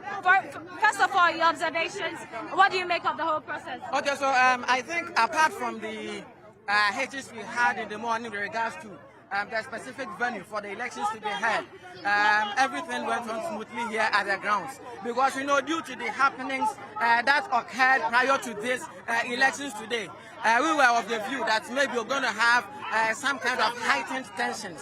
But we realized the atmosphere was a bit calm. Now, talking about 2024 elections, now we do know that the NDC in the Ewutu Senya East constituency has been wanting to snatch the parliamentary seat from the NPP for a very long time. Since 2012, actually. Since 2012, actually. Yeah. And so what I can say is that history has repeated itself because at 2012, the party presented Dr. Alhaji Nuhu Adams, who was then the MCE for the Ewutu Senya East municipality. In 2016, they brought him again.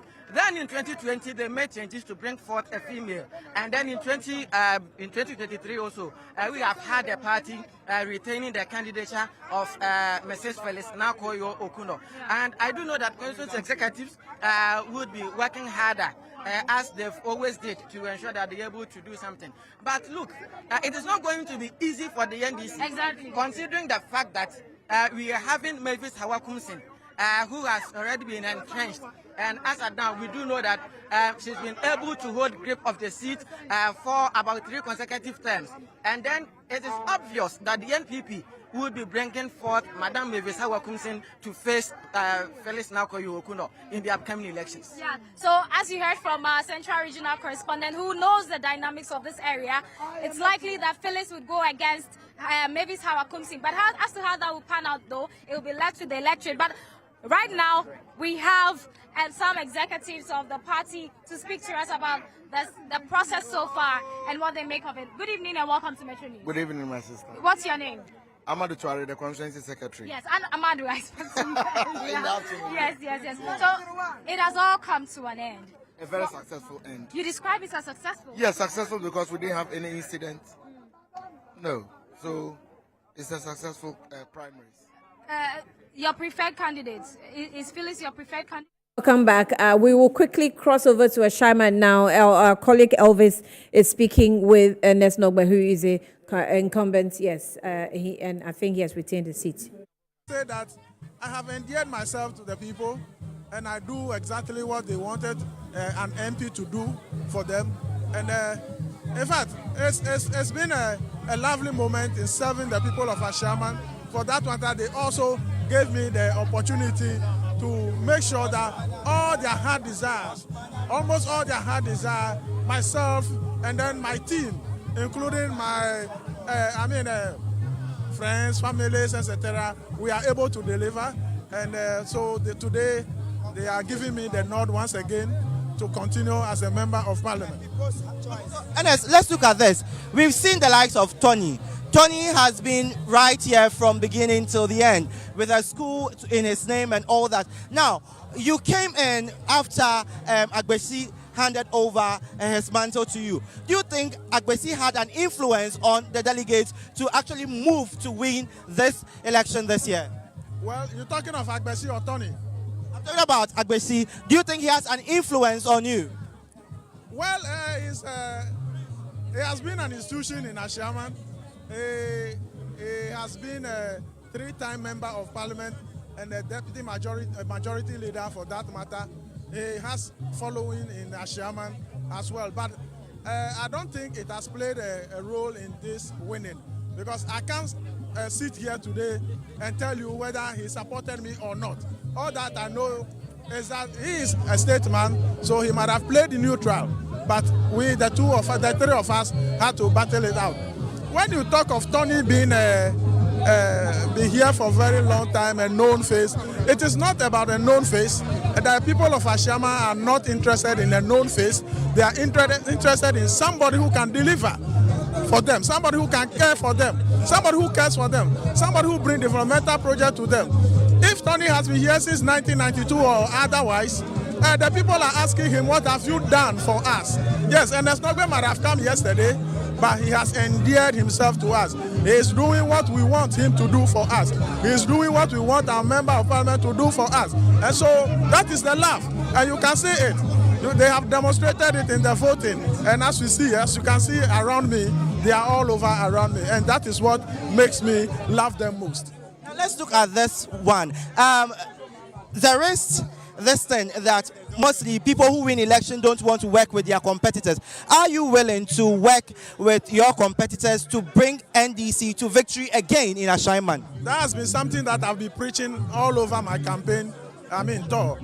That at the end of the day, my aim and my goal is NDC coming to power in 2025 and John Dramani Mahama winning the presidency. And so no matter what I will do to bring them on board, I'll definitely do that. I will stand my olive branch to them for them to come so that we can work for the party. I don't have problem with anybody. Even when I defeated Honorable Alfred Agbesi in 2015, I still extended an olive branch to him, and he has been working with the party ever since. And so I'm only praying and hoping that these current ones will also do the same, even though it is always painful to lose an election, but we must all fight a common goal. Okay. So your apparel is quite unique, because I know you to be an Ewe. So why the switch from Ewe to the northern tradition? Yeah, the Ashaiman constituency is made up of several tribes, cosmopolitan, constituency and municipality. And so, yes, I'm an Ewe. My color, my everything, the blood that flows in me is an Ewe blood. Today, I have to demonstrate the love and commitment that the Northerners have shown to me all over the period. They have been faithful to me as a member of parliament. Their support is overwhelming. And today, I have to demonstrate to them that I can be one of their prince from the north, or otherwise, I can be one of their chiefs from the north. So today, I have to go to the north just to show to my people that I love them so much, and I love the Ewes, I love everybody. As an Ewe, that's my tribe. But today, I want to show the Northerners that I love them so much, and I want them to keep the faith in me so that we make Ashama great again. So what name did they give you with this royalty? You can ask my campaign coordinator, the Northerner. He may mention it very well. Okay, so let me come to you. So what name did you give to NS today as he has won this election? Yes, we are very happy and be grateful to everybody. And today, as what he performed to Ashama people, it has shown that the name that we are giving him a chief of peace. A chief of peace, bringing everybody together to work for the party. So his name called the Chief of Peace. Okay, so in the languages will be what? Nasolo. So Ernest Nogbe has just been named as Nasuru of Ashaiman. That means that the Chief of Peace. Indeed, he has been a peaceful man holding the fort for NDC from the time he took office in 2016 till date. And so reporting from Ashaiman, Elvis Ando, Ashaiman Constituency.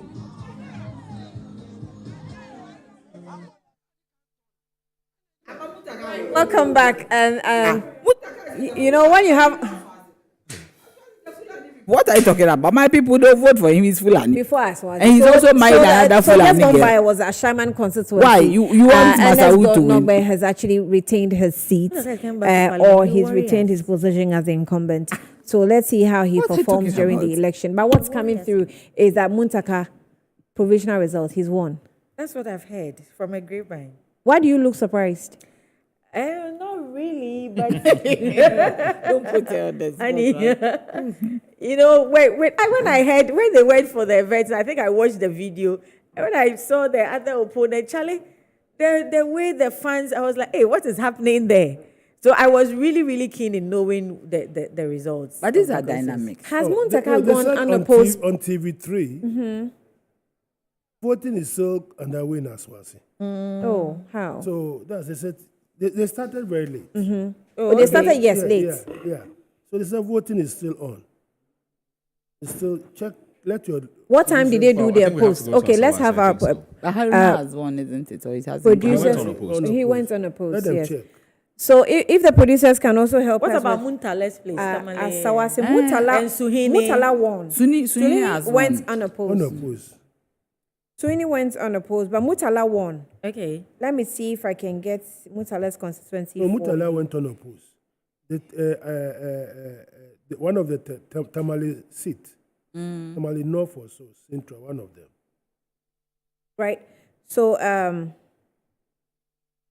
I want to see if we can get the results. Oh, Abeku Krenzel lost. Abeku Krenzel has lost.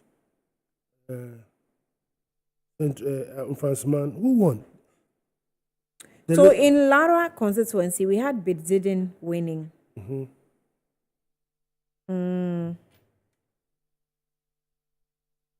Okay, I need to get the numbers. Okay, let's see if we can get. What about this man, the education man? What's his name? What about Elembele? Shai Osudoku. So Shai Osudoku is also an interesting place. We want to know the results. You know, that's where Dr. Professor White was. No, but you have the results. Linda. So Linda won. Yes. With 534. Yes. Then Professor White followed with 263. So 534 to 63. That's like half, right? Yeah, the women are doing well, right? Yes. 534 What about to 63. And David followed with 28.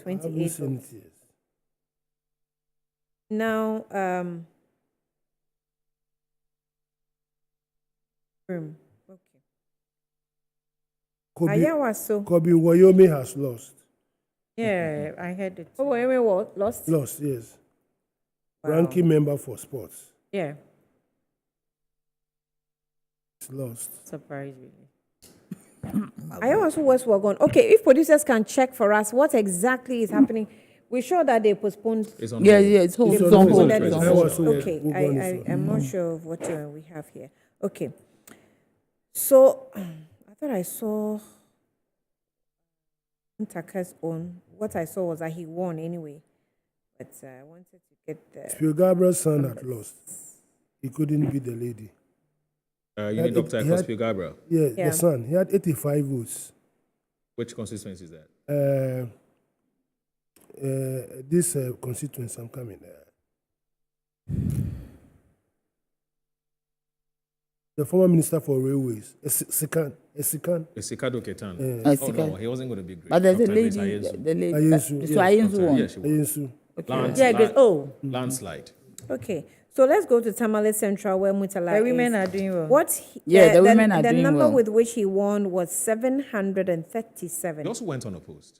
And Utala. Al Hassan Adam. Are you sure? Yes. But we have All of them results went for them. unopposed. The three Wow. of them. Yeah. Okay, Mutala. then let's check. Utala went unopposed. The other lady was talked out. Yeah. Oh. Shamima. Oh, Shamima was going to compete, Mutala. Oh, the former TV. No, the Northern Regional Treasurer.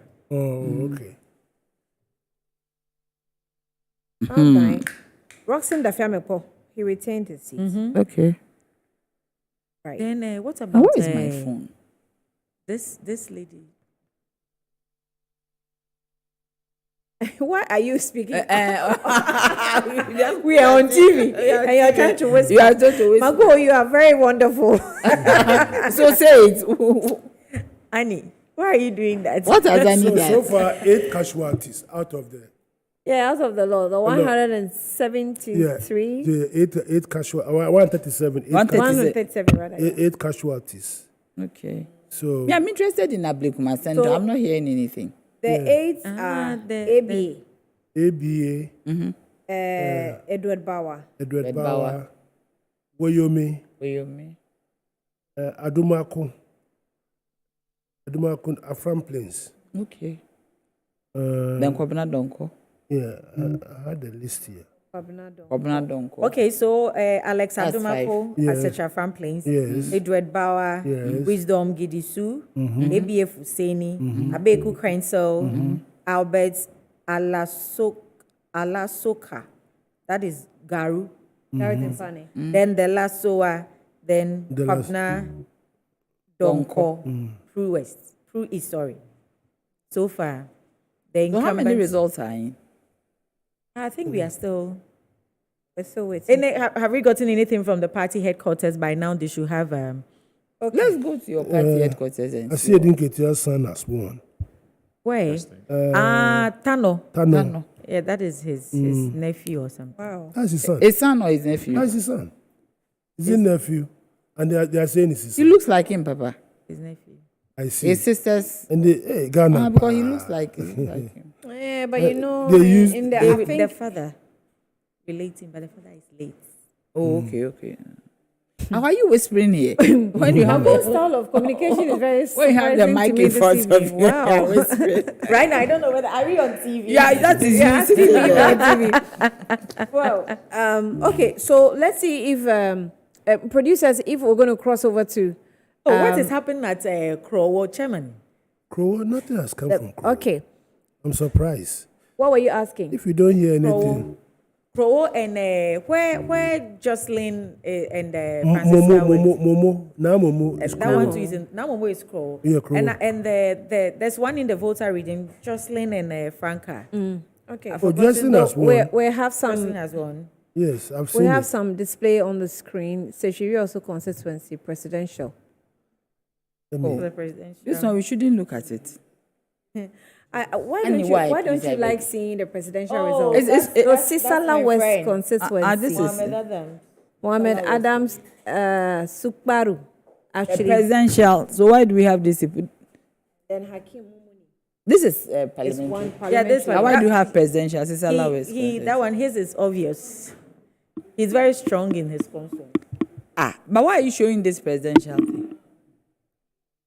This is the presidential results in the respective Hey, It constituencies. is not necessary. 0-0. That's what is happening. No, the point is That's that. great. What? That's very Why? good. Why don't you want to show presidential? But it's official. It's too obvious. It is what? It's unnecessary. It's unnecessary for you. You don't want to recognize that. There were contests. No. That there's a vast. There's no contest. Why is it there's no Can't you see contest? candidates? Oh, I beg you. There were 3 on the ballot. You know, they paid filing 500,000. If you pay filing fees and you are getting 0, they should have used the money to build the party. 500, 500. That one, when you see them, you can tell them. 500, But now they 500, 500 too is what? Is 1 million Ghana cedis. It could do so much for them. Okay, well, when I meet them, I'll let them know. Hunter West Constituency, parliamentary results there. Who is this? So, Mavis. Dr. Okumi Ando. Who is 668. And Mavis Kukwa Bisu won with 800. Oh, the women are doing well. And Yes. 5. I'm very impressed. That's what we're seeing, right? Yes. The women are doing well. Except for Adentan. Adentan. Yeah. No, but the guy is an in-law. So, Clotte Kole Constituency. She lost? Zaneto actually, oh, no, she didn't lose. 1,194. That's okay. Yeah, by far, I mean. And I thought that David Lamte's daughter Could do set something. an, you know. Hey, the Rollins factor is huge, oh. So the Rollins factor against the David Lamte factor. The Rollins factor is still. Rollins is an institution. Vilamte was a sympathizer of the party, he's a financier, but Yes, but Rollins is NDC. Yeah, but if you look at it from this angle, people really loved David Lamte. They did. People loved David You Lamte. see, NDC, we went to Congress and made Nana Kunedu vice chairperson with over 80% votes. The same delegates went to presidential Congress and gave her less than 3 votes. So it's not about the love. We know when and what When to to do. do Yeah. and what to do. Me, that is my niece, so me, I'm happy. Zanato. Oh, okay. So me, I'm happy that she Oh, has really? won. Yeah, yes. Nana Kunedu is my cousin. Oh, yeah. There was no contest at all. There was contest during the campaign period. And you see, We thought she was going to cause an upset. yes. actually. Oh, During the really? campaign, yes. Yes. She didn't. came up really strongly. Mm. Really, so strong. Na- Yeah, even today when she was speaking, she sounded With like so much somebody. confidence. Yes. Like, Really? there was- yes. But when she started saying that, Yes. I'm not talking about Not roads kind and Lamte. infrastructure, and I said, hey, I'm not talking about. you know the word fear delegates. When she went on that tangent, and I said, wow, you're not talking about roads and infrastructure, you're talking about the I development of the didn't see the people. contest there. You probably didn't pick up the information Yes. that we who were in the media really picked up. That she There was a seemed contest. to You have see, been you are coming in up the strong. media, No, and this you know- election is delegate election. Are we- are So we- if there were a contest, the delegates will let us know. There wasn't. Oh, So that's the what- media, okay, you I will get pick where you're from the coming general sentiment, but we, the party people, I mean, Of course, because you have the inside information. Yes. But for what Yeah. is put out into the public, you see, sometimes as the media or Yeah. our camera will see and capture, was creating the impression as though she was really coming up with some strong competition. delegates elections, it's not about broadcast media. Maybe I'll tell you something Yeah. off air. But you know, Chairman, these elections, I was like, oh, but Chairman, they always has a strategy. Yes. So I wasn't scared. Oh, you were wondering why the strategy fails this time You around. see, I was so confident. Oh, but Chairman did that. I asked for him. Oh, there's a way. Oh, last minute, Chairman, they will do magic. Hey, the magic didn't work. This time round, Chairman. I realized that the swang song. Rollins said that we Rebecca Ufrantama. If you're anybody in the contest, Oh, it's yes. dangerous. But what it means is that Zanato is about to set a record in Kole Klote. Because I don't think anybody has been able to do. Three times. Yes, Yeah. Great. yes. I think that the best result has been with Nyamashite. He went 2 terms. That was Yeah. it. Okay. And even And, for her 3 terms, it's obviously a very wide. Yeah, the margin is big. She But is she around works, so 1,000. But do you honestly The think? Rollins factor is- Do you honestly think the father's goodwill is what is keeping her there, or there's something she herself is doing? It can be. Is the father's goodwill enough to keep Bro, us in an there? 2008, I was at the Ofuripening Ahimfie with my grandfather. He's Okay. late. Nana ya Bwachi Chichi Bwachi Dankwa. And it was during Are you the from there? elections. Yeah. It was during the elections, then, President Miles's campaign. And we were having a discussion. That time, President Nana, candidate Akufo-Addo was also contesting, so we were having a discussion in the house. Then one of my cousins said, as for her, she doesn't like Rollins, but when she hears that Rollins is coming somewhere, she'll go there. And that day, that information got to me. We were talking at Ofripenia Himfie. Then she said she doesn't like Rollins, but if Rollins is coming somewhere, she will go there and just go and see him. This is an educated person, not just anybody. Okay. So that day I realized that no, this Rollins thing, we have to look at it. You can hate him, but he's an enigma. He has. But you see, Margot, if an enigma. If That's anybody says yes, the Rollins factor might play a part, but I think she has also done something. I think she's good. carried herself well. Yes, because it can't only be the Rollins factor. Look, it can. Let's do consider you get when the mother actually disassociated from the NDC. Right. And the father, I wasn't sure if he was with the mother, obviously. He fell out with the party. She, as a daughter, stood her grounds and said, this is what I want. I mean, I appreciate the fact that she cannot disassociate herself from the charisma or the enigma of the father, definitely. But I think her individual or independent decision taken also paid off. I think it's helped her. People even trust her mind. Just because it's her, not even because it's a father. But she has shown that I am me. You see, regardless my father it will not be. I think all those factors have come a long way to sort of win some amount of trust. See, if she was sitting on the fence and not doing anything in the constituency, I don't think that her father's name would push her far. Yeah. You have to do some work. That's true. Do you get me? You have to do some work. You have to be out there and be serious about what you are doing. It's not always. This is what is strange. Happening in Parliament recently. She made a statement that was very. What if the father was there, he would have gone to Antwerp. And that tells you that when you go her allegiance is with the NDC. Well, no doubt. But Margaret. For me, her allegiance with the NDC was when she stood her grounds, regardless the decision by the father. Annie, I'm just saying that when you talk to, her constituents and you ask, why do you like Ezanato? Oh, Beryl is Bini. You see, I feel there's a certain. No. You know what? It's not official. I'm talking about people. No, I'm talking about people I've interacted with. Okay. Because when you go to Adabraka, in fact, there's a joint where I fix my cars. They are all NDC guys there. They are hardcore NDC guys there. Where the main gutter is, the big gutter, close to close to Circle. That's right.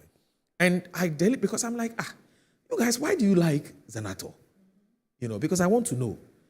Nobody will tell you, oh, she's accessible, she gives us money, or she organizes party when it's Christmas. You won't hear all those things. It's all about, there's a certain debt of gratitude that I think the people feel towards Rollins. And they think they have to pay that and that through area, the daughter. they lived with Rollins in that area. Look, if Ezanato was in another constituency, she won't go more than one term. Yeah. Which constituency? No, I'm saying if she were in another constituency, okay. she won't go more than one term. They live because this is not somebody who's been raised to believe, you have to give people money and so. No, she doesn't do that. She doesn't even do that. So I think the Rollins factor, you're right. It's massive. No, but I think that I don't know.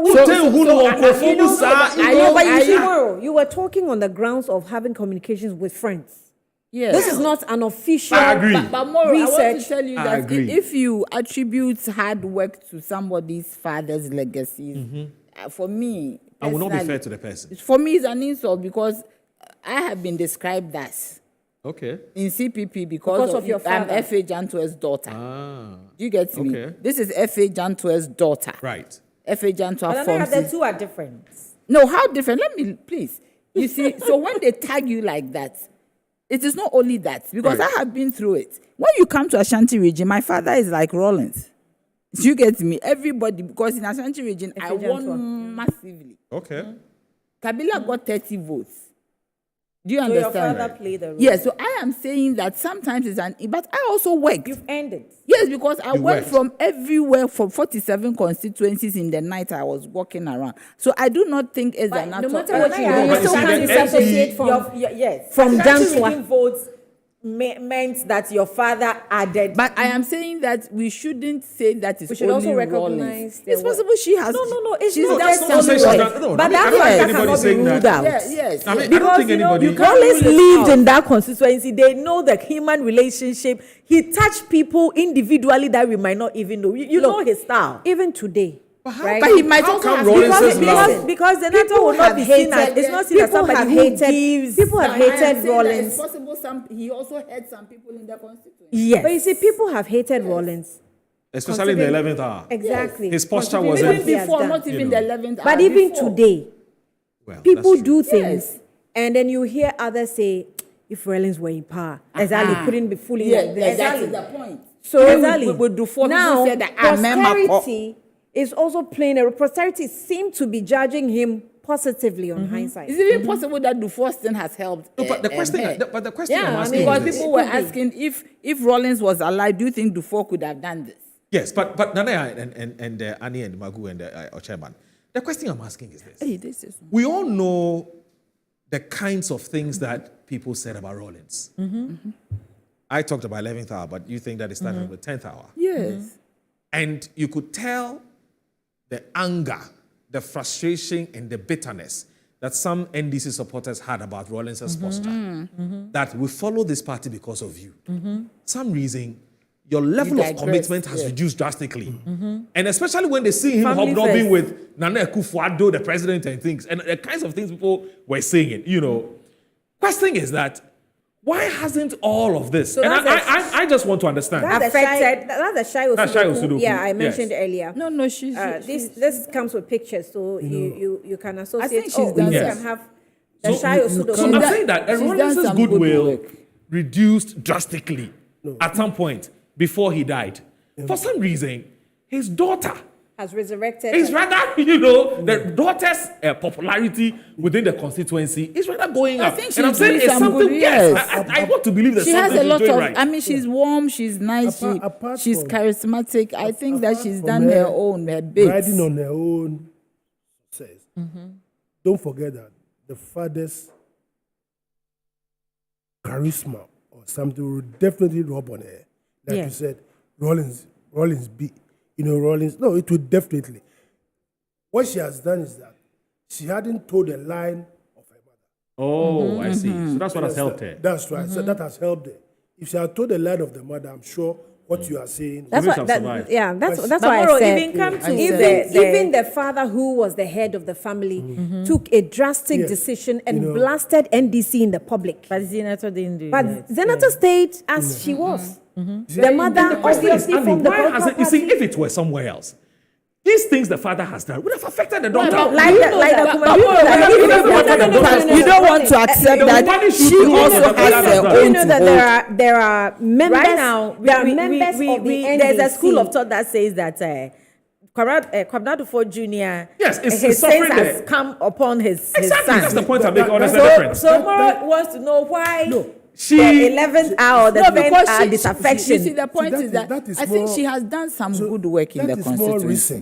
recent. Comrade Dufour. It's 2 days ago. 2 days ago. That is more recent. it was It's about the fresh. elections That's anyway. right. It was fresh. So that definitely. Which almost The- mad everything. He could have had a bigger win if his father had not been able, because he was on the verge of doing that. Okay. We, But we, this we, one- we wish we had Ellen on this screen to take us through Okay, please go ahead. the Please go ahead. table. You understand? So we have But John Moro, for Dramani me, the Mahama. fact that- Okay, so the we fact that had present- John Mahama polling. This is what in NDC election coalition. Okay, John Mahama polling 272,117, representing 98.63%. Kojo Bonsu polled 3,028. That's interesting. That's very interesting. Very, very interesting. 1.10%. That's for How many constituencies? Kojo Bonsu. Where are his And votes then coming from? Kwabena Dufour Okay, we have those are the regional 0.27, breakdown. yeah. So Kwabena Dufour polled what 739, representing 0.27%. So Kojo Bonsu polled more votes, about 2,000 more votes over Kwabena Dufour. Because of his last-minute letter that he wrote. Maybe. Who should last? Maybe. So we Kojo had Bonsu. also the constituency versus total calmness and all constituencies. So and the I want to breakdown, the know regional where- breakdown too where is his there, votes so are you can coming see. from. We have the Western Central, Greater Accra, Eastern Volta, Ashanti, and Western North. Annie, I want to know where Kojo Bonsu's votes are coming from. Okay, the breakdown. No, the breakdown, it doesn't say. These are the live feed. But it doesn't say where each one. These are the constituencies. But I want to know if The there's top, any way. so the top one you're seeing are live feed. Yes, they are live. I don't know if you understand what I'm saying. I do. It's a live feed But coming in. I want so, to find out if we can know where this 1 point something. Where is the concentration? 1.09. No, it's a trick. with a breakdown. Yes, with the No, breakdown. no, it's trickling of votes. It's just trickling. So it's trickling in, so we cannot tell until maybe trickling in. after. It's So you can trickling only see. Oh, these are what? Region results in remaining and total. 12, Greater Accra 23, remaining 12. Oh, okay. remaining- So this represents the votes that have That's come come in. in, yes. Okay, the votes that have come in. Yes. So this is a live feed. With my producers, this live feed is from which site? Is it from our site, from the EC site, from whose site? So that Chairman, we the can, question is- okay, this from the NDC. NDC. Oh, it's on top. Chairman, the It's question on is- top. NDC election coalition. Right. Pardon us. Okay. Okay. So me, the question I'm Okay. asking, nobody is getting me. Sanaya wants to know where Kojo Bonsu. Yes, No, it will be trickling. Bonsu Even will at be. Setra Farm Plains, Kojo Bonsu had Uh-huh. more votes than Dufour. Osakwamnana. That's what I want to know. That's what she wants. Yeah, But that's what because I'm this is live feed coming in, we cannot tell until maybe it's just strictly. So we can't get it anywhere. That's what I want to know. Okay, we can search around. But the producers will help What us. he did in Ashanti region, how well? Oh, okay. in Ashanti Yes, region. yes. That's his region, so he should do something good there. Yeah. Within his 1 point something percent. Central region, there's one constituency. Accra 12, Volta 8.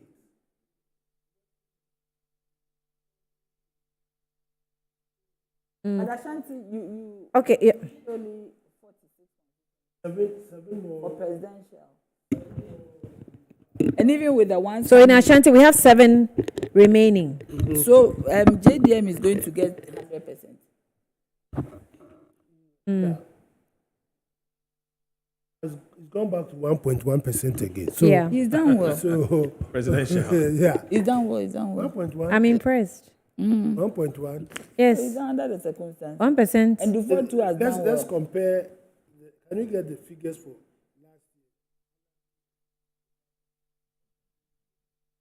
We can get the yeah. Let's get and compare what figures is getting here. But why do you even listen there? Why do you even have this? There should be an acclamation. They're a waste of money. Why are you so bothered about the waste of money? Because me, I'm a politician, so I know what. They are also I politicians. mean, it's a way if- of campaigning in a way because you need to warm up your base and prepare them. Sometimes for the you know journey you ahead. lose, but you That still would be go. an afterthought. What are you talking about? see- Warm you up see- your base. you One see- and a half years to go. Yes, you see, It doesn't matter. Oh, please. Dynamics will change. Politics, 1.5 years, you're warming up your base. 1.5 years. I agree. It's a long time. Politics, election is an event, is a process, so it's not an event. Margot, even though, But sometimes you enter the Margot. first time and you know you lose, but you still Margot, go. even though it has gingered the base of the party, like our friends are saying, got 1.5 years. 1.5 years to go. And there are certain So if you examples must- that President Mahama has set Let me finish. in this primaries. Let me finish. We must be able to maintain the momentum. Yes, that's important. That's my observation. And I've been saying this, if you don't maintain the momentum, and then you go and sleep, Yes. and then you are saying next year you are Next going year you are going. you are going to start all over again.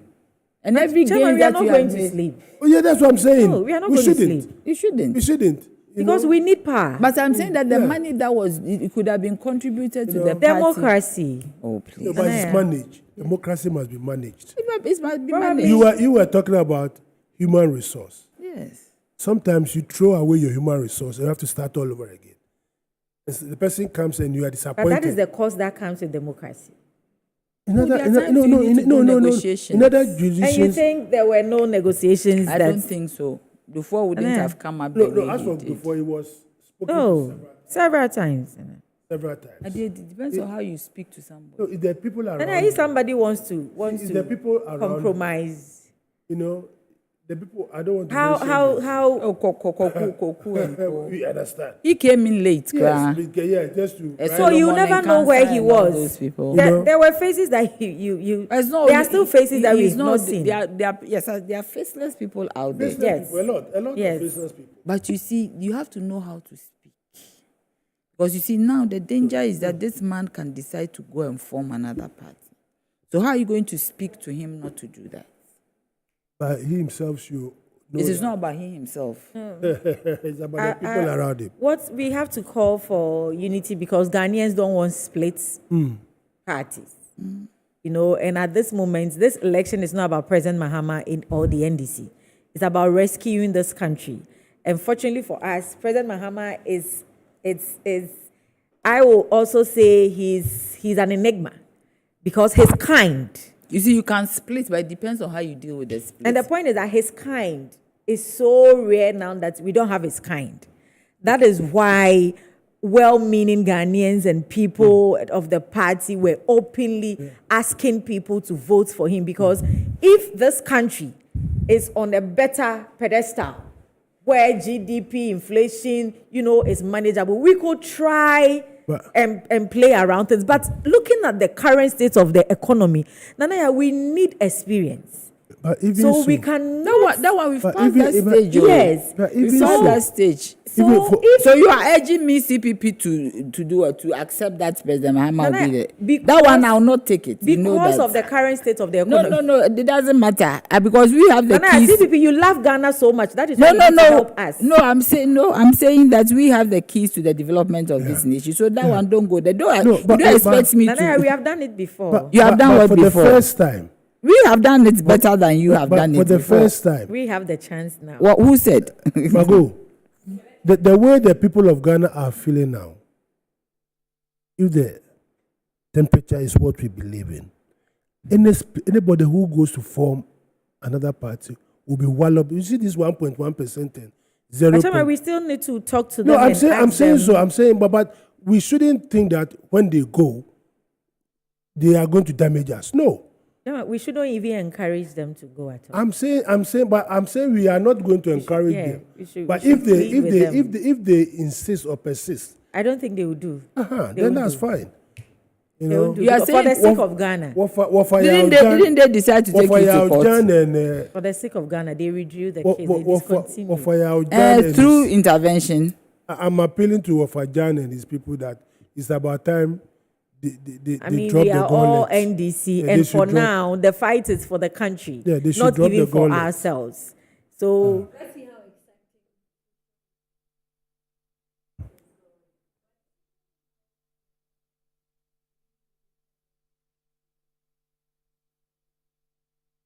how Yabotinja is following out with the mainstream. To call it, the mainstream.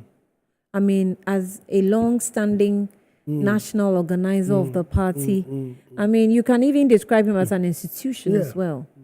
From where he started from, his efforts during the President Mahama's administration, national organizer, they even started from mobilization. Right. And but we are still asking them to come back.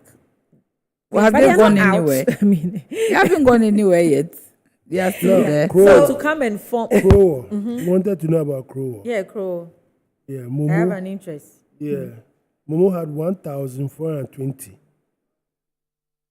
Now Koklu had 407. Alabi had 70. Engineer Kwako had 87. Momo won.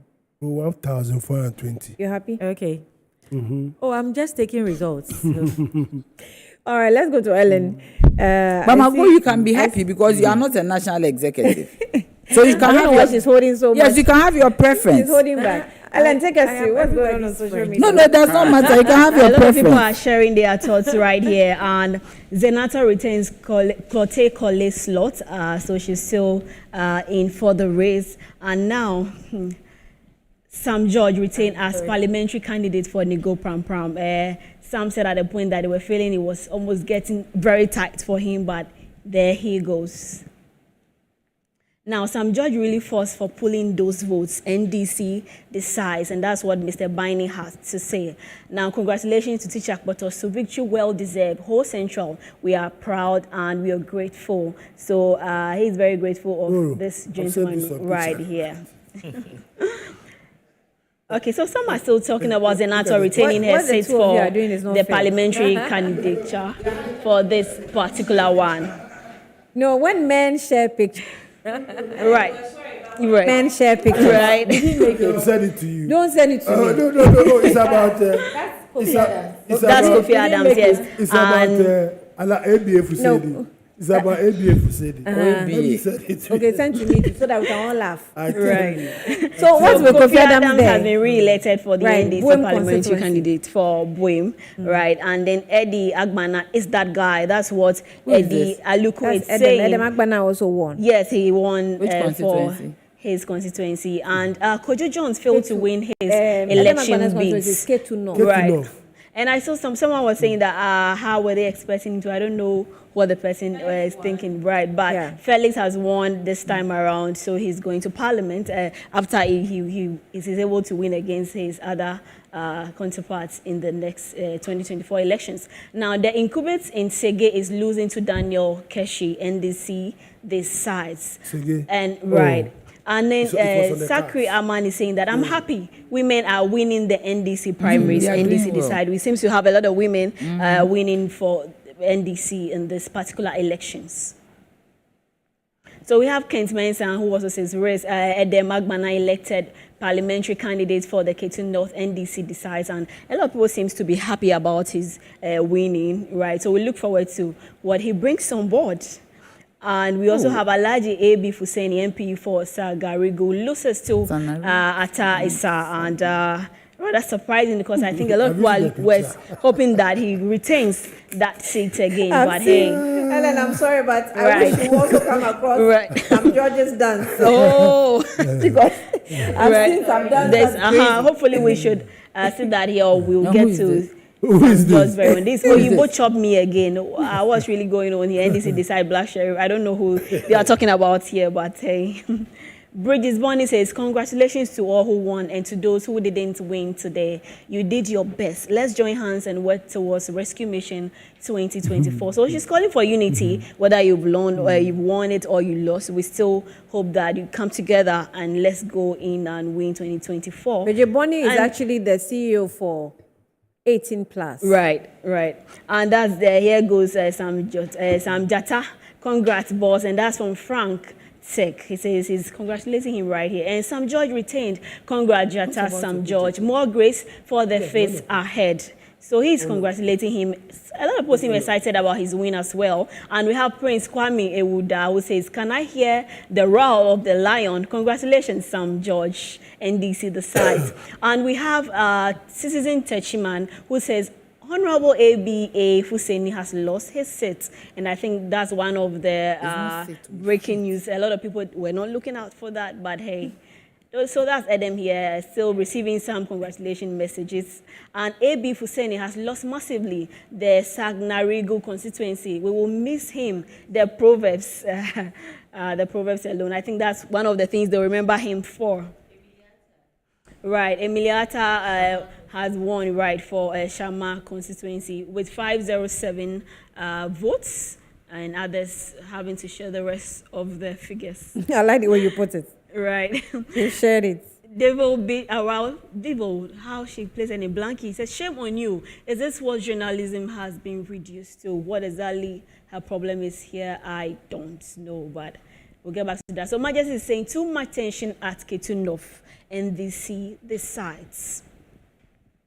And that's still some data here, and Felix Kwachi still receiving some congratulation messages here. And Mr. Kubit says, who knows what is going on in Ashaiman?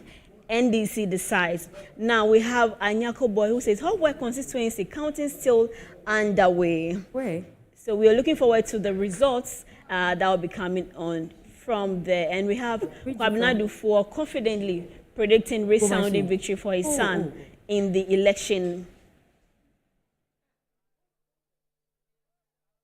That's his predicting some victory for his son. When he went to right. Afram Plains. Right. To go and campaign. Yes. So and yeah. I mean, after challenging the document, what document was his? Right. I'm not sure what is working so bad for him. I feel those around him are not helping his personality. No, I listened to one of them on radio.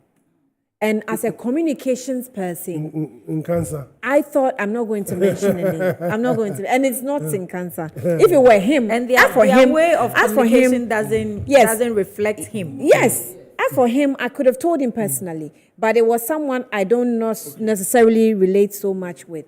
And the speech or the language was so full of anger. You know, it's like you are on the bottom and you're lying there and you're being, I don't know. You're allowing his emotions to get to him. To get the best part of him. And I thought, Kwabena Dufour is not, he's very soft-spoken. Look, I met him, in Koforidua, somewhere last month, I think. And he met me personally. And he put his hand on my shoulder. So when are you going to, he has a bit of the Mills soft-spoken type personality thing. And people like that, it's really sweet to relate, he's a nice man, to be with. honest with you. So I just thought that the people around him should have studied the man they were leading so well. Because they had a good ground anyway to campaign on and say, well, we've tried President Mahama. We think that we need a fresh face. But the way you're going to actually manage your campaign will tell you how far you can go. I think as you said earlier, I think their emotions got the better part of them. And we are still asking them that, NDC is one family. Nobody has lost, actually. Fortunately, Dr. Kwabena Dufour did not even contest. And even from the Central Farm Plains results, it also shows that he still has some base and people really likes him. Because this was a father and a son contest. The father got around 80-something votes. The son got 203. Even put together, they still have grounds even in that constituency. You understand? So, we should come together and then. I feel bad for the son. But good, the man wants for to nothing rule at Ghana. all, You are the talking son- about constituency. The son could have been a nice that is his base, and he still has love, irrespective of what happened in court. His brother is in the race, his son is in the race, and even the votes put together shows that he still have some kind of likeness. But he hasn't gone anywhere, so he's around. What the point? You can be around, but you are not in. You can be around, but you're not around. No, but Margot, Being around the fence. you are putting the onus on Dr. Dufour and his team to stay around. In politics, you do not put the onus on the aggrieved. That's what we are calling them. You see, it is not just calling. There are things that you have to do to ensure that that person who is aggrieved is not going away. Yes. As if you want the person to stay around. Do you get me? And because for me, I was even surprised that you allowed what happened to happen. Do you get me? There are times the courts. The courts and all this. It's needless. So I believe that going forward, as a political party, you should pick some signals. You should do some intelligence to find out what is going on. There were some people who were talking about this in the media, in the other party, in the NPP. It's a signal for you to have picked and know what to do. And you even say they predicted something. Yes. So that should have been key. Yes, it should be key. So, at this point, the man is bruised because he left the constituency with his son. The man is unhappy. He is bruised. And when somebody is bruised, they can do anything, especially when they have people propping them up. So this is the time for you, all of you as a party, to help democracy in this country, to come together and find a way to soften whatever is the problem. Because we are not ready for this crisis at this time. Because to be honest, in allowing this to happen, to have happened, in terms of him going to court, there were also some people who were criticizing, okay, so this is Ewutu Senya East. Right. Yeah, that's live feed. That's from her house. But you see, there were people who were saying that he had earlier on indicated his issues and challenges. But he was being ignored. And it was ignored to the point where he decided to go to court. Look, you've been in this game for a long time. Annie? Just a second, please. He was looking for an exit strategy. Exit strategy. After looking at what was happening, look, when Mahama was doing his campaign, and you see the number of delegates who have turned up, I'll be scared. I'll be shaking. If you were in the contest with him. I'll be shaking. Now, you must have an exit strategy. And the exit strategy is that you have to find some pebbles, right, to throw the pebbles into the system. Because the guideline says that when you have been vetted and have been passed, they will give you delegate list. Not photo album. And for the time I've been in the NDC elections, I've never seen photo album. It's a delegate list. All the branches, 999 executive, will bring their delegates into an album. Yeah, but the photo album, you gave it to No. So they wanted to enhance the system. By giving a limited photo album? No. The photo album was not a requirement for the election. Then it was not necessary to create that confusion. I agree with you that those who brought that idea probably has also misfired. That I want to agree. But when you are looking at it from a legal point, guidelines, all elections. So let's get Nakoyo's victory speech as the producer speaking. Please, we'll continue. Can you hold on there? And indeed, I am back. So it's a good feeling, and I am happy and very thankful to my delegates. So what did the magic for you? It's hard work, and I was focused on my campaign. I sold the products that I had. It was well accepted and bought. So it is just hard work. Okay, so this is the second time you've gotten the chance to lead the NDC in the constituency here. What are you bringing on board this time around? What am I bringing on board will be strategies, and I cannot discuss my strategies here.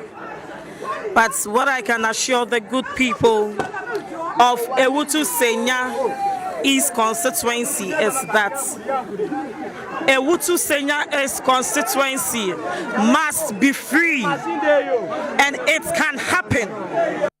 And I assure the great people of Ewutu Senya East constituency that together with my executives, we would liberate the great people of Ewutu Senya East constituency. Okay, so first of all, let's have a look at the teaming delegates who have renewed your mandate to lead the NDC. What do you have in stock for them? What I want to tell them is to appreciate them for the hard work,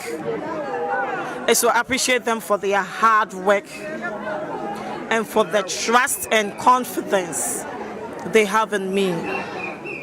Indeed, I am so grateful.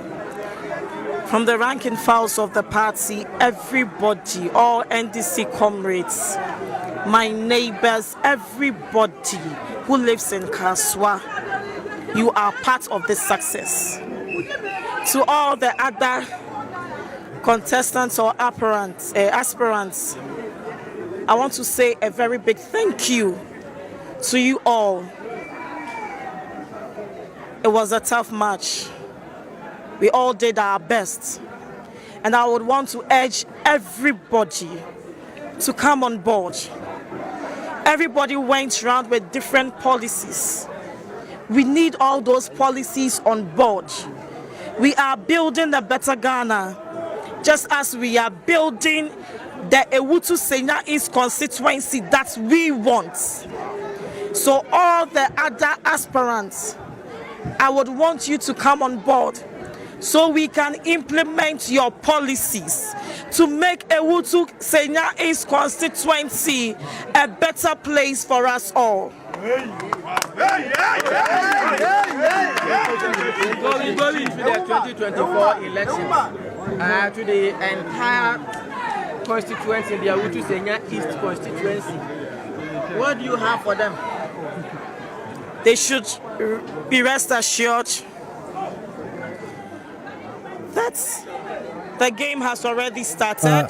All right, Nakoyo there, telling us more from Ewutu Senya constituency. She is leading. Angela. We were earlier on giving you some provisional results from Asawase, but we're told that voting is still ongoing. But there's some confusion there. So let's go to Asawase constituency now. Muntaka. Yes, Muntaka's constituency. Bassett, our man, is standing by to tell us more. Bassett, take over. What's going on with the Asawase constituency? Who is losing and who is winning? Yeah, with Asawase constituency, voting has not ended over here. Vote was ongoing because there were a lot of people in the queue.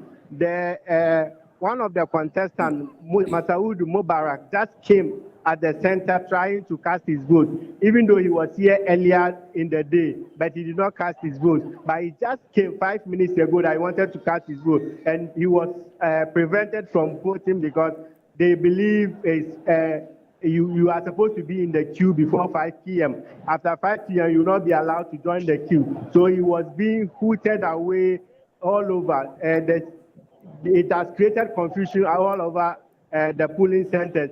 The police, the SWAT units are also here to ensure that there is peace and order. People are being pushing here and there. As I speak with you right now, there are a huge crowd over here at the Central Mosque, and voting has halted for a while. As I speak with you now, trying to resolve the issue, even though they are still preventing him from voting. He has been whisked away by some security personnel because people are chasing him out as I speak with you right now. So was he allowed to vote eventually? Come again? Was he allowed to vote eventually? I didn't hear you. Was he allowed to vote eventually? Not yet. And that's what's created the confusion. But his supporters are still insisting that he has to vote because he's a delegate. That has brought confusion over here. So that's what has caused the confusion? Yeah, yes, sir. Yes, please.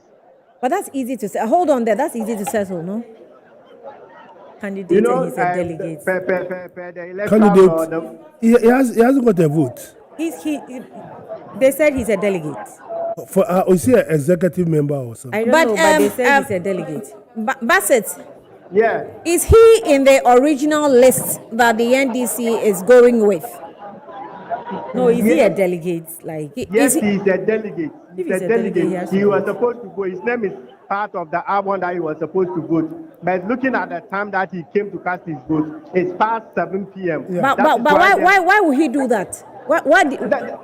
That beats the imagination of all people over here because he was here in the afternoon and he did not cast. He was here to even raise some concerns, and those concerns were addressed, but he did not cast his vote. He left, and he just came just a while ago. I can see some armed policemen moving towards some crowd over here. Some people are trying to push inside the balloting place, and the armed police person are here trying to push them back as well.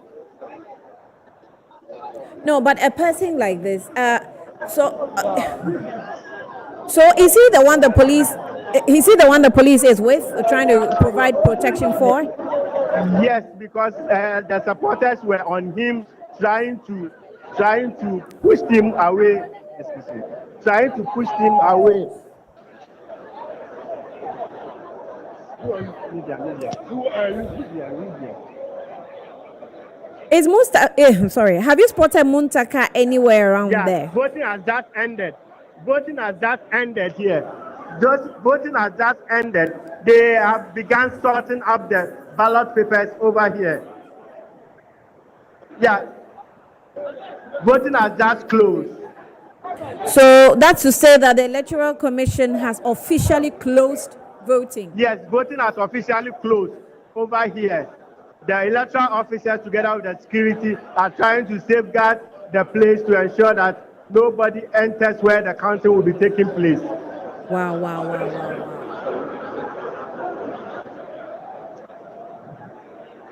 There are huge presence of arms, both armed and unarmed security over here, whilst other supporters are also outside jubilating, others are making noise.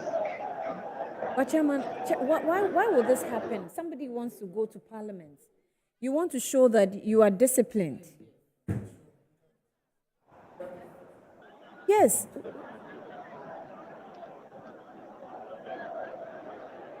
He was in the queue.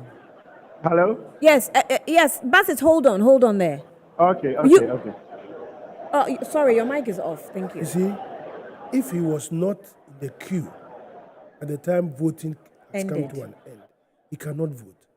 But what baffles me is that he came there in the afternoon and had all the opportunity to vote and go back if he's doing monitoring or whatever it is. But to come after the event. That to me is like you have a deliberate agenda to create chaos.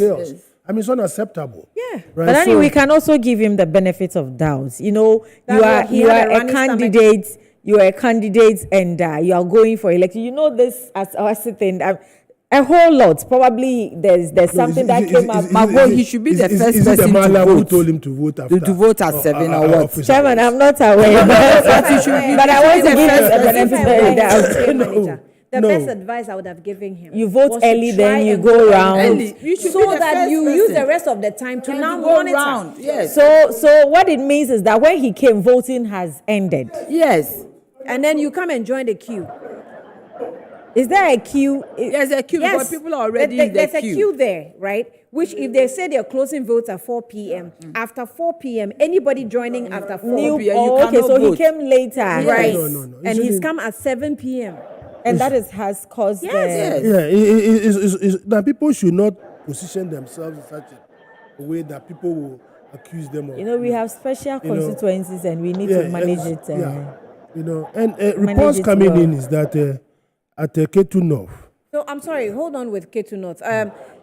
Bassett, can you hear me? Yeah, I can hear you. So what's happening now? Yes, he was not allowed to vote and he has left the premises over here. And, the electoral officials are now trying to open the boxes to start sorting the papers. So the police are all alert over here, trying to ensure peace prevails over here. Right. So the push and pull and confusion is a little reduced now, right? Yeah, it's a little bit down because the police have taken all angles, ensuring that all the supporters are outside the barricade.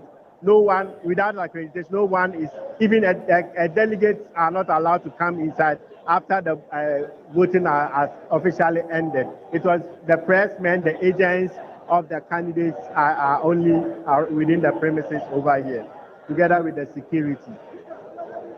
For the life of me, I can't understand this. Honestly, I don't know why, but maybe election pressure or whatever. What election pressure, Margot? In the afternoon. I'm trying to give him this is lawlessness. It's not election pressure. Bassett, you were saying something. Yeah, let's also not forget that the voting center is only one place. So no candidate will even have the opportunity to go around observing anything. You only come at the center to vote or monitor whatever is going on. So it's only one center, which is the Kumasi Central Mosque.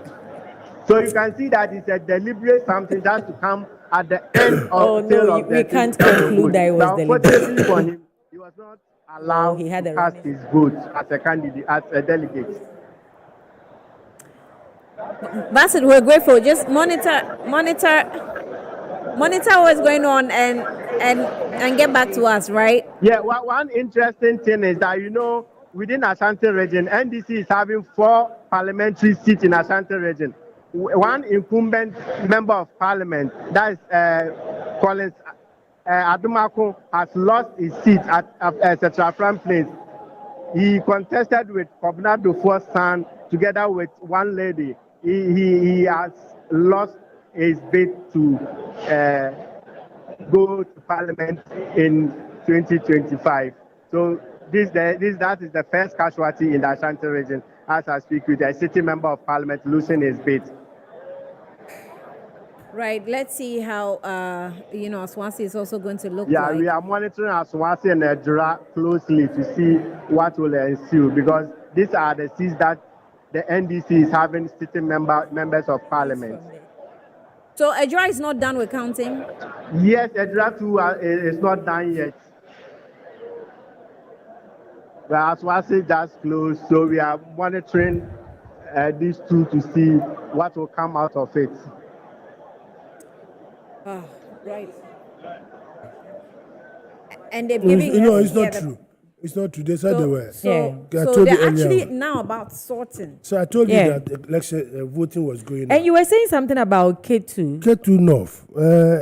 Information I've gathered is that they were doing recounting.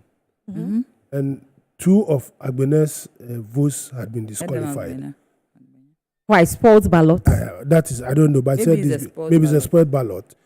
Previously, he was winning with a vote, and now they've taken 2, which means the other guy is now winning. No. This one. What is no? Mago, what is no? It's serious. What is no? The election is becoming, that place is becoming. But why did they allow recount? It has the right for They recount. have a right for recount. But the question, how many? But why will you recount the initial count? You didn't see that I had 2 ballot spots. The establishment is asking a question. Yeah, but the question Why is the recount? No, but the question is that with 1 vote. Chairman, we've all gone for elections before. Chairman, we've counted the ballots. I have won with a vote. Why?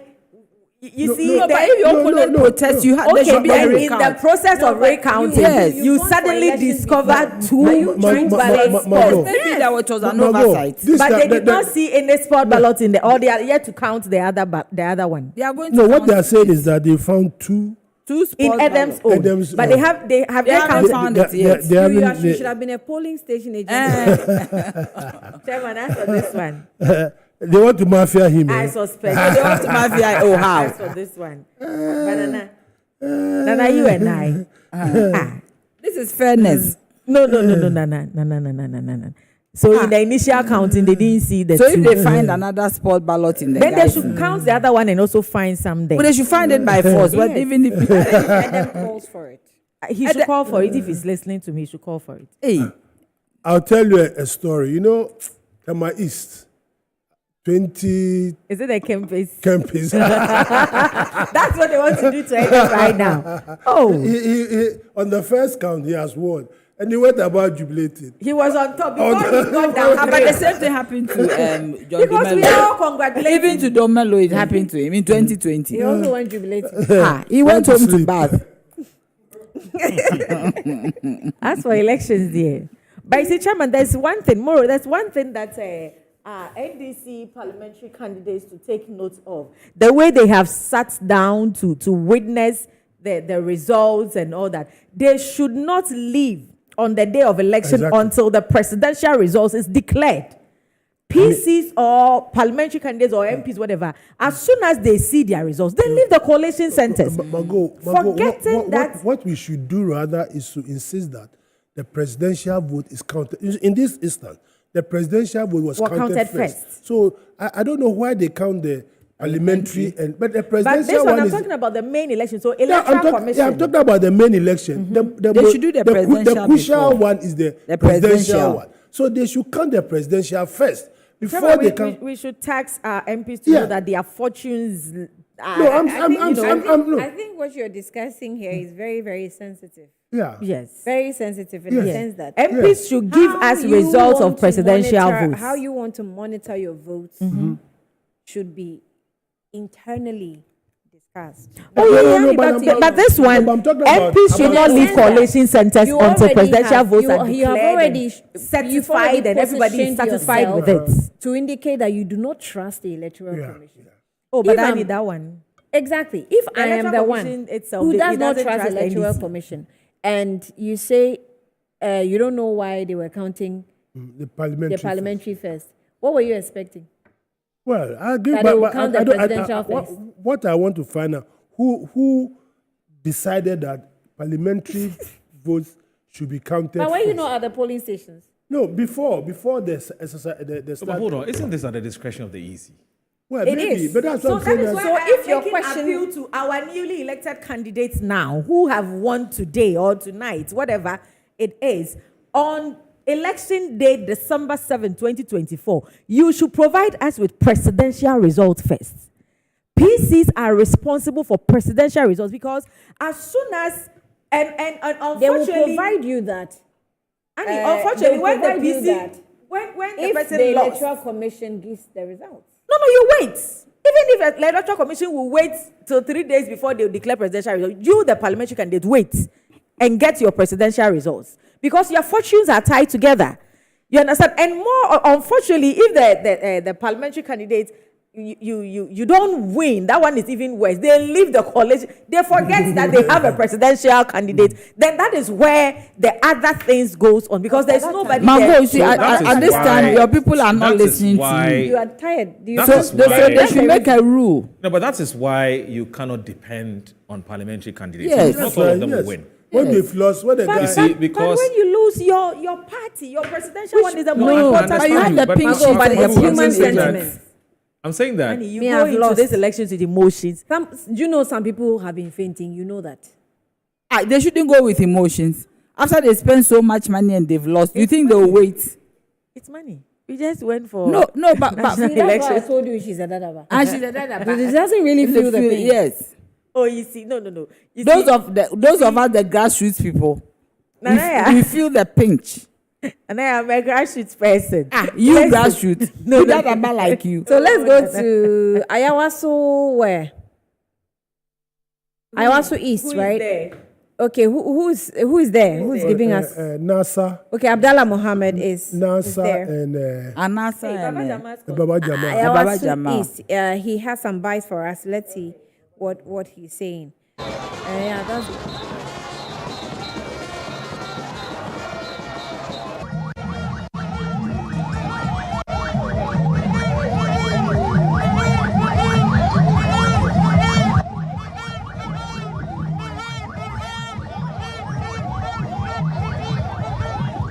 Today's winning, well, I'm so happy. It's just overwhelmingly. I don't know what to say, just to thank Almighty Allah, to thank my constituents for giving me this support for me to be able to cross to the fourth term. I believe and I hope, inshallah, I will never disappoint them. Your message to the delegates. We are going to know where we stop. My message to the delegates is we should have our patience.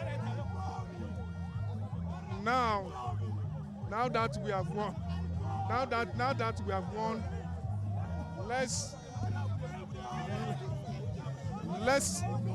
let's bring a unity. Let's come together and work for the party to.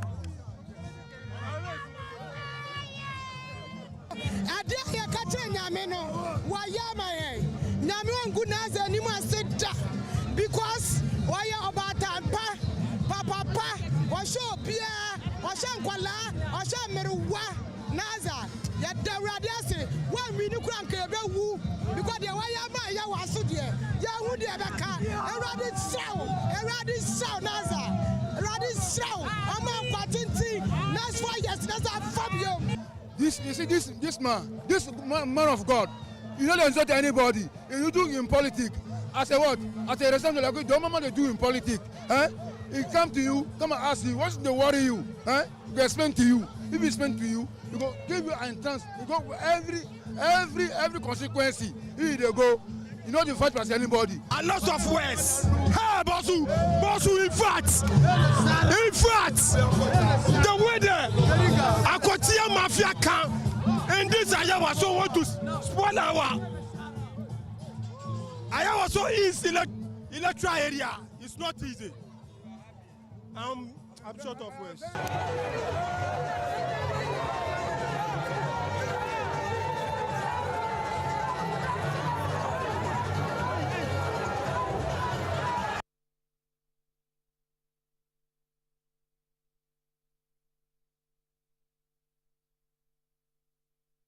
So that's Ayawaso is there, and the votes is that 452 against 308, Ture against Baba Jamal.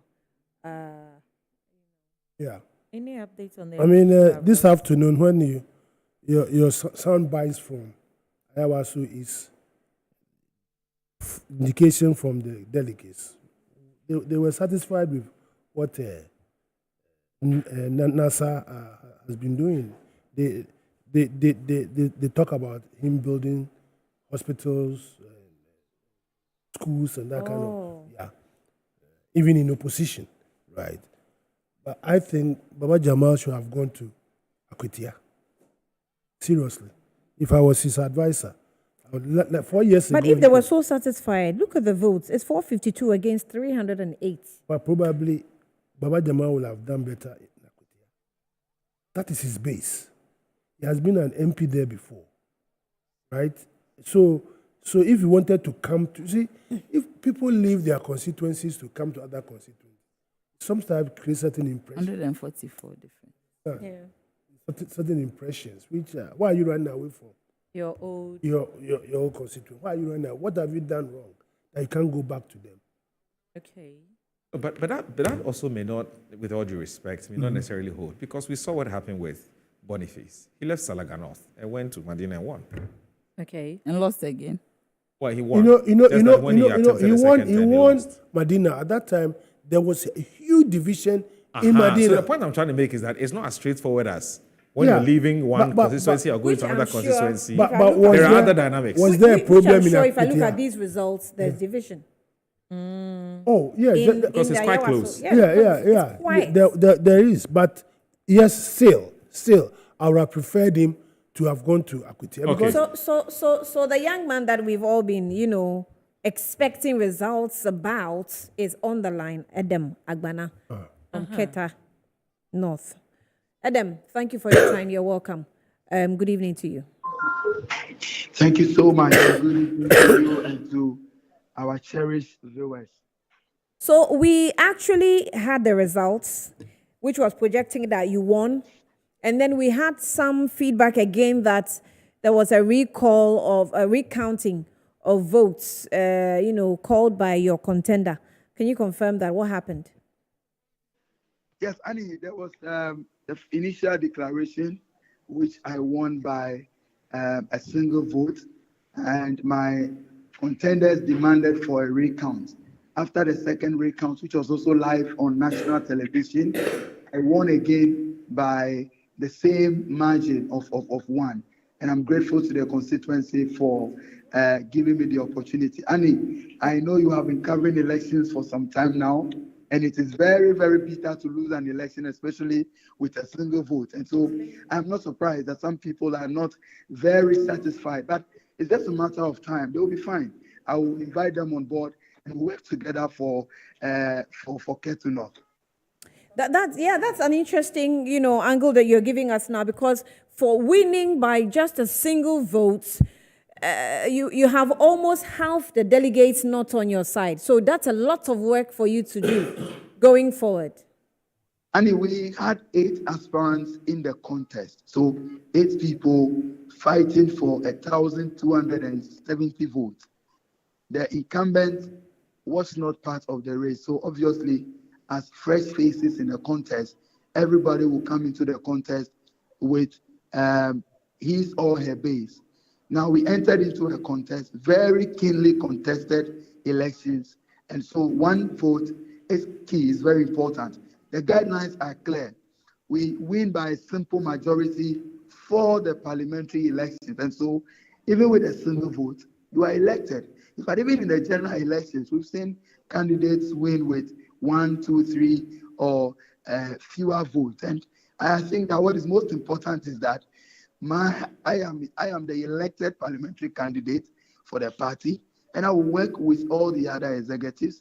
I will work with all my aspirants, all my colleagues, and try and rebuild a stronger and more resilient party in the constituency.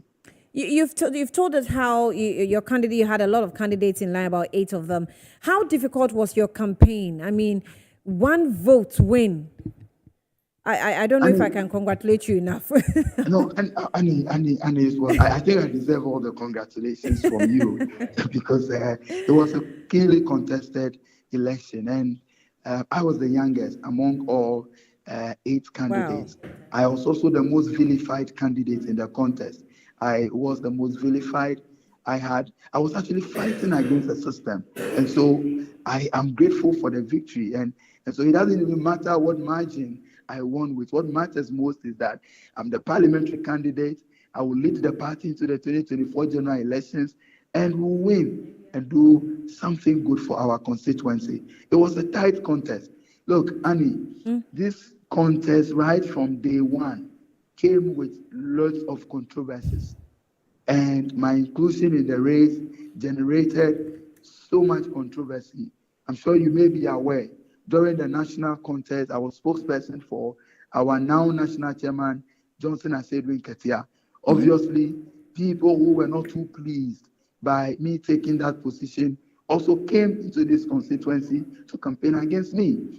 Many other factors went into the election, issues of resourcefulness and all of those things. But I'm grateful for the victory. I have always known that I was going to emerge victorious because I saw the genuine love and enthusiasm that the constituents, that the delegates had for me. But for a few miscalculations today, it may have been a wider margin. But I'm grateful for the victory. And I'm sure winning by a single margin is also God's own way of affirming my statement that God is the lifter of men. Wow.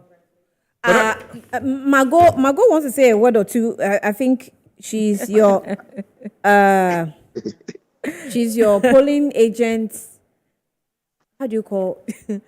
At large. Thank you. Your polling agent at large. Margot, at please. Large, yes. Yes. Adam. Adam, congratulations. I mean, I heard another news and I couldn't hide my biases because I didn't understand why there should be a recount and two of your ballots gospels. But thankfully, thankfully, it's been declared. Yeah, we are grateful to God. I have so much confidence in you. You have no idea. Yeah. And I know you'll be a good member of parliament. And with your enthusiasm, with your selflessness, I know your constituents will benefit greatly from you. So congratulations. I'm very, very happy so for much. you. Thank you, Margot. Thanks for congratulations. all the words of encouragement. A few times. Okay, Adam Moro. Okay, go ahead. Adam, there's Moro here. Yo, Moro. Congratulations. My brother. Congratulations, Adam. Congratulations. Thank you so much. And we're waiting for you in Accra. So you come so we can pop the champagne together. Annie has some special. Yes, Annie has something special for you too. I'm not going to tell you what it is.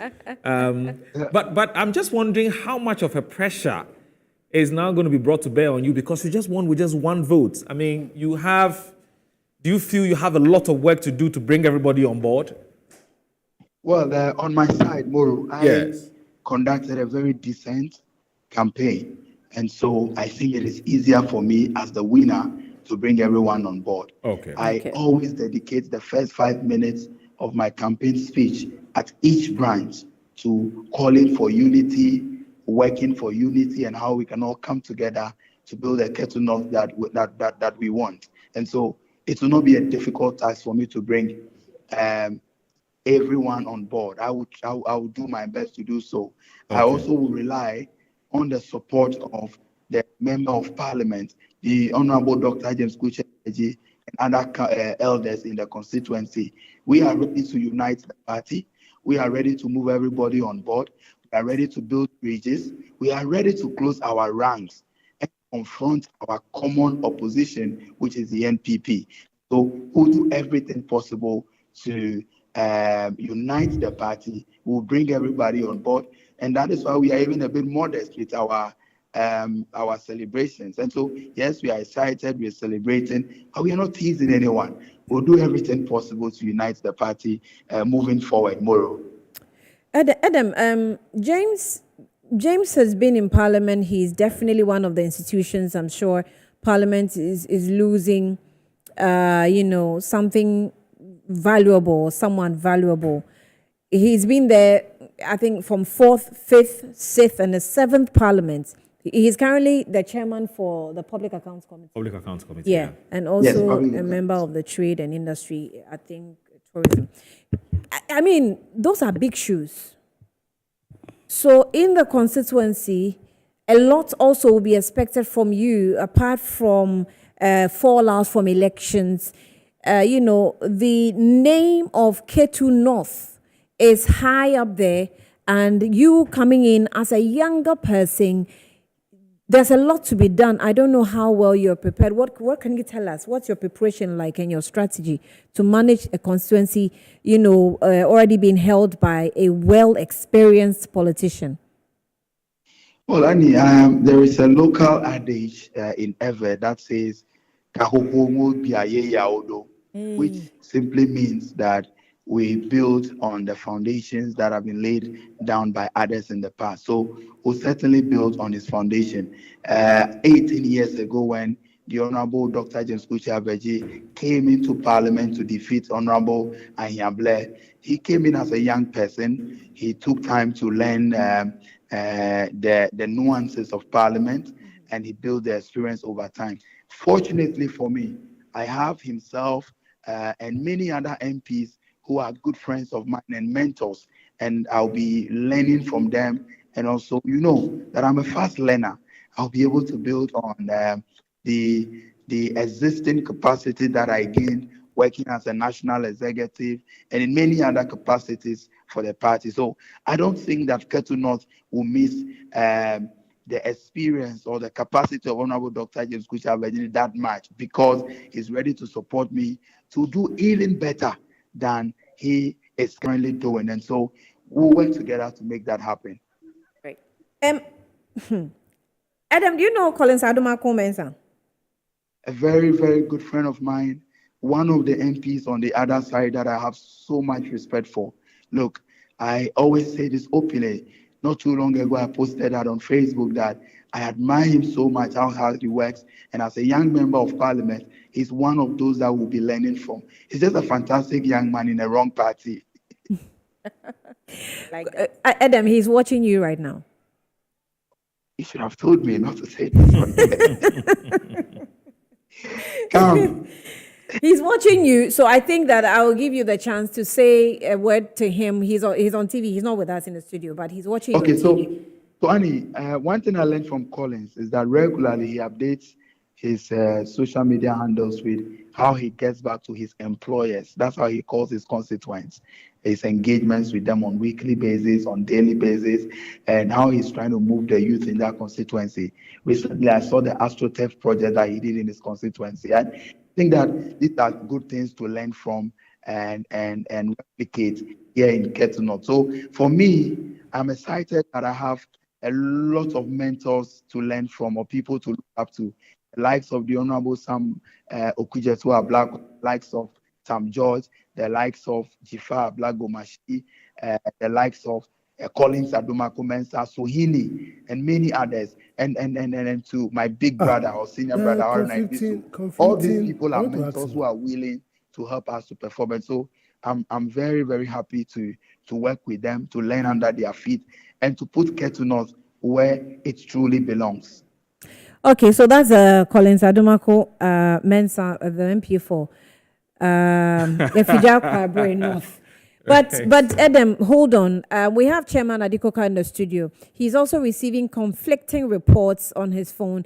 Where are you now? I'm in the comfort of my house. Hey, Adam, you've left the constituency. Adam. I mean, you've left the center. In the constituency. So declaration has been made. My agent has left the ground. Recount was done. Adam, let me read this to you. This is 8:24 p.m. Yes. What's the time? The time is exactly 8:29. After the recount, 2 of Adam's votes were not stamped, and 1 of the second person too was not stamped. So it became 158 apiece. Now listen again. Now 8:27 confirm there will be a runoff in Ketu North. So you are not at the center, are you? We have left the center after the declaration. Yeah, but there's nothing like a runoff. I can assure you that if the defeated candidates have a point, they should go to court and let's meet in court. I know I'm the elected parliamentary candidate. After the recount, I still won. My agents left. And so if after my agents left the center, they are spreading all these things on social media, it doesn't hold. Yeah, but what's important? Adam, how many recounts? No, but first of all, Chairman, where is the source of your information? No, it's on National Communication, our NDC platform. Oh, it's on our NDC platform. Okay, but that cannot be the source. Obviously, someone else put. Yeah, so I'm just drawing your attention. What's on your platform? Is it a website you're reading? No. Or somebody has posted it there. One of our members called Usuba Nahini is a member of our national platform. So I'm just alerting him that something is trolling on the social media. Which is contrary to what he's telling us. So he needs to check it. So he needs to, I'm just trying to okay, that's fine. I'm helping him to. Because if he says, Adam, I'm coming, he says he has left the place. His agent too has left the place. Yeah. That's what I'm saying. You should go back and make sure that what is happening here. Because no, but you see, the reason why he says he can't be bothered is that he has the satisfied result with him. That shows he's won. From the Electoral Commission. That's what he's saying. My Electoral Commissioner. Hey. Moro. Moro. So he's fine. Moro. Oh, it's risky. They can produce. Them just go back to check what's going on. I'm giving them information. I'm sure himself is on this platform. Okay. So he's there. So Adam, would you be minded? Would you be minded to cross check, or you are still, or you still feel, look, there's much ado about nothing? Well, elections. Oh, his phone is off. But we need to hear. I'm sure he's off. I'm sure he's rushing to go and check. Because what is happening here? We can't assume. This has been trolling for almost, and everybody is wondering what is happening. Okay, that's fine. The person says confirmed, and he's not there. There will be a runoff in Ketu North. He said confirmed. So these elections, now unlike all of us who go and vote. What do you call it? Would you have a voting? What's his name?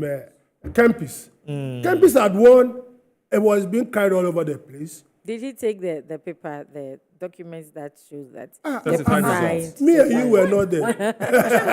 Chairman, you are a seasoned politician. What happens? What are the semantics that play after results have been called and then one declared? The person goes jubilating. Before you know, the person is not there. His agents are not there. But a decision has been taken immediately and there's a turnaround. What are the semantics where the results are very close? This is one Your vote. number will be disconnected permanently by the 31st of May 2023 since you have not yet re-registered. Ask for a recount. And that recount, you must be there.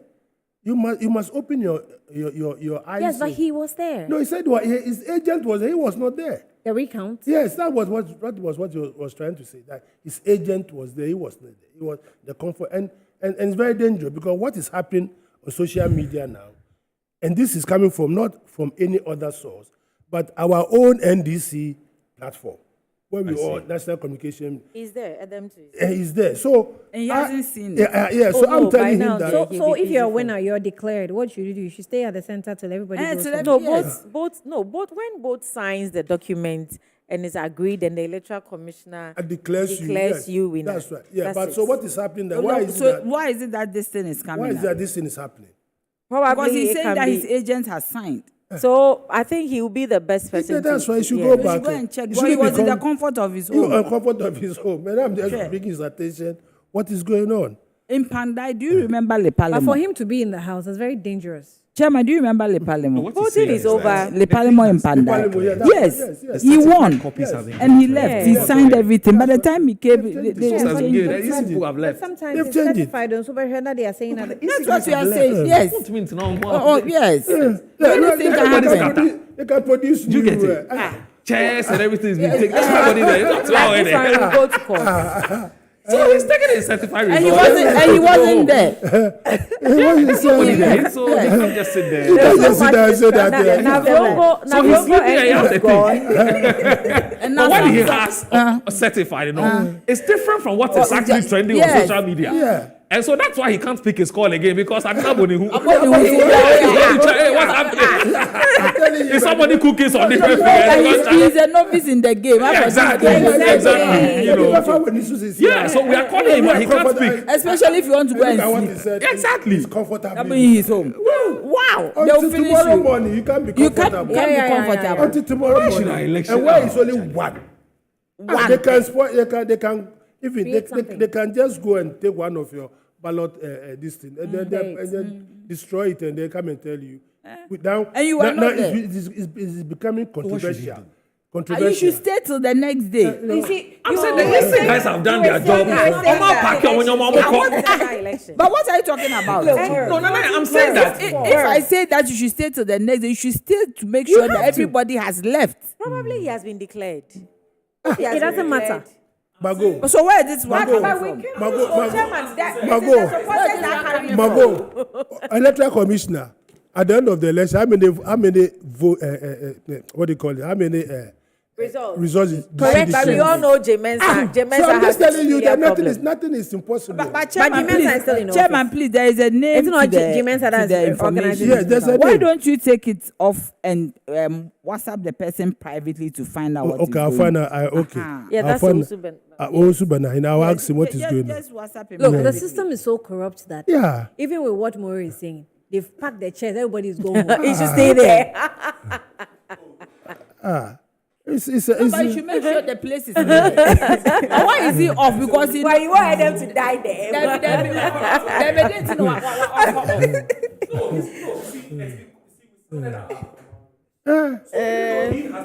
Yes. No, he still has to go and check. So, but anybody at all can write something just to why are they doing that? No, they should call the guy to find out where he got his information. Where did he get his But information? the guy is one of us. That's what I'm So it saying. doesn't matter. Maybe But he may be belonging to another camp. Yeah, I'll so, ask him. so find out where he got his information. But Boku said Tratu came long ago. I'm not That one didn't he go on post? going to do at that. No, And he won. Mama Yaga He didn't won go. long ago. He won long ago.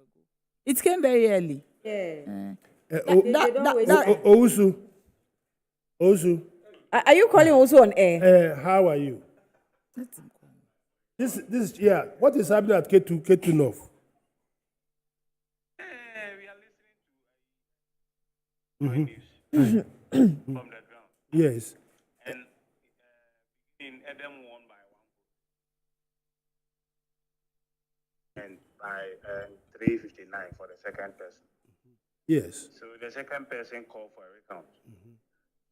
And I think after 2 or 3 recounts, they found out that 2 of Edem's votes were not stamped. And so they have to take it out.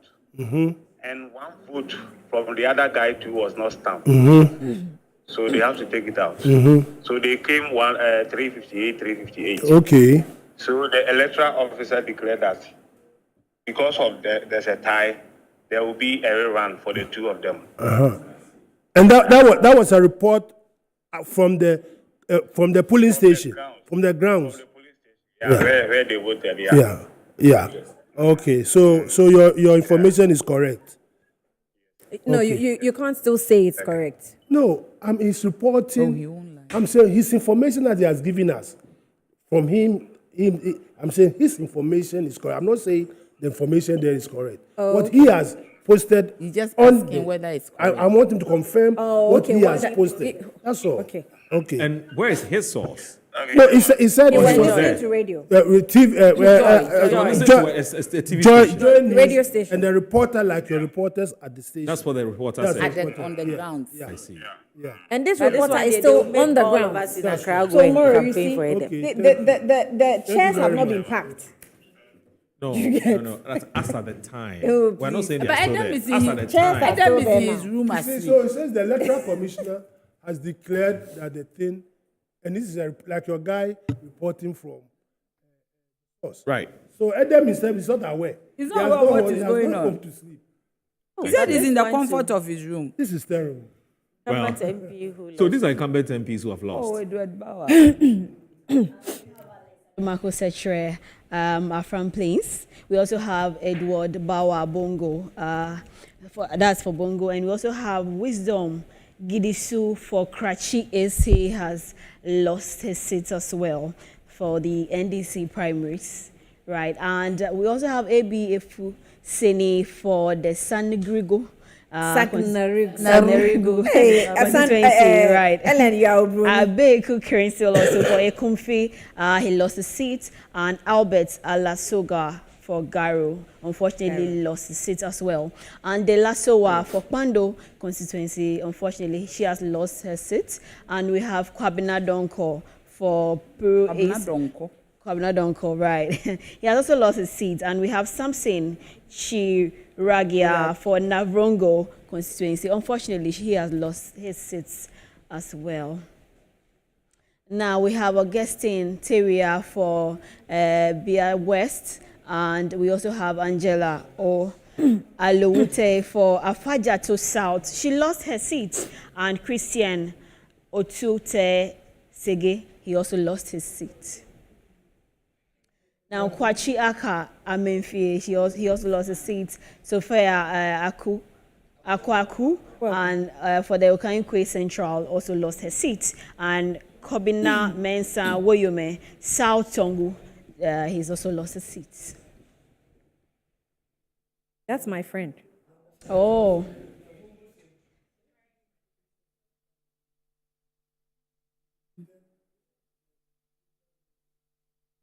So far these are Navungo Central. Right. So far these are MPs that have lost their seats. For this man, they are not surprised. This man can talk. Oh yeah. And you think that's one of the reasons why This he's man, lost his seat? He has an acidic tongue. Oh. He's good. So Aka is very good. He's good. He was a former MC, so he's a colleague. I know him very well. How does it bend? Bend so sharply. What he did to the lady. English, I'm off. I sent you something. Campaign, and the lady was in On trouble. TV. Yes, I've seen. On radio. What he did, I've seen. he said the mean- woman doesn't even exist. Wow. He's wondering whether she's a human being. And what's of Sophia? Is it so surprising to see? Sophia's case, Chairman. Who is Sophia? She changed from an old. So you see, she's an MP for Obom Domiabra currently. You know, she's an MP there, and she changed her constituency to contest in another constituency. Right. Probably, I don't know what the dynamics are, but that constituency is where the NPP regional minister Right. is an incumbent. So definitely, if I am the regional minister, I won't, because Sophia is a very experienced politician. She's so dynamic, and Right. you don't see her coming, but she can be an albatross around your neck. So I think the elephant will not sit down to watch her win, because if she had won Why the do you primaries- blame somebody for her loss? Oh, but we are all politicians, and we No, know I what beg goes you. into But it. the way you are describing it, she should be able to win even if there's an So interference. this is a new constituency she has come, so the dynamics. And she are didn't look different. at the dynamics before she stepped into it. I She was facing an elephant I am whose trunk could surprised. just blow her away. I'm surprised, but so far she's a good. I mean, I want the women. Oh, but the women are I'm doing so well biased, so far. but Yeah. I'm sad we've lost one. The women are She doing. can I'm change so her happy that constituency. there are a lot of women. But why did she change her constituency? Chairman could tell. Why is the chairman the one who changed the constituency? No, he's in charge of Greater Accra. If it's about Eastern Region, I could tell. I don't want to comment on this. But it's unfortunate. But She's a friend. But the women are also I doing support. well. The 20 women in Parliament. I wanted more to. But the women have done well and, so far. Yeah. Her constituency. So far, we have lost 3 women in Parliament. Right. Sophia, Angela, and one other one. No, yes, but we'll surely get 2 from the Volta region, yeah? Yes. So now we are left with 17. Right. Yes. I remember yes, she's not here yet. Angela too has lost. But Margot, you should remember they are going to be there for the next 1.5 years. You know what? Angela is the friend of. They are not out. Yeah. They are very good friends. The 2 of them. What happened? They are very good friends. So I'm surprised the 2 of them have lost their seat. Unfortunate Angela is situation. a nice they are lady. friends. They are very good friends. But the result from the Afam Plains, we've not had them. I've seen it here. That's Betty. Here. No. Afam Plains North. No. There are 2 Afam Plains. South and North. Yeah, Angela has lost at where but Betty's one has No, Angela is not in Afam Plains. Afajato South. Afajato South. Sorry. Yeah. I'm talking about Afam Plains. That's the one. This one is in the Volta region. What I'm talking about. Volta region instead. I have an interest in Afam Plains North, so. Yeah. That's the friend. Betty has to win. She has a lot of interest, though. But she'll be whispering some of them. And he wants to put me in trouble.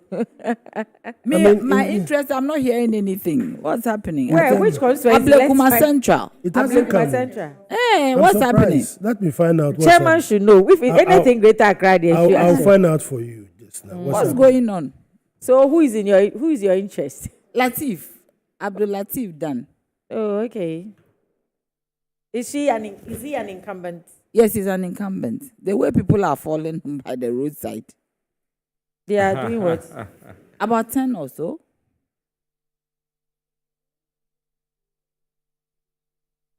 The live updates on the screen now, and Ellen is still standing there.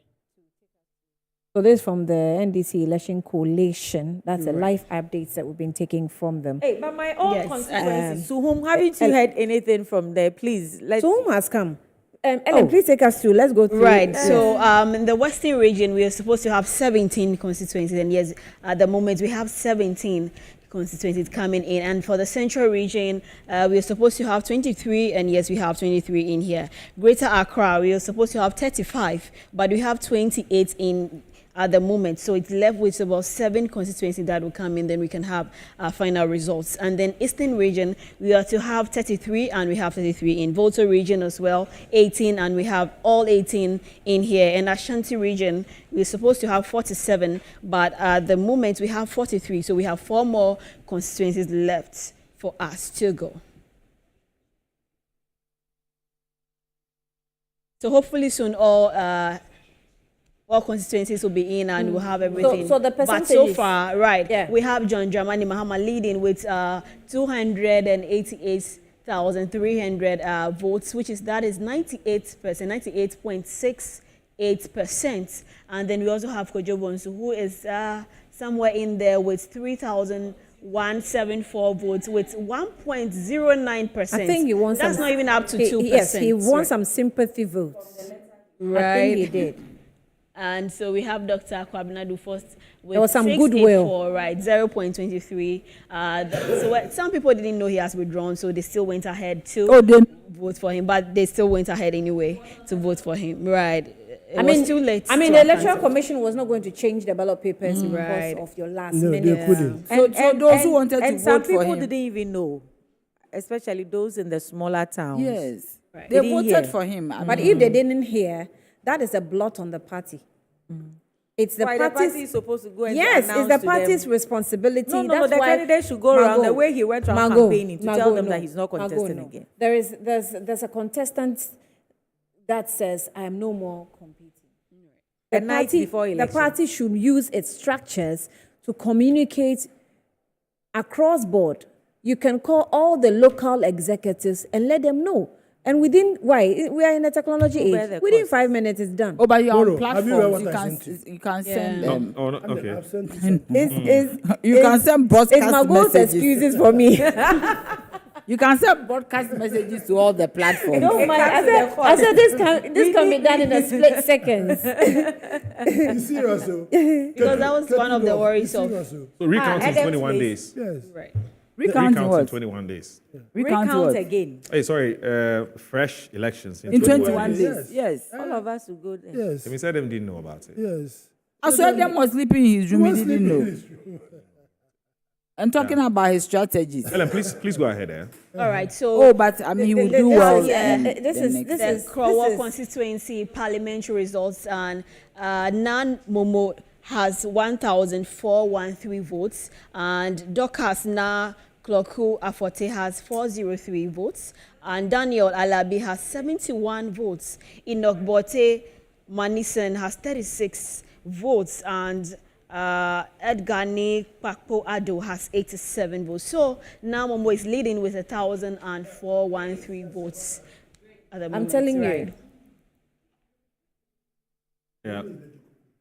Arita. No, Adekotopo. So this is for the This is Krowa Krowa, constituency. right. Krowa. Tell me, what about Reuters, please? Or daily? Rita won. Yeah. Rita won. The women are doing well. yeah. Rita Women won. are doing well. Rita Very won. well. Margot, why are the women doing well?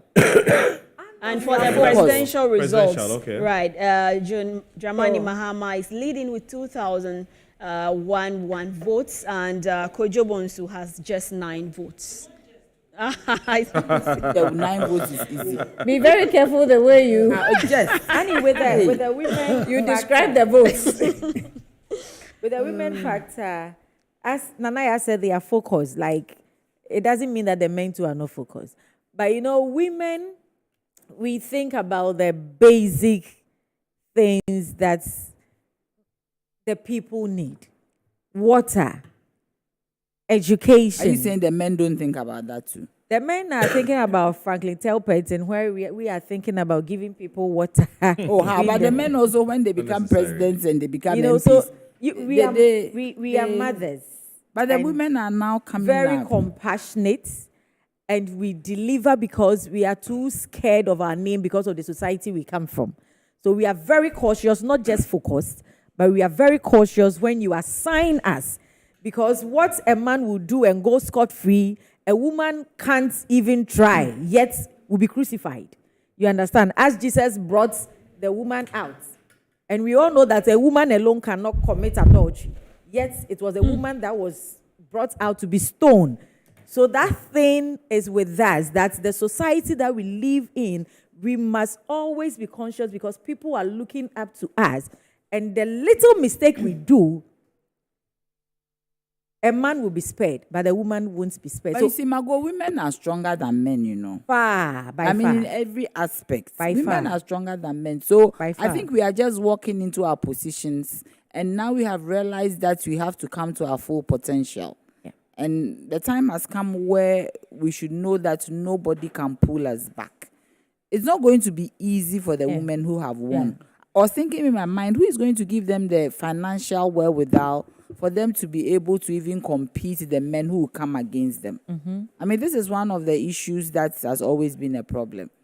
Margot, you went through it at your constituency. Yeah.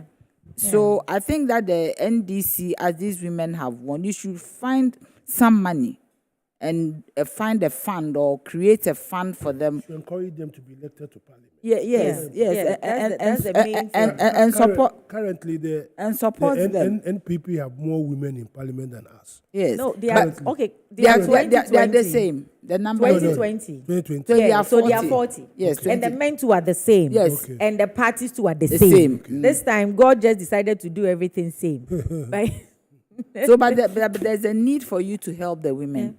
Because they will come up against some opposition. I strongly believe in the women agenda. But why don't you also leave some, I don't know how it's going to be done, but some money should be put. Somebody like Na Koyo Ewutu Senya, with the kind of constituency she even has alone. Some money should be put aside for it is so huge for the women. For what? To compete. Please, I want to understand where she's coming from. Yeah. Because you see, women don't have access to resources like men.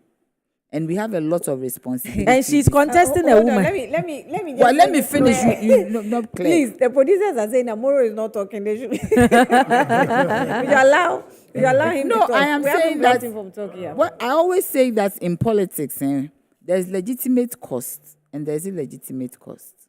Illegitimate cost is the one that you use the money you use to induce and all that. But there's legitimate cost. As a woman in that constituency, when you are going round, you have to go with the car. You can't walk. You have to buy fuel. It's expensive to buy fuel these days. There are places where around your polling, even maybe it's far away from your house, you need to maybe sleep in a hotel. You meet your delegates in the night. You are talking to everybody. 1 a.m., 2 a.m. you are moving. Yes, you're talking to now you are talking to everybody. So you're saying that because of this legitimate cost, yes, money has to be put aside for women. People should contribute. Who are also fighting to be at the forefront. Of course. And saying that what men can do, women can do better. Of course. And fighting for equal salary, equal recognition, equal everything. Remember that woman doing politics. You still want to wait. Hold on. You want to still be in the lead position. I understand, and still be recognized as a weakling. I mean, yes, those are weakling. When you are in politics, it's different from what when you're you are asking working. for is posing as a weakling. No, it's not. It's not true. It's posing as assistance, help. Yes, but it's only weaklings who ask for help. It's not true. Who said weakling? Was Jesus a weakling? If you're not at our kind of let society, me finish. Jesus was not asking for help. I beg you. If you are not, I just want to know, was Jesus a weakling? In certain situations, I am asking, was Jesus a weakling? Did Jesus ask for help? Yes, he had a burden sharer when he was carrying the cross, but he wasn't a weakling at that time. Did he ask for help? He needed help. Did he ask for help? Even if he didn't ask, my question is, he took it. No. My question is, did he ask for help? I am saying that God there is a woman in the race who doesn't ask for help. And someone thinks that, by the way I'm seeing you, you appear a little tired. Like you brought Jesus carrying the cross. Yes. So let me bring you water. Yeah. Let me bring you money. Let me bring you this. Of course, when you bring it out, hold on. No, when but you bring, I haven't finished. No, I'll let you finish. When you bring it, I will accept. But it's a different ballgame altogether. When you say, oh, please, John the Baptist, something, come and carry my cross for me. It's a different game. Let me. You don't even know what I'm... Listen, in order that there's no corruption around, some women are capable. They are capable financially. They have the wherewithal. If they don't want to take anything from that fund, it is okay. Do you understand me? But if there are women who are not capable financially, the fact that you are not capable financially doesn't mean that you are not strong. And you have to raise funds in politics. As a woman, you are not working because you don't work in the public sector. Maybe you are doing some business. The fact that you're even doing a business, it can affect you because some people might not even buy from you because you are NPP or NDC. Some people might not come to you to take yours. I'm telling you reality. You didn't know that before you entered the race. Some people don't even know. But the point is that it is okay for a fund to be set aside for women. It doesn't mean that women are weaklings. It doesn't mean, because everybody knows that in this society that we are, men have more resources than women. And men have access to more without any encumbrances. Look, and if you are there today, you are going to get resources from a man. Do you get me? A male, an alpha male.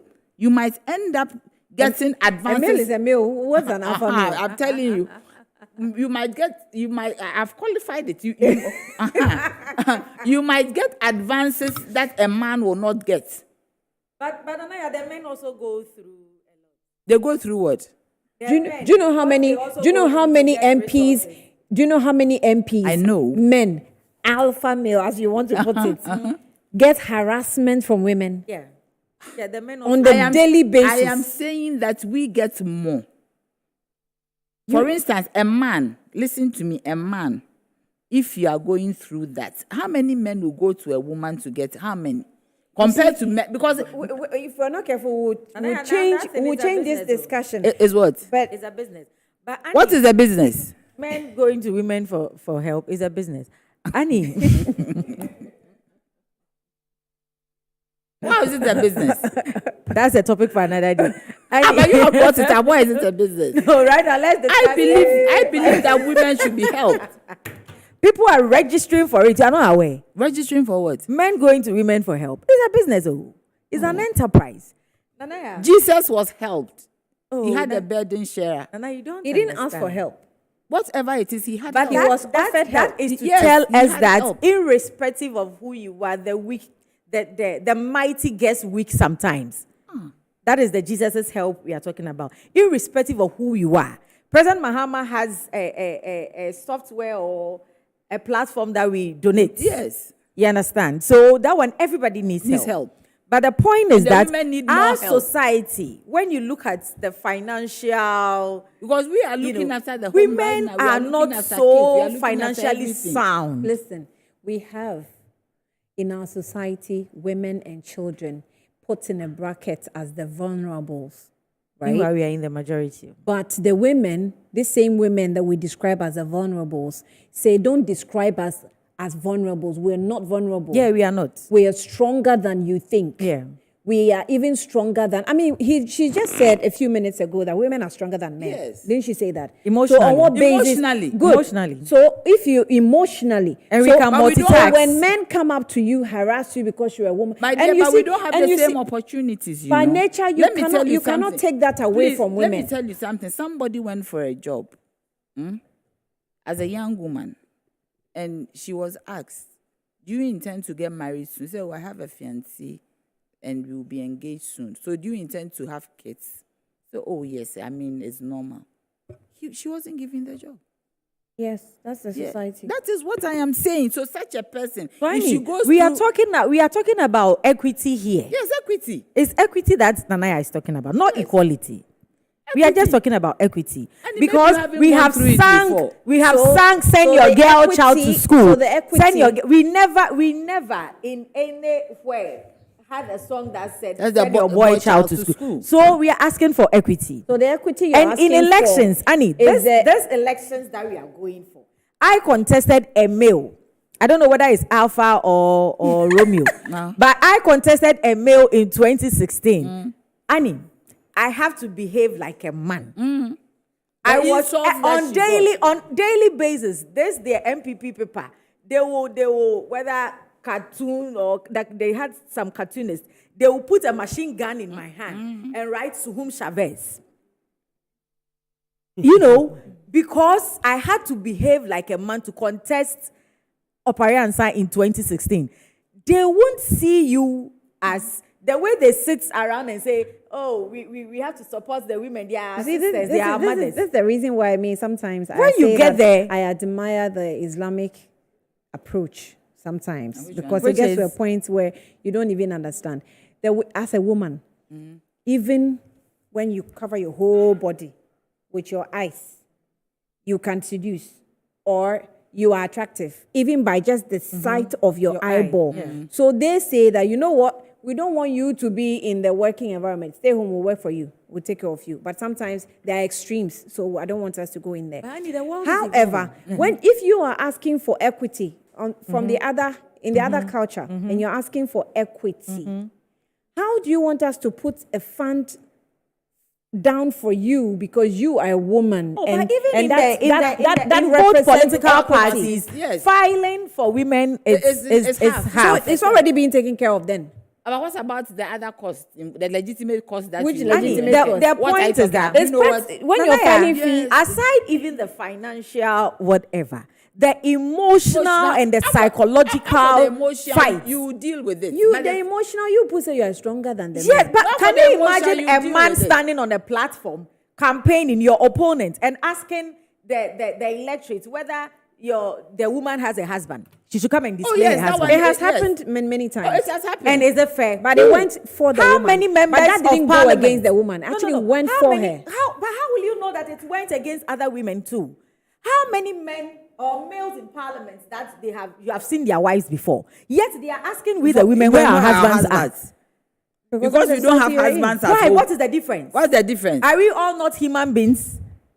You understand? We are coming for elections. Coming Who said that you can rule or you can be a better MP unless you have a partner? But this is going on and we are looking unconcerned. These are some of the things that are putting the women behind. Other than that, women are very good, as Annie is asking. Women are good administrators. Women have compassion.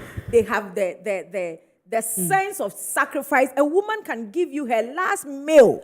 And these are the kind of people we need to lead the society. I could speak to God to change the birth thing. So that the men will get pregnant and see how they will give birth. At this point in time, the two alpha males amongst us are quiet. But Anaya, the best thing, the man has carried the thing all his life from 12 years. You only gave it to a woman 9 months and you cannot carry. That one for me is Well, so 12 years. So our producers are coming through with official confirmation that the K2 North is going for a runoff. Oh. So that's official now. Oh, I don't want to be in Adam's shoes. He's trying to get him back. I'm not sure he can even speak. No. Resources. I mean, by now, everything is gone. Oh. By now, everything is gone. You know who caused the Who caused rerun? it? The constituency chairman. Why is who it? asked for the rerun? And then the recount. The recount. Sorry, not recount. But where was Adam? The recount. So you can see probably it's not the constituency choice.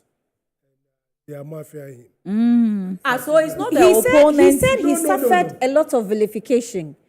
Is it that because they probably thought he was the establishment choice? Okay, I But don't know. why is the constituency against the establishment? Establishment. The so-called establishment. Which establishment is this? Who called for the recount? And which establishment is this? Why did No, Margot, is there an establishment? Let me know. Just which establishment are you talking about? So probably she knows something that we do not which know. establishment is this, sister? You don't even share because there's no establishment. Why wouldn't she share? She's mentioned that there's an establishment. We don't have an establishment. Nadaya, you are from CPP. You come and join us to build Ghana. You say you. Why should I come and join you? And you know what? Everybody says I should come and join them. Come and join us. NDC said I should come and join them. NPP said I should come and join them. So that should stay in my CPP. Nadaya, don't go there. Yes, how can you join Elephant? As for CPP and NDC. We are one. Who said that? Even we are different. You can talk to Dr. Dufour for us because you are he's closer to CPP. He's a CPP person. But he's with us, okay? And he made this one person. Everybody say come and join me. No, He and this one person. you come and join us. All right, let's go to because we are winning. Let's go to Botiano English. Stay in my CPP, I beg you. Botiano English and make sure that my CPP wins. Botiano English Amanfo constituency. It's a constituency that I think Metro TV particularly was very much interested in that constituency because Senior Chagli was competing and he's really like a friend of this platform. Okay. He comes here often. Okay. And then the MP for the area is also a very a consistent member. Yomoro is quiet. Good Morning Ghana. No, I'm enjoying the conversation. Sylvester Teslai. Teslai, yes. So one time Randy was telling me, you must be torn between the two because we had Sly and we had Senyo. But the results indicate that Felix Akwete Oakley actually won with 923 votes. Senyo followed with 621 votes.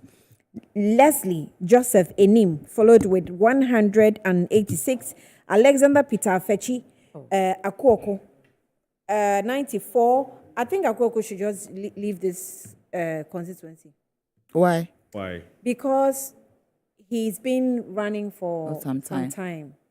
And you should stay and help. I think each time his votes dwindle. Hey, we've still not heard Domiko Abinyao. Yes. No, but what I'm saying, he should rather stay and help the constituency. Yes, he can and do go that. into another capacity. Yes, he can do that than putting money into he can be campaigning. a constituency executive. Which one is that? Suhum. Hey, almighty. And we have asked you for Ablekuma Central. You are not bringing it. I've sent a message. Okay. I'm waiting for the reply. Okay, so Felix is Akwete Oakley is the You are saying Suhum and you are still talking about Felix. And That's her constituency. my We need to have a constituency is the constituency now. champion constituency in the Eastern The region. Suhum consensus. Yes. Know. Okay. So let's see how that goes. English Amanfo is also one very big and difficult constituency with developments. Yes, it's very. That is where is the capital? I think district's capital. No. It's part of English Amanfo. The district is part of. Which metro? Which sub metro? Areas. Let me. Okay. Okay. All right. So let's see. But I'm surprised because Senyo Chagli was one of the guys who was tipped. Yeah. How do you call it? To win. To win. Wow. I'm surprised he. By polls?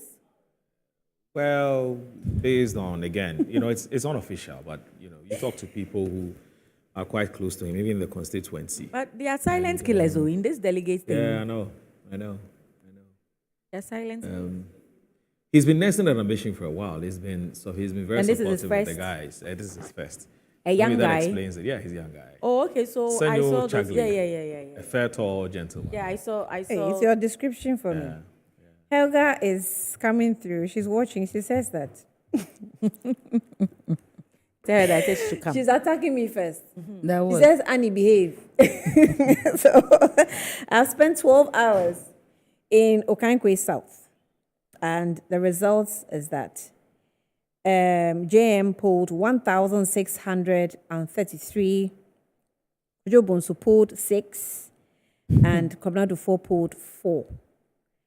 Annie's was a strong candidate. Annie's mischief. Let me add this one. Annie's mischief is par excellence.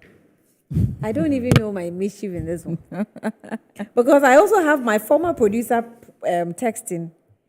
She said, Annie, she says, Annie, I knew you would start this argument with this woman supporting the discussion. I know. I know. Annie and women thing. She's anti-feminist. she's my Annie's former anti-feminist though. Why are you anti-feminist? I'm not No, what is anti-feminist? You see, it's not feminist. It's support for women. Once you make it feminist, we must not be seen as a weak. Has been given. You can't blow hot and cold. Exactly. So everybody should fight for. Yeah. If you are ready to go for it, go for it. She compete Exactly. with men. If she deserves it, give it to her. On several occasions. no, but if you support women, doesn't mean that women are asking for more or Because we don't have the financial. Looking at we don't the have background the we are financial. coming from. And but Margot, we do a lot of work. We look after the kids. We look after the home. And don't forget that there are lots And there are lots of single parents. men. Yes. Especially when you take a profile of the women who are in politics. Most of them are single parents. Because the men normally wouldn't support you to look at us sitting here today. If you have a man at home, would he agree? No. He would Why are you on agree. TV? In no time, he will even sack you. By now, he'll be standing at the car park. Yes, waiting for you. When he sees that you are talking tomorrow. Yes. or having phone calls and texting in the night. And politics, it's all about that texting in the No, night. but sometimes they also overdo it. Texting in the night, what at all? The person can wait. What are you talking about? They want to know you are. So they are texting. So they don't Bernard want you to Mona is know. also coming through with something. You remember we were discussing earlier on that if someone pulls out, what happens after.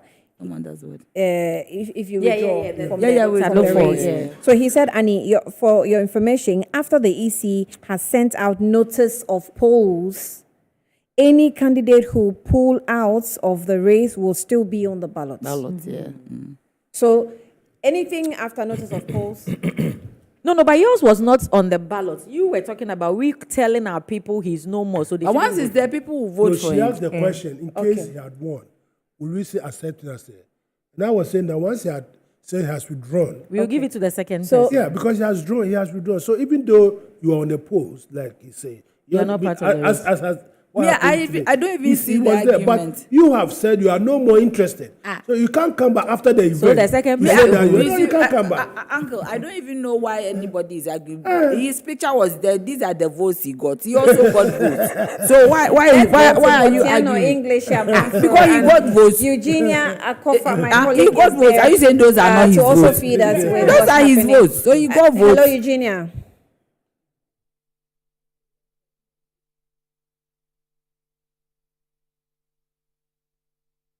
do you feel about this victory? Very happy. Very happy. Though I was expecting it. There's no doubt that I've won this election because I've worked assiduously. How do you describe the contest? It was a keen contested. It was a keen contested. But all the same, the best candidate has been chosen. And that means that you have the mandate to lead the party into the 2024 elections. But first of all, what are you saying to the delegates who supported you? I will thank them very well because they've really done a yeoman's job. They've done very well. They've had sleepless nights with me. So, delegates, dear delegates, I can't finish thanking you here. I will continue. Wherever I go, I will remember that this victory came not because of anybody, but because of you. So the ultimate battle is the 2024 elections. What are your plans? Yeah, first, from today, I'm going to do my best to bring on board everybody because I don't see that somebody has won and somebody has lost. We've all won as NDC. So I will plead to my other contestants that they should come on board. Politics is our numbers, so there's no way I will expect them to go and sit on the fence. I will plead with them to come on board so that we all fight very hard to get the seats from our NPP colleagues. So to the constituents of BNA, what are you telling them now that you've become leader of the NDC in the constituency? One, they've chosen the best leader. Somebody they can market. Somebody when they take to the market, the customers will buy. So, together, I'm asking them that they should work or follow me to work hard to get a seat from the NPP, which I know they are more than ready to do that. So, talking about the welfare of the very people of the constituency, as well as development, and then about your campaign, which specific areas are you going to target in your campaign? When you talk about specifics, I have specifics. It is not specific. I have specifics. One, my main aim of entry into politics is to make sure I upgrade or lift the living standard of my people. So, when you look at Botano English Amanfro, we have a job gap, which I will make all effort to close it, if not completely, at least to close it anyhow. Anyhow. Apart from that, when we talk about our education, we have educational gap too, which I've not even, I can't say I've not started doing anything about it, or I will do it when I get the nod to be in parliament. But I have something that I have already started doing, that we need to close our educational gap. So when are you beginning your campaign towards 2024 elections? My campaign towards 2024 elections starts from now. It starts from today. We are grateful, sir. Congratulations. Thank you very much. Thank you very much. Once again, I give God Almighty the thanks because He has led me through my campaign period and He has seen me through this victory. I can't do without Him. Secondly, I will once again say thank you to my delegates because they've shown that they love me. Thank you very much. All right, so this is hold on a second. This is Metro TV's special coverage of the ongoing internal elections of the biggest opposition party, the NDC. I'm here with my colleague, that's Annie Ampofo. We are bringing you all that you need to know about the elections. We've been here since morning, to be honest with you, and so we want to make sure that until the last vote is counted for both primary and presidential, we're not leaving here, and that's why we're still here. And some constituencies have come out. A lot of them have come out. We've seen some surprises here and there. But that's the thing about internal politics. And so we're surprising but not surprising. So we're now going to be looking at one other constituency which a lot of people are keeping an eye on because of the personality involved. I'm talking about the man is an entertainment entrepreneur that's affectionately called Baba Sadiq. That's Okakwe Central, and some results have come out. Let's see what the Electoral Commission has declared.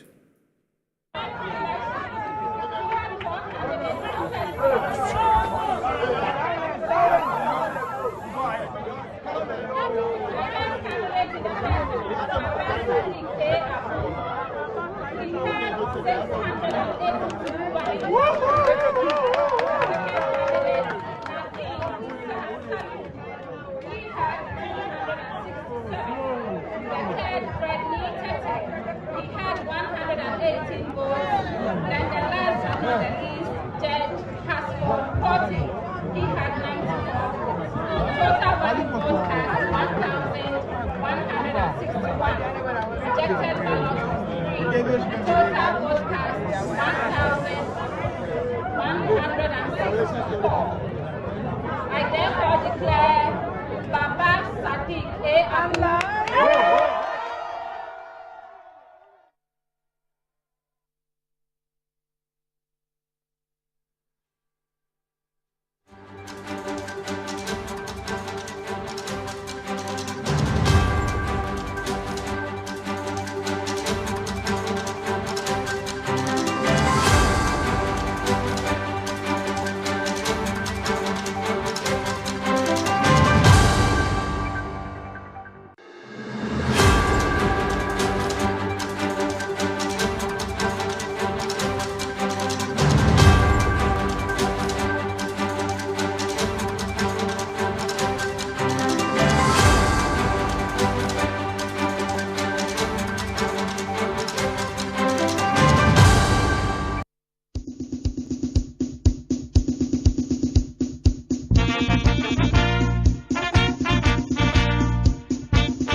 Of the land, forward and secure future, development, our goal, from vision to victory, the NDC shall lead, stable democrat, Ghana, our strength in unity, from vision to victory.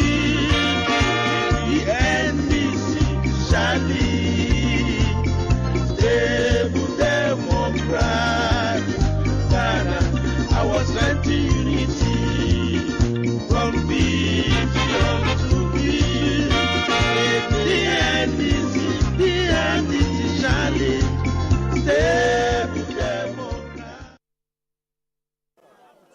I made the comments earlier on that this was not going to be just a victory. It was going to be a landslide victory.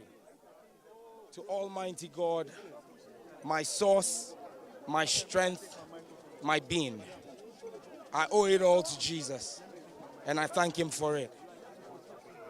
To my family, my wife, my 3 lovely kids who prayed for me on Friday morning before I left home and told me to come home with victory. My parents who've stood by me, I'm grateful. To my constituency executives, the 25 out of the 28 who stood with me through thick and thin, I owe them a ton of gratitude. To the branch executives of Ningo Pram Pram, you opened your doors to me. You embraced my message. You rewarded loyalty and hard work. I can only make you one promise, the delegates and people of Ningo Pram Pram. Sam George will work even harder in the next parliament.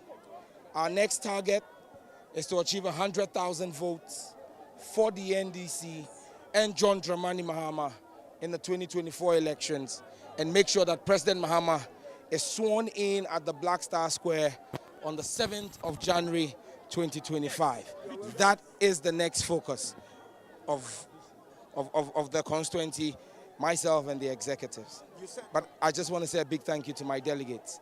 Those of you who interviewed me in the morning, I said to you, they say fear delegates, but I trust my delegates, and they have not let me down, and I will continue to work for them. You must have been speaking to the minority dissenting voices and views.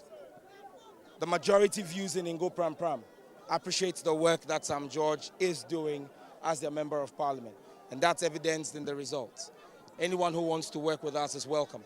But my team and I are focused. We are well capable and able to work on our own and deliver victory. We've done it before.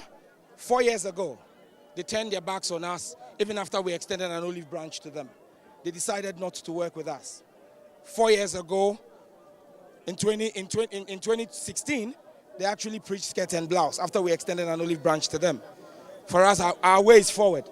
We look neither east or west, we look forward. We're focused on the job. My team and I will deliver 100,000 votes. Anybody who hard work, and I was focused on my campaign. I sold the products that I had. It was well accepted and bought. So it is just hard work.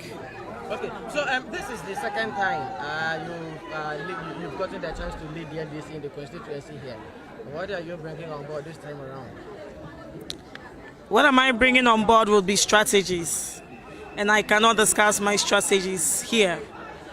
But what I can assure the good people of Ewutu Senya East constituency is that Ewutu Senya East constituency must be free, and it can happen.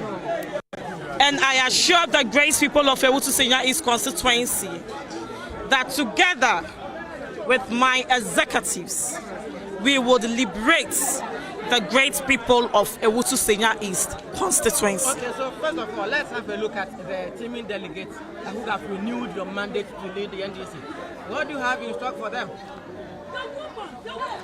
What I want to tell them is to appreciate them for the hard work, and for the trust and confidence they have in me. Indeed, I am so grateful. From the rank and files of the party, everybody, all NDC comrades, my neighbors, everybody who lives in Kaswa, you are part of this success. To all the other contestants or aspirants, I want to say a very big thank you to you all. It was a tough match. We all did our best.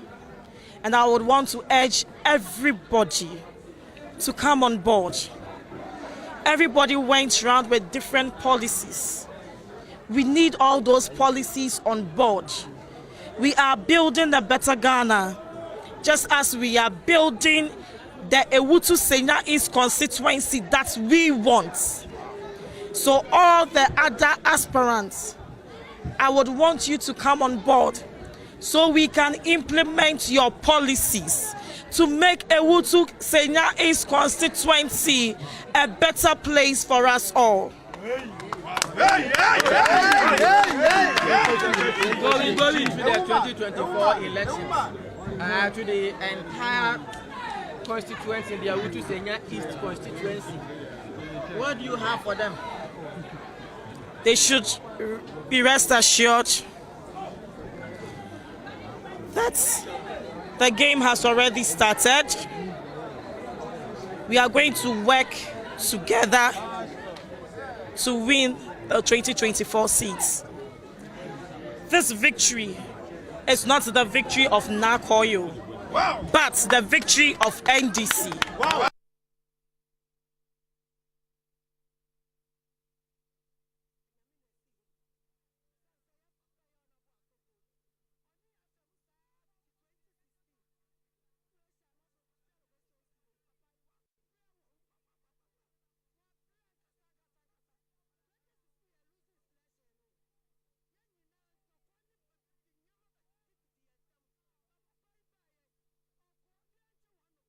Onyo bia bon komo obi anyo bi kasa bia oyeye nyina baako si ye dina ho eno ne ye share last 4 years ye ba ye nipa 6 ne be dina ye oluzu ye onabo Alexander Kwaku ene owini ye papa di ye ti ama ye koye campaign house to house wa ya tie wo constituency mu nti nyame akasa na ase ni nyame na ase ni nti ya da nyame ase se wa kire ye kwanpa no ama yesu ya di echi ama adipa ba constituency mu ya da na ase bebre. Yeah, that's it. So, what do you want to speak with us? Okay, so how would you describe the victory of Mr. Akwete? Actually, I'm happy today, but I would like to speak Tree so that most of our people will understand us better. My name is Mohammed Osman. I'm part of Mr. Akwete's campaign team. Yaye Juma, Ankasa. But the person Mikano winning no, enye Akwete na winning. NDC, ena winning.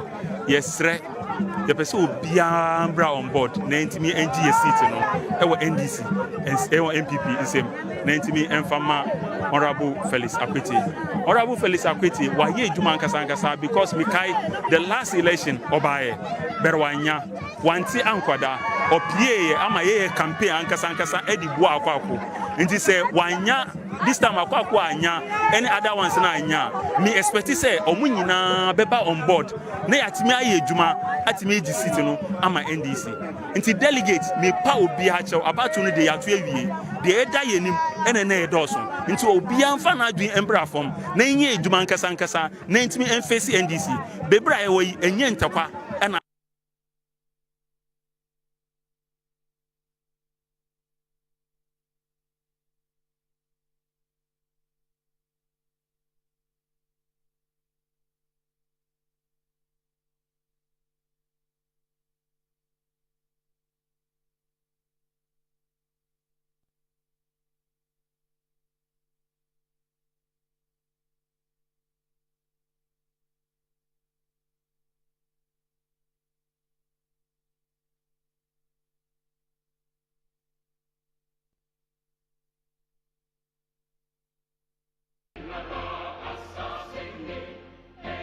Mene Kwaku Owusu Ajay Pato Abrasamadu Katawiri Wosobrobo Mensa Kwaku Abridi Abrada Sumaya Echimpeni Echimofra Ere Ajinebe Kasa problem e wo nyina say yetimi wo say problem wo manum na ye problems no comfort the year business enti da bia kwan on person we say on person problems ni ka ho na ma wadwe nya say ye betna be keka nsam e be ma otirimu aye ode de here be bo my Ghana ho nkomo ene e ba bedie ya bre obi aba no aba be kan de obi aba no aba be kan de ere de nyesa de be ni bio ye ni abere ye be kan se de sitie bia ama what ne se de sitie me kura de mi nanka de send the bluetooth de ama obroni be say no matter whose ox is God yɛbɛka ho asɛm dwumadeɛ yi ɛfiri awia no mmienu kɔpem sɛ ɛbɛbɔ no nsia agye ne kasa on original 91.9 FM aha yɛ nyansa fie.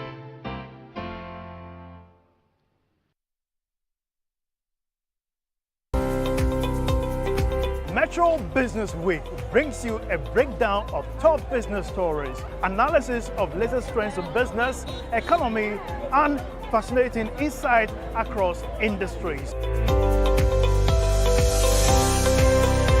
Update from the Forex, stocks, and commodities markets. Our special guest includes economists, policymakers, entrepreneurs, and more. Get ready to learn the secret of business success for national economic development. Metro Business Week. Facts and figures made simple.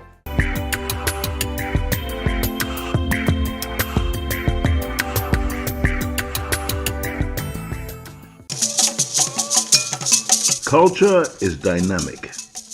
Culture gives direction. Culture is everything. But do we appreciate that?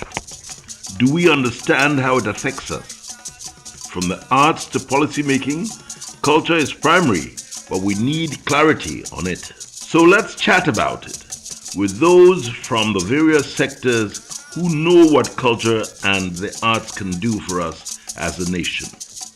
Let us make policymakers and sector practitioners do the right thing with arts and culture. Join us on Culture Chat on Metro TV every Saturday at 5 p.m. with hosts Fritz Bafor and Nana Fredua Ofuriata as they delve into issues with experts to promote arts and culture.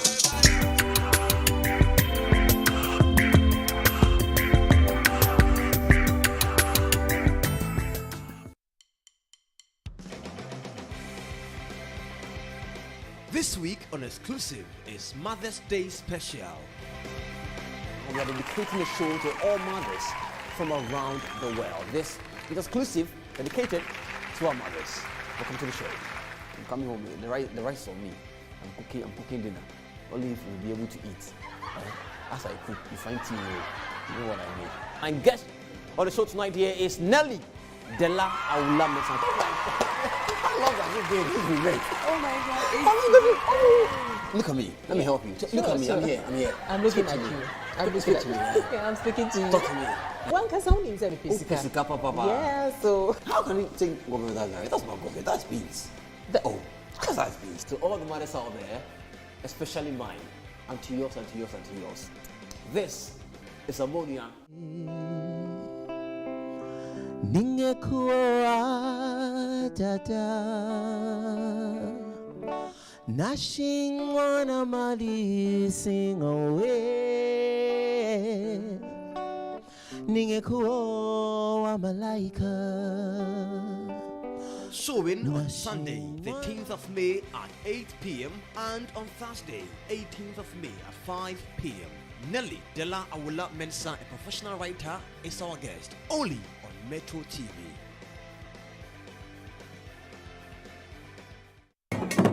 They say art is a symbol because man is a symbol. Symbols are a depiction of life. They communicate the intangibles and leaves the mind awakened by the wonders of life. Our folkloric symbol show talks about our symbols in connection to our history, religion, and society's norms and traditions, from the north down to the south and in between. The animal is called le.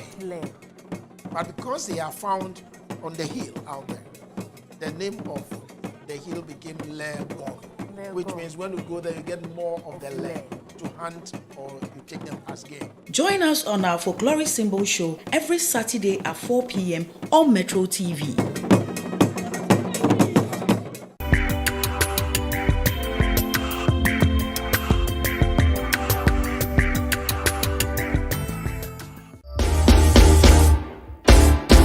Many dance. Adisi mama no mama achi no mama kwaba never say jumedie no eye yen abrabo wa woni say yen abrabo de emu nsem no e dross edi abeje so amamra hima adwo isua sa enti na maje adwa na me no ababedi nkomo na me tell say this not dia ensem no bebre say waware wo mpratwe wapomu den ene wahonidie ensem ensi achiba na wonkasa wabrabo no wo nsi achiba de enu nti na maje atwe na amamra so de so nim say esprit hina uchiwo mami misao abusia be na entomben so na abo na wenum a wunim ntino na wie na me no begzi ani ji nsam ne de ene Ghana ensam na jiba bia ni nyina ye bedukuru mu ne de ho nkomo tabre me pesa wo kame ho na ye de yen abrabo dwumedie ehye so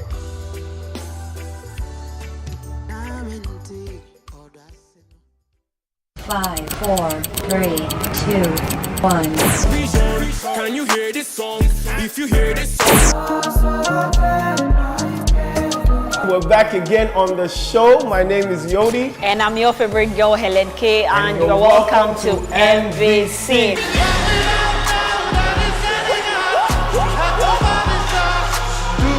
For our first segment, we have The Honest, where we look at amazing people across the entertainment industry putting it down. The BET award goes to Davido, Nigeria! Come to Africa. Freeze, ice, Jesus Christ. My personal favorite part of the show, we have the spanky new video. Let's go!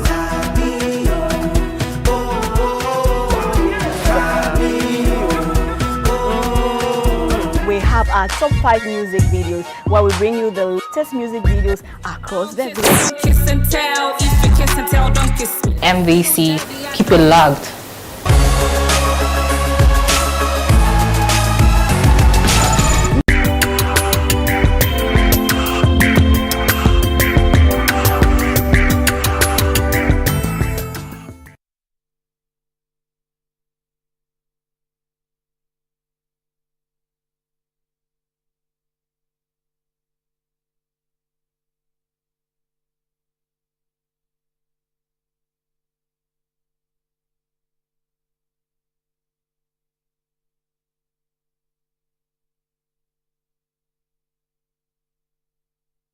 All right, welcome back. This is Metro TV's continuous live coverage of the NDC's elections, and very interesting twists and turns. We've seen some of the incumbent MPs lose, not lose their seats, but okay. You know Vincent Asawase? Yes, Asawase, yes. Otafo. Yes. So he says that congratulations to Edem. Okay. Power to the youth. Welcome on board. Edem has won. No round off. Finito. This is pure mischief. This is pure mischief. This is coming from the ruling party. But is he an electoral commissioner? He's an MP. But if you're MP, you don't decide anyway, who has won. So let's do this. We were all talking about advantage. Yes, and we were all talking about what is the incumbency advantage? Sorry, we were talking about ABF Husseini. And I think the question on the lips of all of us was, why did he lose? Yes. You know, it's a question whose answers we're seeking. Now, there's a gentleman we have called. Yeah. He's very, very knowledgeable in northern politics. He knows all these MPs like the way, we know our palms. And so he's going to walk us through from where he stands, why he thinks that ABA couldn't make it, and whether he actually foresaw that happening. He's called Husseini Safian. He works with Tamale FM, that's in the northern region. Husseini Safian, good evening. Thank you very much for joining us on Metro Television. Yes, good evening. Yes. And good evening to the wonderful viewers of Metro TV. Wonderful. Now, Safian, you have followed northern politics for many, many years, and there have been times when you and I have spoken, and you've given me some very deep insights about Tamale politics, some things that we never get to know. Now, the reason we've called you up this morning is that when we heard that ABA Husseini had lost, we were all shocked. So we have been throwing up in our own, mind's eye what we think is the reason why ABA Husseini has lost. We don't live in Tamale. We don't follow Tamale politics as keenly and as closely as you do. From where you stand, first of all, did you know he was going to lose? And what are the dynamics, or what were the dynamics at play? Why you think that ABA Husseini couldn't make it this time round? Yes, it didn't come as a surprise to me and then many people who have been following Tamale politics, precisely politics in the Sanaro constituency. Okay. And then some of us were even expecting that he will have, the winner, the victor, in the person of Ataisa, will have gotten more than 800 votes. Though we got 801 votes, but we're projecting him to get at least somewhere 850 votes. Wow. And though, it came to be around 801. But it didn't come as a surprise to us, like I told you earlier on. Well, first of all, Honorable ABF came into he's the first MP to have won the seat when it first, it was created in 2012. You know, Sanaro constituency was created from Tamale North constituency. Okay. And then ABF Hussein was the first MP to have won the seat in 2012. He won by a little over 29,000. And then NPP parliamentary candidate in the person of Wan Sheikh Kalim won by 6,000, something over 6,000. And then it came in 2016, and that was second time. And this time around, Honorable ABF Hussein was not just an MP for the constituency, he was doubled as Deputy Northern Regional Minister. So you can imagine the weight that we was carrying into the constituency. Yet his votes reduced from 29,000 to 26,000. And then the incumbent MP for Dufour constituency, in the person of Habib Idris, who is now the Deputy Majority Chief Whip, was able to increase the MPP's votes by 1,000 votes, making it 7,000 plus. It was somewhere 8,000, but they all felt that the seat was originally for NDC. I see. So for that matter, they thought they could not win. But if you follow Sanaro constituency very well, you realize that Honorable ABS Husseini's popularity was reducing. So, and it was a signal that the party should do something about it. Then it came in 2012. And then prior to 2020 elections, the NDC held parliamentary primaries in 2019, somewhere August 2019. Then Honorable ABF Hussein, he had only one contender in the person of Alhaji Yakubu, who was able to give him a good run for his money. He managed to beat that Alhaji Yakubu just by a little, less than 50 votes. This was another indication that the party in the constituency was getting fed up with Honorable ABF Hussein. For that matter, the party should have done something about it. So when we went into 2020 elections, the NPP changed a different candidate. And this third time, the NPP had changed a candidate in the person of the incumbent, the current Northern Regional School Feeding Programs Coordinator, Madame Felicia Tete. She was able to increase NPP's votes, so about 20,000, from 7,000 in 2016 to 26,000, something over 26,000. Then, though the votes in Sanaro constituency increased largely to 60,000, but Honorable ABF Hussein was able to increase his votes by just 8,000, because he got 34,000 plus some votes. But John Dramani Mahama was able to beat Honorable ABF Hussein by 8,000 votes. Wow. Indicating that even John Dramani Mahama, the presidential candidate, was more popular than the parliamentary candidate, who was ABF Hussein. Then you look at this, the party had lost about 44 ballot boxes, polling stations.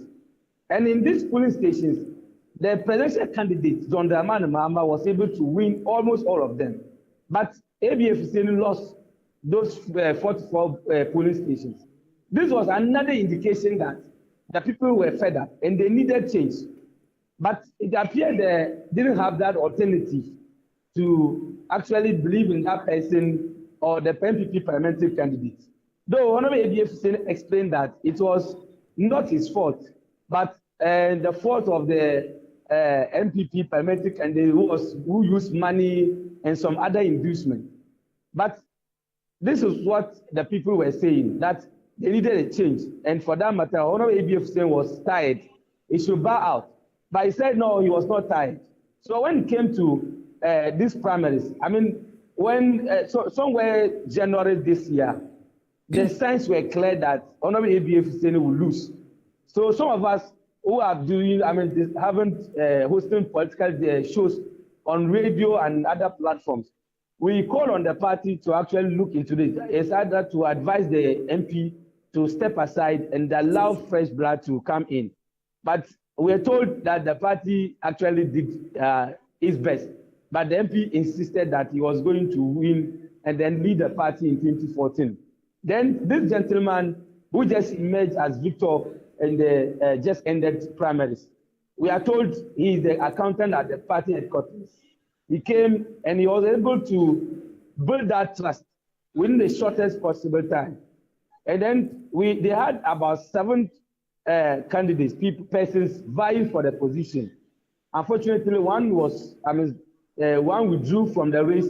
Another person was disqualified at the vetting level. Then they remained 6. Then it was clear. But those who didn't understand the dynamics in Sanara constituency thought that ABF Hussaini would be able to maintain the votes he had in the last primaries because they thought these were his loyalists. But if you look at the dynamics in the constituency, you realize that the people wanted change, but they didn't see that alternative in the person who contested against Honorable ABF Hussaini in 2019.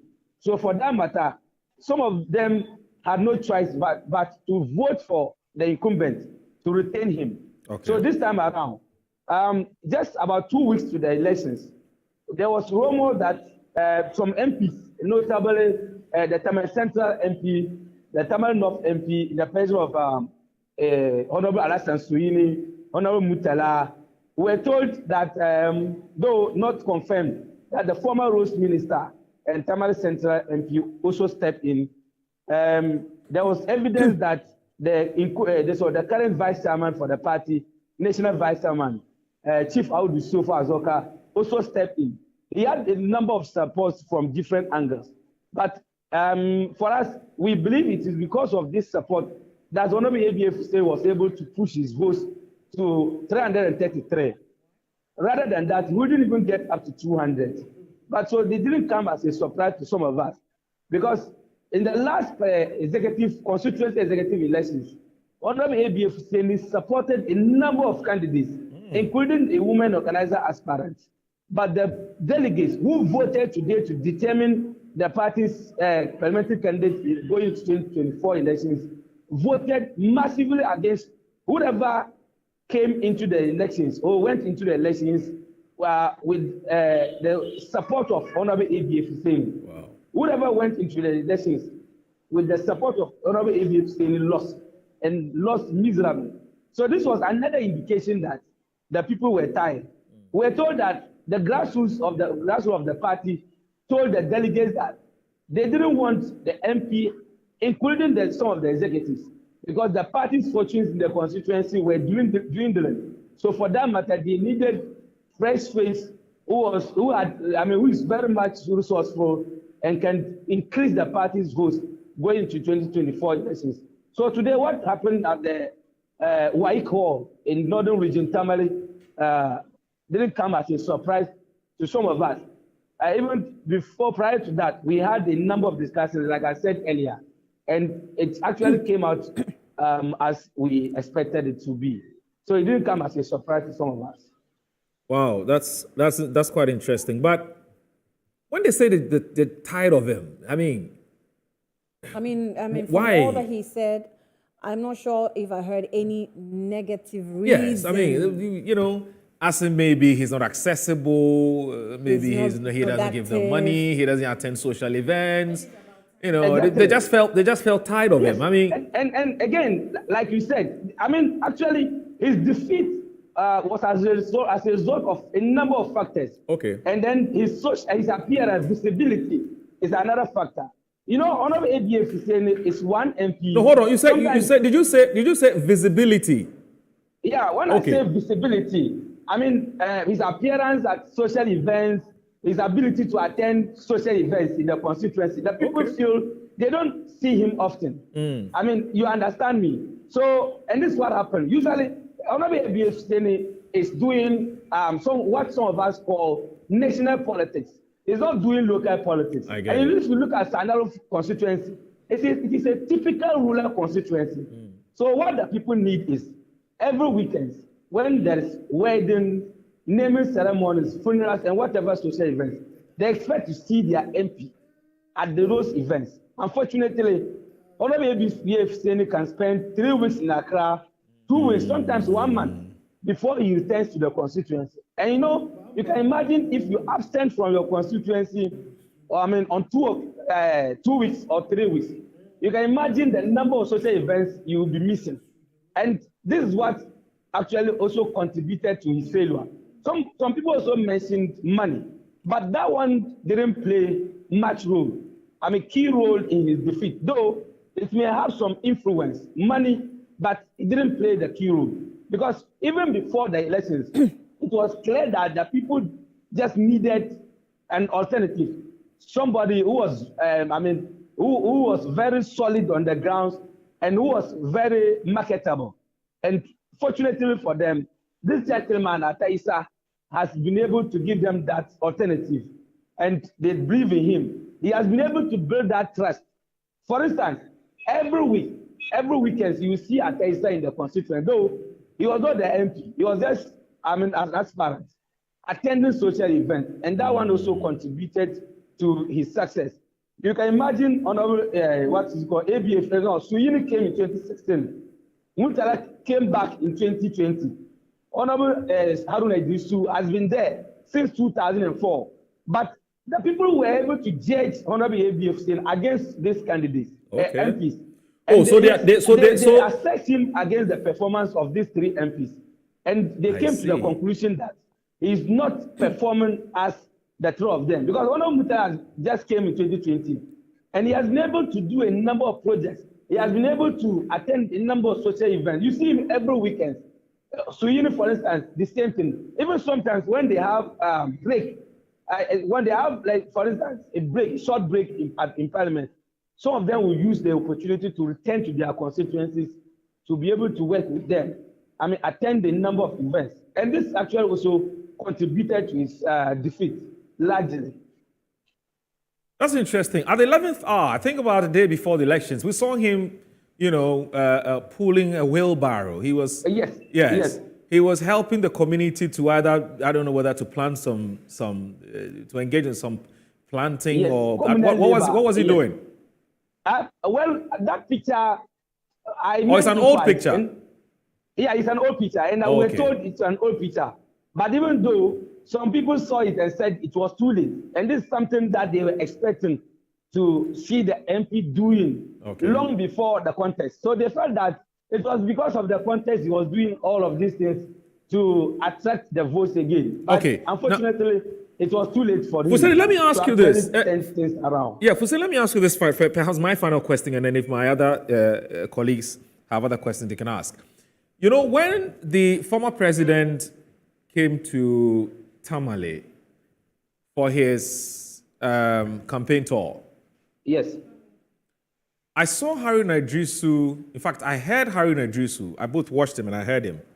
Yes. Actually, personally endorsing ABF Husseini. Yes. In fact, he endorsed Murtala Mohammed, Tamale Central, Hassan Suhini, Tamale North, and endorsed ABF Husseini. Yes. Now, we all know Haruna Idrisu's gravitas. Yeah. We know he's a colossus when it comes to northern politics. Yes. It appears it didn't help. Yes, but like I said earlier, it was for these interventions that helped push the MP's votes to 333. Oh, so wow. It tells you that... Oh, you mean it could have been worse? It could have been worse. But let me say this. It actually helped. The MP, the former minority leader's intervention, it was at that particular event that people saw that the former minority leader actually attempted helping the MP out. But it was too late. It was too late. It was too late for him. But they just felt that they needed to do something just to save him. But it was too late for him. Until this election, Haruna Idrisu used to support almost all the MPs including Ofan constituency. Okay. But because of the changes in the, what is it called, fermenting leadership, I mean, there was rumor that Haruna Iddrisu was intruding into different constituencies. You remember that Mubarak accused him of intruding into Kumbung constituency, if you remember well. So because of this, Haruna Iddrisu felt that this time around, he's not going to venture into any constituency, not to talk of supporting anybody, because it was another factor why we're told that he was removed